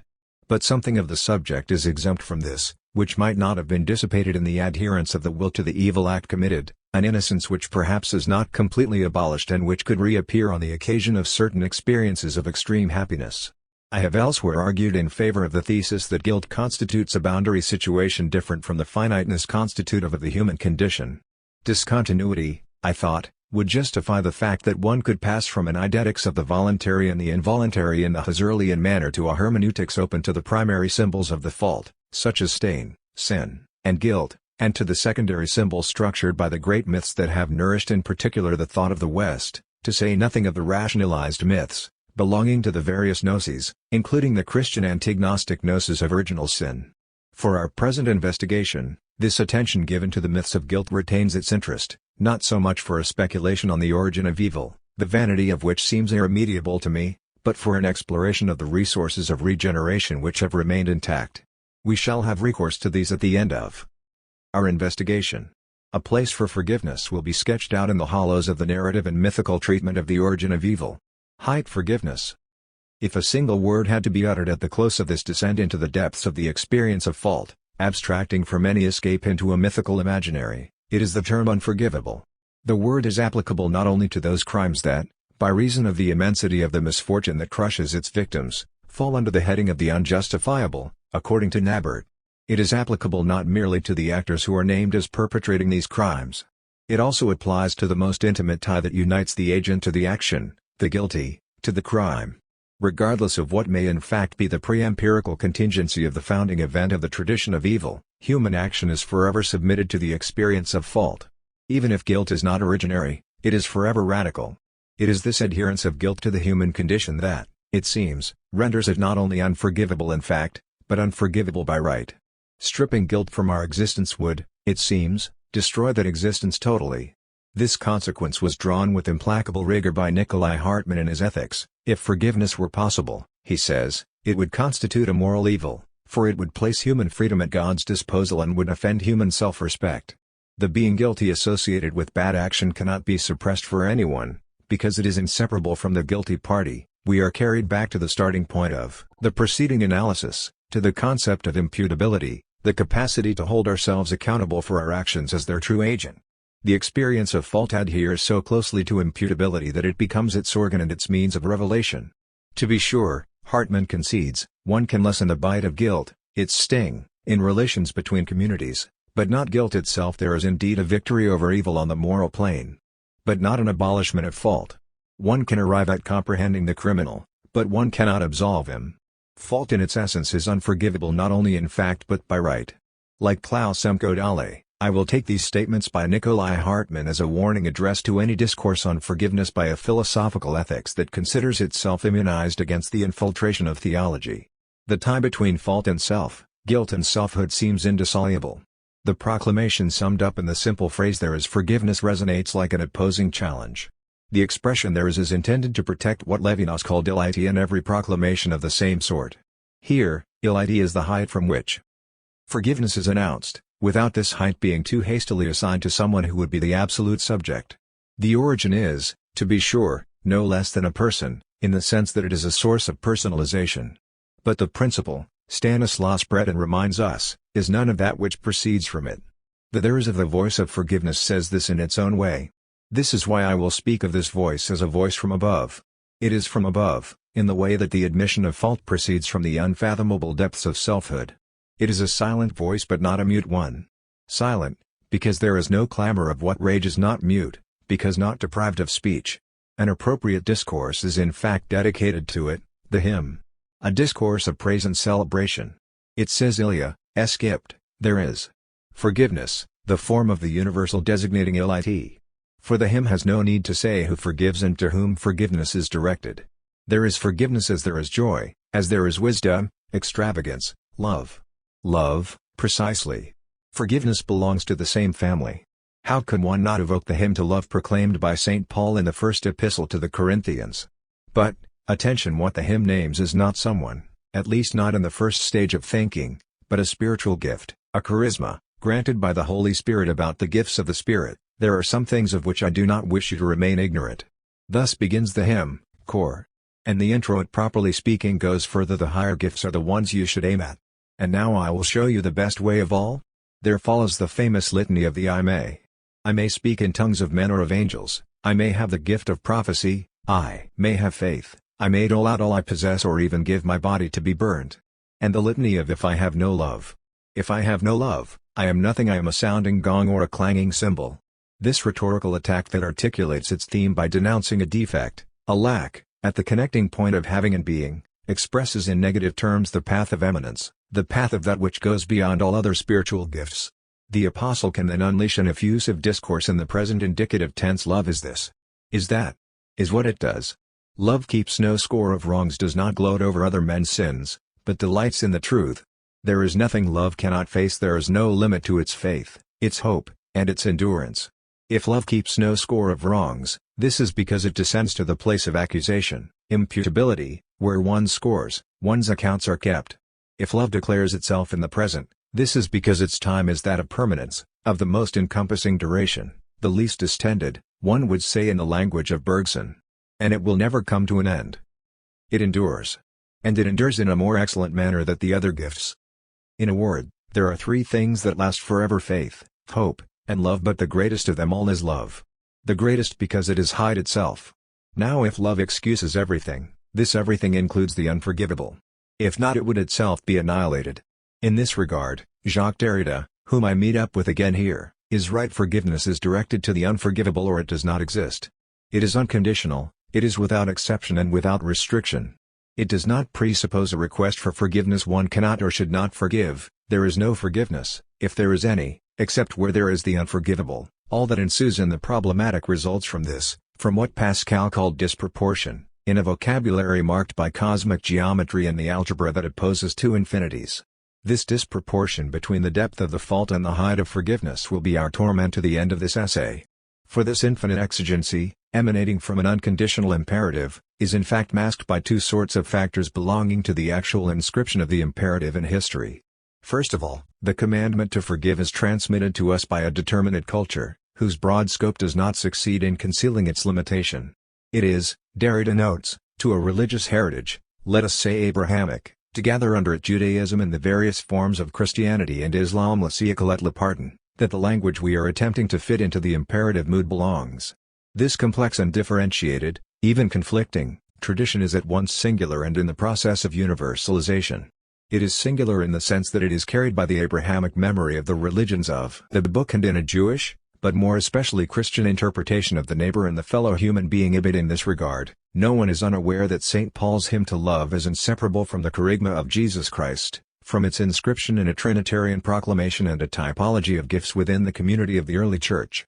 Its enthronement, however, is universal, or at least in the process of universalization, which amounts, in fact, Derrida notes, to a Christianization which no longer has need of the Christian Church, as one sees on the Japanese stage and on the occasion of certain expressions of a global Latinization of Christian discourse. This simple observation raises the considerable problem of the relations between the fundamental and the historical for any ethical message with a universal intent, including the discourse of human rights. In this regard, one may speak of an alleged universal in the process of formation on a worldwide scale, submitted to the discussion of public opinion. Lacking any such ratification, there is reason for concern about banalizing the test of universalization, feeding the confusion between universalization on the moral plane, internationalization on the political plane, and globalization on the cultural plane. There would be little to say about this banalization, except to call for greater semantic vigilance in public discussions, if a second factor, which Jacques Derrida calls staging, did not intervene. He is thinking of all the scenes of repenting, of confessing, of forgiving, or of making excuses that have been multiplying on the geopolitical stage since the last war and which have accelerated in the last few years. And it is by virtue of these that the Abrahamic language of forgiveness has spread in an uncritical manner. What can be said about the theatrical space in which the great scene of repentance is played? What about this theatricality? It seems to me that one may suspect a phenomenon of abuse to be at work here, comparable to those denounced repeatedly in this work, whether it be a matter of the alleged duty of memory or of the era of commemoration, but the simulacrum, the automatic ritual, the hypocrisy, the calculation or mimicry have often joined in and invited themselves along as parasites to this ceremony of guilt. In fact, this involves one and the same complex of abuses. But the abuse of what? If we say, again with Derrida, that there is a universal urgency for memory and that we must turn toward the past, the question ineluctably arises of inscribing this moral necessity within history. Derrida admits this when he asks, rightly, that this act of memory, of self-accusation, of repentance, of summons to appear, be carried at once beyond the political institutions and beyond the nation-state. But it is then a serious question to know whether a margin beyond the legal and the political can be identified at the heart of either order, in a word, whether the simulacrum can mimic authentic gestures, even legitimate institutions. The fact that the notion of a crime against humanity remains in this respect on the horizon of the entire geopolitics of forgiveness is doubtless the ultimate test of this vast interrogation. For my part, I will rephrase the problem in these terms: if there is forgiveness, at least on the level of the hymn, of the Abrahamic hymn, if one likes, is there some forgiveness for us? Some forgiveness, in the sense of the French partitive as in due pardon. Or must one say, with Derrida, each time that forgiveness is in the service of a finality, be it noble and spiritual repurchase or redemption, reconciliation, salvation, each time that it tends to re-establish a normalcy social, national, political, psychological through a work of mourning, through some therapy or ecology of memory, then forgiveness is not pure, nor is its concept. Forgiveness is not, and it should not be, either normal, or normative, or normalizing. It should remain exceptional and extraordinary, standing the test of the impossible as if it interrupted the ordinary course of historical temporality. This test of the impossible is what we must now confront. The odyssey of the spirit of forgiveness. The passage through institutions. The situations globally classified under the heading institution, of the distant other, have in common the fact that fault is placed under the social rule of indictment. Here, within an institutional framework that authorizes it, when someone accuses someone else according to the rules in force, that person becomes an accused, someone who is charged, indicted. A connection that has not yet been mentioned is set into place, the connection between forgiveness and punishment. The axiom goes as follows in this social dimension: one can forgive only where one can punish, and one must punish where there has been an infraction of the common rules. The series of connections is rigorous where there is a social rule. There is a possibility of infraction where there is an infraction. There is the punishable punishment aiming at restoring the law by symbolically and effectively negating the harm committed at the expense of the other, of the victim. If forgiveness were possible at this level, it would consist in lifting the punitive sanction, in not punishing when one can and should punish. It is impossible to do this directly. Forgiveness creating impunity is a great injustice. In terms of indictment, forgiveness cannot meet fault head-on but can only marginally encounter the guilty party. De jure unforgivability remains. To guide us through the labyrinth of institutional levels, I am adopting a reading grid similar to that proposed by Karl Jaspers in Die Schuldfrage, that shocking work of the early post-war period, translated as The Question of German Guilt, which, more than a half-century later, should be restored in its full conceptual scope. Jaspers distinguishes 4 types of guilt, all bearing on actions and through them on the persons submitted to the judgment of the court. These acts correspond with the following criteria. What is the category of fault? Before what court? With what effects? Permitting what sort of justification, exoneration, or sanction? Jaspers places criminal guilt at the fore. As we will do here, this has to do with acts in violation of univocal laws. The competent agency is the court within the framework of the trial. The effect produced is the punishment. The question of legitimacy, one should add, shifts from the plane of an international law in the process of formation to the plane of public opinion educated by dissensus, Following the schema suggested above in our discussion of the relations between the judge and the historian, I will provisionally set aside the three other sorts of guilt: political guilt associated with the citizen by reason of belonging to the same political body as state criminals; moral guilt related to all the individual acts susceptible of having actually contributed, in one way or another, to crimes of state; and, finally, the guilt termed metaphysical that arises from the fact of being a human being, in a transhistoric tradition of evil. This final sort of guilt is the one that was considered at the start of this epilogue. Criminal guilt and the imprescriptible. The 20th century brought criminal guilt to the forefront on the occasion of the crimes that belong to Nabert's category of the unjustifiable. Some of these were judged at Nuremberg, in Tokyo, in Buenos Aires, in Paris, Lyon, and Bordeaux. Others are being or will be judged at The Hague before the International Criminal Court. Judging these crimes has given rise to special criminal legislation of both international and domestic law defining these crimes as crimes against humanity, distinct from war crimes, and among these, the crime of genocide. This legal provision touches on our problem of forgiveness through the question of imprescriptibility. The question of imprescriptibility arises because prescription exists in the law for all violations and crimes. On the one hand, the legislation of civil law itself includes a dual form, acquisitive and liberating. Under the first form, it provides that, after a certain period of time, a claim of ownership of property cannot be opposed to the one who has possession of it. In fact, it thus becomes a means of acquiring definitive ownership of property. Under the second form, one is freed from an obligation, from a debt, through its liquidation. On the other hand, prescription is a provision of criminal law, where it consists in the termination of legal action. Once a certain period of time has passed, it forbids the plaintiff from bringing a suit before the competent court. Once the court has taken up a matter, it prevents the continuation of legal action in France, with the exception of the crimes of desertion and insubordination defined by the Code of Military Justice. Under all its forms, prescription is an astonishing institution, which is reluctantly authorized by the presumed effect of time on obligations that are supposed to persist over time. Unlike amnesty, which, as was shown at the end of the chapter on forgetting, tends to erase the psychical or social traces, as if nothing had happened, prescription consists in a prohibition against considering the criminal consequences of the action committed, including the right and even the obligation to begin criminal proceedings. If prescription has to do with time, if it is an effect of time as the French Civil Code declares, then it is irreversibility that is at issue. It is refusing, after a lapse of arbitrarily defined years, to move back up the course of time to the act and to its illegal or irregular traces. The traces are not erased. It is the path back to them that is forbidden, and this is the meaning of the word cessation applied to debts and to the right of criminal prosecution. How can time of itself, which is already a manner of speaking, result in prescription without there being a tacit consent by the public to an action? Its justification is strictly utilitarian. It is a matter of public utility to set a term to the possible proceedings involving the taking of property, the recovery of debts, and the public action directed against those who infringe the social rule. The prescription regarding taking serves to consolidate ownership. The liberating form of prescription protects against indefinite indebtedness. The prescription of public action in criminal matters reinforces the conclusive, definitive, character of criminal verdicts in general, which are supposed to put an end to the condition of legal uncertainty leading to proceedings. In order to terminate proceedings, they must not be reopened or not opened at all. The concept of termination extinction, termination of debt in civil law, termination of the right to prosecute in criminal law, is significant in this respect. It includes both the phenomenon of passivity, of inertia, of negligence, of social inaction and an arbitrary social gesture that authorizes considering the institution of prescription to be a creation of positive law. The role of social regulation exercised here is of a different order than forgiveness. Prescription has a role in preserving social order over a long time frame.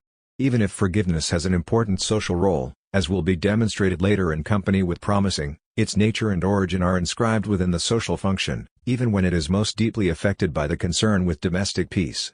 It is against this backdrop that we must place the legislation that declares the imprescriptibility of crimes against humanity, and among these the crime of genocide. Imprescriptibility signifies that the principle of prescription has no reason to be invoked.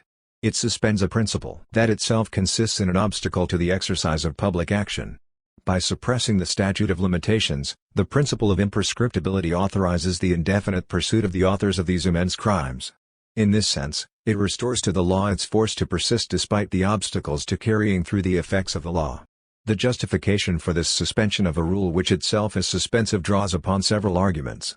Fundamentally, It is the extreme gravity of the crimes that justifies tracking down the criminals without any time limit.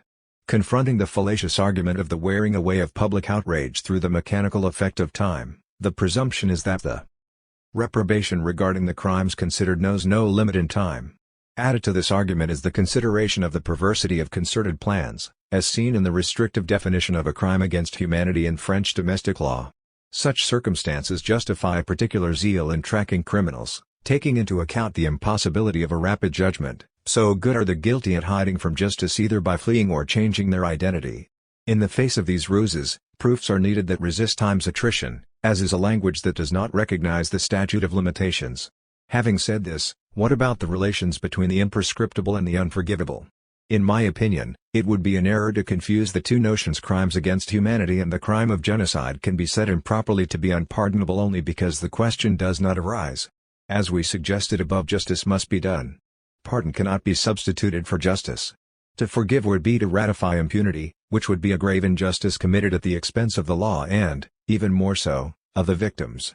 The confusion has, however, been encouraged by the fact that the enormity of the crimes breaks with the principle of proportionality governing the relations between the scale of infractions or crimes and the scale of punishment. There is no punishment appropriate for a disproportionate crime. In this sense, a crime of this sort constitutes a de facto instance of the unforgivable. What is more, this confusion could have been encouraged by the related concept of expiation. We do speak of an inexpiable crime. But what would expiation be, if not an absolution obtained from the punishment itself, which would have emptied, so to speak, the cup of wickedness? In this sense, the effect of expiation would be to terminate proceedings, as prescription requires. From then on, to call certain crimes inexpiable would amount to declaring them unforgivable. But this problematic is inappropriate for criminal law. Is this to say that the spirit of forgiveness can give no sign of itself on the level of criminal guilt? I do not think so. It has been noted that this sort of guilt continues to be measured by the yardstick of the infractions of univocal laws. These are crimes that are said to be imprescriptible. But it is individuals who are punished. Inasmuch as guilty signifies punishable, guilt moves from the acts back to the authors. But something is owed to the guilty. One may call it consideration, the opposite of contempt. One can understand the scope of this provision of the spirit only if one leaves the special region of extreme crimes and returns to common crimes. Their authors have the right to consideration because they remain human beings like their judges. As such, they are presumed innocent until they are found guilty. In addition, they are summoned to appear along with their victims on the same stage. Within the framework of the trial, they too are authorized to be heard and to defend themselves. Finally, they submit to the sentence which, even when it is reduced to a fine and to the deprivation of freedom, remains one form of suffering added to another, especially in the case of lengthy sentences. Consideration, however, is not limited to the framework of the trial, or to the framework in which the sentence is served. It is called upon to permeate all of the operations implied in the treatment of criminality. It involves, to be sure, police operations. But, even more significantly, consideration concerns the spirit in which criminal matters should be approached. If it is true that one of the functions of the trial is to substitute discourse for violence, discourse for murder, it is a fact that everyone does not have the same access to the arms of discussion. There are those who are excluded from speech, who, dragged before the courts, in particular in the case of those apprehended in flagrante delicto, can view their appearance in court as one more instance of what they experience on a daily basis as institutional violence. It is then the judgment on the law made from outside by morality that justifies the adage summum jus, summa injuria.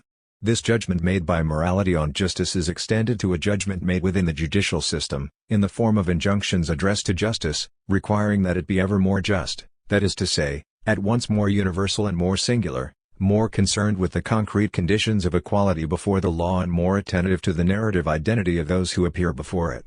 All of this is implied in the consideration of persons.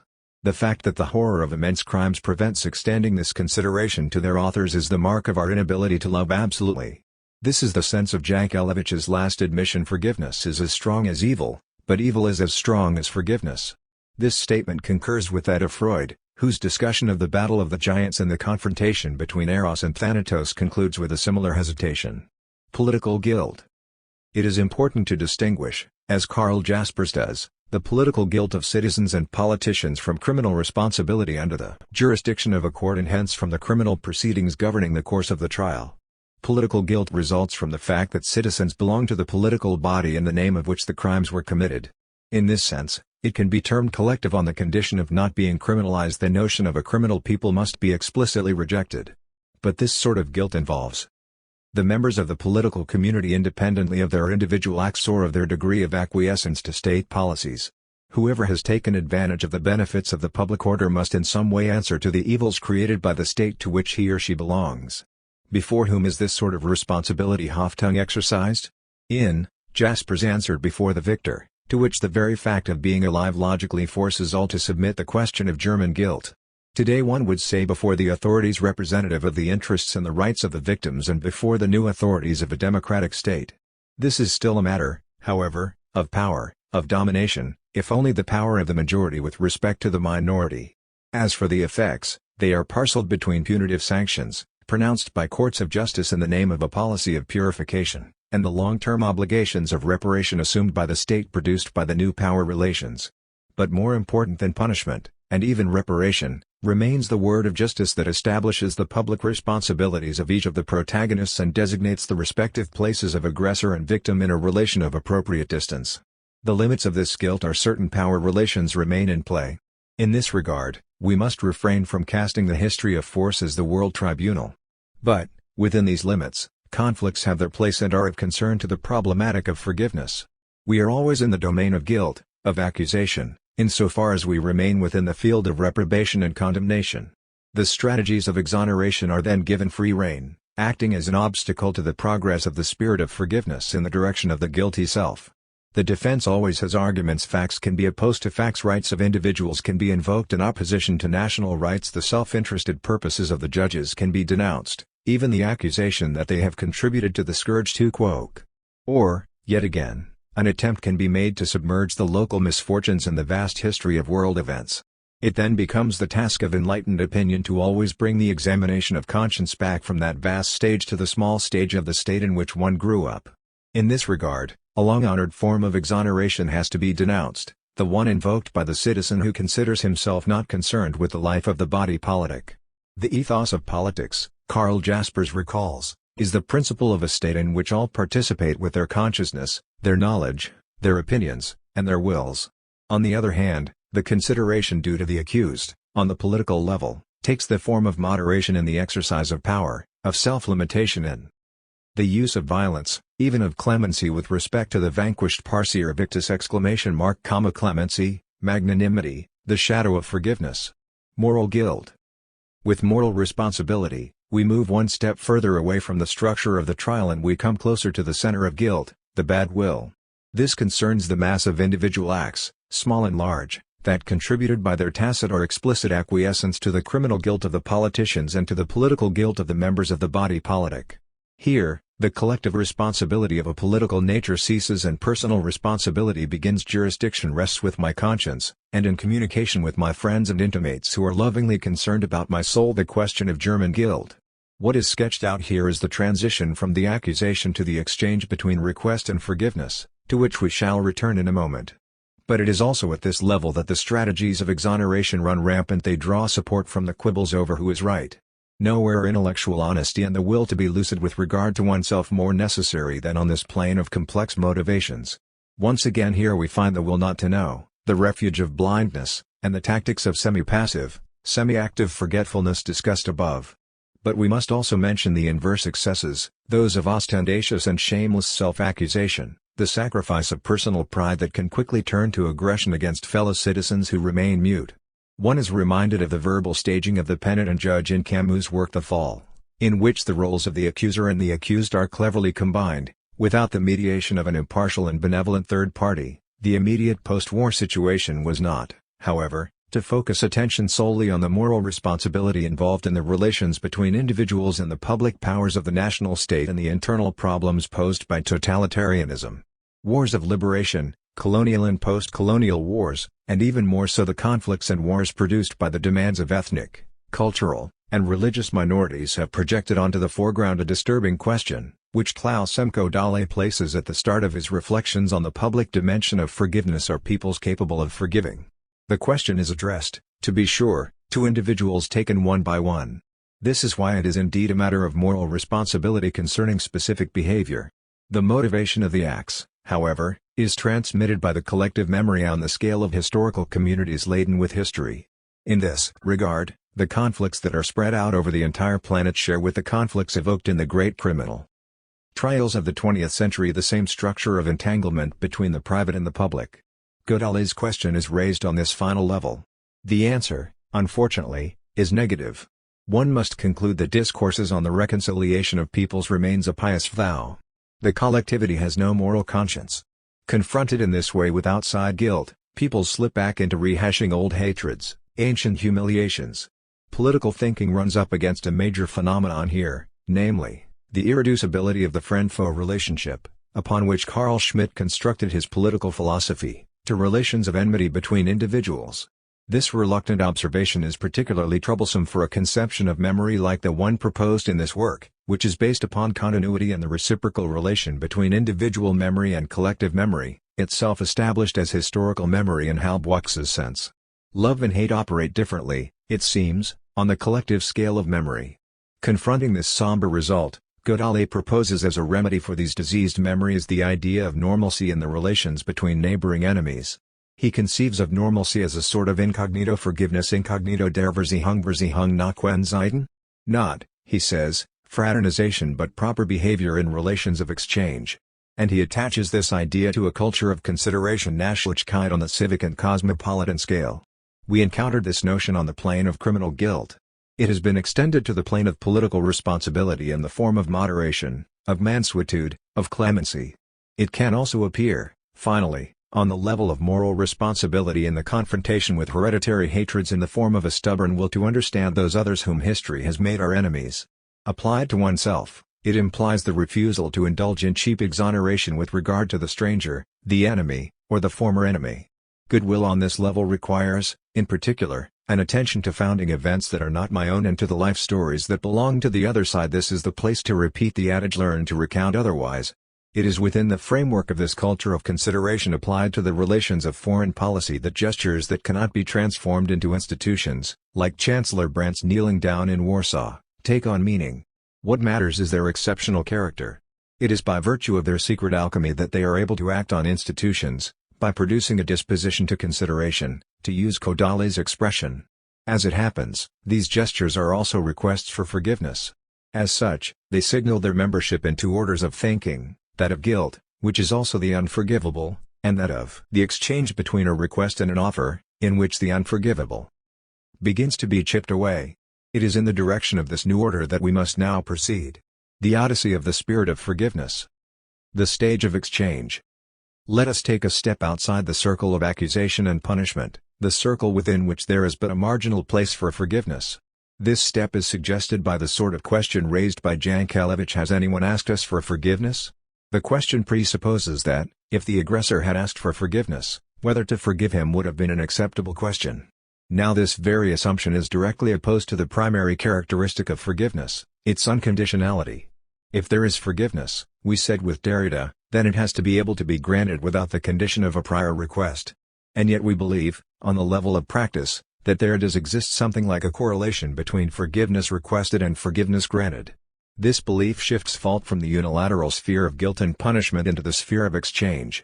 The gestures of government leaders asking their victims for forgiveness draws attention to the strength of the request for forgiveness in certain exceptional political conditions. My thesis here is that, if forgiveness's entrance into the circle of exchange signals taking into account the bilateral relation between the request for and the offer of forgiveness, the vertical character of the relation between height and depth, between unconditionality and conditionality, continues to go unnoticed. The dilemmas peculiar to this nevertheless remarkable correlation attest to this. As Olivier Abel notes in the afterword he writes to an inquiry on forgiveness, one can offer, at least at this stage, only a geography of dilemmas. These dilemmas are grafted onto the face-to-face confrontation of two speech acts, that of the guilty person who speaks of the fault committed, at the price of a formidable work of formulating the wrong, of a painful implotment, and that of the presumed victim capable of uttering the liberating word of forgiveness. The latter instance perfectly illustrates the force of a speech act that does what it says: I forgive you. The dilemmas specifically concern the conditions of such an exchange of words and are presented as a string of questions. Can one forgive someone who does not admit his fault? Must the one who pronounces forgiveness himself have been offended? Can one forgive oneself?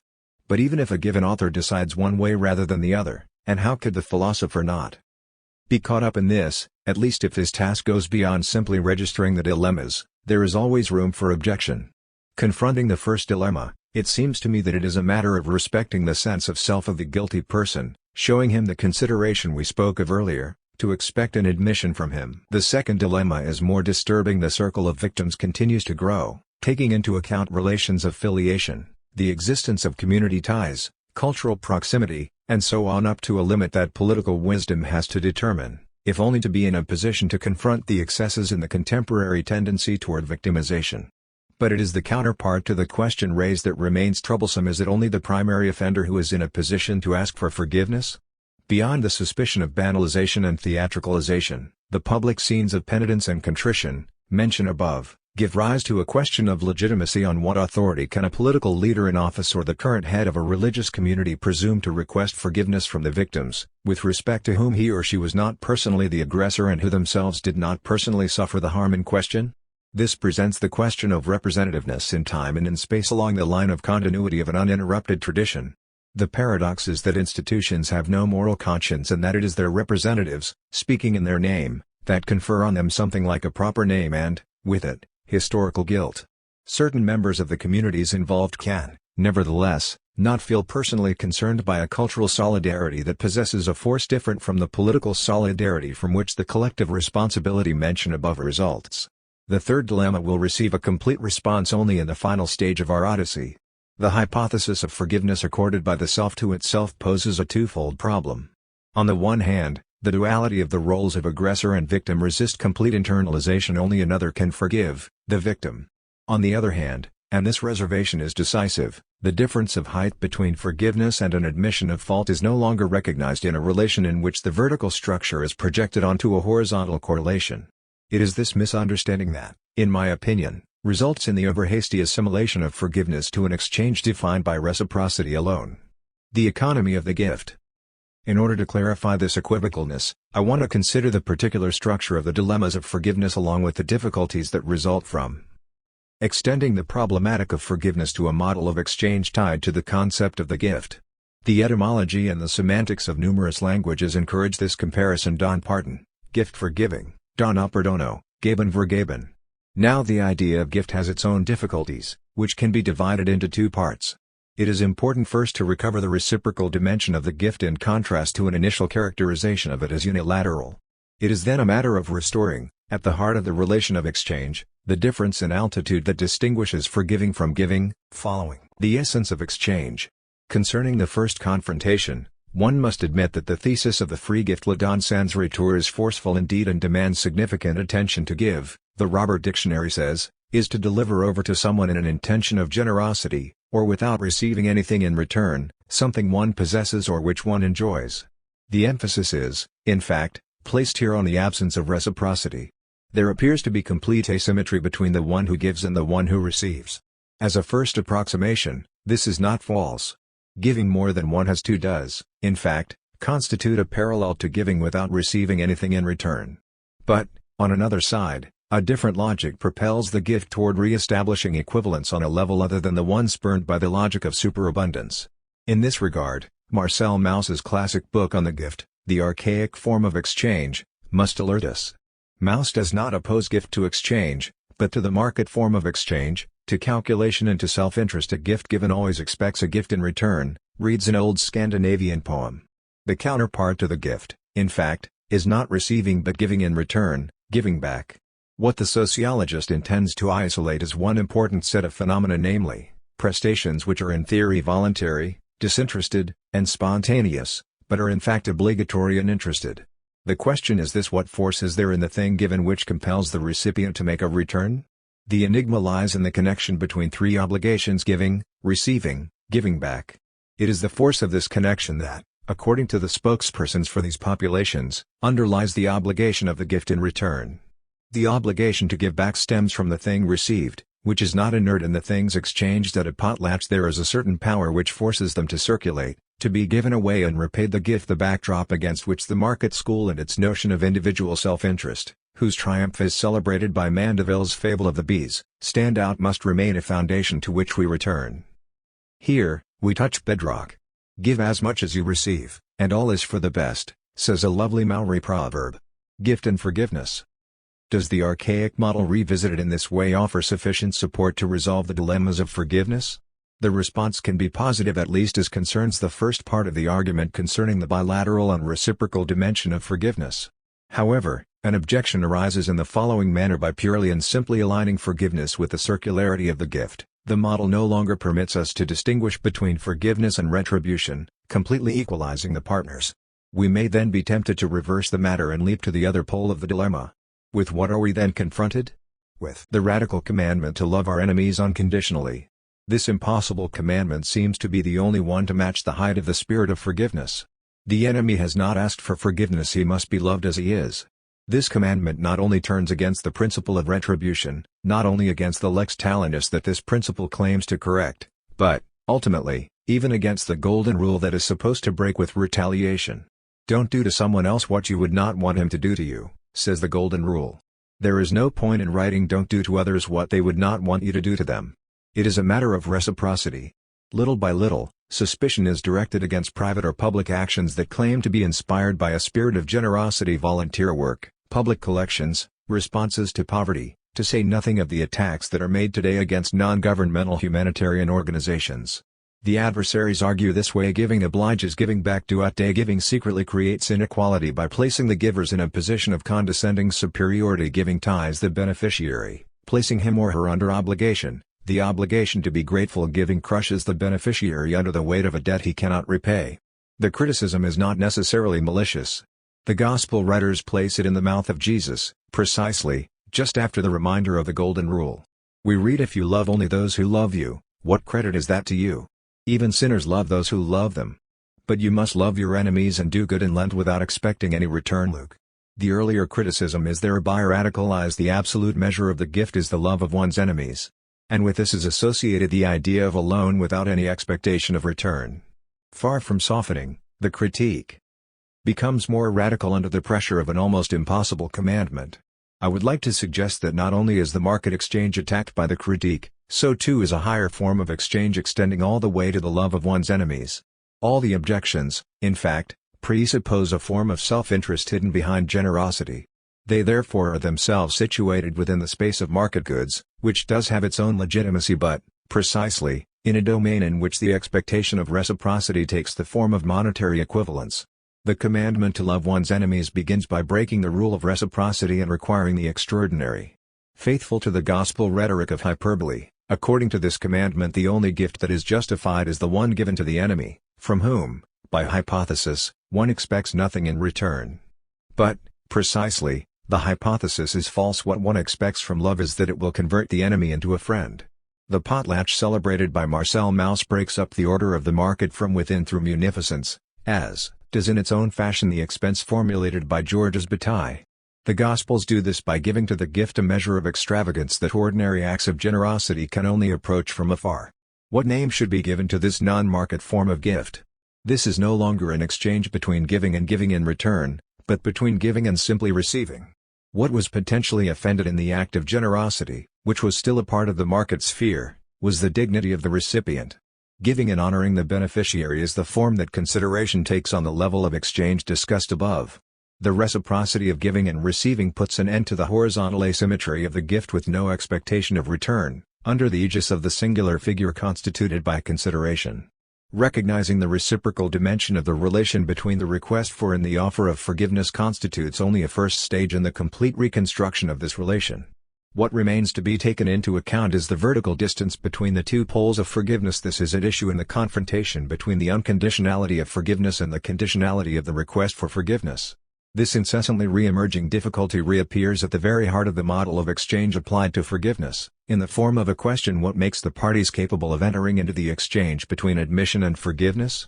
The question is not an empty one, if we evoke once again the obstacles that impede access to the admission and those, no less great, that block the threshold of the word of forgiveness. Asking for forgiveness is, indeed, also being prepared to receive a negative response: no, I cannot forgive. The model of exchange takes for granted the obligation to give, to receive, and to give in return. Mauss, as we saw, attributes the origin of this to the quasi-magical force of the thing exchanged. What about the invisible force that unites the two speech acts of admitting and forgiving? The problematical character of the presumed transaction results from the asymmetry, which can be termed vertical, tending to mask the reciprocity of the exchange. In truth, forgiveness spans an interval between the high and the low, between the great height of the spirit of forgiveness and the abyss of guilt. This asymmetry is constitutive of the forgiveness equation. It accompanies us like an enigma that can never be fully plumbed. I would like to mention, in light of these puzzles, the specific difficulties courageously assumed by the initiators of the famous Truth and Reconciliation Commission, desired by the President of the New South Africa, Nelson Mandela, and presided over with panache by Bishop Desmond Tutu. The mission of this commission, which met from January to July, and presented its 5-volume report in October, was to collect testimony, console the injured, indemnify the victims, and amnesty those who confess to committing political crimes. Understanding, not revenge, was the motto here, in contrast to the punitive logic of the great criminal trials of Nuremberg and Tokyo. Neither amnesty nor collective immunity. In this sense, it is indeed under the aegis of the model of exchange that this alternative experience of purging a violent past deserves to be mentioned. It is certainly too early to measure the effects of this enterprise of reparative justice on the populations involved. But reflection has been carried quite far by the protagonists, and the testimonies of many direct witnesses allow us to make a provisional assessment concerning the obstacles encountered and the limits inherent in an operation that aims not at pardoning but at reconciliation in its explicitly political dimension, as Jaspers defined it under the heading of political guilt. On the side of the victims, the benefits are undeniable in therapeutic, moral, and political terms, altogether. Families who fought for years to know the facts were able to express their pain, vent their hatred in the presence of the offenders and before witnesses. At the price of long hearings, they had an opportunity to tell of tortures and to name the criminals. In this sense, the hearings truly permitted the public exercise of memory and of mourning, guided by an appropriate process of cross-examination. In offering a public space for complaints and the recounting of suffering, the Commission certainly gave rise to a shared catharsis. In addition, it is important that, beyond the individuals summoned to appear, there were also professionals coming from the world of business, the press, civil society, and the churches, all of whom were invited to search their memories. This being so, it is perhaps expecting too much from this unprecedented experience to ask to what extent the protagonists progressed along the path toward genuine forgiveness. It is difficult to say. The legitimate concern with distributing indemnities could have been satisfied without carrying the purification of memory to the extinguishing of anger, tied to the sincere request for forgiveness, as this did occur in the case of subjects possessing religious or meditative consciousness or those familiar with the incantations hearkening back to ancestral wisdom. Many, on the other hand, publicly rejoiced when amnesty was denied to those responsible for their loss or who refused the apologies of those who injured their close relations. In this way, the amnesty granted by the competent committee did not amount to forgiveness on the part of victims, who were deprived of the satisfaction that ordinarily results from the sanction of a trial. On the side of the accused, the assessment is more mixed and especially more equivocal. Was not public confession more often a stratagem in view of requesting and obtaining amnesty, freeing the individual from judicial proceedings and criminal conviction? Confessing, so as not to end up in court. Not to answer the questions of the victim but to satisfy the legal criteria on which amnesty depends. The spectacle of public repentance leaves one puzzled. In fact, its public use as a mere linguistic convention could not help but be the occasion for efforts aiming simply at political amnesty. Admitting excesses without relinquishing in any way the conviction that one was right was to make the most economical use of the rules of the game of confession. What then is there to say about those among the accused who turned to their advantage the procedures of confessing by informing on their superiors or their accomplices?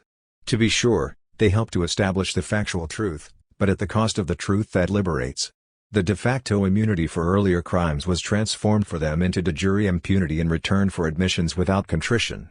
In contrast, the haughty refusal of some former leaders, who did not let themselves ask for forgiveness, deserves greater respect, although this refusal is politically harmful as it perpetuates the culture of contempt.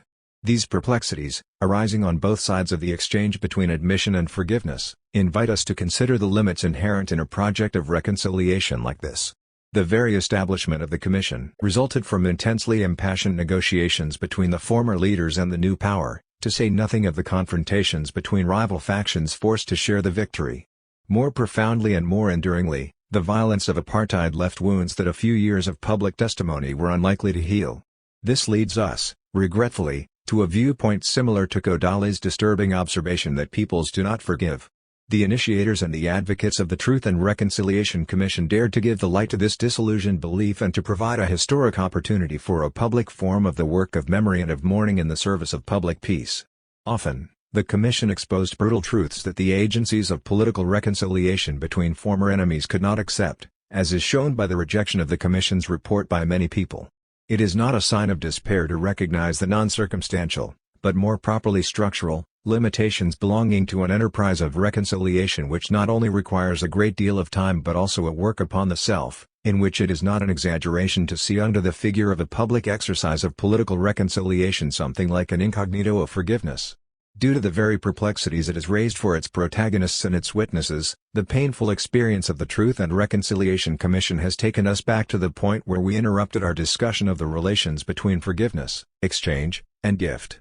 As is suggested by the title given to this section of the epilogue, this discussion was no doubt only a stage along the trajectory stretching from the formulation of the equation of forgiveness and its resolution on the most secret level of selfhood. This stage, however, was necessary in order to make apparent the dimension of otherness in an act that is fundamentally a relation. We attach this relational character to the vis a vis that confronts two speech acts, that of admission and that of absolution. I ask you for forgiveness. I forgive you. These two speech acts do what they say. The wrong is actually admitted, it is actually forgiven.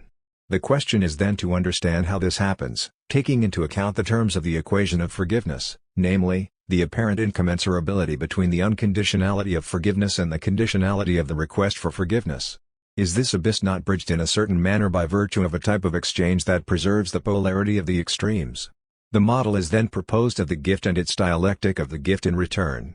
The disproportion between the word of forgiveness and that of admission returns under the form of a single question: what force makes one capable of asking, of giving, of receiving the word of forgiveness?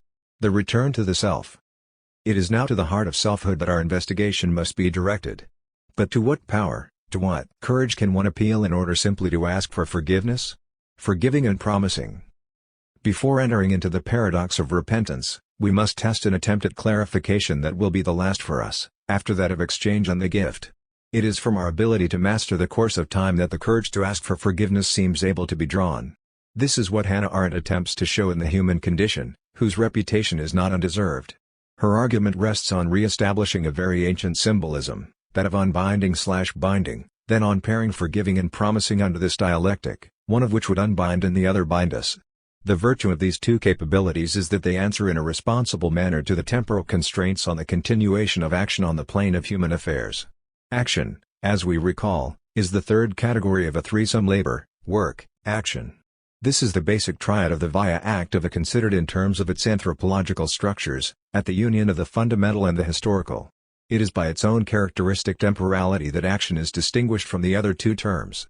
Labor is consumed in its consumption. The work is intended to outlast its mortal authors, action simply wants to continue. Whereas in Heidegger there is no category of action, properly speaking, that in connection with care would be capable of providing a base for an ethics and a politics, Hannah Arendt has no need to take the road through Maine to give care, which in being and time continues to be marked with the seal of incommunicable death, a communal dimension. Right from the start action unfolds in a space of public visibility where it manifests its network, its web of relations and interactions. Speaking and acting take place in the public space of the manifestation of the human, and this is done directly without any transposition from the private to the public, from inwardness to socialness. Human plurality is primary. Why, then, is it necessary to pass by way of the power to forgive and to promise? Because of what Arendt calls the intrinsic weaknesses of plurality.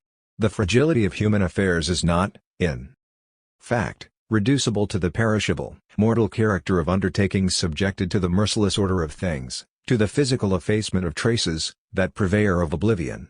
The danger has to do with the character of uncertainty that attaches to action under the condition of plurality. This uncertainty is to be related, on the one hand, to the irreversibility that destroys the desire for sovereign mastery applied to the consequences of action, to which forgiveness responds, and, on the other hand, to the unpredictability that destroys confidence in an expected course of action, the reliability of human action, to which the promise responds. The position assumed by Hannah Arendt marks a significant distance with respect to the problematic we have engaged in from the first sequence of the present section, where forgiveness was seen as coming from above. The remedy against irreversibility and unpredictability of the process started by acting does not arise out of another and possibly higher faculty, but is one of the potentialities of action itself the human condition. Using the vocabulary of faculties, she speaks of the faculty of forgiving and the faculty to keep and make promises. Should one say that no one can forgive himself or herself and that left to ourselves we would wander without strength or aim? This is true both faculties, therefore, depend on plurality. Human plurality is the required vis a vis on both sides. The faculty of forgiveness and the faculty of promising rest on experiences that no one can have in isolation and which are based entirely on the presence of others. If the origin of these two faculties is inherent in plurality, their area of exercise is eminently political. On this point, Arendt uses to her own advantage the exegesis of the gospel texts most favorable to her interpretation. These texts say that it is only if humans exchange forgiveness among themselves that they can hope to be forgiven by God as well. The power to forgive is a human power. Arendt notes only through this constant mutual release from what they do can men remain free agents. Confirmation is provided, on the one hand, by the opposition between forgiveness and vengeance, these two human manners of reacting to offenses. On the other hand, by the parallel between forgiveness and punishment, each of them cutting short an endless series of wrongs. It is this precise symmetry between forgiving and promising in terms of power that I would like to question. It did not escape Hannah Arendt that forgiveness has a religious aura that promising does not. Promising responds to the unpredictability resulting from the intermittencies of the heart and from the complexity of the chains of consequences of our actions. The promise opposes to this twofold uncertainty of human affairs a faculty for mastering the future as if it were the present. And this capacity finds immediate political inscription in the conclusion of accords and treaties consisting in the exchange of promises declared inviolable. On this point, Arendt concurs with Nietzsche in the second essay of On the Genealogy of Morals, in which the promise is announced as the memory of the will victorious over the laziness of forgetting. To this trait, coming from Nietzsche, Arendt adds the inscription of the act of promising in the play of plurality, which, in its turn, marks the entrance of promising into the political field. It is a different matter for forgiveness, whose relation to love keeps it at a distance from the political. We find proof of this ad absurdum in the sometimes monstrous failure of all efforts to institutionalize forgiveness. Whereas there are reliable institutions of promising, relating in various ways to the order of oaths, there is nothing like this in the case of forgiveness. We mentioned above the caricature of forgiveness found in amnesty, the institutional form of forgetting. One can also think, however, of the perplexities arising in an entirely different dimension from the sacrament of penance in the Catholic Church. And exactly opposite to the exercise of a power to bind and to unbind with the aim of reassuring and forgiving within a well-ordered ecclesiastical community stands the figure of the Grand Inquisitor of Dostoevsky's Brothers Karamazov. The legend of the Grand Inquisitor is the yardstick by which the most benign attempts to win the salvation of men at the price of their freedom must be measured. There is no politics of forgiveness. This is what Hannah Arendt foresaw. She says this starting from the opposite pole to that represented by the Grand Inquisitor, the pole of love, one of the rarest occurrences in human lives. The human condition proves to be foreign to the world and, for this reason, not only apolitical but antipolitical. This discordance between the levels on which forgiveness and promising operate is of great importance to us. It is simply masked by the symmetry between the two weaknesses that human affairs owe to their temporal condition, irreversibility and unpredictability. Yet this symmetry appears to authorize the leap that Arendt makes in these terms. Yet what love is in its own, narrowly circumscribed sphere, respect is in the larger domain of human affairs. And she evokes here, rather than the agape macron of the apostle, the philia politica macron of the philosopher, that sort of friendship without intimacy, without proximity. This last observation carries forgiveness back to the plane of horizontal exchange examined in our preceding section. It is at the heart of human plurality that forgiveness exerts the same power of revealing the who contained in action and in speech. Arendt even seems to suggest that we could forgive ourselves if we were able to perceive ourselves. If we are said to be unable to forgive ourselves, this is because we are dependent upon others, to whom we appear in a distinctness which we ourselves are unable to perceive. But does everything occur within the space of visibility of the public sphere? The final pages of the chapter on action in the human condition abruptly introduce a meditation on mortality and birth that carries over to human action if left to themselves. Human affairs can only follow the law of mortality, which is the most certain and only reliable law of a life spent between birth and death. If the faculty of acting, joined to that of speaking, can interfere with this law to the point of interrupting its inexorable automatic processes, it is because action and language possess their own resources in the fact of natality. Must this not be understood as a discreet yet stubborn protest addressed to the Heideggerian philosophy of being toward death? Should we not see action as an ever-present reminder that men, though they must die, are not born in order to die but in order to begin? In this respect, action looks like a miracle. The evocation of the miracle of action, at the origin of the miracle of forgiveness, seriously calls into question the entire analysis of the faculty of forgiveness. How can the mastery of time be joined to the miracle of natality? It is precisely this question that sets our entire enterprise into motion again and invites us to pursue the odyssey of forgiveness to the center of selfhood. In my opinion, what is lacking in the political interpretation of forgiveness, which assures its symmetry with promising on the same level of exchange, is any reflection on the very act of unbinding proposed as the condition for the act of binding. It seems to me that Hannah Arendt remained at the threshold of the enigma by situating the gesture of forgiveness at the point of intersection of the act and its consequences and not of the agent in the act. To be sure, forgiveness has the effect of dissociating the debt from its burden of guilt and in a sense of laying bare the phenomenon of the debt, as a dependence on a received heritage. But forgiveness does more. At least, it should do more. It should release the agent from his act, unbinding the agent from the act. Let us be clear about what is at issue here. Our entire inquiry into forgiveness began with the analysis of the admission by which the guilty person assumes his fault, internalizing in this way an accusation, which, then, points to the author behind the act. What the codes disavow are violations of the law, but what the courts punish are persons. This observation leads us to Nikolai Hartmann's thesis affirming the inseparability of the act and the agent. From this position, held up as a provocation, we reach the de jure unforgivable character of the guilty self. It was then in reply to this de jure unforgivability that we established the requirement of impossible forgiveness. And all of our subsequent analyses have been an exploration of the gap opened between the unforgivable fault and this impossible forgiveness.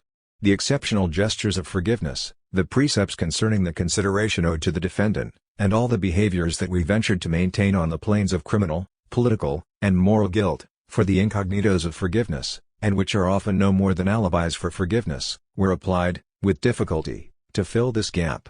Everything, finally, hangs on the possibility of separating the agent from the action.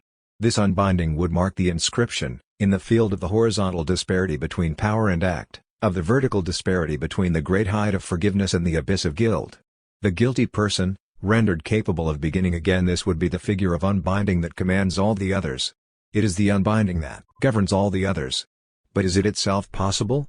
Here I concur one last time with Derrida's argument separating the guilty person from his act. In other words, forgiving the guilty person while condemning his action, would be to forgive a subject other than the one who committed the act. The argument is serious and the response difficult.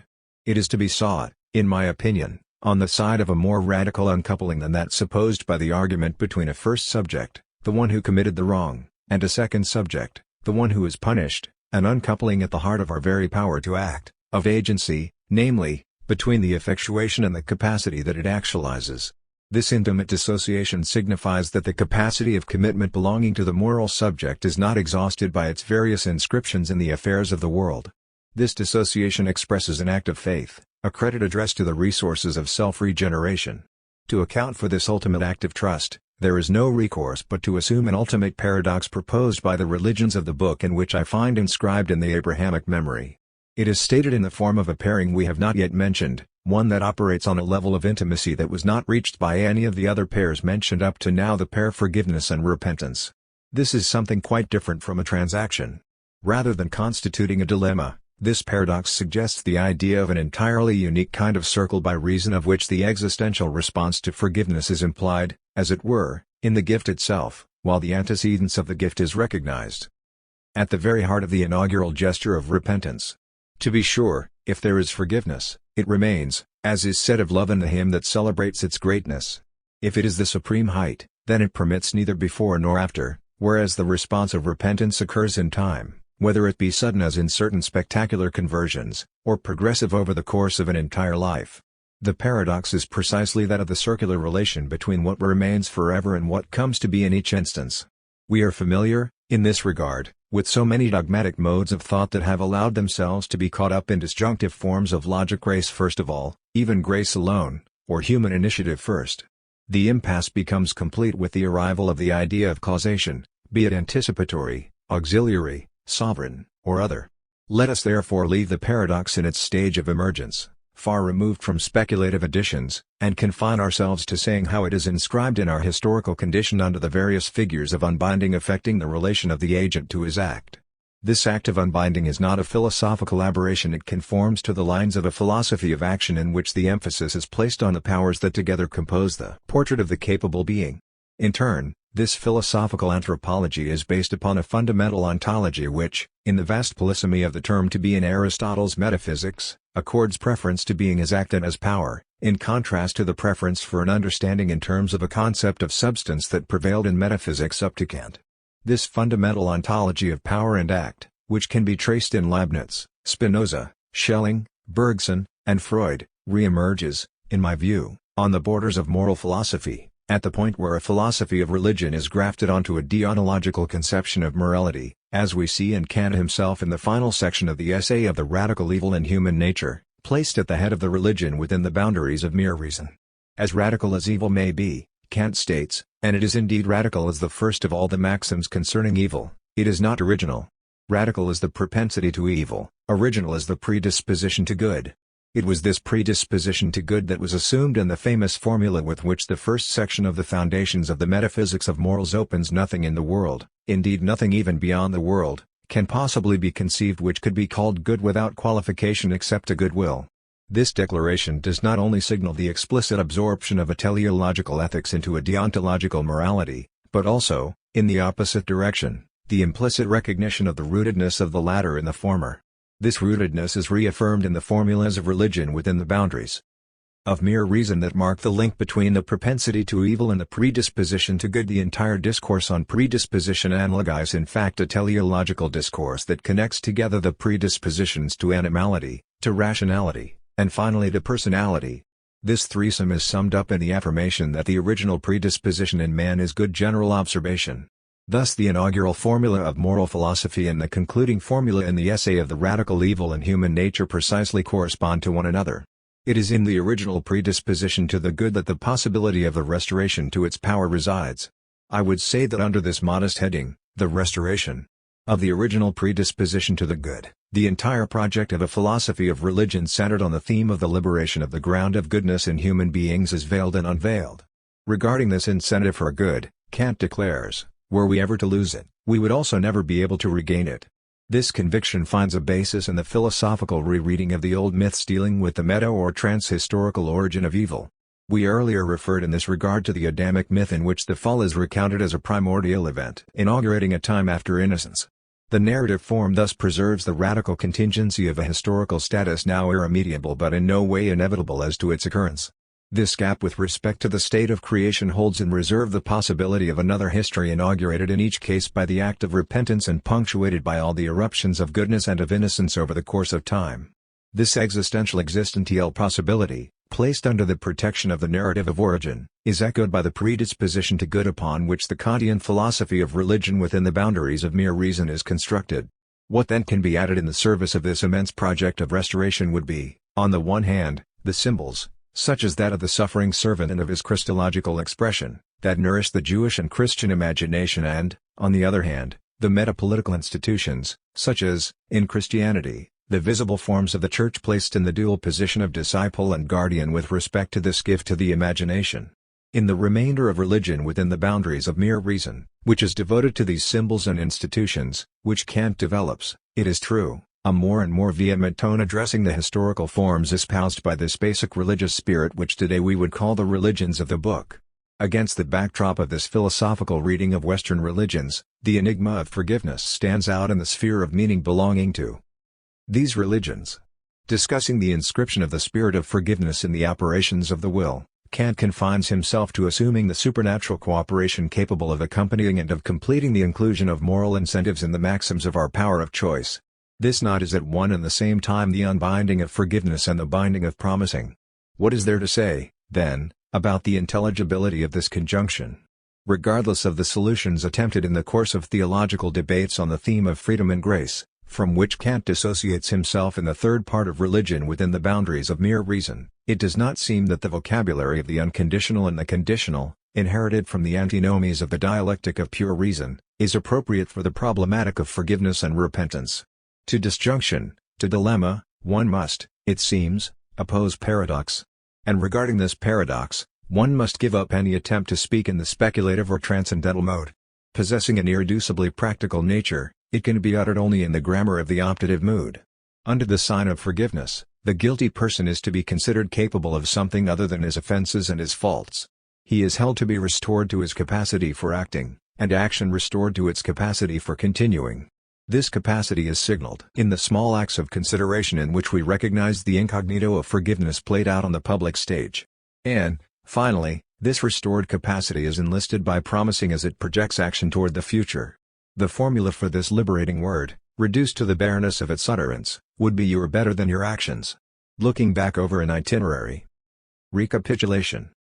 Once the trajectory of forgiveness has circled back to its starting point and the self has been recognized in its fundamental moral capacity, imputability, the question arises as to what sort of gaze our reflections on the act of forgiving allow us to cast on the whole of the path covered in this book. What is there to say about memory, history, and forgetting, touched by the spirit of forgiveness? The response to this final question constitutes, as it were, an epilogue to this epilogue. The discourse that suits this recapitulation is no longer that of phenomenology, nor of epistemology, nor of hermeneutics. It is the discourse of the exploration of the horizon of completion of the chain of operations. Constituting this vast memorial to time which includes memory, history, and forgetting. I venture to speak in this respect of eschatology to underscore the dimension of anticipation and of projection belonging to this ultimate horizon.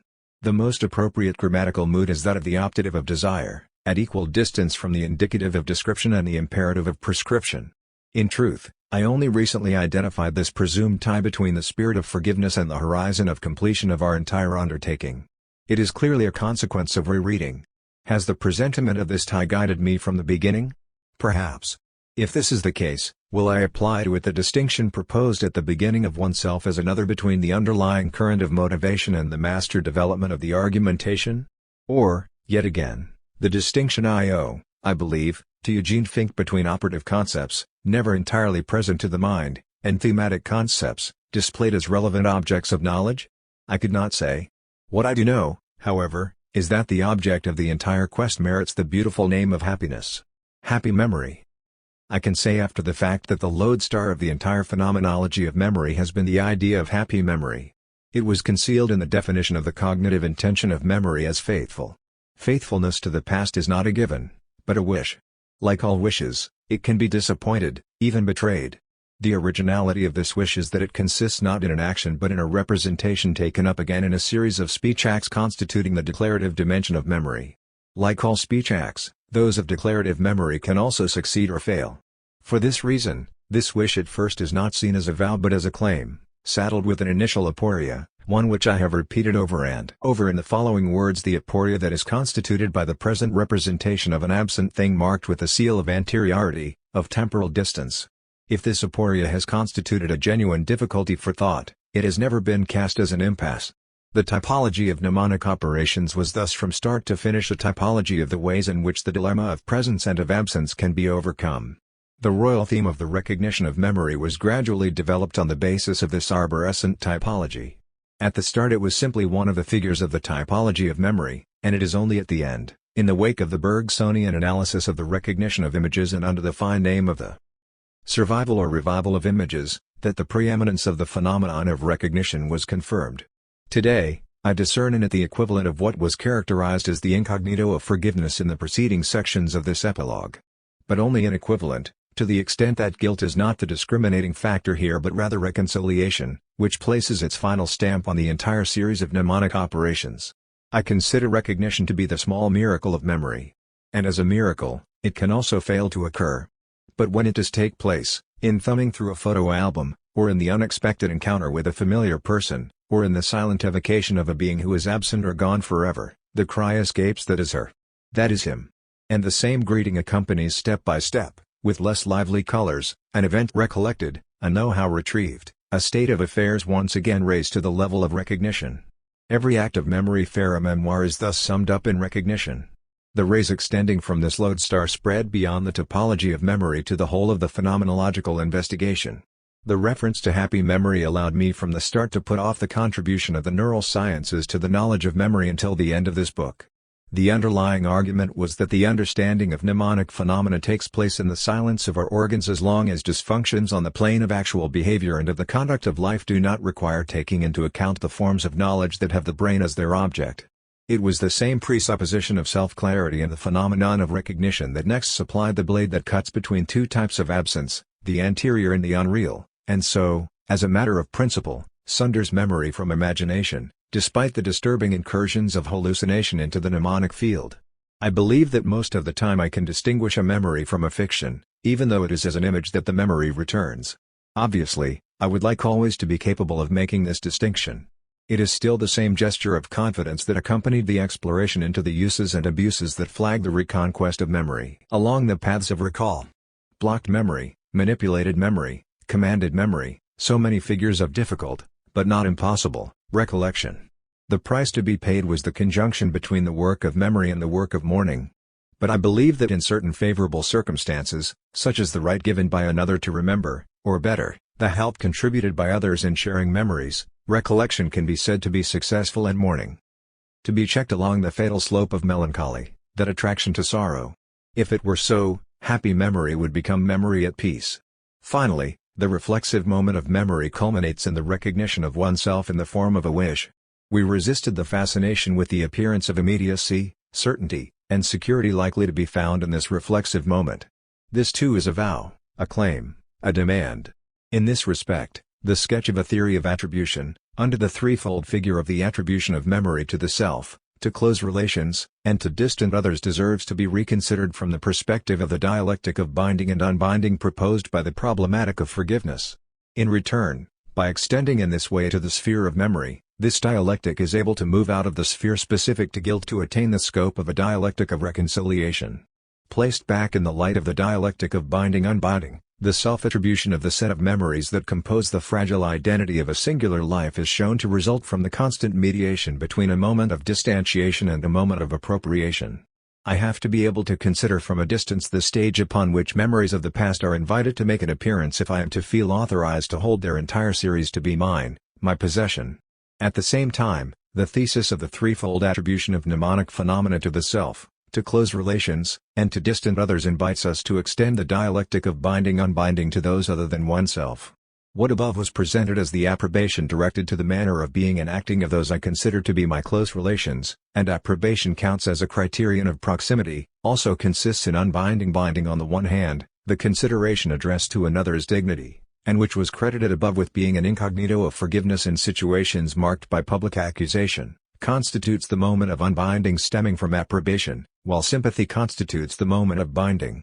It will be up to historical knowledge to pursue this dialectic of unbinding-binding onto the plane of the attribution of memory to all the others beyond myself and my close relations.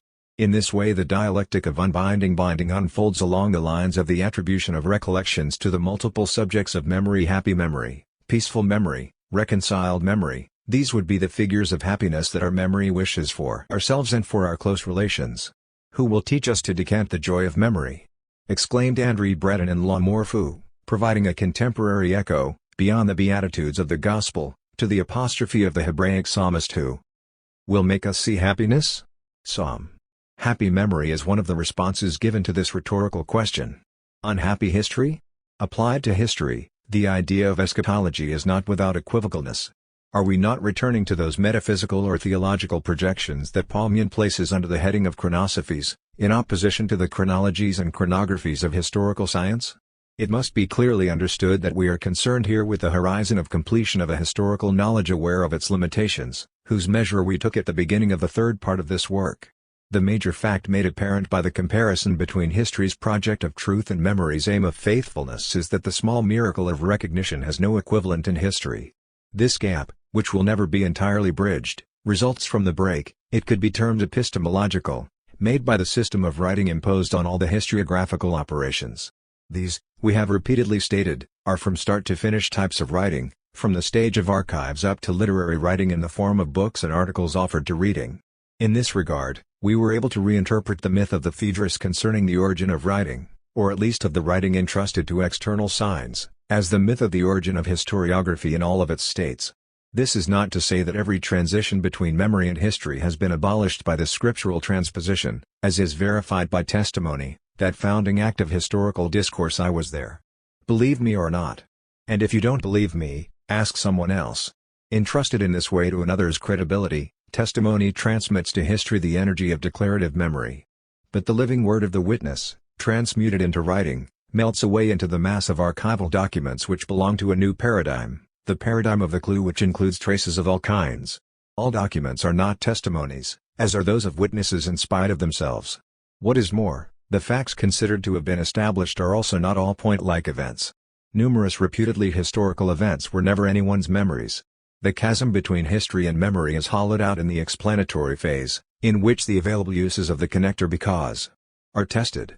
To be sure, the coupling between explanation and understanding, which we have continued to underscore, preserves the continuity with the capacity for decision-making exercised by social agents in situations of indecision and, by this means, the continuity with self-understanding dependent on memory. Historical knowledge, however, gives the advantage to those architectures of meaning that exceed the resources of even collective memory, the articulation between events, structures, and conjunctures, the multiplication of the scales of duration extended to the scales of norms and evaluations, the distribution of the relevant objects of history on multiple planes, economic, political, social, cultural, religious, and so on. History is not only vaster than memory, its time is layered differently. History's greatest distance from memory was reached with the treatment of the facts of memory as new objects, of the same order as sex, fashion, death. Mnemonic representation, our vehicle of our bond with the past, itself becomes an object of history. The question was even legitimately raised whether memory, the matrix of history, had not itself become a simple object of history. Having arrived at this extreme point of the historiographical reduction of memory, we allowed a protest to be heard, one in which the power of the attestation of memory concerning the past is lodged. History can expand, complete, correct, even refute the testimony of memory regarding the past. It cannot abolish it. Why? Because, it seemed to us, memory remains the guardian of the ultimate dialectic constitutive of the pastness of the past, namely, the relation between the no longer, which marks its character of being elapsed, abolished, superseded, and the having been, which designates its original and, in this sense, indestructible character. That something did actually happen, this is the pre-predicative, and even pre-narrative, belief upon which rests the recognition of the images of the past and oral testimony. In this regard, events like the Holocaust and the great crimes of the 20th century, situated at the limits of representation, stand in the name of all the events that have left their traumatic imprint on hearts and bodies they protest that they were, and as such they demand being said, recounted, understood. This protestation, which nourishes attestation, is part of belief. It can be contested but not refuted. Two corollaries result from this fragile constitution of historical knowledge. On the one hand, mnemonic representation, lacking the assurance of recognition, has as its sole historical counterpart the concept of standing for, whose precarious nature we have underscored. Only the work of revising and of rewriting engaged in by the historian in his workshop is capable of reinforcing the merit of the presumption that the constructions of the historian can be reconstructions of events that actually occurred. Second corollary, the competition between memory and history, between the faithfulness of the one and the truth of the other, cannot be resolved on the epistemological plane. In this respect, the suspicion instilled by the myth of the Phaedrus, is the pharmacon of writing a poison or a remedy? Has never been dispelled on the gnoseological plane. It is reawakened in Nietzsche's attacks against the abuses of historical culture. A final echo resounded in the testimonies of some prominent historians regarding the uncanniness of history. The debate must then be transferred to another arena, that of the reader of history, which is also that of the educated citizen. It is up to the recipients of the historical text to determine, for themselves and on the plane of public discussion, the balance between history and memory. Is this the final word on the shadow that the spirit of forgiveness would cast on this history of the historians? The true response to the absence in history of an equivalent to the mnemonic phenomenon of recognition can be read in the pages devoted to death in history. History, we said then, has the responsibility for the dead of the past, whose heirs we are. The historical operation in its entirety can then be considered an act of sepulchre. Not a place, a cemetery, a simple depository of bones, but an act of repeated entombment. This scriptural sepulchre extends the work of memory and the work of mourning on the plane of history. The work of mourning definitively separates the past from the present and makes way for the future. The work of memory would have attained its aim if the reconstruction of the past were to succeed in giving rise to a sort of resurrection of the past. Must we leave to the avowed or unavowed emulators of Michelet alone the responsibility for this romantic wish? Is it not the ambition of every historian to uncover, behind the death mask, the face of those who formerly existed, who acted and suffered, and who were keeping the promises they left unfulfilled? This would be the most deeply hidden wish of historical knowledge. But its continually deferred realization no longer belongs to those who write history, it is in the hands of those who make history. How could we fail to mention here Clay's figure titled Angelus Novus, as it was described by Walter Benjamin in the 9th of his Theses on the Philosophy of History. A clay painting named Angelus Novus shows an angel looking as though he is about to move away from something he is fixedly contemplating. His eyes are staring, his mouth is open, his wings are spread. This is how one pictures the angel of history.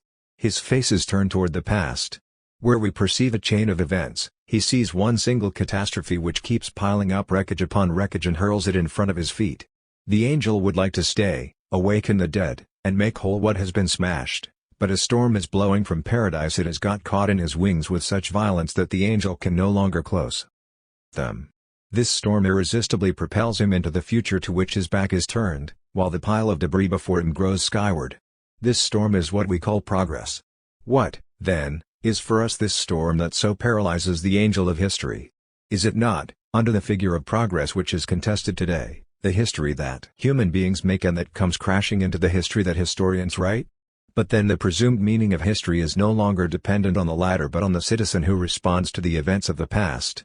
For the professional historian there remains, short of that receding horizon, the uncanniness of history, the unending competition between memory's vow of faithfulness and the search for truth in history. Should we now speak of unhappy history? I do not know. But I will not say unfortunate history. Indeed, there is a privilege that cannot be refused to history. It consists not only in expanding collective memory beyond any actual memory but in correcting, criticizing, even refuting the memory of a determined community, when it folds back upon itself and encloses itself within its own sufferings to the point of rendering itself blind and deaf to the suffering of other communities. It is along the path of critical history that memory encounters the sense of justice. What would a happy memory be that was not also an equitable memory? Forgiveness and forgetting. Should we confess and find something like a wish for a happy forgetting? I want to express some of my reservations regarding assigning a happy ending to our entire enterprise. My hesitations begin on the plane of the surface manifestations of forgetting and extend to its deep constitution, on the level where the forgetting due to effacement and the reserve of forgetting intertwine. The ruses of forgetting are still easy to unmask on the plane where the institutions of forgetting, the paradigm of which is amnesty, provide grist to the abuses of forgetting, counterparts to the abuses of memory. The case of the amnesty of Athens, which concerned us in the final chapter on forgetting, is exemplary in this regard. We saw how the establishment of civil peace was based upon the strategy of the denial of founding violence. The decree, accredited by oath, ordering that the evils not be recalled claims to do no less than to hide the reality of stasis, of the civil war, the city approving only external war. The body politic is declared to be foreign to conflict in its very being. The question is then posed: is a sensible politics possible without something like a censure of memory? Political prose begins where vengeance ceases, if history is not to remain locked up within the deadly oscillation between eternal hatred and forgetful memory. A society cannot be continually angry with itself. Then, only poetry preserves the force of unforgetting concealed in the affliction that Aeschylus declares lust of power insatiate Eumenides, v. Poetry knows that the political rests on forgetting the unforgettable, that never formulated oxymoron, says Nicola Rolacite Divisi. The oath can evoke and articulate it only in the form of the negation, which decrees the non-arrival of this misfortune, which Electra proclaims to be itself a sorrow, which cannot be done away with, cannot forget Electra, v. Such are the spiritual stakes of amnesty, silencing the non-forgetting of memory. This is why the Greek politician is in need of the religious figure to uphold the will to forget the unforgettable, under the form of imprecations verging on false oaths. Lacking the religious and the poetical, we saw that the ambition of the rhetoric of glory, at the time of kings, mentioned in connection with the idea of greatness, was to impose another memory in place of that of Eris, discord. The oath, this ritual of language, Porcos conspiring with Lethe Macron, has perhaps disappeared from democratic and republican prose, but not from the city's praise of itself, with its euphemisms, its ceremonies, its civic rituals, its commemorations. Here, the philosopher will refrain from condemning the successive amnesties that the French Republic in particular has so often employed, but he will stress their purely utilitarian, therapeutic character. And he will listen to the voice of the unforgetting memory, excluded from the arena of power by the forgetful memory bound to the prosaic refounding of the political. At this price, the thin wall separating amnesty from amnesia can be preserved. The knowledge that the city remains a divided city belongs to practical wisdom and to its political exercise. The fortifying use of dissensus, the echo of the unforgetting memory of discord, contributes to this. Our uneasiness concerning the right attitude to take with regard to the uses and abuses of forgetting, mainly in the practice of institutions, is finally the symptom of a stubborn uncertainty affecting the relation between forgetting and forgiveness on the level of its deep structure. The question returns with insistence if it is possible to speak of happy memory. Does there exist something like a happy forgetting? In my opinion, an ultimate indecisiveness strikes what could be presented as an eschatology of forgetting. We anticipated this crisis at the end of the chapter on forgetting by balancing forgetting through the effacement of traces against the forgetting kept in reserve. And it is once again a question of this balance within the horizon of a happy memory. Why can one not speak of happy forgetting in precisely the same way we were able to speak of happy memory? An initial reason is that our relation with forgetting is not marked by events of thinking comparable to the event of recognition, which we have called the small miracle of memory. A memory is evoked, it arrives, it returns, we recognize in an instant the thing, the event, the person, and we exclaim, "That's her. That's him." The arrival of a memory is an event, is not an event, something that happens or that someone causes to happen. To be sure, we can notice that we have forgotten, and we remark it at a given moment. But what we then recognize is the state of forgetfulness we had been in. This state can, certainly, be termed a force, as Nietzsche declares at the beginning of the second essay On the Genealogy of Morals. This is, he says, no mere vis inertia, it is rather an active and in the strictest sense positive faculty of repression. But how are we made aware of this power that makes forgetting a doorkeeper, a preserver of psychic order, repose, and etiquette? We know it thanks to memory, that faculty with the aid of which forgetfulness is abrogated in certain cases, namely in those cases where promises are made. In these specific cases, one can speak not only of a faculty but of the will not to forget, a desire for the continuance of something desired once, a real memory of the will. It is in binding oneself that one unbinds oneself from what was a force, but not yet a will. It will be objected that the strategies of forgetting, which we spoke of above, consist in more or less active interventions, which can be denounced as responsible for omission, negligence, blindness. But if a moral guilt can be attached to the behaviors resulting from the class of non-action, as Karl Jaspers required in his Schildfrage, this is because what are involved are a large number of punctual acts of non-acting, the precise occasions of which can be recalled after the fact. A second reason for setting aside the idea of a symmetry between memory and forgetting in terms of success or accomplishment is that, with respect to forgiveness, forgetting has its own dilemmas. They have to do with the fact that, if memory is concerned with events even in the exchanges that give rise to retribution, reparation, absolution, forgetting develops enduring situations, which in this sense can be said to be historical, inasmuch as they are constitutive of the tragic nature of action. In this way action is prevented from continuing by forgetting, either by the intertwining of roles that are impossible to untangle, or by insurmountable conflicts in which the dispute is unresolvable, insuperable, or yet again by irreparable wrongs often extending back to for distant epochs. If forgiveness has anything to do in these situations of growing tragedy, it can only be a matter of a sort of non-punctual work bearing on the manner of waiting for and welcoming typical situations, the inextricable, the irreconcilable, the irreparable. This tacit admission has less to do with memory than with mourning as an enduring disposition. The three figures evoked here are in fact three figures of loss. The admission that loss is forever would be the maxim of wisdom worthy of being held to be the incognito of forgiveness in the tragedy of action. The patient search for compromise would be its minor coin, but so would the welcoming of dissensus in the ethics of discussion. Must one go so far as to say forget the debt, the figure of loss? Yes, perhaps, inasmuch as debt confines to fault and is enclosed within repetition. No, inasmuch as it signifies the recognition of a heritage. A subtle work of unbinding and binding is to be pursued at the very heart of debt on one hand, being released from the fault, on the other, binding a debtor who is forever insolvent. Debt without fault. Debt stripped bare. Where one finds the debt to the dead in history is sepulchre. The most irreducible reason for the asymmetry between forgetting and memory with respect to forgiveness resides in the undecidable character of the polarity that divides the subterranean empire of forgetting against itself, the polarity between forgetting through effacement and forgetting kept in reserve. It is with the admission of this irreducible equivocalness that the most precious and the most secret mark of forgiveness can come to be registered. Admitting that in human experience there is no superior point of view from which one could perceive the common source of destruction and of construction, such was, above, the verdict of the hermeneutics of the human condition with respect to forgetting. Of this great drama of being, we said in conclusion, there is, For us, no possible balance sheet. This is why there cannot be a happy forgetting in the same way as one can dream of a happy memory. What would be the mark of forgiveness on this admission? Negatively, it would consist in inscribing the powerlessness of reflection and speculation at the head of the list of things to be renounced, ahead of the irreparable, and, positively, in incorporating this renouncement of knowledge into the small pleasures of happy memory when the barrier of forgetting is pushed back a few degrees. Could one then speak of an ars oblivionis, in the sense in which an ars memoriae has been discussed on several occasions? In truth, the paths are difficult to trace out in this unfamiliar territory. I propose 3 tracks for our exploration. One could, after the manner of Harold Weinrich, to whom I owe the expression, develop this art in strict symmetry with the ars memoriae celebrated by Francis Yates. If the latter art was essentially a technique of memorization rather than an abandonment to remembering and to its spontaneous eruptions, the opposite art would be a lethe technique lethe. If it were, indeed, to follow the treatises on the mnemonic art contemporaneous with the ars memoriae, the art of forgetting would have to rest on a rhetoric of extinction, writing to extinguish, the contrary of making an archive.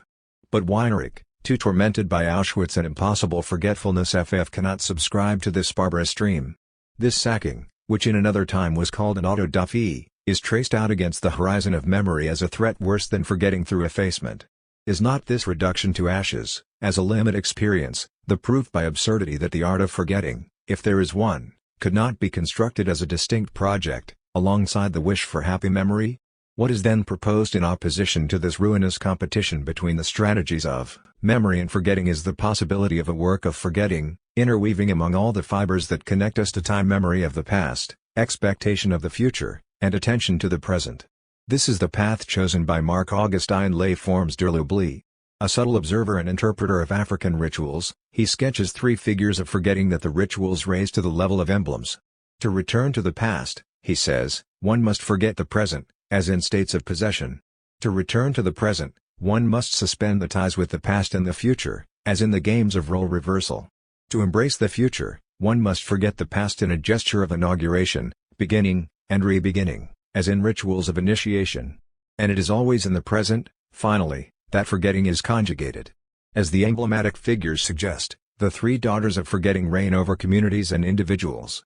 They are at one and the same time institutions and ordeals. The relation to time is always thought in the singular plural. This means that there must be at least 2 people in order to forget, that is to say, to manage time.